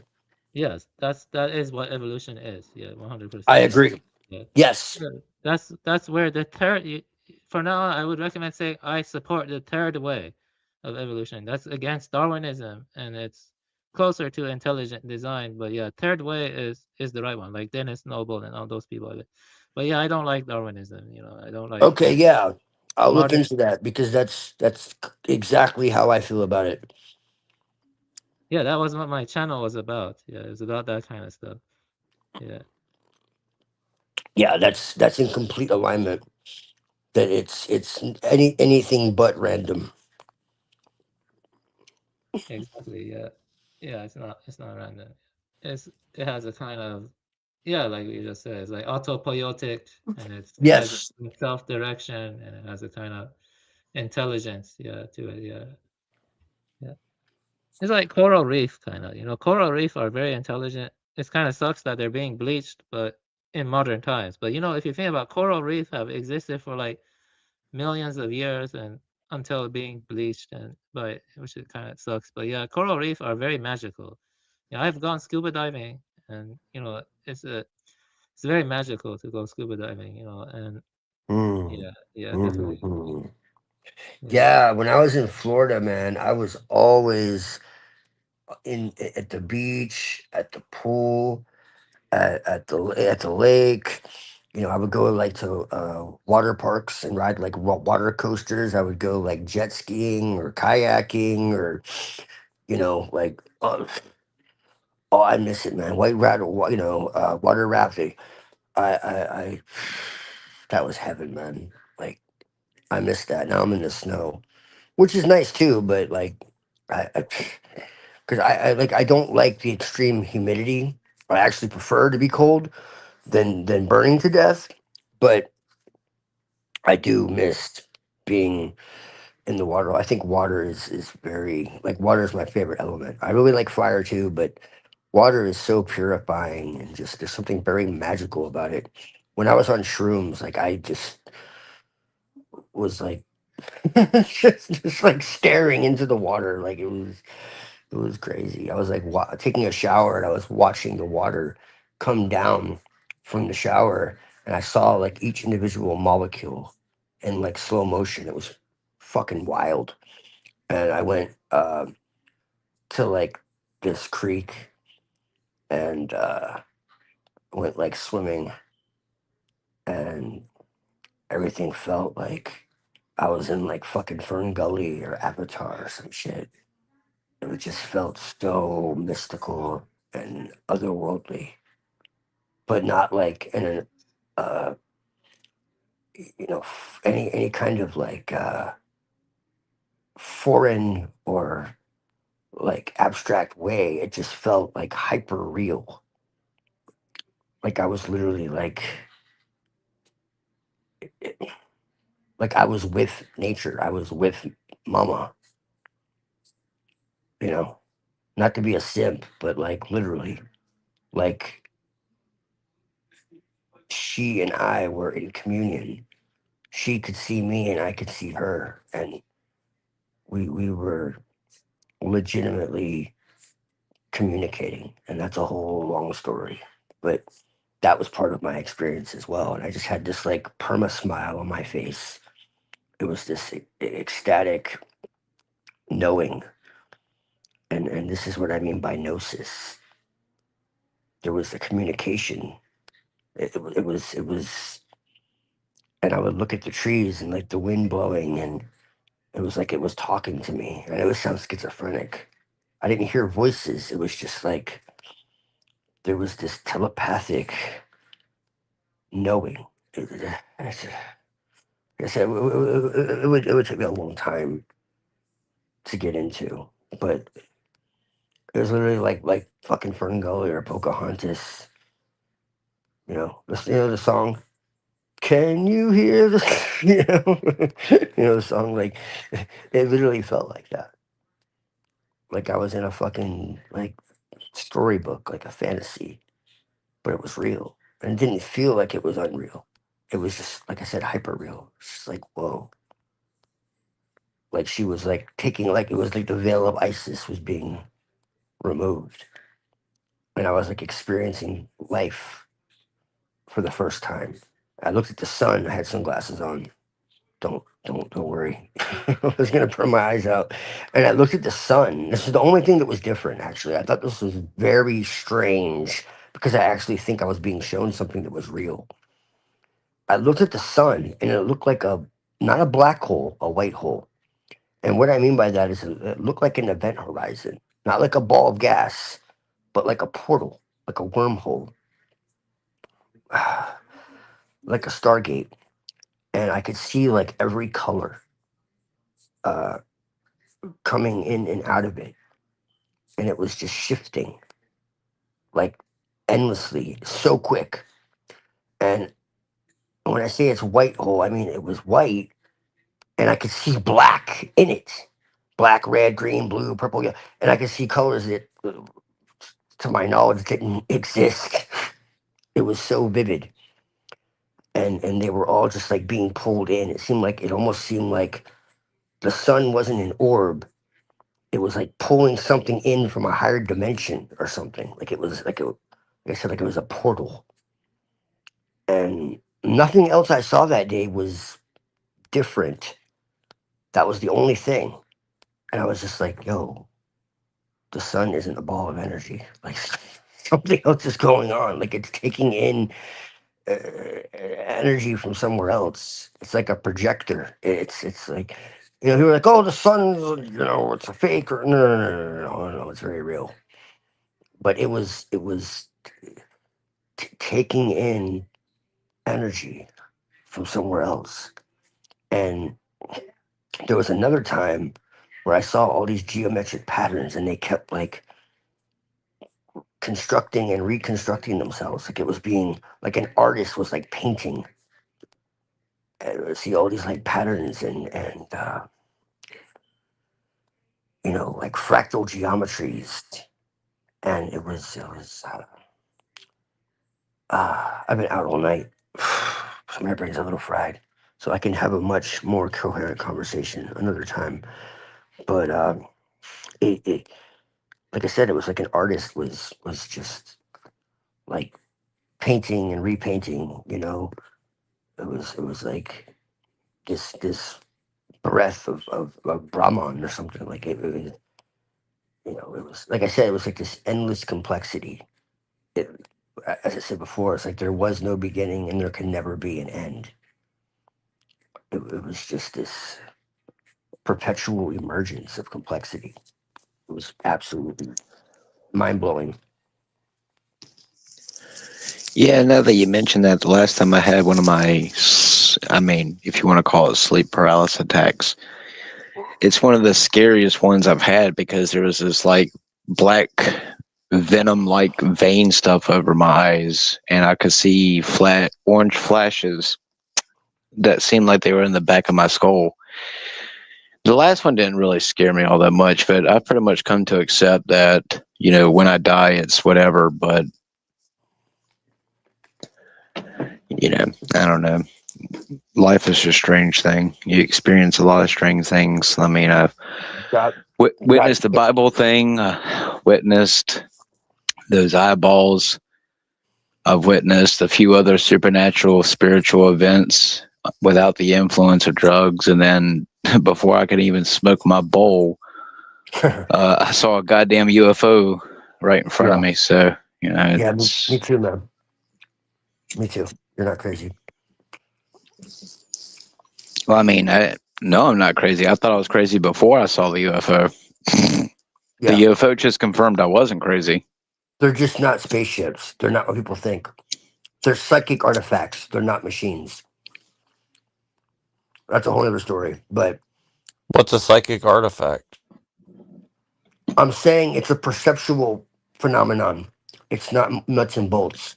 Although there are nuts and bolts, but that's like government technology that they don't want you to Well, know. what I mean is like, what does that mean though? That means like I'm it's pretty like a sure what I creature? saw. I'm pretty sure what I saw that night, Twilight, was mechanical in some nature, just from how well I was able to see it. If you watch one of my recent videos, it is one of the most accurate depictions I have made of what I saw to date. So, you Okay, know, well, then you saw a human UFO then. all I can tell you is it didn't disturb the palm tree. Yeah, we have technology that would blow your mind. We have technology like hundreds of years, what people realize that they don't want you to know. They've had it since the Nazi era and before. 9/11 is starting to sound more and more like it was done by drones. It was directed energy beams, for sure. Even the thermite doesn't really work if you do the math and the physics and all that. It really doesn't add up. It was directed energy weapons. I have a lot of research on that. If you want to look into it, I know it sounds wild, but yeah. Oh, is that why they have all these popular weapons and media coming out with where they turn super red and hot and cut right through steel? Oh, That's what they do, brother man. You know they always do this shit. Look at Minority Report. We're living in it now. oh, what's wrong? You don't want no little clickety click little spiders. Yeah, man, I love LARPing. Look, man, just know that God is love. All right, and anything that tells you otherwise is the real devil. Real talk. I'm just saying.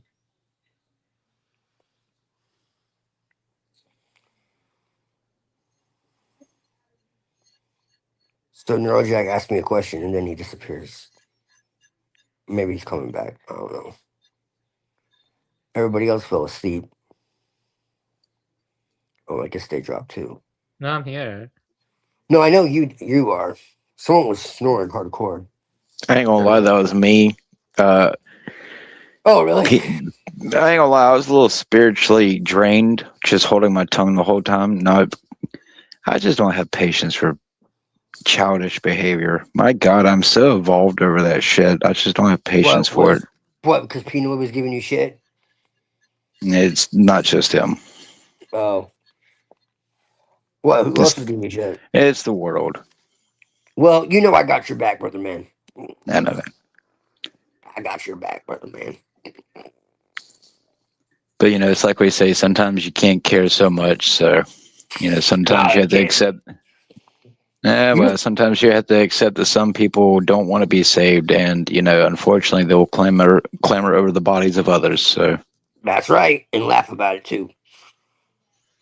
Some people are sick in their head. What you got to do, brother man, is you just got to, you know, have compassion for those who have compassion for you, and fuck the rest. You know, that's basically it.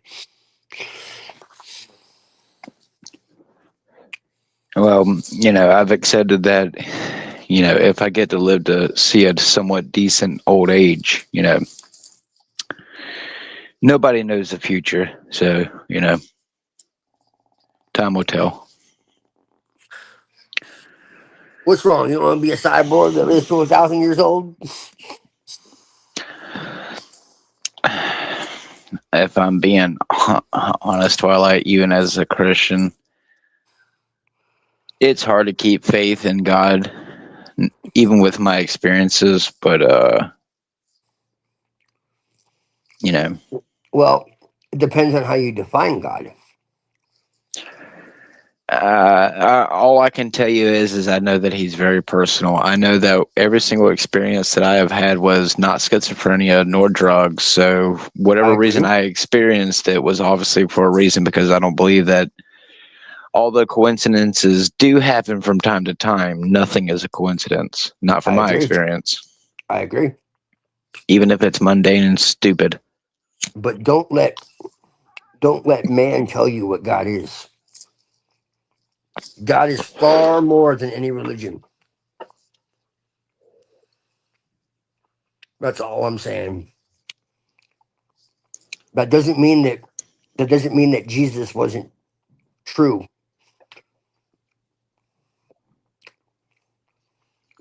It just means that when something is true and authentic, the best way to control somebody is to take that truth and then sprinkle lies with it. Well, I know, I know all I'm one. saying, brother man. I know one truth, Twilight. I know that when I was 9 to 10 years old, I placed a Bible underneath my pillow one time in the night, because I thought that for some reason that's what I should do to be close to God. And then I experienced it, and ever since then, I've realized that God wasn't lying when He said that Christians will suffer for believing in Him. So, I'll LARP until I'm beheaded by guillotine, or the next cough, the Uchi Fuchi sting. But that doesn't mean that all the rest of it is true. I agree with you on that, because those who separate themselves from the world will be persecuted.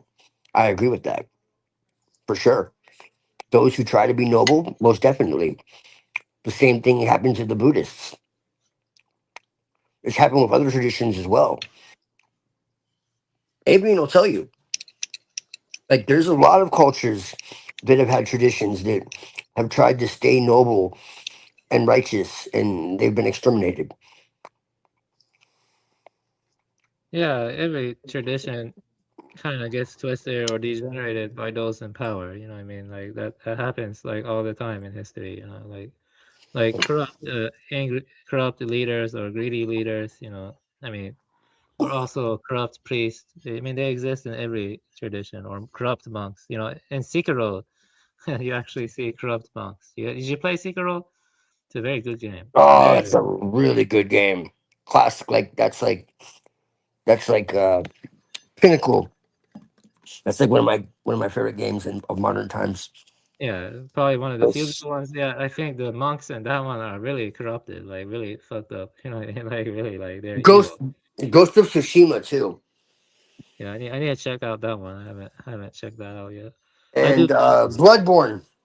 Yeah, Bloodborne is good. crazy. It's like Lovecraft. Yeah, I beat that one. I got platinum. I got platinum in Bloodborne. It's very good. Yeah. You beat that on platinum? Yeah, like platinum. Yo, man, I gotta give you props for that shit, for real. That game is fucking hard, bro. I'm not even gonna lie. I gotta give you props on that one. I give you a high five if I was there. Like, I'm really good at games. I mean, I stopped playing for like years and years and years. So I mean, that is part of it. But like, bro, I tried to play that shit, and I couldn't get. I beat it, but I did not get no platinum. Yeah. So I respect you for that. Fuck. There's some really like stuff in Bloodborne that really are super disturbing. Like I remember, like getting that one umbilical cords. Did you get the umbilical cords for the true ending, or no? You didn't do it. Like Yeah, dude. Yeah, it's like oh god, creepy stuff. It's like some very creepy stuff in that game. That game is dope though. There's so much occult Yeah, there is. Yeah. Like there's like a story within a story in Yeah, that. there is. Yeah. It has good writing and it has some incredible visuals and yeah, Bloodborne is a masterpiece. Yeah, Elden Ring is good too. Yeah, I think Elden Ring was good. I haven't played that yet. I want Oh to. yeah, it was a big time investment. Just know that it's a very good game, but very big time investment. Just know that. Yeah, it's like 80 to 120-hour adventure. Like, but it's Oh, great. It has lots of occult stuff too. Actually, I sent you. One guy with he was like a warrior. He had red hair and has snakes and he attacks with his snakes. And sometimes the snakes transform into like giant snakes and you fight them. It's called Mesmer. Mesmer, the I think yeah, Mesmer is fight. Yeah. There are like lots of occult stuff in Bloodborne. Yeah, like the the whole story it almost feels nostalgic for some reason. I don't know why. Yeah, something yes. like the great shattering maybe it happened on this earth. I don't know, like if the ruins still Right. exist. I don't No, know. I get what you're saying. Um. Oh, classic. Fucking. Have you played Dragon Quest? Yeah, I've beaten 5, 8, and 11, and I beat 3, 1, and I'm close to beating 2, the HD remakes of it. So I've beaten like a lot of them. Yeah. 5 is the best one. 5. Dragon Quest 5. 5. Which one is that? I don't know what my favorite is. There's a lot. So I and they're a lot really different. So Yeah, 5 is on DS. There was a remaster for it, but also there is a PS2 remaster for it, which you can emulate, which was fan translated. I think the PS2 fan translation is probably better, but the DS one isn't bad either. It's just the way they translate some of the people's talk is kind of weird. Like they have a weird local dialect, some of the people. But 5 has the best story. 5 has the best story. It's actually incredible. 5. 5 is. I don't want to okay. spoil it too much, but it's Yeah, better no, than 8 no. and 11. I'll But have to Dragon Quest 8 and 11 are good, but I think 5 is way better. It's like the best one out of the whole series for yeah, me. yeah. You ever played Deus Ex? Yeah, I beat the original DSX Yeah. multiple times. I actually, Deus X. No, it's picking. I actually shared several clips from DSX on TNL show, like at least 2, 3, or 4 of them. Hellblade, No, I haven't shared them. Yakuza. Yeah, I beat Yakuza 0 and the Kiwami 2. Yeah, but I beat 0. Near. You play Near? Yeah, I beat Nier Automata and Nier Yeah. Gestalt. I beat the original too. I beat both of them. Near's Nier really Gestalt. good. Yeah, it's okay. It's okay. Let me think. No, It's better than I really everything. like Near. Near's like Gnostic too. Yeah, it's Gnostic, but it's just Japan is so Gnostic. It's strange, man. it's Gnostic. And There's no they're like anti-Edomite too. It's yeah. fucking weird. In their media, they are, yeah, definitely. I swear they must have like an ancient history with them or something. They even have like the Tengu. Yeah. They're Maybe, like, yeah. It wouldn't surprise me, yeah. But I think Tango were originally like crows or ravens, but I don't know. Maybe I don't know. I saw a documentary where they're actually talking about it, and it's not like a Western or that created it. Like it's actually a Japanese documentary where they compare them to the Tengu. Well, the Jews fear the samurai. They say I saw that clip. The Jew fears the samurai. Have you seen that? Well, I just find it very revealing that of all the supposed enemies we've had throughout time, you know, they decided to drop a bomb on Japan. Why? They did it What twice. did They what did did it twice. Japan right? What did Yeah. Japan really do to us? Nothing. Yeah. Because No. Yeah. Pearl Harbor was a false flag. Yeah. It was. It So was like why 9/11. attack Japan? It was Like like 9/11. It was like 9/11. False flag. Yeah. there's gotta be a really good reason why they did that they don't want us to know. Yeah. I And this agree. is why I've always had like a fascination. I would go so far as to say a fascination with Japan. Yeah. Like just in Japan. general. Like Yeah. I Japan really is. respect Japanese culture. Yeah. It's very. It's strange. Yeah. There's a lot of strange stuff about Japan. Yeah. I can agree with that. Like Uh interesting history and stuff. you played Horizon? No, no, that one does not look interesting to me. You mean Oh no, Horizon it's Dawn? Or, yeah, no, it's really good. There's a sequel too. oh yeah, yeah, that one doesn't look that great to me. No, but yeah, No, Horizon is really good, man. uh, The main character is basically like a shaman warrior. It's really cool. Let me think. There's so many games. I need to like set my PS4 back up. I yeah. miss Wait it. 30 seconds. I need to turn off. Wait 1 minute. I'll be right back. Okay. Yeah. I need to get my everything set up again because I need to play Mortal Kombat with Brother Man. You have Mortal Kombat 11, right? Oh yeah. Yeah, we need to get into that. Shit, I got Injustice 2 also. What do I have? Spider-Man. Spider-Man's pretty cool. Metal Gear Solid. Oh, you talking about the one that came out right before the cough? Yeah, sir. Oh yeah. That's a great little psyop in and of itself. They have a lot of Illuminati triangles as above, so below. Yes, sir. Got the gay trans flags. Got everyone catching the devil's breath, and Aunt May dying of the That's right. COVID-19. That's right. Put it That's in your my face right favorite. before it happens. That's my favorite. I love it. Hail Satan. Yeah. Come Well, on, man. I'm still waiting for my offering, but Stay allegedly calm. my soul's not worth anything. Stay calm, and hail Satan, bro. Just stay calm and hail Satan. It's gonna be all right.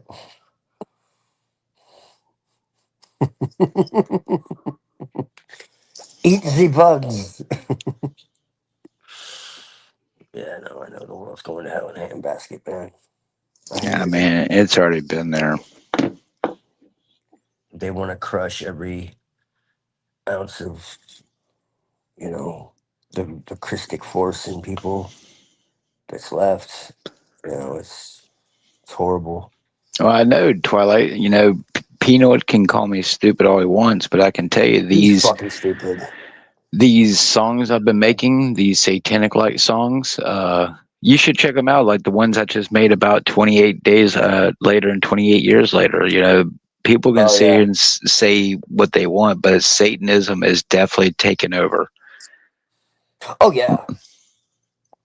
Like people really do like the Satanism, even though technically I could be, calling out into the void saying if there's any, satanic people that want to, give me shekels to switch sides. I might be open to it because, Technically, I would be considered satanic by, fundamentalists, but yeah, well, we both know that I we don't both consider you satanic. So. right. Well, because I do you not consider you either. Yeah. because I'm not you God, understand so because you understand my spirit. I just use I just use those archetypes for self mastery and confronting my shadow and all that shit. I definitely align with God. So yeah, but what I'm saying is yes, they've twisted this and turned it into, because believe it or not, like as crazy as it sounds, like Satanism really wasn't about all of this shit. These Sabbateans are fucking like they're not like okay, like Anton LaVey and all that. That's theater. That's a clown show. Okay, the real Satanism are these Sabbateans because they do exactly what the Bible says. Satan, what Satan would do, what evil is, and that's to turn the Torah upside down, to take everything and invert it, to cross every boundary, to profane everything that's sacred, because they believe that in order to bring the Messiah into the world, they need to act as God does, to cross every boundary, you know, and to mix the sacred and the profane, and so to turn uh, every what do you call it fast day into a feast day, to make every sin holy. So murder, incest, wife swapping, daughter, like all this type of shit. When you see all this stuff like with Epstein and all that, this isn't like them just like losing control of their impulses. This is part of their religion. They believe that by doing this, it'll hasten God to act, to come into the world. It'll basically like force his hand, because God will want to lean closer to his people. He'll want to reclaim them, because sinning actually brings them closer to God. They have this really this is their actual belief system. Like I can show you in their own writings. This is actually what they believe. So believe it or not, these people actually think they're doing something good, because they believe in reincarnation. First off, they don't actually worship the God of the Bible. Not really.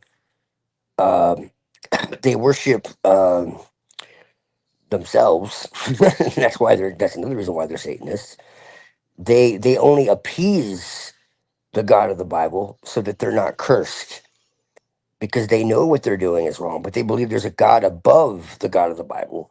So they actually have a twisted form of Gnosticism. And this is why I tell Hyperborean, like when he talks about, nature is flawed, and the God of the world is evil and all this type of shit. It's like, yo, that's what the Sabbateans believe, bro. Like secretly. That's their secret doctrine. It's not in the open. But like these Kabbalistic, Talmudists, they don't worship Jehovah. They know that he's an evil God. Except instead of going to the goddess, they um they worship themselves, and they believe that this is essentially a simulation. And so that's why they do what they do, because they believe that everything is a simulation of their own consciousness. So other people are also part of that simulation. So they're not actually hurting anybody, because those people don't exist.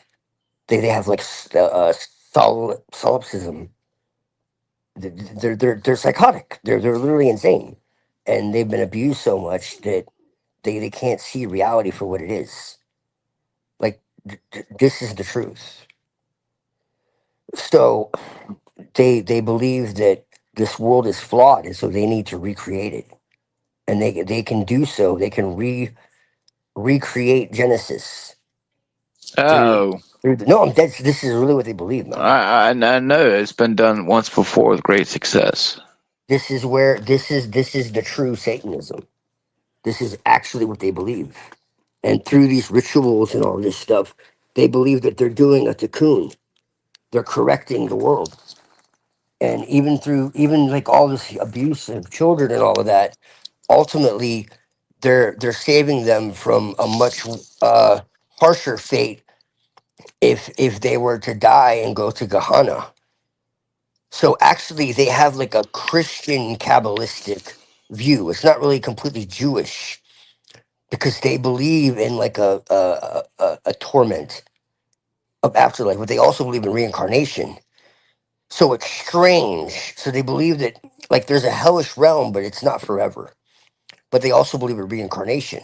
And so they believe that by doing all these terrible things, they're actually freeing the captives and releasing their sparks. So basically through suffering, and this is why you have stuff like the Shioa. If you don't know what that means, just look it up. I'm trying not to say another word that starts with an H. Okay. And all this type of shit. This is why they sacrifice their own and all of this. Like this goes really deep. Okay. This is why they want the world to hate them. This is why I say don't like attack them. It's part of their agenda. And everyone's like, well, what do you mean? Call out the Edomites. And it's like, no, you don't understand. This is literally their agenda. They want the world to hate them, because the more the world hates them, the more they gather together. What they're doing in Palestine, they could do any kind of way. Why are they doing it in the most obvious way? To show their cruelty, to show their betrayal, to show their insidiousness. It's on purpose, because it forces those who aren't going along with the program to go along with the program. This is why the Zionists said, "Hey, if a bunch of Jews have to die, that's fine, as long as the strong survive." This is why. This is why they've been able to do what they've done for so long, because through this trauma and cohesion, they've been able to to work together. Okay, and so through this trauma and through these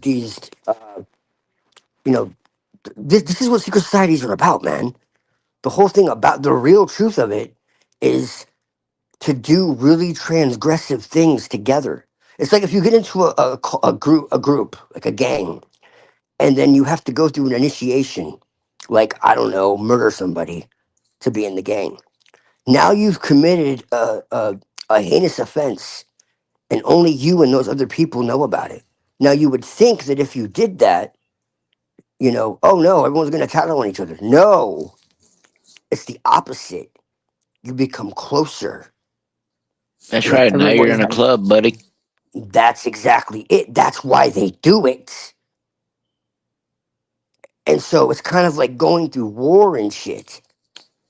They stay close. And so even if they're spread out across the world, they eventually come back together because they've been through so much together, even if it's been horrible. Do you see?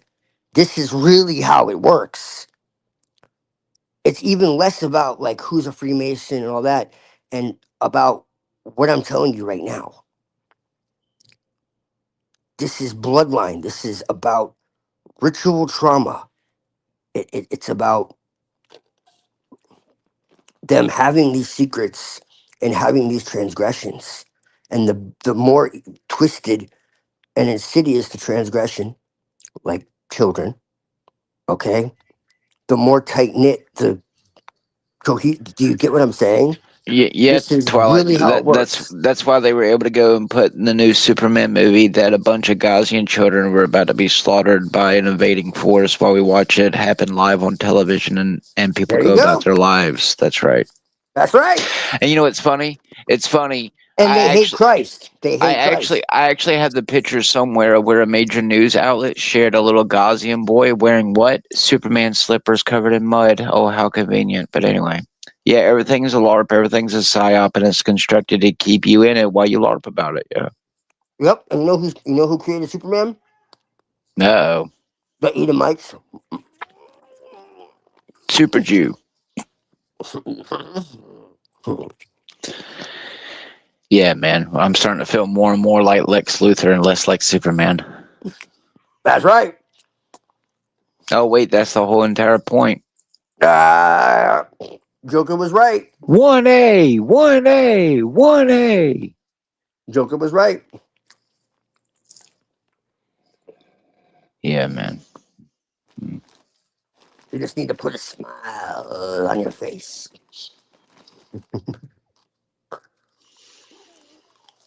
Yeah, well, unlike the Joker, I don't think I would have burned the pile of money. But yeah. Pretty soon, little here, Gambit here won't be able to get a nickel for his grandma.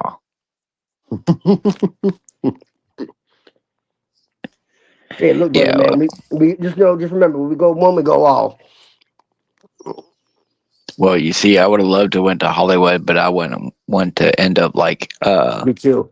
Ellen Page, and claim I want to cut off my titties and become a man and be like Heath Ledger and get killed by the Olsen twins. So. Me too. When I was younger, I wanted to do all the most dangerous professions because I didn't know. I wanted to go into military intelligence. I wanted to be. Oh, I agree. Like a actor. Like I had all. I wanted to get into music. Like, and then I realized I can't do any of this shit without selling my soul. Oh, no. Unfortunately, John Wick was, my LARP come true, but unfortunately, I have a soul, so. Yeah, a few people actually paid attention what that was really about. They just saw the action. Yeah, that's right. So the next time that a shooting happens on the television, maybe don't think it is what it is, and it's just them, rewriting something that they have to hide and claim it's a mass shooter. But anyway. Speaking of that, have you seen all the Matrixes? Yes, sir. Did you pay attention to the last one? Because a lot of people didn't get it. Of course, everything I have ever consumed is a psyop. Yeah. You know they're making a new one. So I hear. Yep. Can't wait for that. Well, because in effect, in the last one, you know, they put right in your face that they can produce anything they want. And you'll consume it. You know, what do you expect? Yeah, but there's like a story within a story in that one. Oh no, I was just giving for the, you know, not well versed if they haven't seen the movie. The generalness is you know, most people focus on, oh, that's not the same Morpheus. Oh, that's not Agent Smith. Oh, Neo's, you know, not doing this. But in reality, you need to be paying attention to like what Agent Smith is telling him in the office about Warner Brothers. I mean, they're literally fourth breaking the wall, putting in your face that Warner Brothers is doing this and other things are doing that, while you just sit here and can go to the movies and watch the movies. So keep complaining, you know, that's the point where I'm at, you know, Twilight. I'm just tired of it, whether it's God destroying the world or Satan himself. I wish things would get over with. I'm tired of living in the loop of not knowing. I hear you, brother, man. Well, just Well, know that people use me for content. just know for whatever it's worth, man. At the end of the day, I'm with you, brother, man. Yeah, no. We go one, we go all. Goddamn it. I think the eternalness that comes with the afterlife and God is much more than even I can comprehend. So I have a lot of faith that I'll see you and people who I love and care about, including my friends, in a beautiful field next to beautiful mountains, next to a beautiful tree. And I get to walk up to you and give you a hug and say, well, bro, we made it. You know, hey. Yeah, sir. It may be childish or foolish to hold out for such things, but it's much better than believing some of the other things. So I'll take my pick with what I've experienced. If I'm schizophrenic, it makes me schizophrenic. Either put me in a straitjacket or a guillotine, motherfucker. Can you imagine being able to sit like cross-legged in a garden and just like ask God questions? Like, hey, what's going on? What was this all about? You ever thought about that? Like, it's a really trippy thought.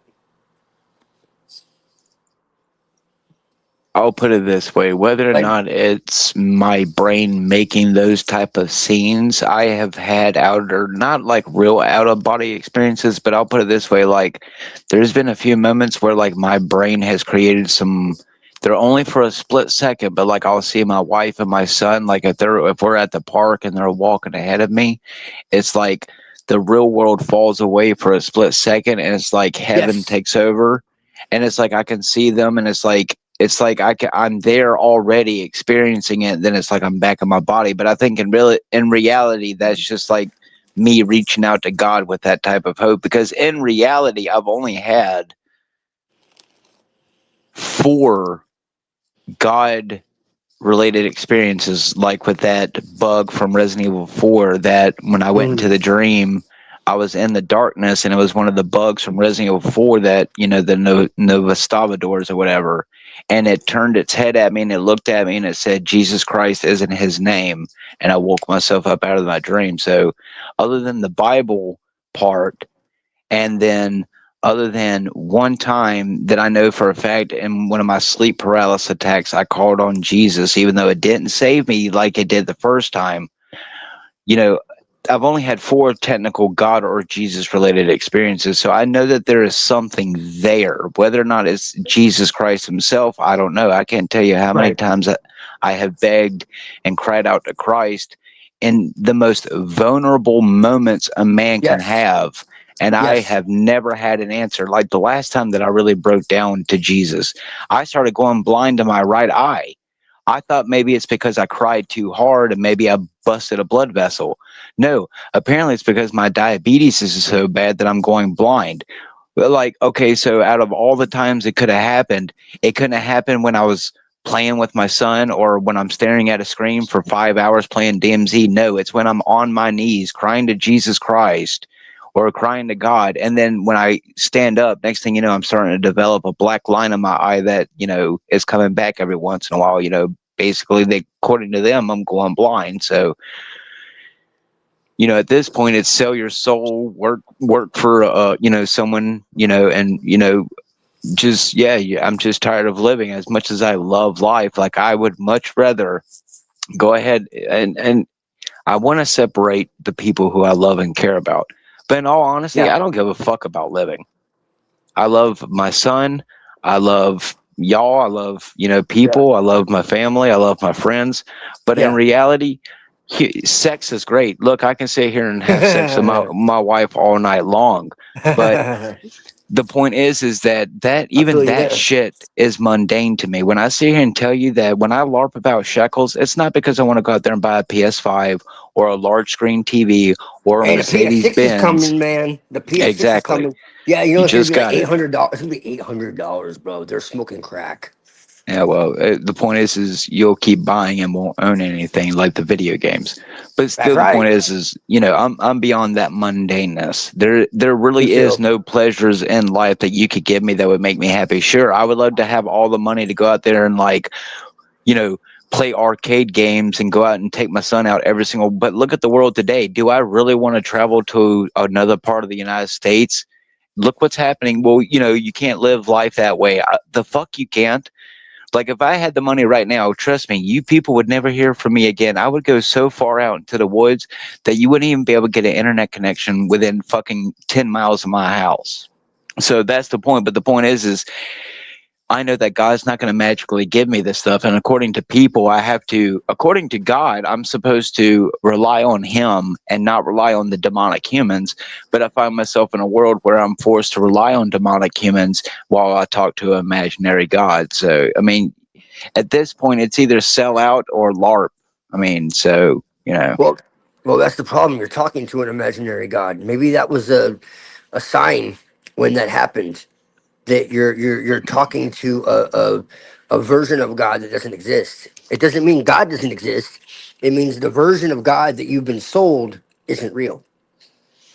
Like I said, but would it really matter, Twilight, if in the essence of talking to whatever my creator is, if it wanted that personal relationship, regardless if I called it the right name or not, wouldn't it, if I had that full intent to have connection, wouldn't it at some point, work with me? I mean, instead of just let me loop until I die and not get paid for it, because some people don't care if I starve. So, well, I'm just saying it's much better than sitting here and because see, I can make thousands of dollars right now being a criminal, but you know why I don't? It's because I don't want to be a criminal. So yeah, well, I've had those thoughts myself, brother, so I know exactly what you mean. Like I said, you and I have a lot more in common than you think. I totally understand that. I grew up in that environment, so I could have easily been a criminal. So, you know what I mean? Like, I have someone sitting next to me that could tell you straight the fuck up. Yeah. I'm actually out right now for once, so I actually have people around me that can tell you everything I'm telling you is absolutely true. I came from a very hostile environment. I've survived death more than once. I was chopped the fuck up. I had 160 stitches. I've had near death experiences many times. I studied the Bible. I studied end time prophecies. I was I was very I very much had the spirit. You know what I'm saying? And I still feel like I do, regardless of my occult practices or anything else. There's nothing that's taken me away from Christ. You know what I mean? Like no matter what, you know, I've never once denied Christ. I've even had Luciferian, satanic, whatever the fuck rituals, and some of them would have anti Christ type propaganda, call it propaganda, and I would skip over that shit. I'm like, no, no, no, no, I'm not about that. This isn't about. I'm not trying to do reverse Christianity. This is about my own, you know, self mastery and facing my demons and my darkness. For growth. I'm not about that. But yeah, man, I studied the end times and Revelation since I was 9 years old, bro. And the Nephilim and the fall, the flood and Like, trust me, man, you would be very surprised. Like my history with all this, you know, it was as shocking to me as it is to you that I ended up where I am.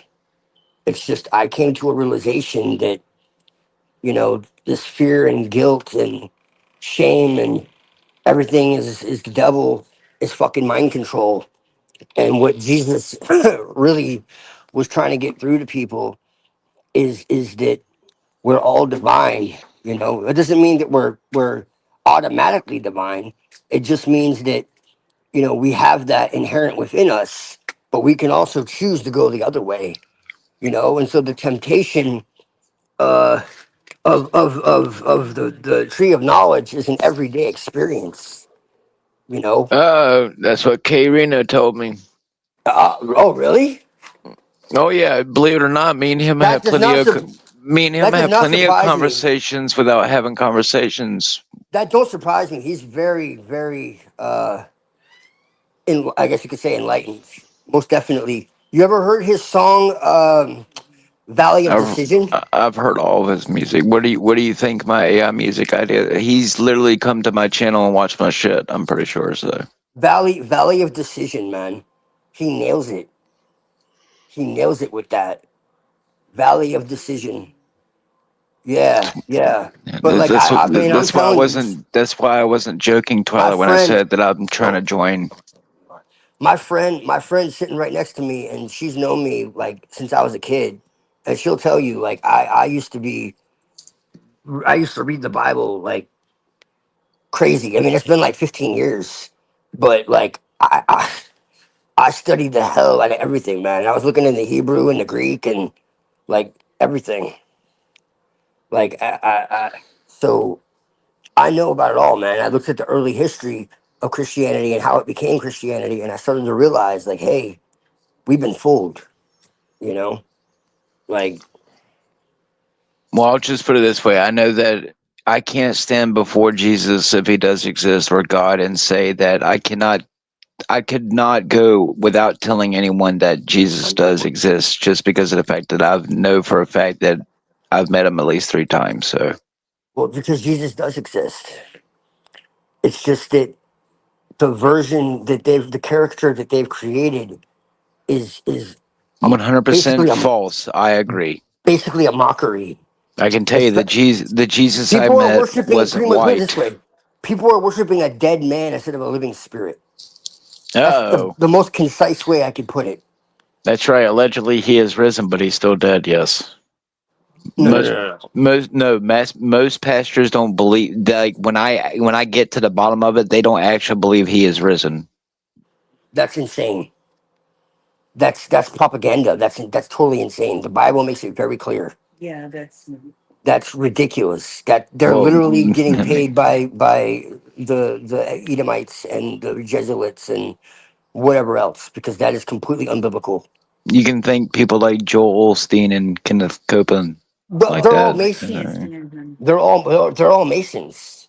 I blow the She wind of knows what I'm God. talking about. She knows what I'm talking about too. We looked into all of this because she was like very evangelical, and I showed her because she was brainwashed, like very, very much like Benny Hinn and all these fucking fakers. You know, like Like, Kenneth Copeland and I wasn't joking, Twilight, when I said I didn't find Jesus in a church. you can't, bro. And that's why I get so frustrated with Unseen, because we have Eddie Long and that hair. yeah, and Creflo Dollar and TD Snakes. What was the other guy? He's a Zionist. Well, actually liked in the beginning. Um, what the fuck is his name? Oh my god, I can't remember his name right now. But anyways, yeah, I knew all of them, man. Yeah, Like I studied. I have a website I found like 20 years ago, man. When I still had like somewhat of a, I won't say Christian because I was never like Christian in that sense. I always, even when I was a kid, had a very mystical view of the Bible. But when I still had a God versus Satan worldview, I'll put it like that. I found this website. It's incredible. Even today, even though I don't completely agree with what it's saying, it's still very good information. I can send it to you on Discord. It's the murkynews.blogspot.com, and it shows like how the church was infiltrated, and it shows like how like all the gospel music and shit has like all kinds of occult symbolism, and like the connection to like the presidents and the Freemasons and all these supposed pastors, and like it's like a fucking, it's a whole book on this website. It's very extensive. It's like 13 sections.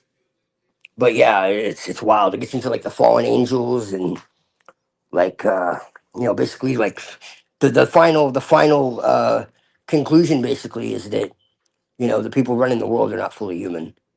You know. So yeah. But yeah, man, like I'm telling you, like when I tell you that you and I aren't so different, like at one time, bro, I was convinced the world was run by like the fallen angels and shit. And Satan essentially like that none of this shit was human and there was no way that it could be any other way. And I still believe that to an extent. It's just now I believe that it's archontic, not satanic. That's the difference. I believe that the God of the Old Testament is the devil. That's the difference. But yeah, I mean, that's just how I feel about it. And like I said, you look into the early Christians, not just the Gnostics, and they said exactly that. That the God of the Old Testament was the devil. Full stop. So when he talks about Satan, that's who he's talking about. It's not some other being. That wasn't until Dante's Inferno and all this other shit. And the idea of like this perpetual torment in hellfire was later on. It's not biblical. So that's just my 2 cents, brother man. I wish you peace and I mean, love. I get that, but I mean, I still would say the world's pretty satanic. But yeah, No, well, it is. There's no question about that. I would say archontic, but I mean, either fucking way. These people are definitely Satanists because, like I said, they invert everything. They well, I can legitimately tell you, violate Avian, every as a single. man who doesn't do drugs and as a man who doesn't have to do drugs to experience things, whatever was staring at me in the woods that night did not have good intent for my soul or yours. So I don't know what you're talking about, but it seems pretty demonic to me. Yeah, I would say that the highest truth is ultimately pathless in the sense it cannot be grasped. You know what I mean? Like when we try to grasp or strive for something and even better the world or even see it's all impermanent. I'm not saying that you should be nihilistic Right. and give up and not do what's good, because karma is real. Karma is Like real. woo wee. Yeah, will we? Yeah. Hmm. On doing. Go ahead though. Yeah. Like will we? I would say that basically, when we try to grasp phenomenon, that's like the origin of the ripples in the ocean, but the ocean itself or the water itself doesn't change, and like you see what I'm trying to say is that it does, it's a kind of paradoxical and I mean let me find what I was let me see what I'm saying. Just like allow things to unfold naturally and spontaneously without contrived effort. That's Unforced what I've always tried to do. unforced spontaneity and perfectly embodies Buddhism's heart, liberating us from compulsive, goal-oriented thinking. So there's the goal-oriented thinking, and when you reify or you hypostatize, what is the truth or what is not the truth. When true understanding is neither understanding nor not understanding. It's what I'm saying is in a local sense, without being contrived, one can have compassion, like, leaving out water for the raccoon, or like helping someone you see or something. But you do that without expectation of reward, or even without a concept of, like the Diamond Sister said, when you give a gift to, the person the giver of the gift, the receiver of the gift, and the gift itself are not attached. You don't attach to that, and you don't have an expectation of a reward. And it's all skillful teachings. It's all upaya. They call it upaya, to reach the one vehicle which brings you to the unborn, the immaculate, imperishable original nature. And I think different belief systems can serve as upaya. Everyone has their own life circumstances. It's not my place to tell you you should do this or you should do that. But at the same time, a belief system is like a raft. You know what I mean? You use it and then you disregard it. It's all provisional. If it Yes, really speaks to you, then that's what you do. But exactly. That's yeah, what I was but trying to say earlier, Buddha. Go ahead. I just wanted to say that because that's like the core of what I was saying earlier. yeah, but ultimately, but it's just personally to me, because I looked at different traditions. My ancestral tradition is Zoroastrianism, but I think it's wrong. I mean, it's wrong personally, and I think Christianity and Islam are wrong too. They're in the wrong direction, personally. Maybe the Gnostics were a bit better, but see, that's what I went. I went the Buddhist path, because the Buddhist path is ultimately about inner liberation, and the Buddha is within you. You will become a Buddha. We will all become Buddhas eventually, and the Buddha is also both within this world and beyond it. I mean, it's not two. I mean, the samsara and nirvana are not two. But trying to grasp it Yes. with the intellectualizing mind doesn't work. I mean, the ratio Y- satiate. Yes, I agree with non-duality 110%. And I agree that Buddhism is one of the purest traditions that we have. It, uh, because Yeah, but it's on a deeper level, though, calling it non-duality works as provisional language, but when you try to grasp it, it go away. Like it's like when you meditate and you're trying to aim for a special state, it doesn't come. But if you just sit and meditate and let the wu wei, the wu wei, yes, yeah, then it kind of unfolds. It kind of manifests. It's like non-abiding awareness, yes, non-abiding awareness, like a pure awareness. Yeah. Yeah, but karma is real, like definitely. So yes. like the elites who do like satanic abuse and other stuff, they have bad karma. They cannot escape. That's why They even believe they can. They've deluded themselves that they can, because they believe that because they're psychopathic and because they're sociopathic, that because they're not attached to the guilt of the karma, it won't affect them. Because they believe that what brings on the karma is their attachment to the action itself, the remorse, the guilt, the shame, the fear. And so if they can detach themselves from that, they won't experience it.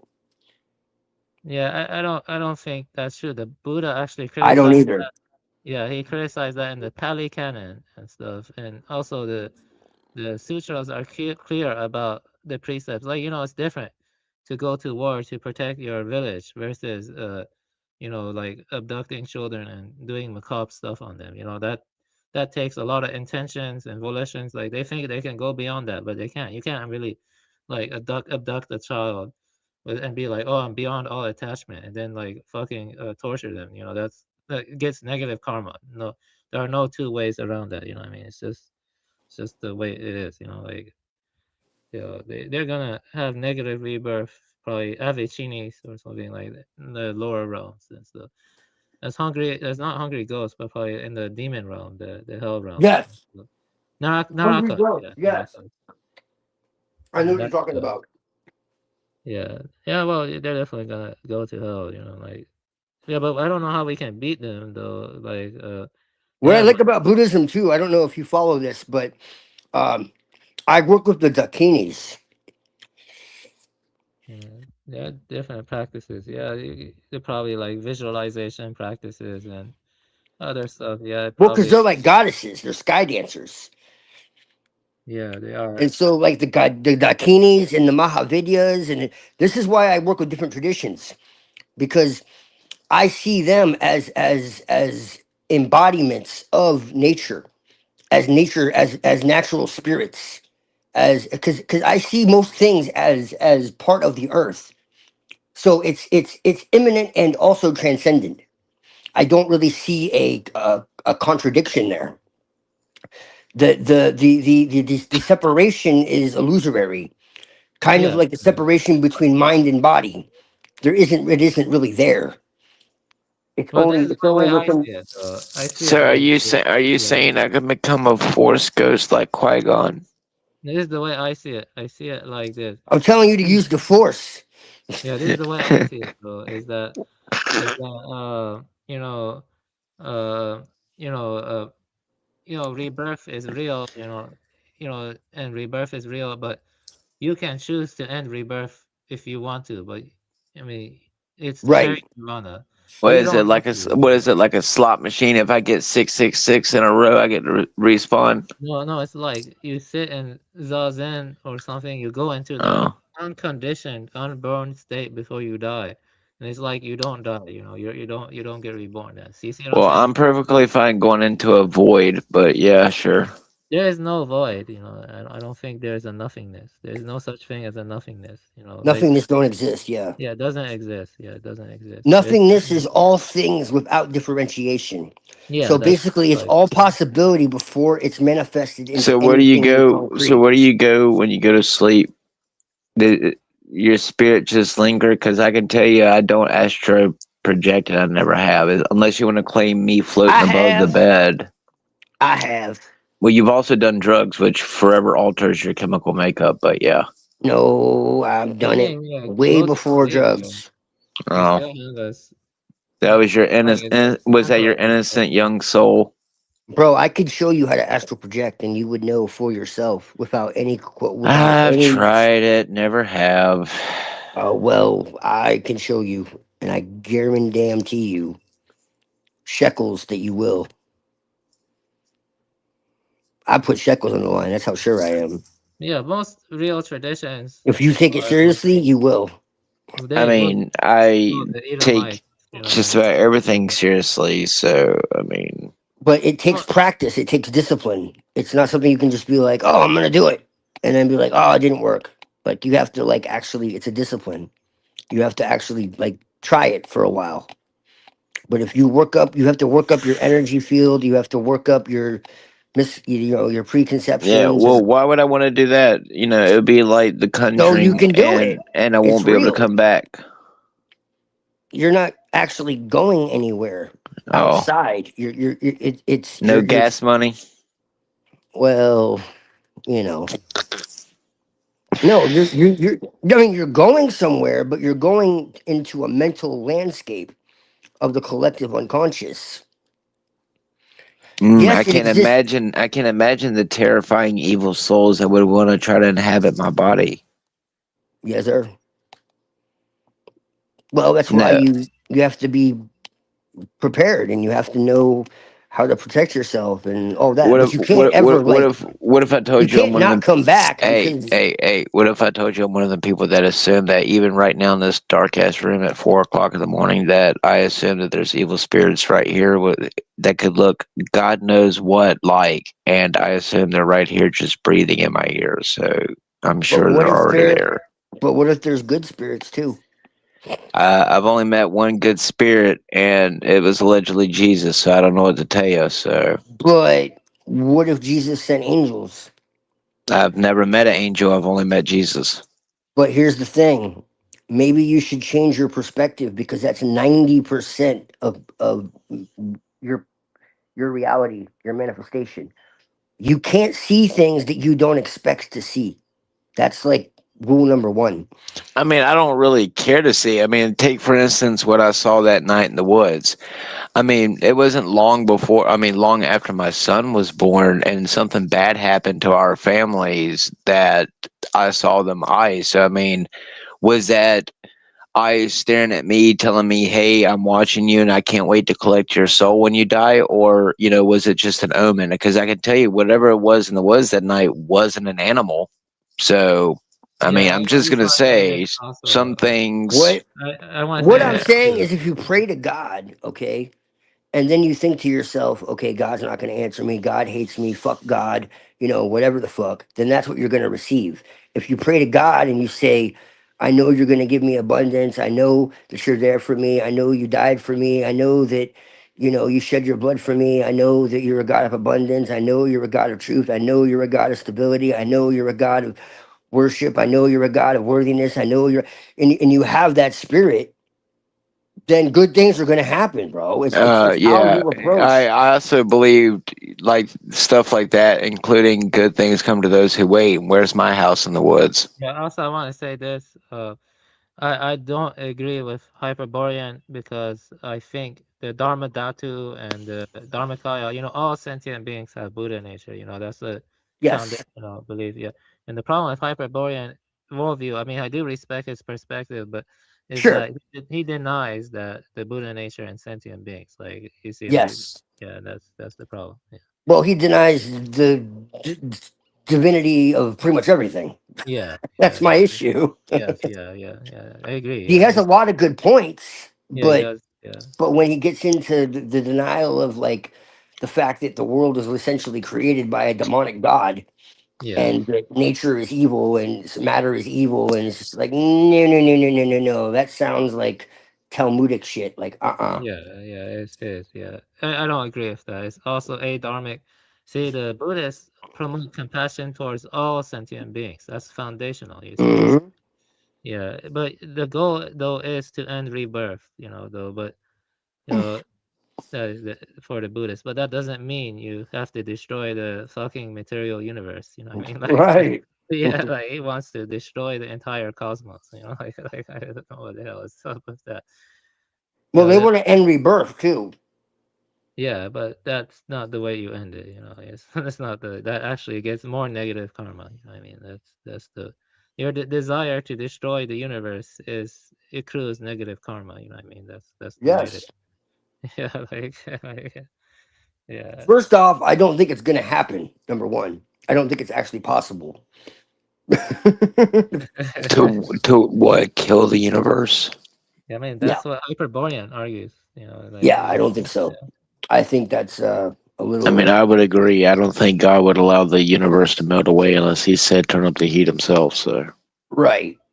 Yeah, unless he starts the fire, it's not going anywhere.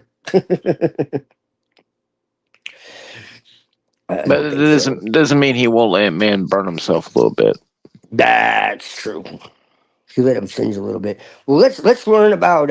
I forgot about this. Let's learn about how abusing children is a virtue. This is Christopher John Björkness. It is June. This is private. This is private. I have this. It's dark. I forgot he did this. It's a very good example of what I'm talking about without reading a bunch of text.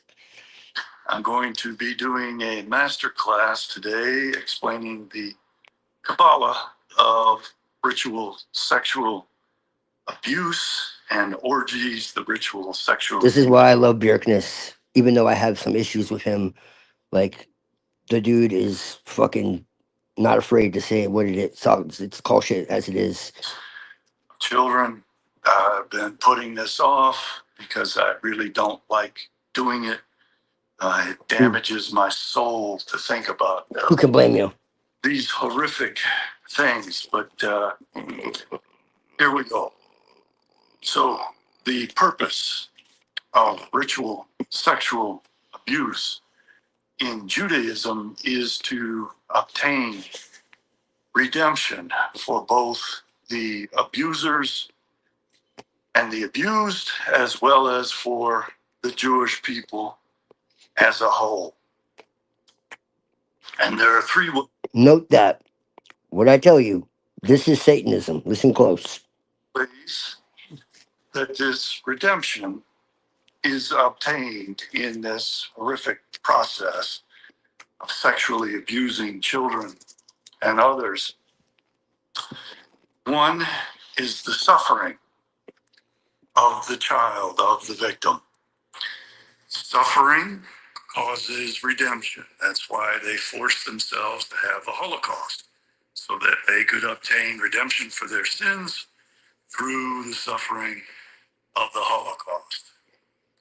An individual who suffers in life is upset to obtain tikkun, rectification, correction for whatever sins that they committed in a previous life that need rectification in this life. They are forced to suffering, and the nature of that suffering reveals what it is that has to be corrected. So the holy sparks are released from the Kelly pot of the sin and of the evil inclination and of the deviancy that has to be corrected.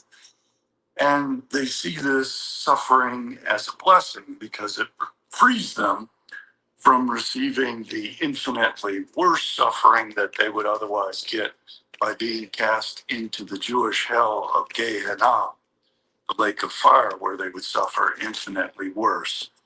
And they also perceive it to be a correction because in their next Gilgul, in their next reincarnation, they will have been perfected through their suffering.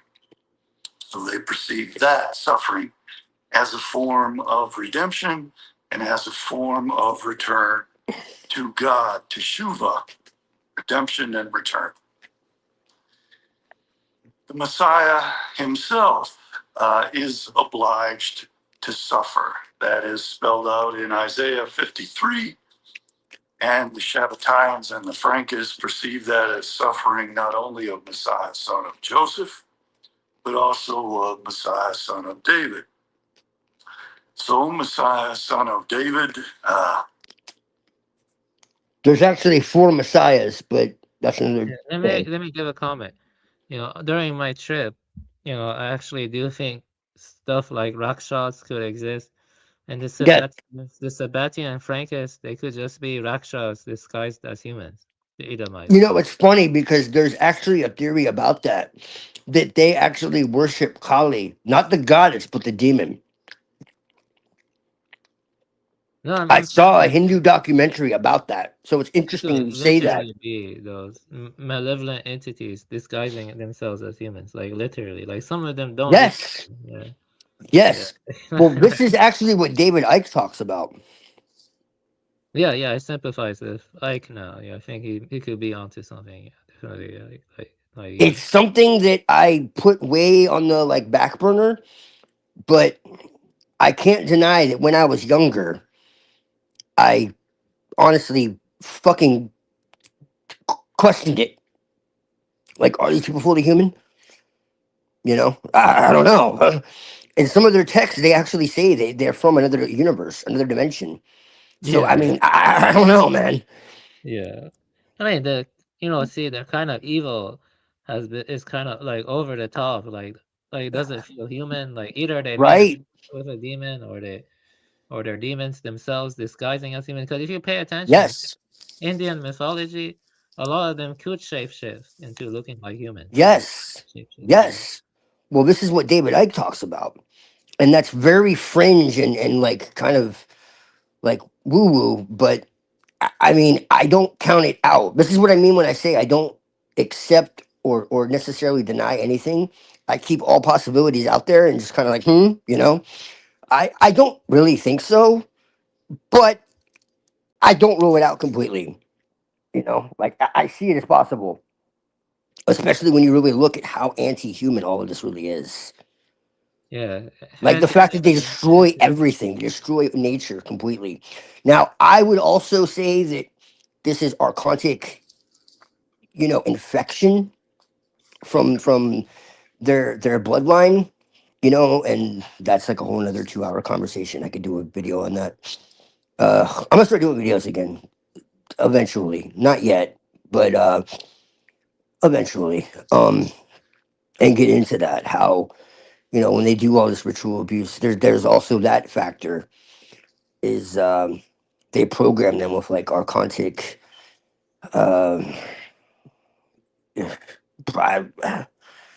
just intrude. I don't even know how to explain it. Like they stop being. I mean, either way, whether it's genetic or ideologically, they do become less human.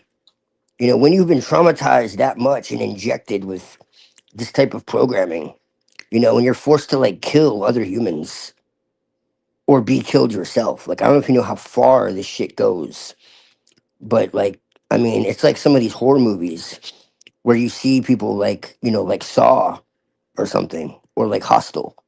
Like, this stuff really happens. They're showing you the truth of what really happens. Or like, what was that really good show?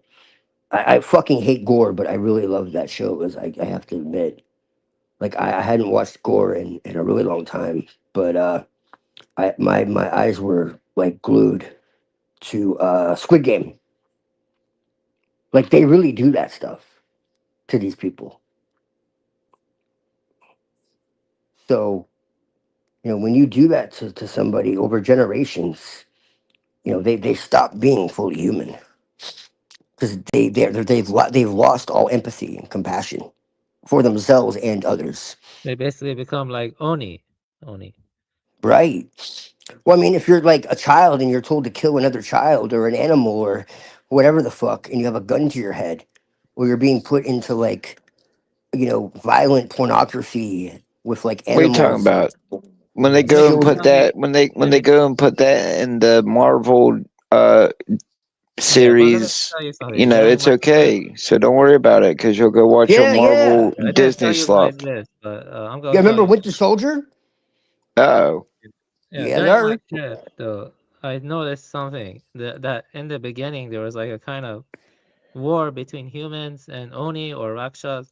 And look at this. Yeah. When looking at Onis, they are believed to live in caves or deep in the mountains or in hell. Yeah, so Onis are like evil and they engage in murder and cannibalism. So, you know, stuff like blood They are. libel, yeah, and let me tell you, they poisoned the European wells. You know, Yeah.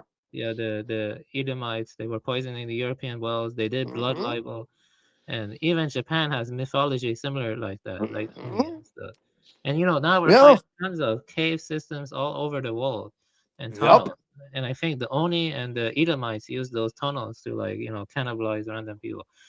And so Yeah, like we were talking about the Tengu, you know, and the Japanese did a straight documentary, you know, completely legit, saying, "Hey, are they the same?" You know, so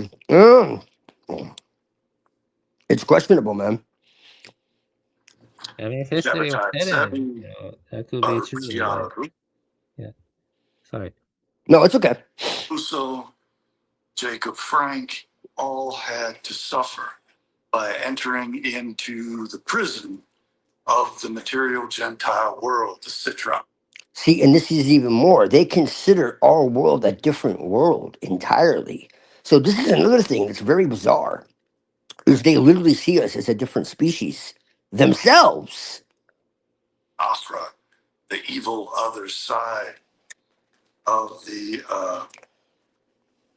Yetzer Hara, the evil inclination. This is one of the reasons why I think Jesus is important. Because I think he was sounding the whistle on this. No one else did.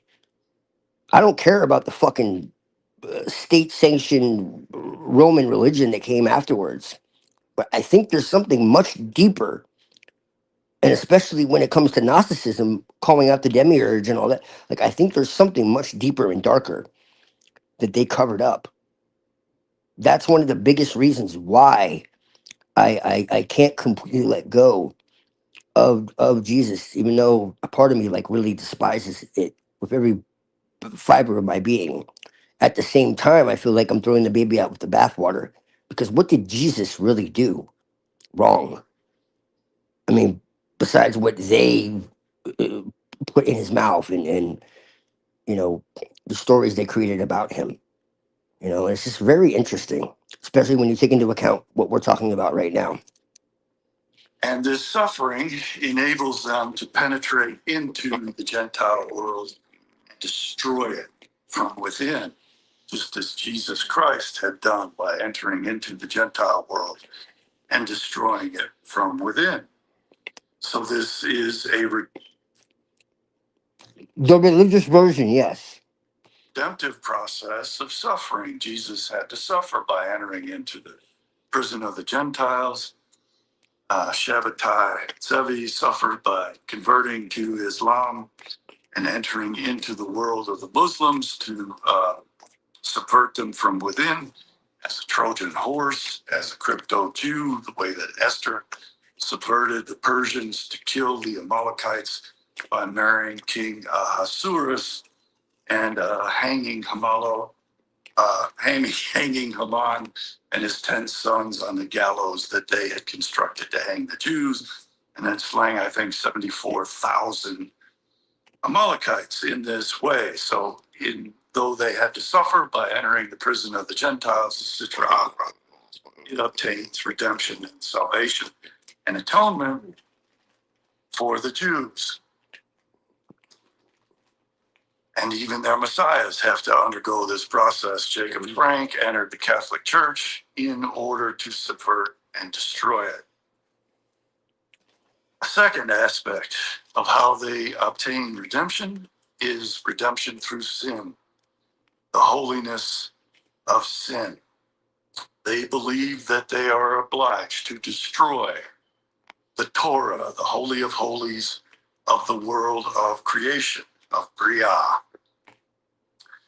and that the Torah should be is an evil product of the world of creation, and that it forms the map of creation, and that creation itself, the creation of the 6 days, is a malformed creation, and that the Jews should create their own creation and become their own gods. So they have. Sound familiar? Now do you see why I say that Hyperborean is similar to this Talmudic conception? They believe that the Torah of Moses is a malformed demonic Torah, because the original Torah, if you actually read the Old Testament, the original Torah was broken, because when he went up to the mountain to talk to God, he got pissed off because they were worshiping the golden calf, and he broke the tablets, so he lost that. And that's what's called the Torah of Atziluth. And Atziluth represents the abstract realm, the realm of emanation. And the Torah that Moses got is just words. But the Torah of Atziluth is beyond words and beyond beyond materiality and conception. And so the Torah of Bria, of creation, is based in materiality and of form, and it's a curse that they are under.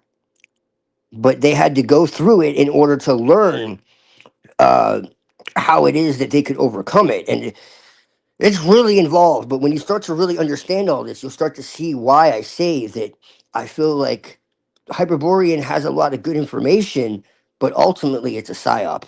To destroy the Torah, the Holy of Holies of the world of creation, which is the world of Berea. And they should substitute in its place the world of He left. Berea.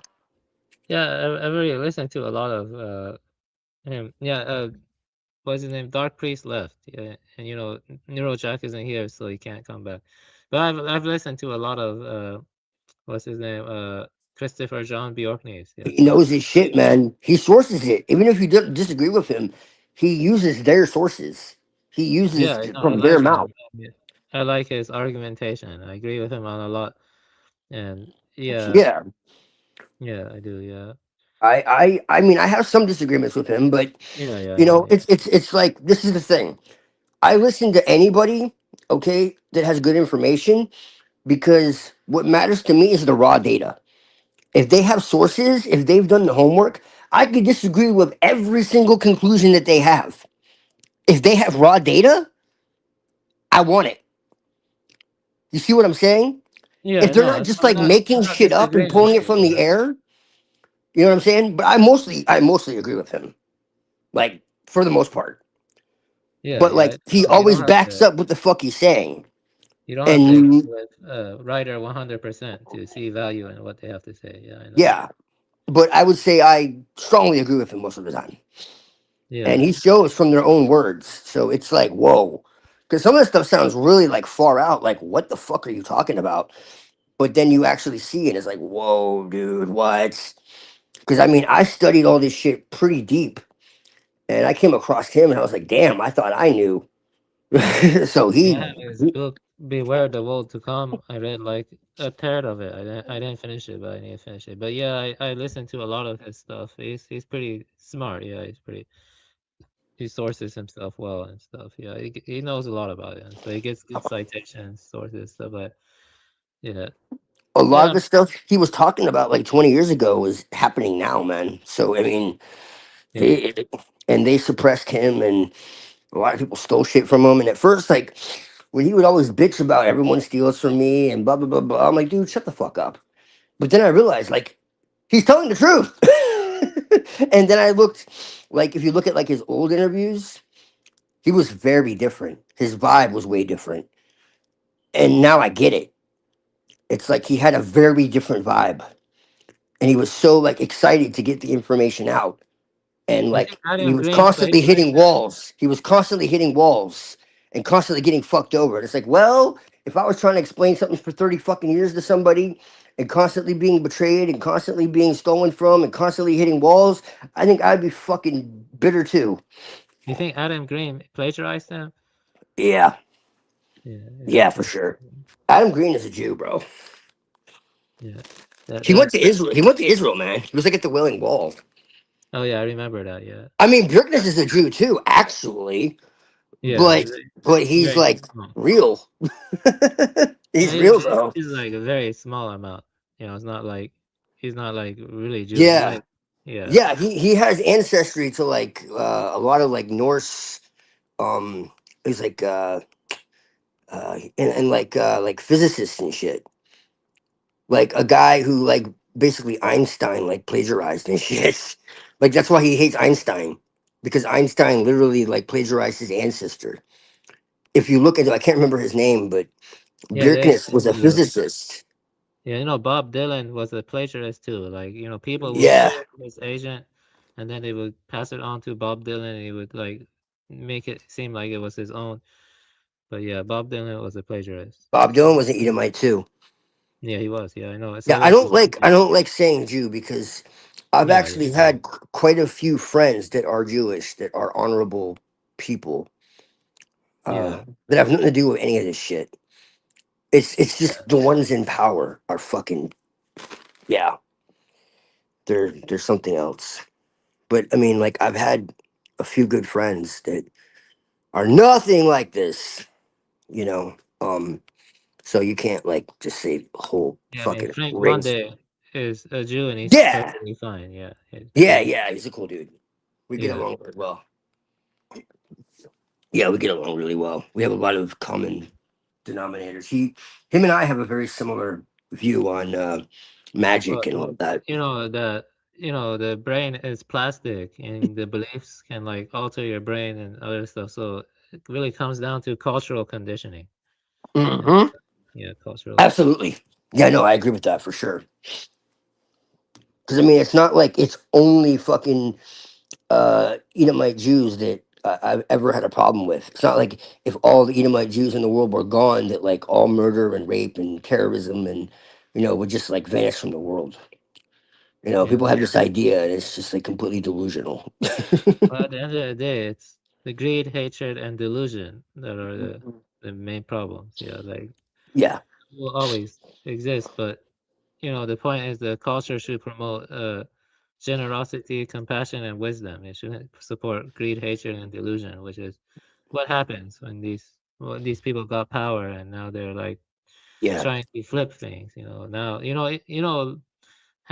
Miley Cyrus during Hannah Montana, it wasn't that bad. It wasn't good though, but it wasn't that bad.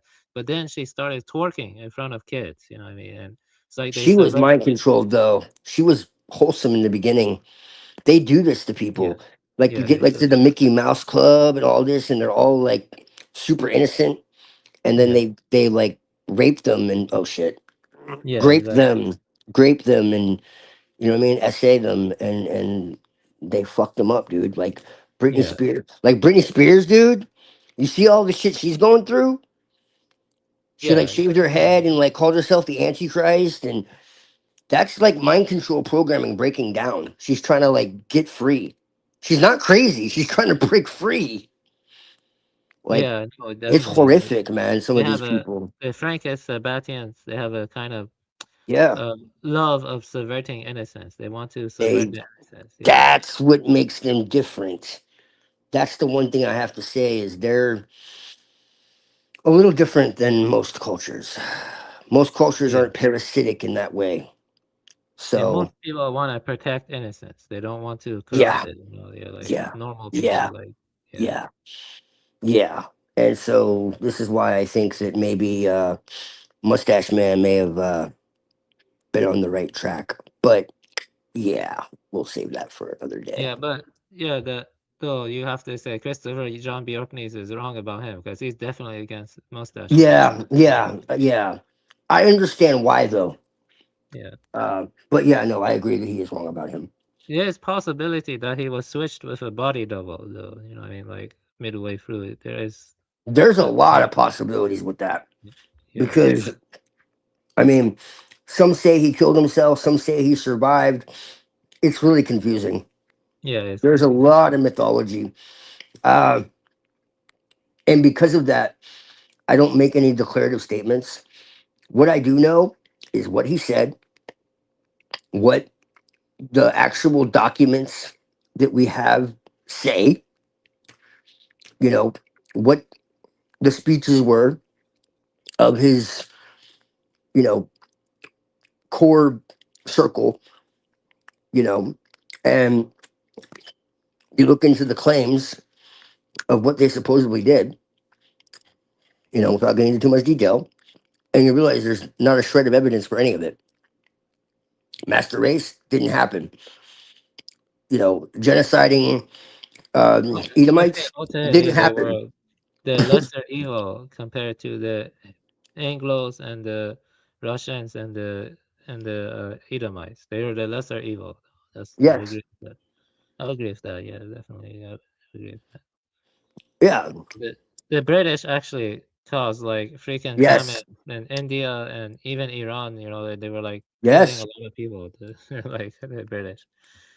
Not many people talk about that. You know, they caused. Nope. It wasn't only Ireland they fucked with. They fucked with like pretty much everyone. You know what I mean? Like they're crazy. They genocided Ireland. That's not even in They did, history. yeah. Yeah, they did.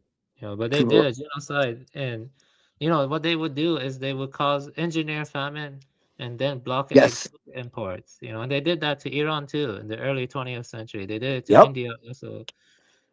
Yeah, Oh, the they really British. screwed up India. Yeah. Yeah, they did it to a lot of countries. That's why India is the way it is today. They even sold opium to China. Did you know that? Like they were Yep. like, yeah, like Yeah, half the country was addicted to it. yeah, Yep. they The East India Company. yeah, yeah. The Germans never really did anything to that No. extent. You know what I mean? Yeah, I know. No. Yeah. No, it was always the British blaming the Yeah. Germans. It was And British. You know the British were infiltrated by the Edomites. That's why they all like have in their if you look at like the royal coronations, they have like the stone of Scone, which is like where Jacob wrestled with God, and like the ceremony is all biblical, and they claim descent from Solomon, and it's like, what are they talking about? And then you realize like there is no more European monarchy. That's why they're called the black nobility. They murdered. That's why they did that to the Russian, nobility. There's not just the Russians that happened to. It's happened to other nobility throughout time. Holodomor was probably real, unlike the other one we're told about. There's no way in the case of Germany, they could have, gassed or killed 6 million. You know, what I mean, that's There that's you go. It's literally mathematically impossible. yeah, I know, yeah. There's actually a Jew who, a righteous Jew who looked into it. Like seriously, he didn't have an opinion one way or the other. He wanted to know the truth, and he went into these, death chambers, and he was like asking all these questions about it, and asking like, are these original? Is this a recreation? Was this used for gassing? And he was getting different answers from everybody, and like he physically went there, and like it was a fucking joke. Yeah, Like there were like holes in the ground, and No, like they put like a it, innocent granny in jail for just questioning it. They put a yeah, fucking granny in jail, like a grandmother. Like what the fuck? Like it's an old lady, like what they the hell? beat people senseless, put them in the hospital, put them in prison. And it's like if someone were to put gas in this thing, like the whole place would blow up. It would kill everybody Yeah, they because it claim was to in. use Zyklin, but Zyklin is a pesticide. It cannot really Yes, like kill that yeah, stuff. and they were doing it to keep people healthy. They had hospitals. People were going to camp. They had like theaters and fucking like it was more like a summer camp than a death camp. Like it's Yeah. actually insane. That's what I'm trying to say. When you realize that, it's like, yo, what in the hell? And then you realize that Mustache Man called for peace like 7 fucking times. He's like, Aryans shouldn't fight Aryans, and this is another reason why I hold on to the Aryan thing. When you understand the real context of what I'm saying, it'll make more sense. He's like, Europeans shouldn't fight Europeans. Like, what is this about? He's like, I want peace. Constantly, man. I can show you. Yeah, I know. He Yeah, told Britain for like some reason 7 fucking times. he didn't want the spread of Bolshevism in Germany. Because that caused a lot of death and The despair. only people he locked up were communists. He had 150,000 Jewish soldiers in his army. Some were honorary Aryans, which proves my point that Aryan is not about genetics and that there is no master race. The only people who believe there's a master race is fucking who. There's a book called Germany Must Perish. Read that one and look at the year it was published.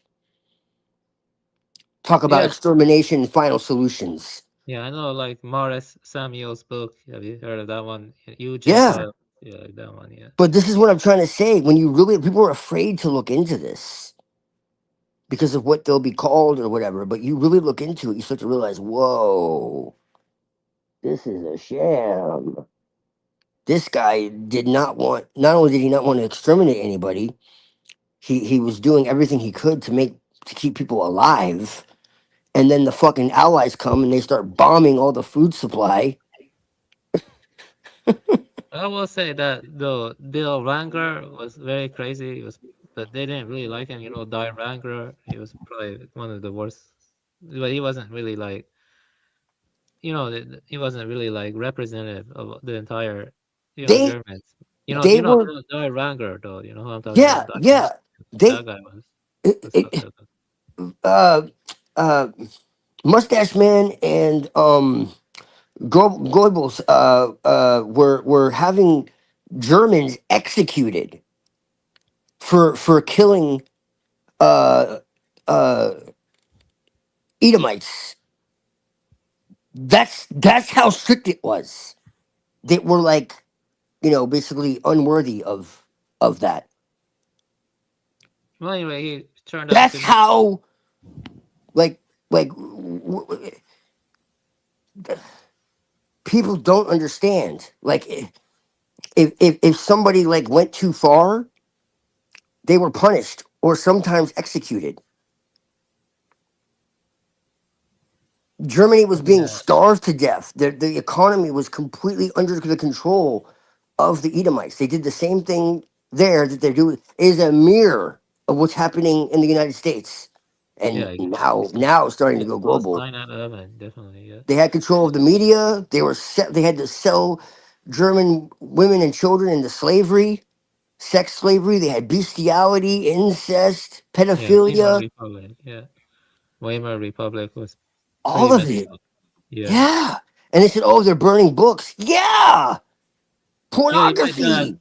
my dad knew all of this. You know, my dad told me all of this when I was younger. Like Yeah. he was pretty red pilled for some reason. My dad.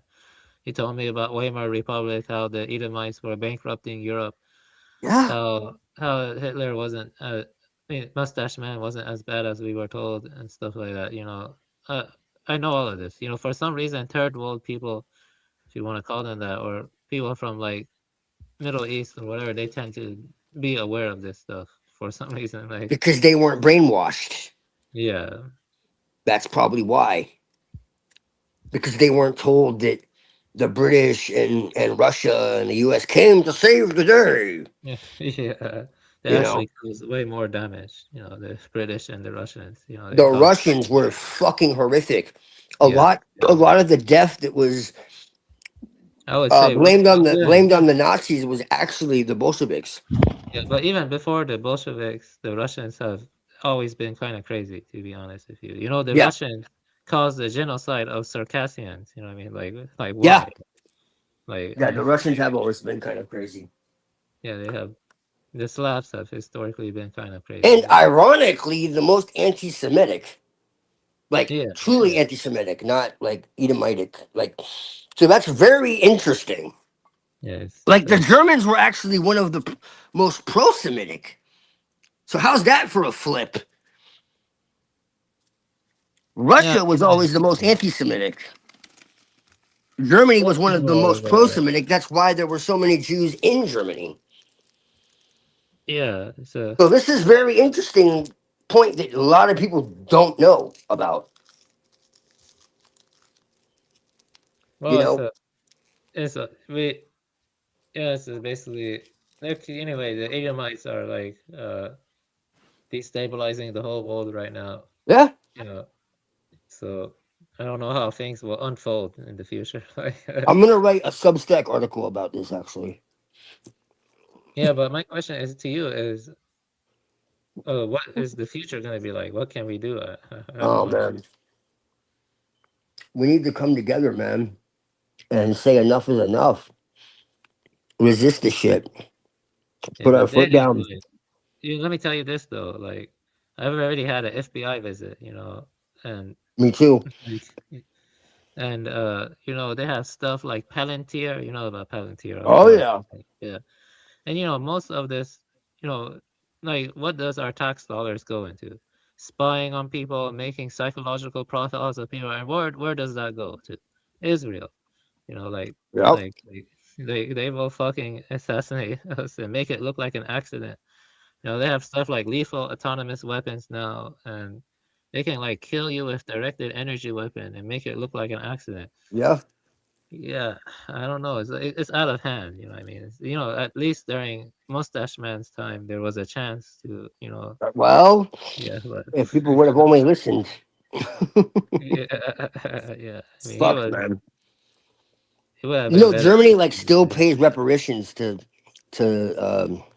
the Edomites for what they've done, and they're like giving like propaganda like of how horrible they are. Yeah, It's German fucking guilt horrific. is a real thing. You know, It's I have a horrific. German friend. He was a German friend. He told me that they are constantly guilted and emasculated and other things like that. And, you know, it's a sad thing, you know, like, you know, you see like Germans being told you can't have pride or any sense of, you know, being pride in your culture or your legacy. And they're told to accept all the immigrants because of your privilege and other stuff like that, to the point where they're becoming a demographic minority now. Walls of oxygen. Oops, sorry. Yeah, I know all this. Yeah, it's kind of sad. It's sad, you know. It is sad, but yeah. Well, this is yet another reason why I mentioned the Aryan, because it's controversial, and because I mean, being German, you can't even be white. Yeah. Like people literally talk about, if you're white, you're a demon. If you're white, you're guilty. If you're white, you should kill yourself.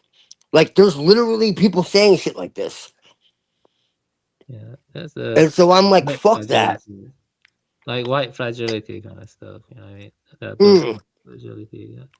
yeah. Well, you know what? We're not the fragile ones. That's all I'm gonna say. Yeah, it's the Edomites. You know, the books that Amazon tends to ban. It's good to get those. Like, for example, one of them is this Central Banking and the Enslavement of Mankind. Have you read Yes. Yes. that one? Mm-hmm. I think that's the kind of stuff that Mustache Man was trying to fight against. You know what I mean? Yes. Most America definitely. started declining after the Federal Reserve. You know what I mean? It's unconstitutional, and also it's just fuck over the people, the Federal Reserve and the private banks. You know, and you know who controls them. You know. Well, look when the Federal Reserve came into being. Look at the time frame. Look when the CIA and all Israel and all of that came into being. Yeah, I got right something after for you the guys. war. All of it. The CIA, Israel, Roswell, like all that shit happened at once. Yeah, let's check this out. This is from the, chapter, Protocols of Zion. That was their, that war was like the last step for them to tighten control. The Can you guys hear me? UN, all of it. I don't know if you guys can hear me at all. That wasn't a coincidence. That wasn't like, oh, everyone just had these ideas Do you all hear at once. No. Tiamat? They were planning on doing it for a long time, and they just needed one more push. Yeah. Yeah. Oh, quick question. Do you Yeah, I hear think perhaps Tiamat not. recently?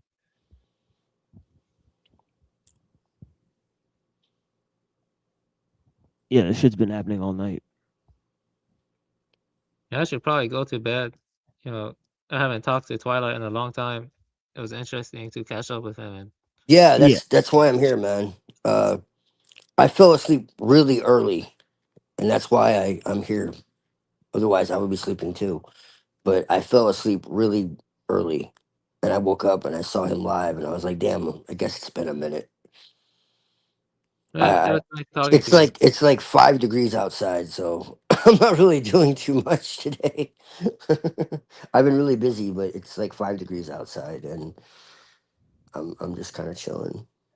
Yeah, but you But should yeah, read man, this it's definitely chapter. been good It catching up with definitely you. says that Nietzsche thought Iranians were monkeys. I'll try to be for around sure. a little more. He thought they were I monkeys. just, like I said, I got a lot going Wait, on. who thought that Iranians were monkeys? Definitely Nietzsche, and Who said that? and obviously Hitler did, right? It says in this chapter, it says, Nazis were the first political expression of eugenics, of Nietzschean social Darwinism, and the occult belief that would come to be collectively referred to as the doctrines of the New Age. New Age. They believed in that. The bizarre beliefs of the Nazis were not a sudden anomaly, but an extension of the Sabbatean occult Wait, tradition. am I not hearing TML? Is he By talking? way of the groups within the SRIA headed by Edward Bulwer Lytton. Yeah, tell him he can't hear me. Awake? Yeah, he cannot hear you. Jesus Christ, not this shit again. Why does this happen? It never happens. Like, why? It's Mossad. Not this shit. It's Mossad. Fuck, man, it really Yeah. is. It's Mossad. Yeah, the Nazis used the Red Cross of the Fuck, man, it Rosicrucians. really is. They used the Red Cross of the Rosicrucians. Right? The doctrines of the Nazis merged with the ideas of Bulwer Lytton, the coming race, and the theory of the Atlantean origins. The Atlantean origins of the Aryans. They thought the Aryans came from Atlantis, by the way. Developed by Blavatsky, by the way. By Helena Blavatsky. They thought the Aryans came from Atlantis, by the way. Nazis, by Blavatsky, by the way. Thus, Nazi teaching were founded in the idea that the Aryan race would colonize Central Asia. Nazis, so they colonized Iran, by the way, right? Where they were responsible for transmitting the so-called Oriental Kabbalah. The Oriental Kabbalah. which survived in Tibetan Buddhism. According to Rabbi Antelman, Hitler was a deliberate creation of a ritual participated in his mother, Clara Pauls, and a Sabbatean Frankist. In fact, Hitler's Jewish and African ancestry has It's been like it's confirmed playing too, but I can only hear through one. recent genetic That's studies. bizarre. In Adolf Hitler, founder of Israel, Haneke Kardel quotes a book called Before Hitler Came by a German Jew named Dietrich Bronder, which claims that not only Hitler, but his leading associates were all also Jewish. As Abraham Duker noted, given extent of the assimilation into Christian societies, quote, it is not by accident that the Nazi encyclopedia Sigilla Vri had nothing to say about the Frankists. Had nothing to say about the Frankists. Evidently, the Nazi genealogists preferred to leave them alone, Good conversation. fearful that such revelations might embarrass many persons of importance. Mark Rigg, author of Hitler's Jewish Soldiers, Hitler's Wait, is he Jewish back? Soldiers. Oh, okay. I'm gonna jump out real quick, Jack. Yeah, let's get him back in here. Yeah, what book are you reading? I sent you this one. It's Transhumanism by David Livingstone.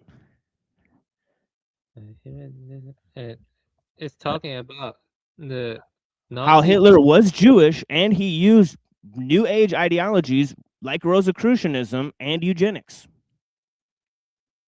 And they also said that the Aryans colonized Central Asia because they were monkeys. By the way. Wait. Yeah, this is all true. This is all true. This is all facts. You got to look it up. You got to study more about what Hitler actually thought. He thought you were a monkey. He thought you were a monkey. You can hear me? I can hear you. Yeah. Wait, where does it say that we're monkeys? Like, I just explained it to you. He said they said the Aryans colonized Central Asia according to their beliefs. They were They racially superior to the Central Asians.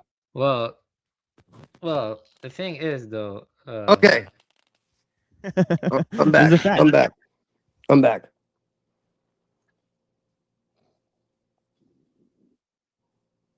So I guess you gotta read it again. Okay. If you want to. I'm back now. I think Because you didn't testing. hear what you were reading. I can hear you, Avian. Well, Bjerknes had a whole debate about this. Okay, He- now I can hear what Yeah, he debated if Hitler was Jewish. Hitler was not born Jewish. by the Rothschilds. No, he wasn't. Well, that's why Rabbi Antelman says. That's what Rabbi Antelman says. Well, he's wrong. Well, Bjerknes is wrong. Rabbi Antelman is wrong. Everybody has pieces David to the Livingstone's puzzle. wrong. Everyone's wrong except for David Icke is Twilight. wrong. Yeah. Yeah, David I Icke mean, says see, it. this is the problem. See, I can't Even doubt all Michael these. Tsarian, my favorite, is wrong.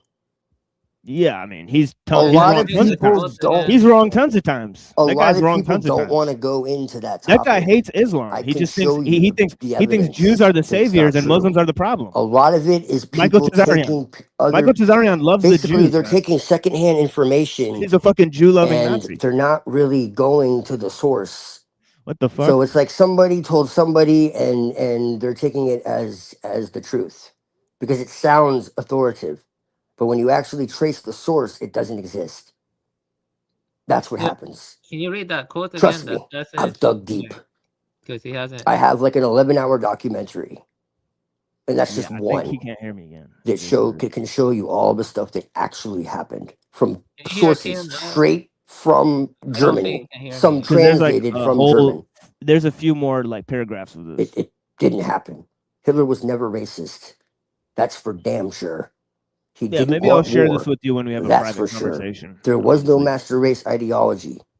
Yeah, I think There are it's people that have studied this He has to in leave and go massive come detail, back. and Yeah, most it's of not them too were good to support beaten half to ideologies that death, you don't know what they imprisoned, suggest, or right? killed. That's a fact. And I I can just show think you. he was the lesser evil. I don't And think he even was my favorite researcher good. of all time is The wrong British were much worse about though. it. You agree, TML? Th- Like, th- It's And not. so It's I not. had It's to not a like race to the bottom. The British were let bad, but go so of was Hitler. Like everything both of them were to bad. actually look into Both this. of them didn't like the He was not kind of people Jewish. that we are. They wanted us No eliminated, chance. racially He speaking. was not a Rothschild. It's Nope. a sum-zero game when you have No. conflict What like was that. he? It's a Superman? sum-zero No. game. You know, Yeah, it's a sum-zero But game, but you don't he support did the not lesser of two want evils in that game. war with well, anybody if you can't, then who do you support? That's- You just let one of them except the win, communists. or you see like they're all evil, but you gotta support Support. the lesser evil. I don't know. I don't know. You have to support one. I'm And when telling What you were right the now. Iranians doing during that? real He politics. considered Real politics. the Iranians Aryan. He made them honorary Aryans. He said that they had That's a false. rich history. That's false. Yeah, No, it's they not. were I can also. prove it to It you. is. Some I of can them show you like in his own words. Well, some I of just them, read right here. And here, let me Okay, read what's it the again. source? What's the source? Okay, I can show you in his I own just told words. you the source. I just told you the source, right? Okay, and It where'd says they here get it from? The Nazis were the first political expression Where of did they get it eugenics. from? The Nazis Where- didn't believe in eugenics? You think the Nazis didn't believe in eugenics? The Nazis believed in eugenics, yes, but what's the source? 100%. You think eugenics is a What's the legitimate idea? source? Do you think eugenics is a legitimate idea, man? It's a totally fake, false idea based on their theories of race, which were totally false. Their theories of race had nothing to do with a master race. They were though. false. They did. No, They did. Yes. No, Have the you only ever ones read who believe- anything from? No. Have you ever read anything from Lance von Liebenfeld? Yes. Okay, so how did he not believe in eugenics and the master race? What the fuck are you talking about? He believed in. Oh, Lord. Okay, look. He did believe in that, right? There's a lot. Have you actually read his words or someone's interpretation of his words? There's a difference. This is how things get twisted.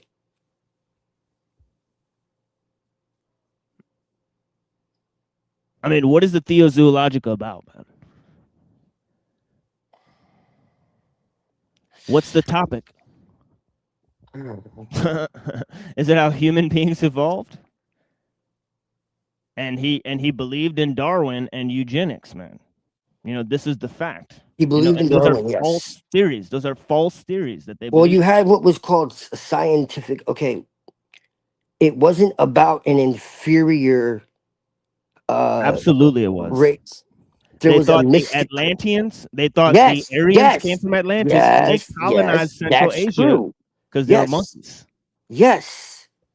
Okay, He said so- no. He didn't say they were monkeys. He said that the Aryans were different. They were not the Iranians that were already in Iran before the Aryans came over there, man. What are you talking about? Those are not the same people. Those are you have to distinguish those two people from his theory, because he literally said the Atlanteans came in from Atlantis and conquered Central Asia. Yes, yes. Okay, Liebenfels is pre-Nazi, Hitler. Okay, and Hitler didn't take in all of his ideas. Number one. That's number one. Okay. I mean, who are you talking about? So yes, he did have some extreme ideas. I'm not denying that. Some false ones. But you also have to Radically understand false. the He had radically timing. false beliefs, and you know what's weird is that the same Almost people, everyone you know, was racist back then. yeah, but At here's some the level. thing: that doesn't forgive their idea. Of Not every everyone fucking was. race. Not everyone was, by the way. Right? Okay. It's not like it is today. Yeah, you know who wasn't racist? A lot of Muslims and Christians. The idea of a final solution or a master race and all that. Go read the book Germany Must Perish. Like, go read that and tell me about extermination. And like, I can read it for you. It's very revealing. And like I said, I can show you speeches from top members. Of Yeah, I the mean, you ever Nazi seen a Party. Hindu? Hitler You ever and, seen a Hindu pogrom against you the know, Muslims, where they whoever come in you and want. rape the women and you know beat the And Muslims up? show you documents that have been translated from German. Everybody goes through shit. And there's Yeah, I no was trying record to say this. of This is my view. anybody I would calling say for that. any extermination, any conquest of the world, any superior race. These were private ideas that certain members had. This was Everybody not goes through a shit. Everybody goes through uh, shit. I don't believe in eugenics and I don't believe a in broad Rosicrucianism. spectrum, So I broadly reject their ideology ideology. that everyone believed in. I broadly reject Hitler's These were ideology. individuals that had certain ideas. Yeah, It's let me total. say It's something, scientific bro. racism. Hitler Scientific was not racism. racist. He Let believed me in say racial something. supremacy Oh for my all god. people. Oh He my believed that god. they should stay together, Yeah, you gotta let people talk, but he Twilight. believed that all people He can't hear me. had their own unique No, I think he strengths and hears you. Just weaknesses, in a trance or something. and Yeah, he can I didn't want talk now? anyone to fight.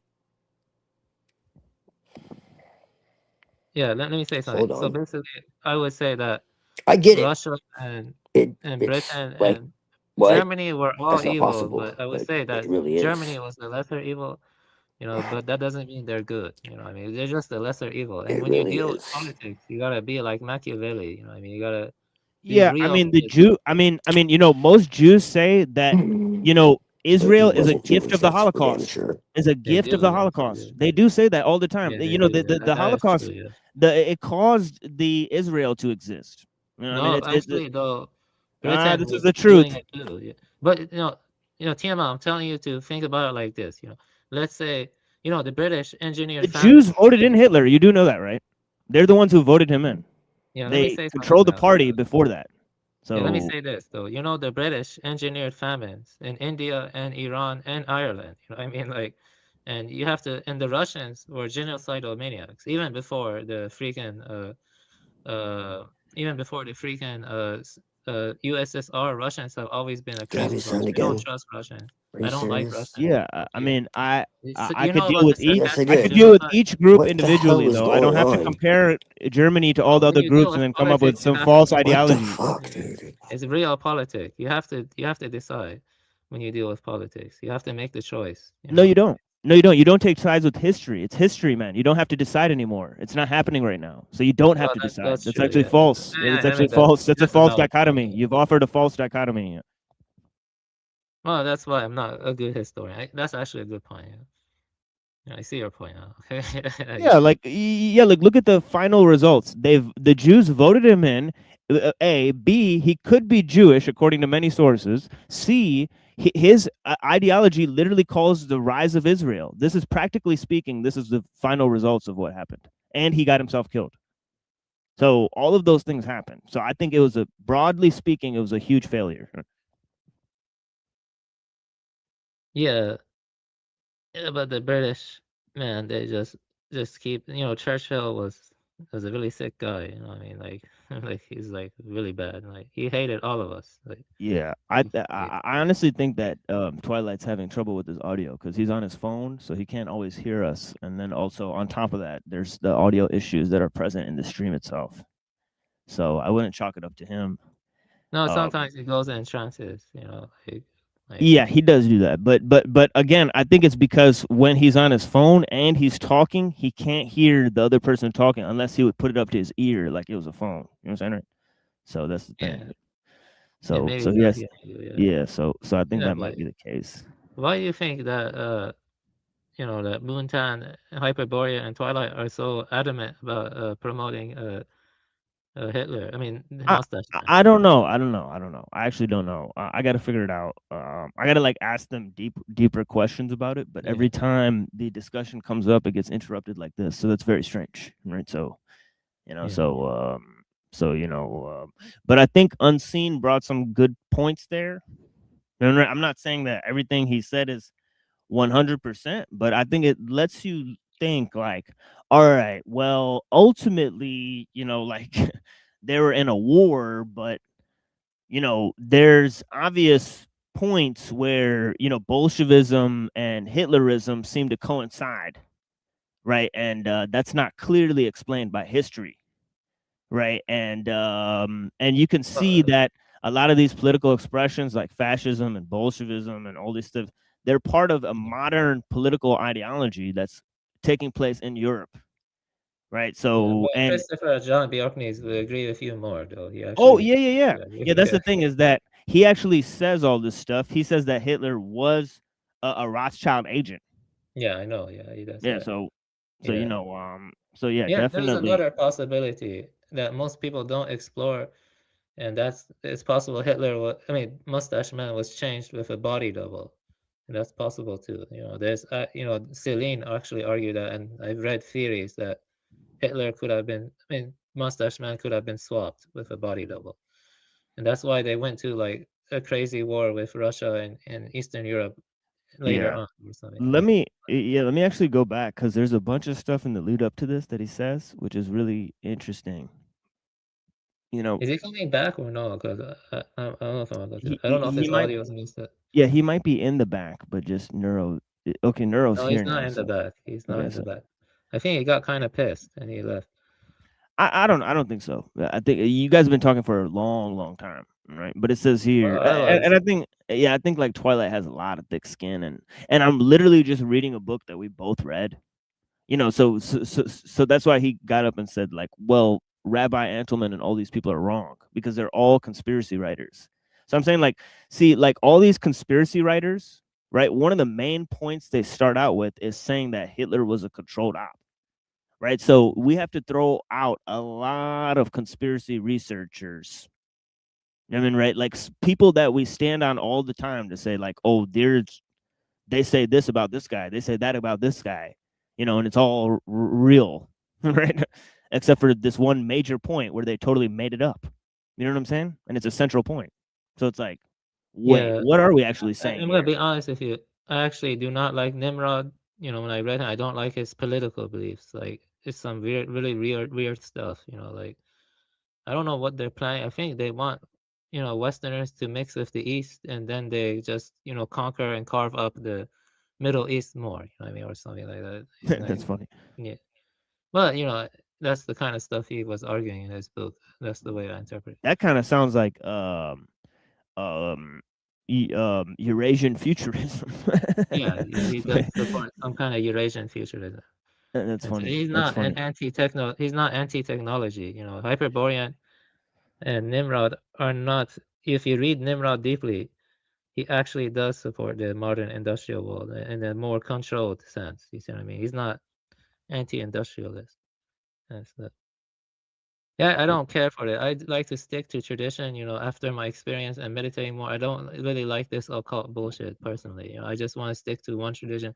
For me, it's Soto or Rinzai. I'm not gonna flip-flop anymore or, explore other paths as much. I'm just gonna stick to Soto or Rinzai, you know what I mean? Yeah. Yeah, I don't like occult crap, mixing stuff from everywhere. I mean, that's fine. They can do that if they like it. Yeah, but especially when they start mixing politics into it. That's like disgusts me, it fills me with revulsion, you know what I mean? Why should politics be mixed with fucking religious or theological stuff?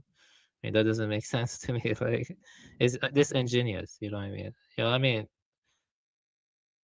mean, I don't like Yeah. Europe getting flooded. Yeah, here's another thing. We can't really seriously, right? Promote our channel and deny the Holocaust. Right, that's not allowed on YouTube. So you just can't say that on YouTube. So next time you're doing a YouTube video, try to not say that on a YouTube video. Okay, Right? sorry about Yeah, that. yeah. Right. It's not a good topic to keep bringing up. If Yeah, you, I won't especially since you started the discussion talking about how you want to grow channels and stuff, dude, you'll get instantly shadow banned just for mentioning. that's it. right. You'll Yeah, get instantly shadow banned just for mentioning. It. And now you're here talking to Neurojack about growing his channel, but then you'll get him instantly kinda shadow messed up. banned. Right, so. Yeah, I guess I can be an idiot, when but I'm not like a bad actor. It's just No, it's cool. I'm just letting you know because you're not on YouTube for that long, right? But yeah. but No, I so know what you mean. It's just that. yeah, like Bjerknes and those people, like they're just shadow banned to hell, right? And even they have authors and they have connections, so they'll still get more views than we will, right? So, But this is the there's problem. one issue though, is that maybe even talking about Christopher John Bjorknes gets you shadow ban, because he deals with that stuff. Well, this is the thing: is like if you talk about those specific theories, right? About like small mustache man, right? But if we mention Bjerknes in passing with a bunch of other stuff and give him a big maybe, slap a big maybe on it, just like we do with David Icke and other people, right? Then we can talk about it, right? But it's just we have to do so in an intellectual fashion, couch things in a very intellectual manner, right? Yeah. So this is the thing. Yeah, I wasn't prepared for that talk, and also, I have to realize that this is public. Sometimes, some stuff are better for Discord private chat. Some things are better for public. Yeah, I gotta be careful. Yeah. But yeah, sorry about that. No, it's all good. I'm just saying for future, reference, and I think I have mentioned it earlier, right? But I mentioned it kind of on my show, right? Because I was like, let's just steer away from this topic, so we don't get shadow banned, even though we already mentioned it, because the problem is, that will then continuously bring the numbers down. And ever since I've been like, trying to watch like people saying bad stuff or like stuff that could get the channel flagged, the numbers have improved. Right, the numbers have improved. So Yeah, maybe it's just better to focus on technique and ILO and the nature of industrialization. Well, Maybe that's the talk thing is more like about that is conservation stuff. yeah. Too, maybe. Oh yeah, that would help a lot. But the Yeah, thing is let's that do it. I actually don't like talking about human history that much. yeah, In even my that stuff, if you couch it in like, see, this is the thing is like when I talk about technology, I leave most of the questions open, but I ask the harder questions. Right, so I go to the end, the end part about nature and technology and all that stuff. So we deal in a philosophical manner with those things, so that I don't have to keep on, bringing up Uncle Teddy. That's why I started using Alul, because we kept getting like we got 2 like strikes and stuff, right? Because we kept talking about Uncle Teddy, right? So then I was like, okay, let me just slow down and let me open up Technological Society for a while and start reading that and start showing how some of the same points are in there. Was right? it my fault? Though, be honest, it was my fault, right? It was before you showed up. Oh, okay. Yeah, this is before you showed up. Yeah, so Yeah, this is I'll way be more before. careful. No, But ever since it you showed up, wasn't entirely my we've fault not either. gotten a strike. Twilight. Yeah, brought we've up not the gotten a topic. strike since you showed up. So Well, you have gotten strikes when I No, we showed have up? not. We have not, I Okay. said. Okay. Yeah, we have not. I'll just be more careful and stuff. Oh, he's back. Yeah. What's up with that avatar, man? That's my girlfriend. Yeah. So I sent a link we can watch on my channel or offline or whatever, and just to give you another perspective. Yeah, I'm not okay. asking anyone to accept it, but I'm just saying this is a lot more nuanced than you can ever imagine. No, I think it's better to discuss this topic on private Discord. I just got done talking to TML, talking about this topic. No, I'll put it on my channel. I don't give a fuck. Only the hollow hoax. No, only the hollow hoax. That's the only part I'm talking about. Let's get your shadow banned. Yeah, well, I'm not talking about that. I'm not talking about that. No. Right. Exactly. I don't even use that word. I just say that thing that they tell you happened. That Yeah. No, I know. You guys were. No, I'm very careful with my words. Yeah, I'm very careful. Yeah, but like immediately after that, if you start bringing up Hitler and stuff, it's pretty clear what we're talking Well, about. I was saying Mustache Man like for a while, and then Avian started saying, yeah. So it was kind of too late. I was like, well, fuck, okay. It just slowly started becoming more explicit. But yeah. Can I ask you something, TML? Yeah. Yeah. Do you see Pakistanis and Iranians as closely related people, or Yes. or you Yes, see I think you yourself- said your friend was is a Punjabi, right? He's from Yeah, he Iran, is, right? yes, yeah, Okay, he is. so He is. so we are very closely related. Yeah. Well, he is a good friend, but he's a bit strange though. But we are Yeah, friends. I have green eyes and red hairs. Yeah, and of my course. beard. You're Aryan. See? This is what I'm trying to say. You can be Aryan and be of a different culture. Like, yeah, of course. Let me tell you This is a this. fact. Let me say This is something. I this is a actually fact. read Rosenberg's myth of the 20th century. See, I believe in Viewed us as multicultural. inferior, though, you see, I mean, I believe. Rosenberg viewed us as inferior. See, I believe in multicultural. I Yeah, believe in Rosenberg. multicultural.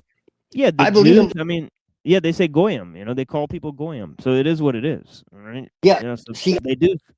So the superior race stuff comes from the Jews, but through Rosicrucianism and the Kabbalah, they transformed it to saying it's pro-white people. They're using British Israelism partly to explain how white people are the chosen race. They're the real interrupt Jews. me, but I just want to say this though. See, the thing about the Germany at that time is that their organization was not completely like hierarchical. They had like Mustache Man was like the center, and the generals could do their own thing. But the thing is, Rosenberg did hate us. Rosenberg viewed us as inferior. I read the myth of 20th century. He did view like Punjabis or Persians or as inferior, misogynated, and savages. Or something. Yeah, so did That's Hitler. how It's okay. Yeah, but I don't know about Mustache Man. Mustache Man was more think I it don't was know. fully I think organic. eugenics means something very specific, and the way they Yeah. look at the races and the hierarchy of the races, you got to look at it, break it down. Right? The whiter ones are the better ones. The white people are closer to angels, and the brown people are closer to monkeys. This is how it works. All right. So this is for the brown people around the world. This is Darwin's theory, not even Hitler's, but Hitler was using his theory. Right? So this is the fact. He was using British science. You know, they all were, and they were also using British occultism. And they were. You know, they definitely were.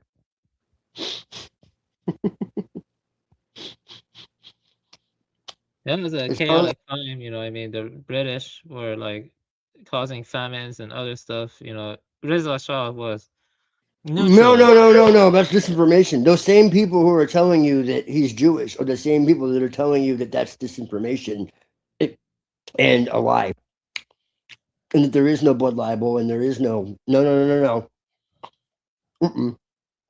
Nope. Never happened. That's anti-Semitism for sure.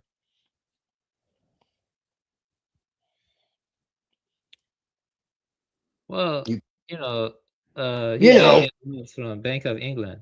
Did you know that he got loans from the Bank of England? No, he didn't. Well, he got loans from Hajjal Marshkocht. Who's Hajjal Marshkocht? Maybe. He like disowned him, Yeah, but he is a Jewish Freemason who funded Hitler. That is a fact. and he betrayed him. Yeah, eventually, all this thing happened, but this is the fact. Hitler took sides with people who would later betray him. He was politically an idiot. He was naive, yes, but that doesn't mean that he was evil. Not evil, He but was- stupid, yes. And he was effective, actually no. He was actually too nice. That's the ironic part. He wanted peace, man. I could show you. It's clear as day. Oh yeah. But peace between like all those European people that wanted us all dead. Is that what you're saying? Yeah, of course. That is what you're saying. He didn't want anybody dead. Yeah, but he wanted The peace only- with Winston Churchill, who you're saying is doing all this evil shit. to everyone. Yes, but he wanted peace with Winston Churchill This because is he the didn't fact. want a war at Right. all. So we see who he is. No, he didn't want. No, he wanted peace with Winston Churchill because He wanted didn't peace with want the there to Jews. be- That means he wants peace with Yes. the Jews if he wants peace with Churchill. Well, yeah, he wanted peace with everybody. He didn't want there to be unnecessary conflict between anybody. Do you know what he did for Germany? Do you know where Germany was before him? Do you know that history? Or are you just swallowing what they tell you? I mean, I Do you- know the Jews that do you funded know that Hitler history? and gave rise to him. I just pointed it out. Do you know the history of Germany before he became into power? And why I know he what you came guys are into talking power? about. Yeah, I know what you guys are talking about. But I'm not. But Okay, here's what I'm okay. saying. Here's what I'm saying. Okay. I'm not supporting something just because I'm denying something else. We got to keep on track here. A support for something is not a denial of something. A denial of something is not a support for something else. You got to stay logically consistent. It is consistent. He pulled Germany out of hell, literally. They were being sold into slavery, sex slavery, men, women, and children. There was bestiality. Right. They were being bankrupt. Right. Nobody says they They were- support any of that. I don't understand what's difficult to understand about that. The only Nobody people that were says being they thrown into support. camps were communists. He put retards in the camps because he believed in eugenics. Is that fact or is that a lie? Show He me did the where same that thing is like- in his words. Show me where that is in his words. Oh my God. Show me where that is in his words. Not what someone said about him, in his words. Where? Where? In audio or written format? Where is it? You find that, then we can talk. Until then, I don't want to hear anymore because it's all hearsay. Until someone has a direct source, it's hearsay. People don't know what real research is. They listen to what someone said about something that they overheard from someone else. Just like all the survivors. Yeah. Action T4 is a name given to campaigns of mass murder by involuntary euthanasia, which targeted people with disabilities and the mentally ill in Nazi Germany. The term was first used in post-war trials against doctors who had been involved in the killings. The name T4 and his abbreviation Tiergartenstamp. Right? Anyways, let me go down here. Right? It says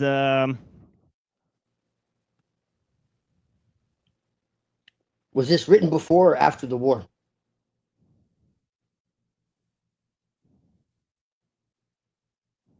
that's what I'm trying to find out.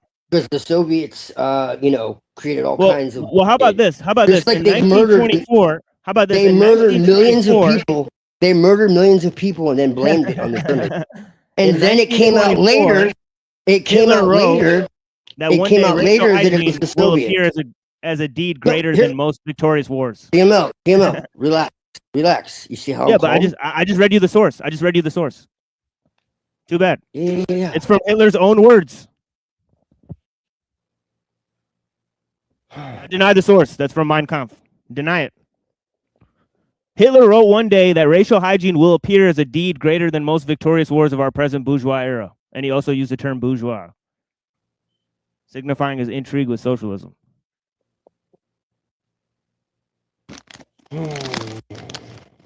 Another false ideology that Hitler supported, just out of the blue. Just like eugenics. He supported eugenics and he supported socialism, two inherently false ideologies.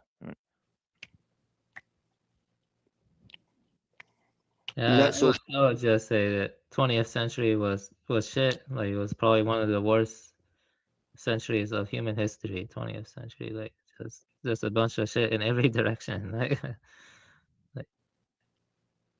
yeah. Well, you know, the U.S. did the same thing. They put retards into the camps because of the Rockefellers. So this is a policy that was across the nations. It was across Germany, across Britain, across the United States. Yes. So nobody's supporting anybody just because they're denying that somebody did this shit. You know, or saying that somebody did this shit and it's wrong to just euthanize the retards, which it is.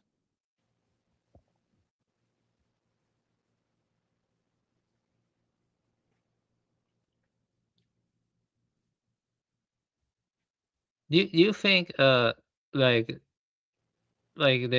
Trump, you know, is like originally he was like saying stuff that was paleo conservative, like Pat Buchanan, which was a little bit more sensible. Then he got power and he did a 180. He just started kowtowing to the Jays. You know, do you think Mustache Man was kind of like that because you know he helped make Israel and stuff like that's a fact. Okay, here's the thing. Here's the thing. How many countries have they been thrown out of? I think 109, right? Okay, so all those other countries also helped. Yeah, that's true. Yeah, I mean. So I it's mean, mess, what are we yeah. talking about? Yeah, they are quite a handful. We can all agree on that. They're Like, quite. what are we talking about? That's a straw man. Well, you know. Yeah, but here's the thing. The Europeans kept them around because they thought they were the chosen people. This is also true. There's no Jews in the Muslim countries. They didn't survive there. They're just not there. that's You know, they don't false, live there. actually. The Iran had a huge Jewish population, though. Yeah, I know. But what happened to them after the revolution? Oh, they went to Israel. No shit, buddy. You know, right? So this is the fact, right? So this is the thing, buddy, right? So Islam can get rid of the Jays too. We don't need some false ideology that thinks that we're monkeys in order to do it.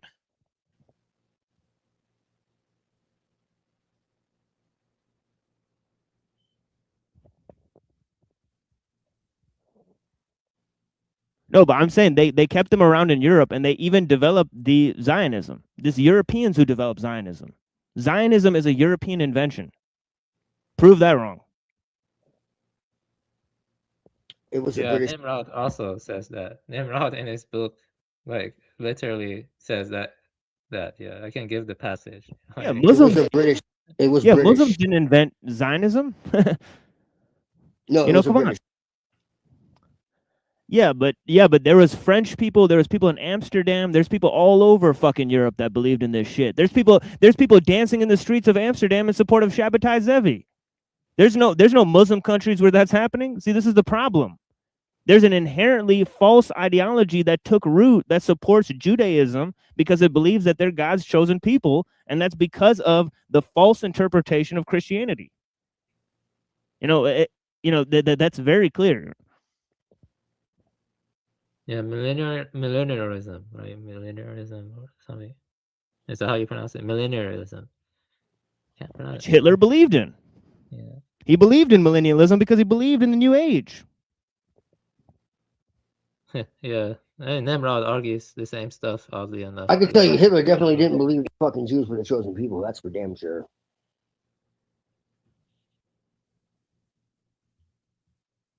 I don't think there are any chosen people, to be honest. And he definitely wasn't an Abrahamist.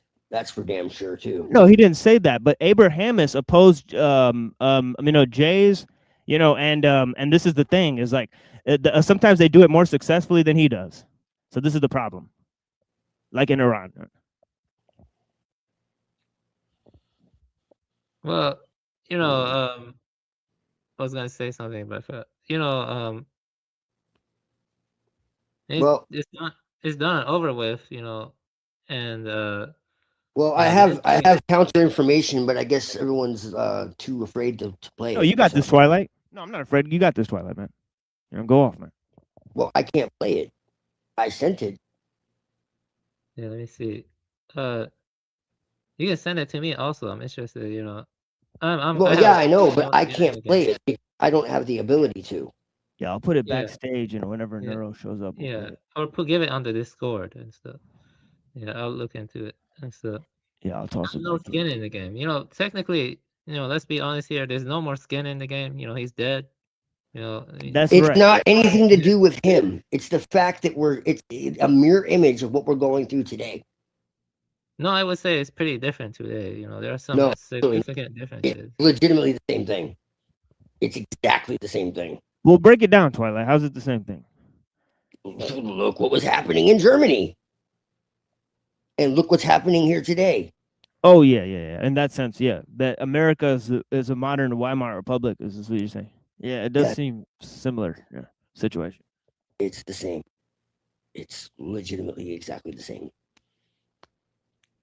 Well, I would say it's very similar. He was so busy worrying about inferior races and Yeah, but you know what they can do then? They can create a false H-man. He was so worried about that. He was so worried about that he was giving people cars and summer breaks and theater and like, are you fucking kidding me right now? Yeah, but let me say that. Let me say something to you. Like what?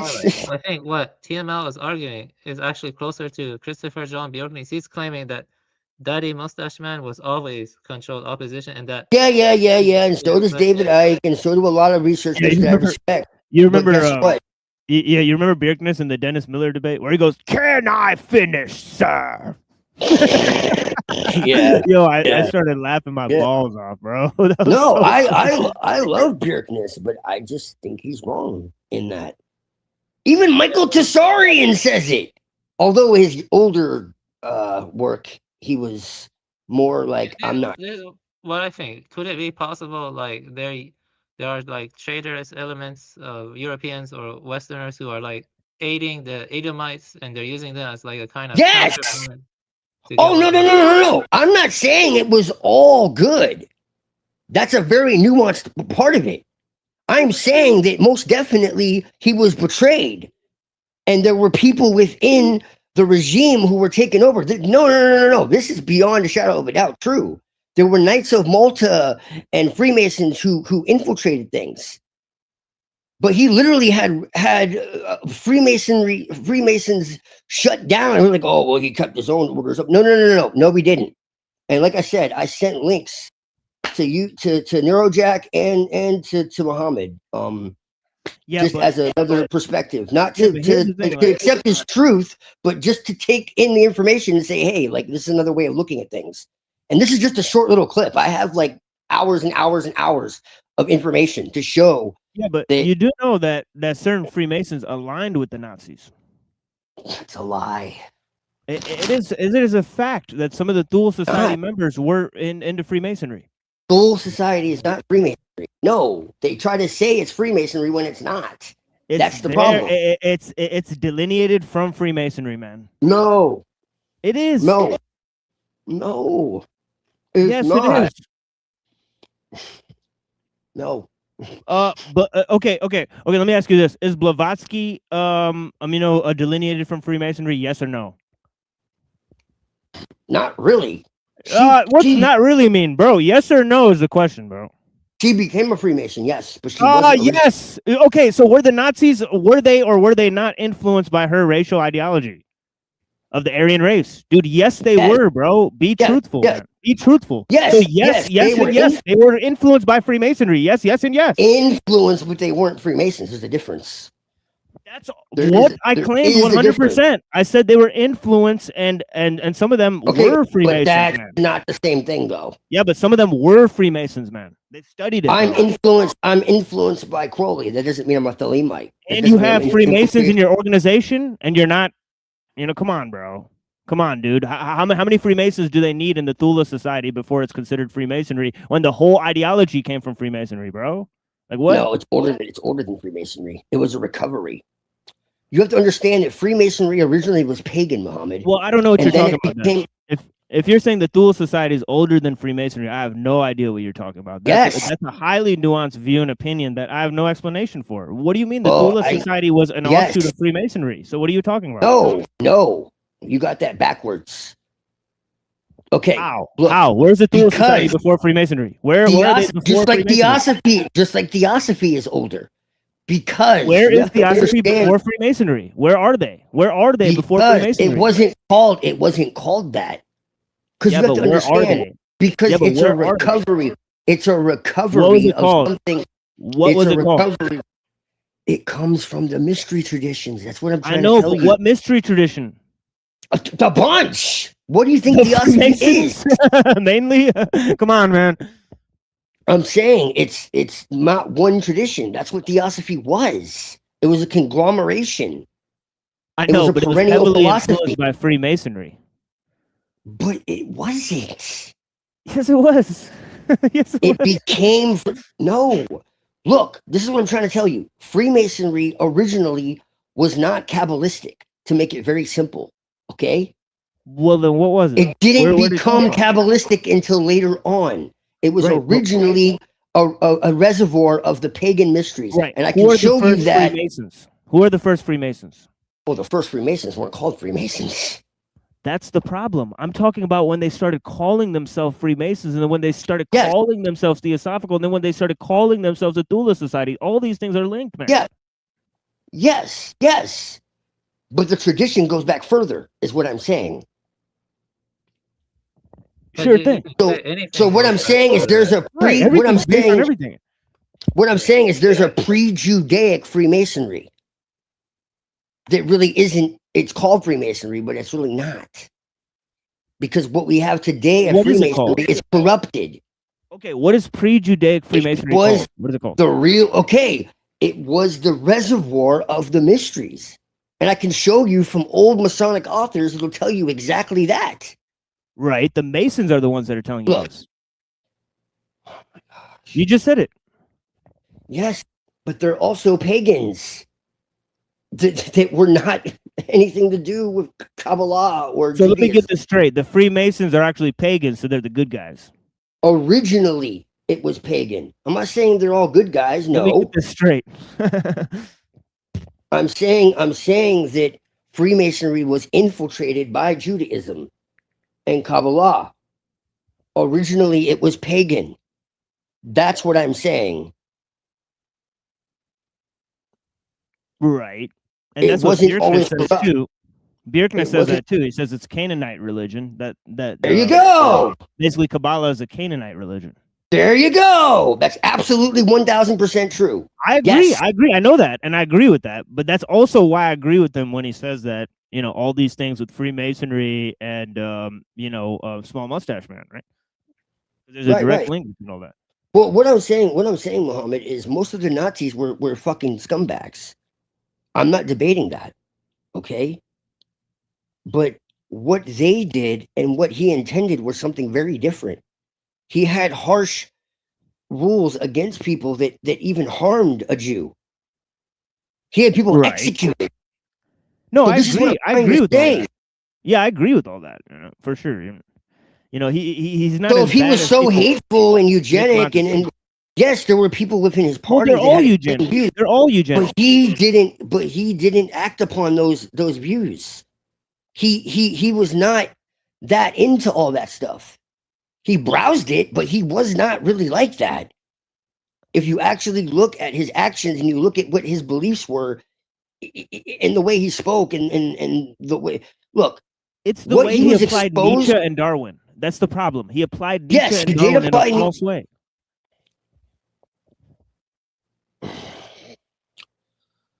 Well, I mean, we can decide if it's false or not, but it, Yeah, I mean, you know, Yeah, I mean, like, why are you so attached to Daddy Mustache Man? I mean, I don't get it, but I mean, I can like, I mean, like, yeah, like, I mean, he's I dead. got a question. I got a question for you. Sure, go ahead. Why is it so hard for you to be neutral? I'm not asking you to choose one way or the other. I'm saying, why No. is it so hard for you to be neutral? Sorry, I Totally didn't- Ask neutral. yourself that question, No, sorry, I didn't and get you. then we'll see who really should ask the question. No, sorry, No, I I- didn't get your question. Why are you so emotionally invested? Because you it's think more he's like- because you think It's more he's like evil? I don't know. I have to put in the time and energy. You know, TML knows Right. more than me about this. But if that's the case, then why can't you just be like, I don't Well, know. pick between No, one I'm of totally you, like, neutral when it yeah. comes to Britain and Germany. You know, during the war, like there's no like I don't take sides. It wasn't just Britain. It was Poland. It was all of Europe. And I mean, did you know that the people that were in the SS were literally from almost every country in the fucking world? If he was so eugenist and so against every other race, then how come every fucking country imaginable was in the SS? There were 47 countries, Muhammad. Why? If he hated everybody so fucking much. Yeah, Mohammed, I want to say something. How? You How know, does that work? Yeah, Explain that to me. Yeah, I want to say something in favor of Twilight. You know, Mohammed, you actually were It's arguing fucking with- bullshit. You're listening to fucking second and third hand sources who have no fucking clue what they're talking about. Who heard from this person, who heard from that person, and most of them are fucking rabbis and Jews. Go Yeah, I figure. quoted Hitler and I quoted Rabbi Entelman. We've both used them as sources. I don't know what Yeah, you're but let talking me about. say something now. Let me give a comment. See, I want to disagree with one thing you said, TML, but you see, when dealing with history, we also have to try to understand the intentions of others and from a real politic angle. And when we do that, you know, we see that, you know, they were like, you know, Britain and Germany and Russia, and you know, like if you're like a weaker power, you know, at that time, you know, it's, you know, the Middle East was pretty weak and other stuff.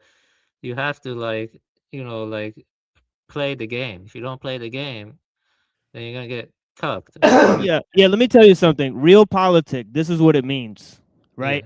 Right. This is what it means. Let me tell you what it means. It's a Sure, system go of politics or principles based on practical rather than moral or ideological considerations. Are you doing that or am I doing that?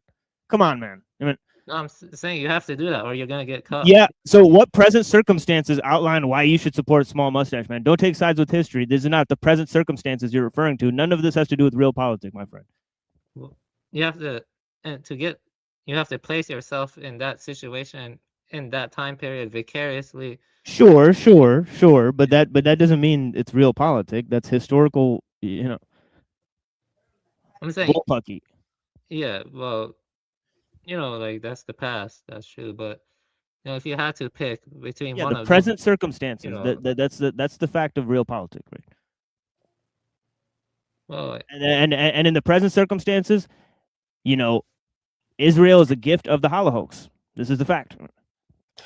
well, that's not true. Actually, Britain had plans for that even before the thing. You know, Israel was an idea 100 years before he was even in power. and they were kicked out of so many fucking countries. Like anyone could have been a contributor to. They were going to go to Madagascar. I said You know that? Did you know that? Did you know that? That was the original. That was the original plan. They were going to go to Madagascar. They were going to go to Madagascar. They were going to go to Madagascar. The Aryan They were going to go to Europeans- Madagascar. They were Specifically, going to go to the Aryan Madagascar. Europeans, specifically, They the were going to Aryan- go to Madagascar. Germany didn't want to send them to Specifically- Israel. Britain did. The Aryan Britain wanted to send them to Europeans founded Zionism. They founded Zionism. Britanism? No. The Balfour Europeans Declaration. founded Zionism. The Balfour Declaration founded Zionism. They wanted them to go to Madagascar. They wanted them to go to Madagascar. One at a Madagascar. time. One at a time. Madagascar. One at a time. Madagascar. No, no, Europe. you get it, Twilight. Europe founded Zionism. Britain Europe founded wanted Zionism. them. Britain did, yes. No, British So did Israelism. France. So did Germany. No. Yes. No. Germany helped found Zionism. Yes. No. Yes. Germany wanted them out of Germany. They wanted them to go to Madagascar. That's what they wanted. They wanted them to go to Madagascar. Yeah. But you just said Avian, you were look trying up, to look save up them. what I'm talking about. You Look just up said what you I'm didn't want talking to about, kill Avian. them. You just said that a minute ago. Look up what I'm talking about, Avian. They wanted to go to Madagascar. Let me say two things to both of you. Okay. First, I want to say that that time is gone. Upset. If I were living in that time, I would support the National Socialists because I hate the British. I hate Sieg Heil! Yeah, but I wouldn't be saying Sieg Heil. But second, it doesn't matter. I would. Like, it's gone over with. It's done. It's like. Yeah, I mean that's bootlicking, Twilight. I mean, no, you wouldn't. I mean that's straight up. I would. Bootlicking. That's straight up would. bootlicking, dude. The Nazis are bootlickers. They're bootlickers. They support No. the state. They support technocracy. I don't Are you- believe it. They do. They physically No. support. do, yeah, They that's physically true, support but I guess technocracy in the new age. They Yeah, dude. just weren't as bad as the British. They No, still they a little bit supported better. nature. That's what they supported. They supported nature. That's what National Well, Socialism. Goring That's was- why they built all those factories because of uh, nature, right? Yeah. Good guy. Goring he loved trophy hunting. Goring. I mean, think he loved- great. Yeah, but Daddy Mustache Man, he did seem to care for nature a little bit more. than Yeah. others. Yeah. And animals. Yep. Yeah. Mhm. How do you come to that conclusion? I don't see any of that. Yep. Well, he didn't seeing talking animals about? get hurt and stuff. There's I actually think it was a wonderful. where What? Mustache Man Where did he arrested not? someone Where did for- he not like animals getting hurt? What are you talking about? Is that just totally made up? Where is that from? I think I'm gonna. Is there a source for that? Or no? I'm gonna be a satanic Nazi. I'm just gonna completely show who I am to the world, so I can But declare. It on these doesn't people. matter anymore. They're gone. They're No, they're no, no, dead. no, no, no, no, no. But see, this is the thing. And dead. It's not They're over. dead. It's not. No, no, no, because They we're got still themselves living. killed. No. But see, you don't understand. It's still happening. Failed though. out. It's still happening though. That's the thing. It's not about what happened The then. problem is It's that still happening. No. It's still happening because guess what? Being What? white means you should die. well, okay. we don't No, think it that, doesn't. No, it doesn't. Who said Yeah, that? no. They're calling for genocide. No. They're calling for genocide. That's Okay. We have that's false. immigrants. We have immigrants That's made saying up that by they're the going to Jews. take over the West. That's made up by the Jews to scare them against. I know it Israel. is. It's Yeah, I know. literally And made up by that's the Jews. exactly. to That's scare them. exactly. That's exactly what Mustache Man said. Is Oh. that they would come into fucking the rest of Europe and America, and they would fucking exactly what he said is what's happening. So I don't care who he was and what he did. What he said is fucking true. Okay. So wait. Sieg Heil. So let me get this straight. Yeah. Hitler, just like the Jews, he claimed that Muslims are trying to take over Europe and commit white genocide. What are you Hitler talking was about? not against the Muslims at all. So what are you talking about? Hitler wasn't against the Muslims. So He what are sided you with the talking Muslims. about? So how come half the Nazi faggots that are claiming white genocide are all against Islam?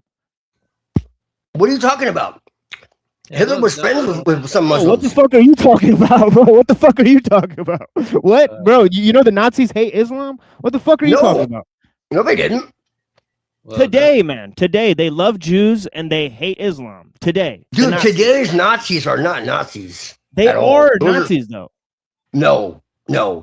They're This is what I'm saying. way. Don't support They're like- ideologies. No. I do not support today's Nazis at all. I am completely against that shit. No. Don't get that twisted. No. I'm not no fucking neo-Nazi. No, that's a psyop to get people who actually understand what happened in the war to believe that they have camaraderie.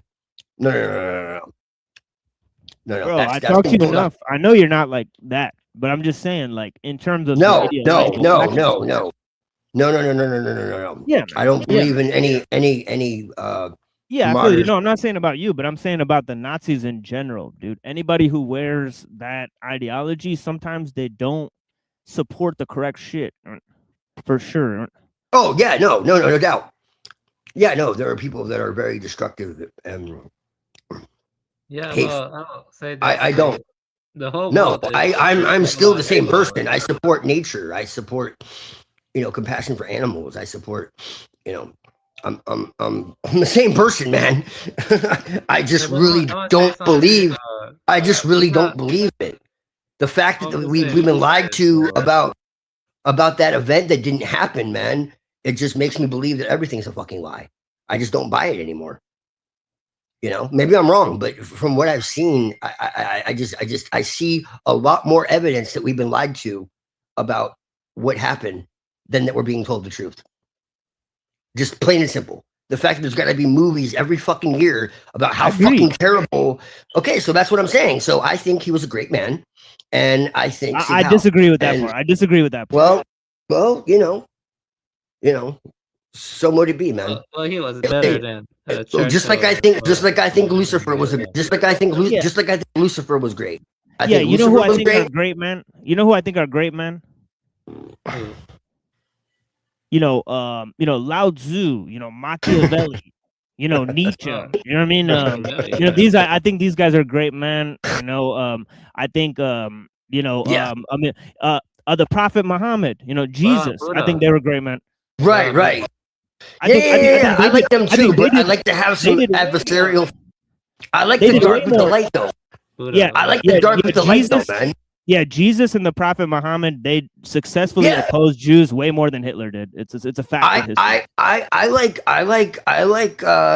like Jesus and Muhammad and Lao Tzu, and I can agree with that, and Plato and Buddha. But Buddha, of course, obviously. Well, what You do know, think? I'm down. I'm down with all that. Like I'm cool with that. Yeah, Buddha's But one I of the also greatest people in think- history. But you need Machiavelli and Mustache Man and I Lucifer. Like I think I think don't they've know if- misunderstood. let me just say this though. I would say that Mustache Man was relatively better than Churchill and Stalin, but I wouldn't say yeah. Don't forget Roosevelt. Well, yeah, that too. Roosevelt was yeah. Yeah. But that doesn't mean he was a great man, but he's just relatively better. No, probably not. Yeah. But it's like this, man. It's not really like I'm trolling a little bit, but only a little bit. It's because, dude, it's because the fact that people get so up in arms about it, and like the fact that we really don't know what happened, and we probably never will, one way or the other.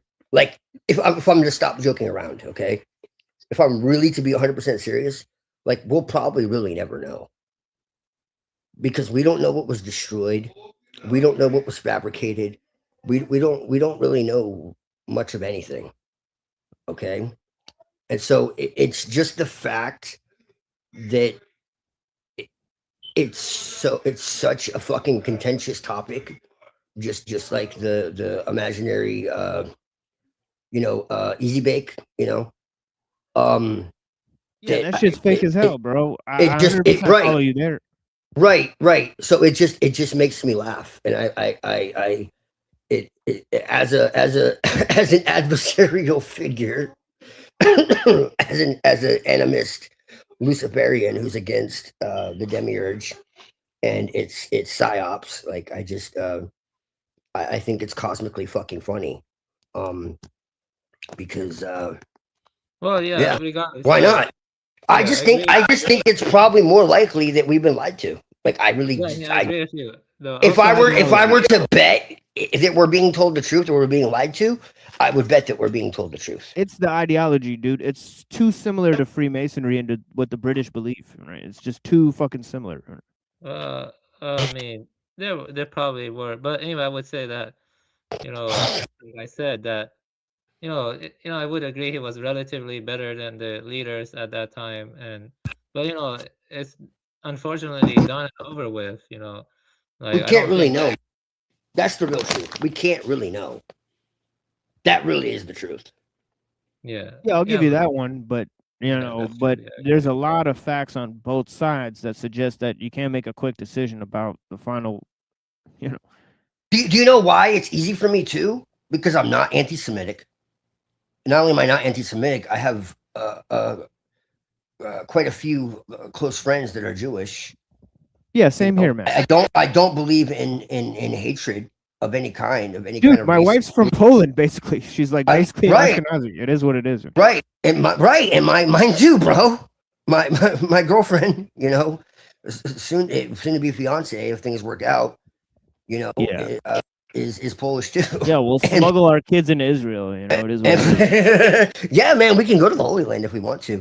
I told her that. She's like, "Fuck that. I'm a Luciferian." She's Luciferian like me. I'm like, "That's hot, babe." But yeah. So we're in the same boat, man. And so I have love for everybody, man. Like I don't discriminate against anybody. Yeah, And I don't really hate the religion even. It's cool. It's cool Right. with me, You can believe you're a superior person. I don't give a fuck as long as you stay in your corner, motherfucker. Right. It is what it is. Right. Well, see, the thing is this. I actually I talked to Frank Monday about this, Like he's a really cool dude. We get along really well. Like the original understanding of what that actually is, and I actually make the argument that it's actually quite similar, ironically. And I guess you could make some kind of argument about this. Maybe there's like a shared history or something. That maybe, this was what it meant originally and it got twisted. In fact, I would make the argument this is exactly what happened. When it talks about like the Gentile soul and the Jewish soul and all this type of Yeah, shit. dude, 100%. Yeah, it was it Like, was saying what I similarly think- to what Hitler is saying about the Aryans. That But there's what I'm saying, Aryan soul. what I'm saying is, I think what it actually meant, like if you really like get into like Jewish studies, which I did when I was younger because I was into like white magic and all this type of stuff. So I like studied Hebrew and everything. Surprise. Anyways, so I actually know Hebrew and I know Kabbalah and all this a little bit. It's been a while, but I do. And like what it originally meant actually is all the stuff that it's talking about is within the individual. So it's actually talking about the lower and higher natures within The the self. hierarchy of the soul. Yeah, I see. Yeah. Yes. And then it became something externalized. So like Israel is not a physical place. It's not a geography. It's those who see and hear and speak to God directly. But you know who invented the hierarchy of the soul? A huge contributor to this. Who's that? Is Aristotle and his De Anima. Yes.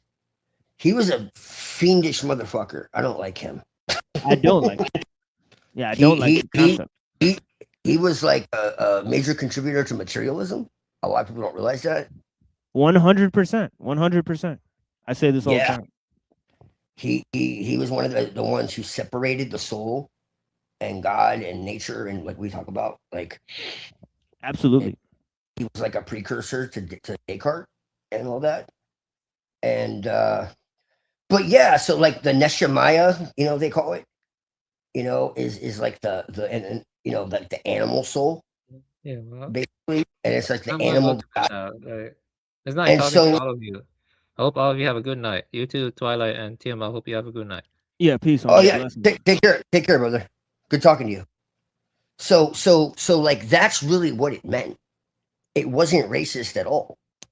So like Jews who actually follow the true Kabbalah, like that's what it is. And the Messiah, even the Messiah, is something again that's born inside of you, the individual. It's not an external force. And the ultimate Messiah that comes at the end of time is actually about world peace. It's about everybody realizing that they're connected to God. So it's actually beautiful. It's about realizing that we're all connected to God and realizing the divinity within each individual person, and putting aside our differences and coming together. It's when the spirit, basically the veil drops and people, stop focusing on things that don't matter and being distracted and tempted and dissuaded, misdirected, deceived, and just see the divinity in all things, in the mundane and in the sacred. And that's when the Messiah comes. It's kind of like when it says Jesus will come in the clouds. It's talking about an internal experience. Clouds refer to the mental realm. It's like the swords is the air, and the tarot and all that. Like, this is all very mystical. Okay. So like in the Kabbalah, it's the same. That's what that is. This is an ancient, this is what I say, like it's pre-Kabbalistic. And then you get into like, well, where's the Kabbalah come from? Well, even the Jews will tell you it's older than Judaism. The Jews will tell you it's older than Judaism. I don't have to tell you. A Freemason doesn't have to tell you. The Jews will tell you it's older. It comes from an older tradition. It's older than religion. And it is. The Kabbalah is older than Judaism. But the Jews also have a tradition that's older than Judaism. That's the biggest secret. So yeah, this is what I'm trying to say. There is a perennial philosophy. I subscribe to that. I do. And even when the Quran says that there were many messengers and all this, this is why I agree with that. And this is why I think that Allah is not the demiurge, we've talked about this. And even though we come from such different worlds, like from what we've talked about, like we seem to have a lot in common with that. But anyways, yeah, ramble too much. I just wanted to clarify a few things. Yeah, absolutely, man. So yeah, it wasn't supposed to be a racial thing in the beginning. So like, it's not all the Jews looking at us as animals or whatever. This was something that was within each individual that was supposed to be conquered. And even the flood was like the flood of the impurities that keep you from being able to walk with God, to see God, to speak with God. Like every punishment that occurred was something that was a lesson for you to realize. I have videos from like 7 years ago getting into this because I was really into it at one point. And I'm not completely against it. It's just that I would focusing more on other things. But I come back around because I utilize the light and the dark, I'm not fully fucking just darkness. And Avon's like, well, you have to have one tradition. I disagree. I respect his belief, but I disagree. I think that God is everywhere and it shouldn't be limited. And, I find inspiration in Buddhism. I find it in Sufism. I find it in Shinto. I find it in esoteric Christianity. Yeah, he really likes Guanan and Avola. That's his main squeeze. So yeah, I like Evola as a magician, but his philosophy not so much. I mean, I appreciate like the traditionalism, but like the rest of it is kind of.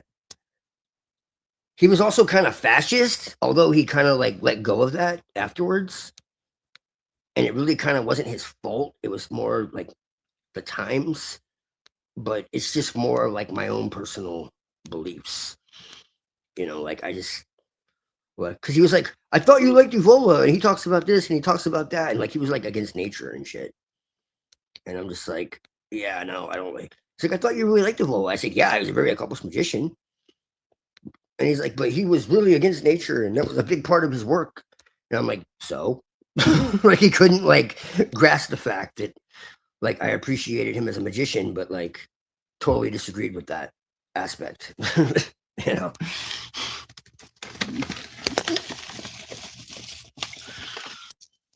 Yeah, that's the thing. Is like we're more like less selective. You know, and that's part of being brown. You know, you're more of a loyalist to certain ideologies. You get what I'm saying, right?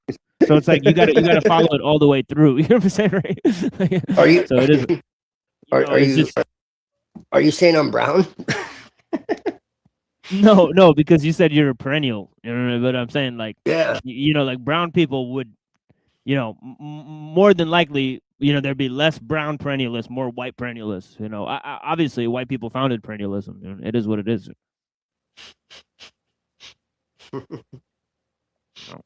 Brown people are ethnic, you know, weirdos, right? They're ethnic supremacists, or whatever, right? They believe their ideology, their religion, you know, you follow it through and through. You totally ingrain yourself in it. That's part of Buddhism too. You know, you have to totally devote yourself to the patriarch and all this stuff. You know, and like, you know, in some of the Zen traditions, you know, it's like, you know, like the Lotus Sutra, right? Or or no, the one that he's always quoting. Oh yeah, the Platform Sutra. Yeah, in the Platform Sutra, there's a lot of devotion to the saint of Buddhism. And right, it just so happens that, you know, there's a patriarch, and you know, and you gotta fall in line with his teaching. But you take a lot from different cultures, though, Mohammed. Well, I study broadly, right? So you know, I study broadly, but you know, where I subscribe to things, I subscribe to very little. I keep my opinions and views very short, right? So I use short guys, right? Like I use Machiavelli, I use Lao Tzu, I use Parmenides. They didn't write that much other than Machiavelli. He wrote tons, right? But I mean, like in terms of what he did write, it's totally bereft of an ideological approach. He's just like, you know, what are your thoughts? What are your thoughts on Ibn Arabi? I like him a lot. Yeah, I like him a lot. Yeah, me too. I'm in line with him. I'm in line with him a lot. I feel that Islam is basically pantheism. I think it's true. I would agree. Yeah, I think if that's your view of it, then I agree totally.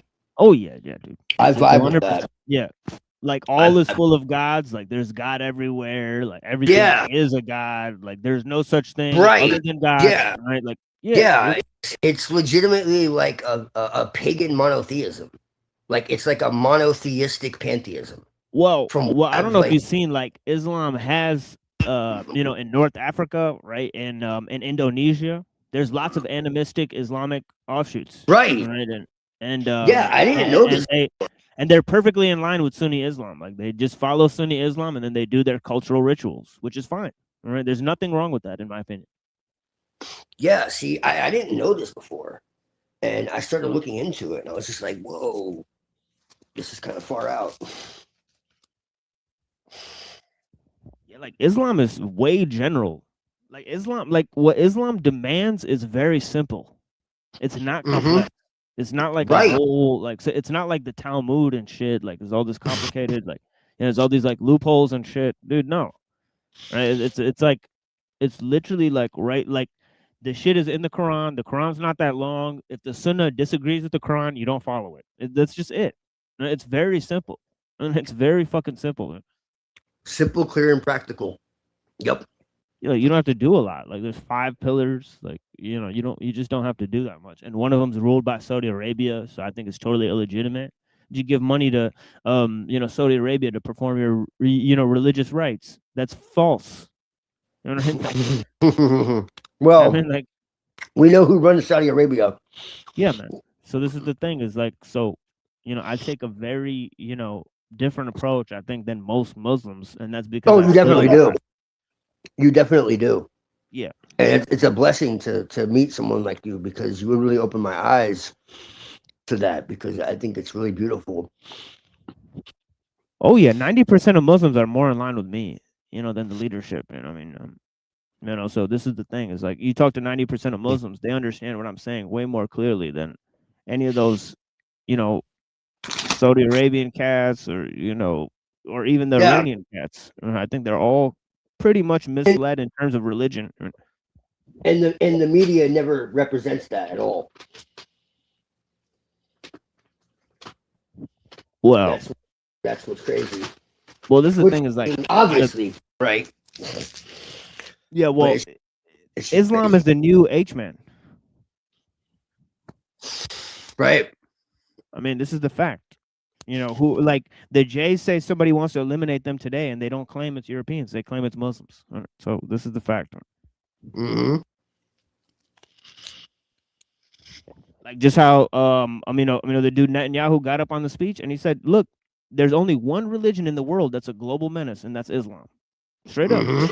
And he just straight up said, like, look, man, like he's not going to mention any other religion around the world, but he's going to say, look, Islam is a global threat because there's a global jihad, you see? So, Right. so the Jews aren't doing their global jihad? Yeah, right. Yeah, right. Yeah, right. Yeah, you know, exactly. I see that. I always knew it was a paper tiger. I always knew it was bullshit. The first time I saw the dancing Israelis, I was like, something ain't right here. Islamic tear my ass.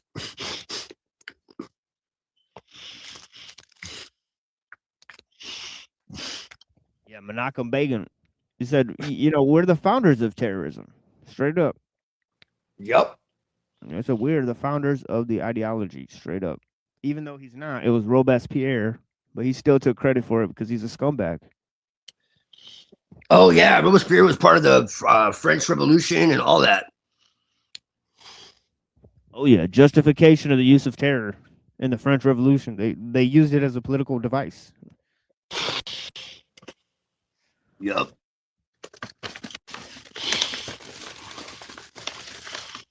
So you don't think that Mustache Man wanted to make Germany great again? What if he was demonized like Islam is today, man? How do you know? Absolutely, that's happening. I agree with that, but I'm saying, like, you know, ultimately, like, when I look at, like, you know, the Thule Society, when I look at, like, their specific brand of religiosity, when I look at the entire scheme of things, you know, National Socialism, what that ideology represents, how it supports or doesn't support the technological state, right, and so on and so forth, you know, because Alul lays it out clear. Right, he says Germany, right, the way they impose their rule is actually you know, in you know, its effect or in its execution, it's really no different than Bolshevism or what they were doing in America and Britain. You know, it's just a different style of European politics, you know, that's applied on a massive scale, right, and it's grown from those ideologies like millenarianism.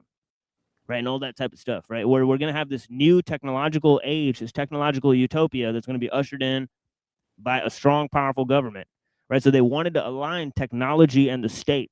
This is the main reason why I oppose them, right? Because they did not look at, and right. Alul said that? Yeah, Alul said that. Yeah.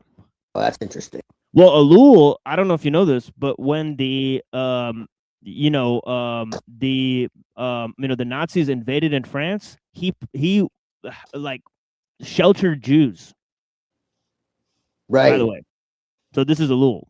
And so Alul did not appreciate Nazis invading France. He was opposed to it.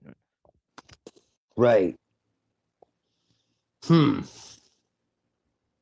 So, you know, yeah, I'm for more like, you know, sensible views. Like I'm an academic. You know, I'm not into politics. I'm not into making concentration camps and bootlickers and the government and wearing this uniform and all that gay shit, dude. Well, no, I'm not for any of that either. I just think that these conversations need to be had because I think that it's a lot less black and white than gold. But no, I mean, you know me, dude. Obviously, I'm not for any of that. It's kind of like too late for me to choose the path of a warrior. I can respect it, but ultimately I'm a scholar, and right, or you know, a writer, and I'm just gonna have to accept that. Right, that you know that I then have to say, is it people like me or people like them that make the changes in history? And I think it's people like me. The pen is mightier than the sword. Edward Bulwer Lytton. Right. Yeah, It all yeah. comes back.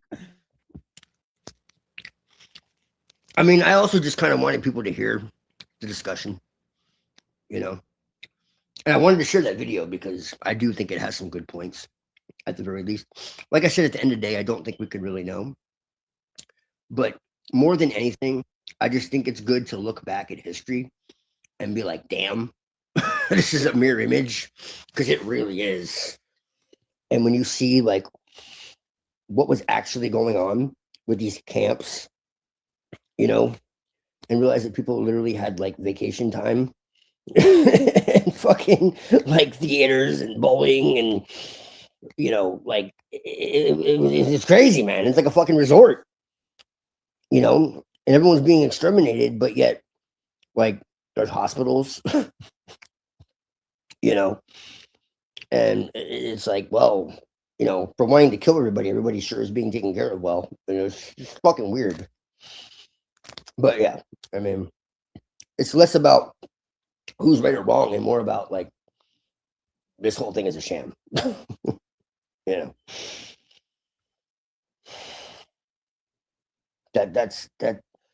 It's more that than anything.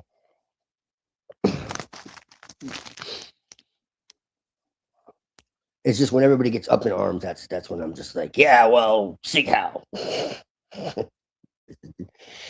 Yeah. You know, like the Germans have to pay, like, this is another thing.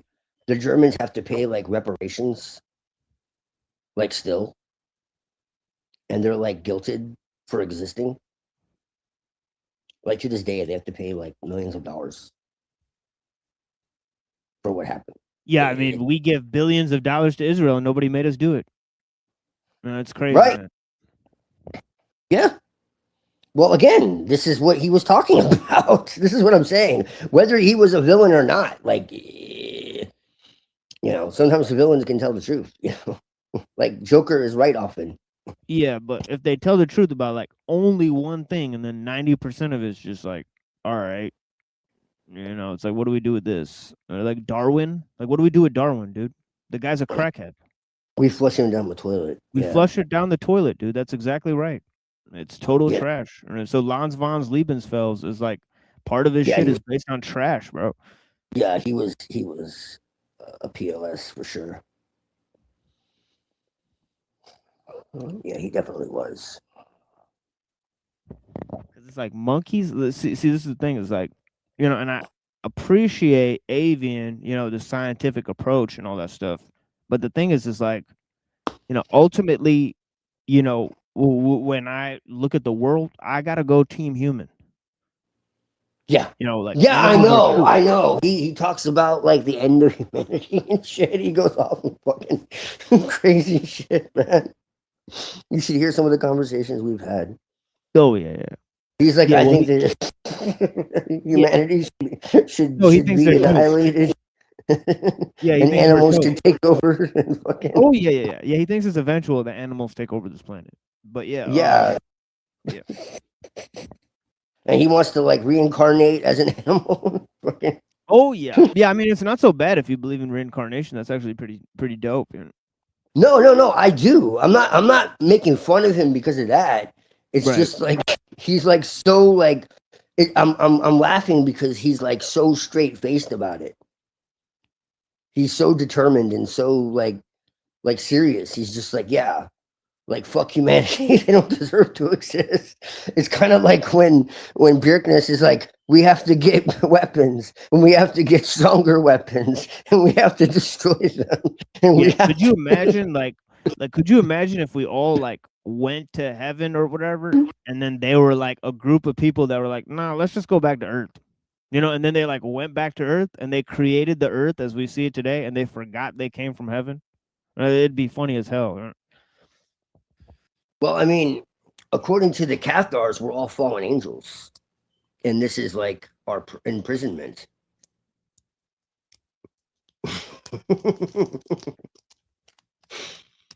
That's what they said. Yeah, I mean, I've And seen that- some dark stuff. You know, like, Yeah. going around Detroit, we've seen some crackheads. Oh, you know, yeah. some ladies of the night that said, Yeah. you know, that Well, yeah. but you know, can I just smoke this crack in here? I'll suck your dick for free, and all this Oh shit. It's yeah. like, all right, Oh well, yeah. this is crazy. hmm I can borrow $1. Yeah. Borrow $1 to smoke some crack. Yeah, Ain't man. nobody gonna see.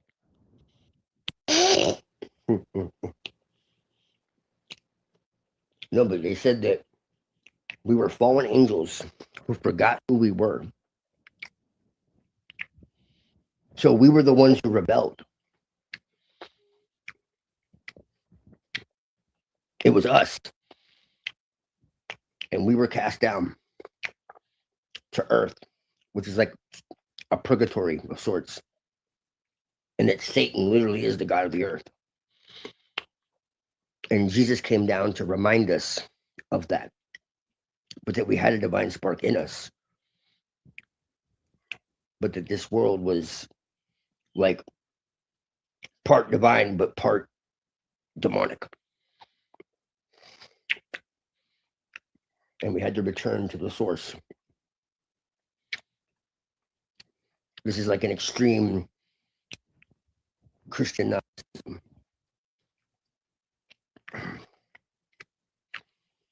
I actually contemplated at one point when I was going through a dark party period of my life.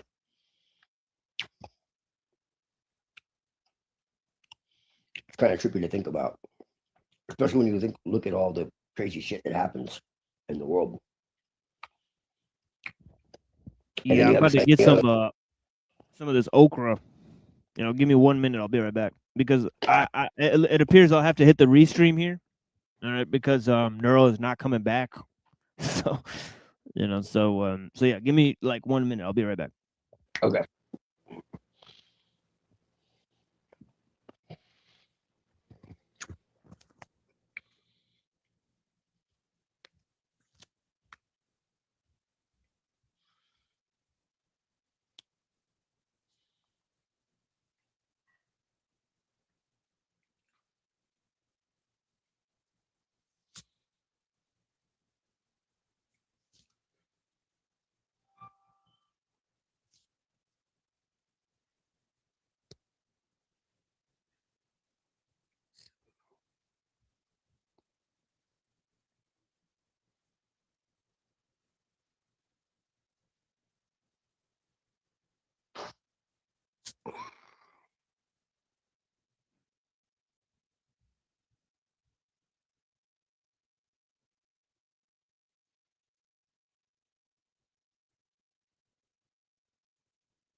Alrighty, I'm here. Oh, whoops. Dude left. Man.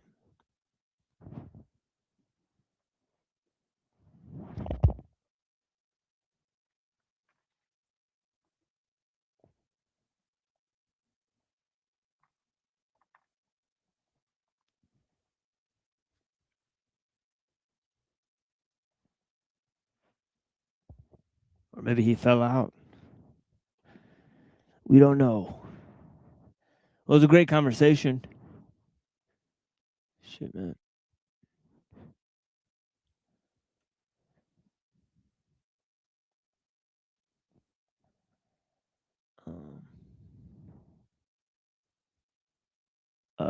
Neuro still awake. Neuro Jack.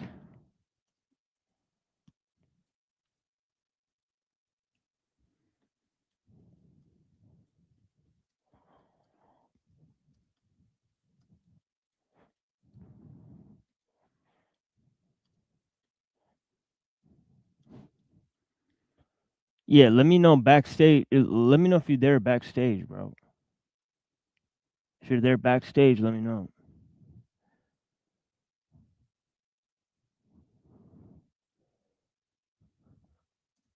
Don't know if Twilight backstage. Yeah, he probably went to sleep, man. They've been talking for a long time. See, I went to sleep for like 3 hours and woke up again. So I don't know if dudes are out here.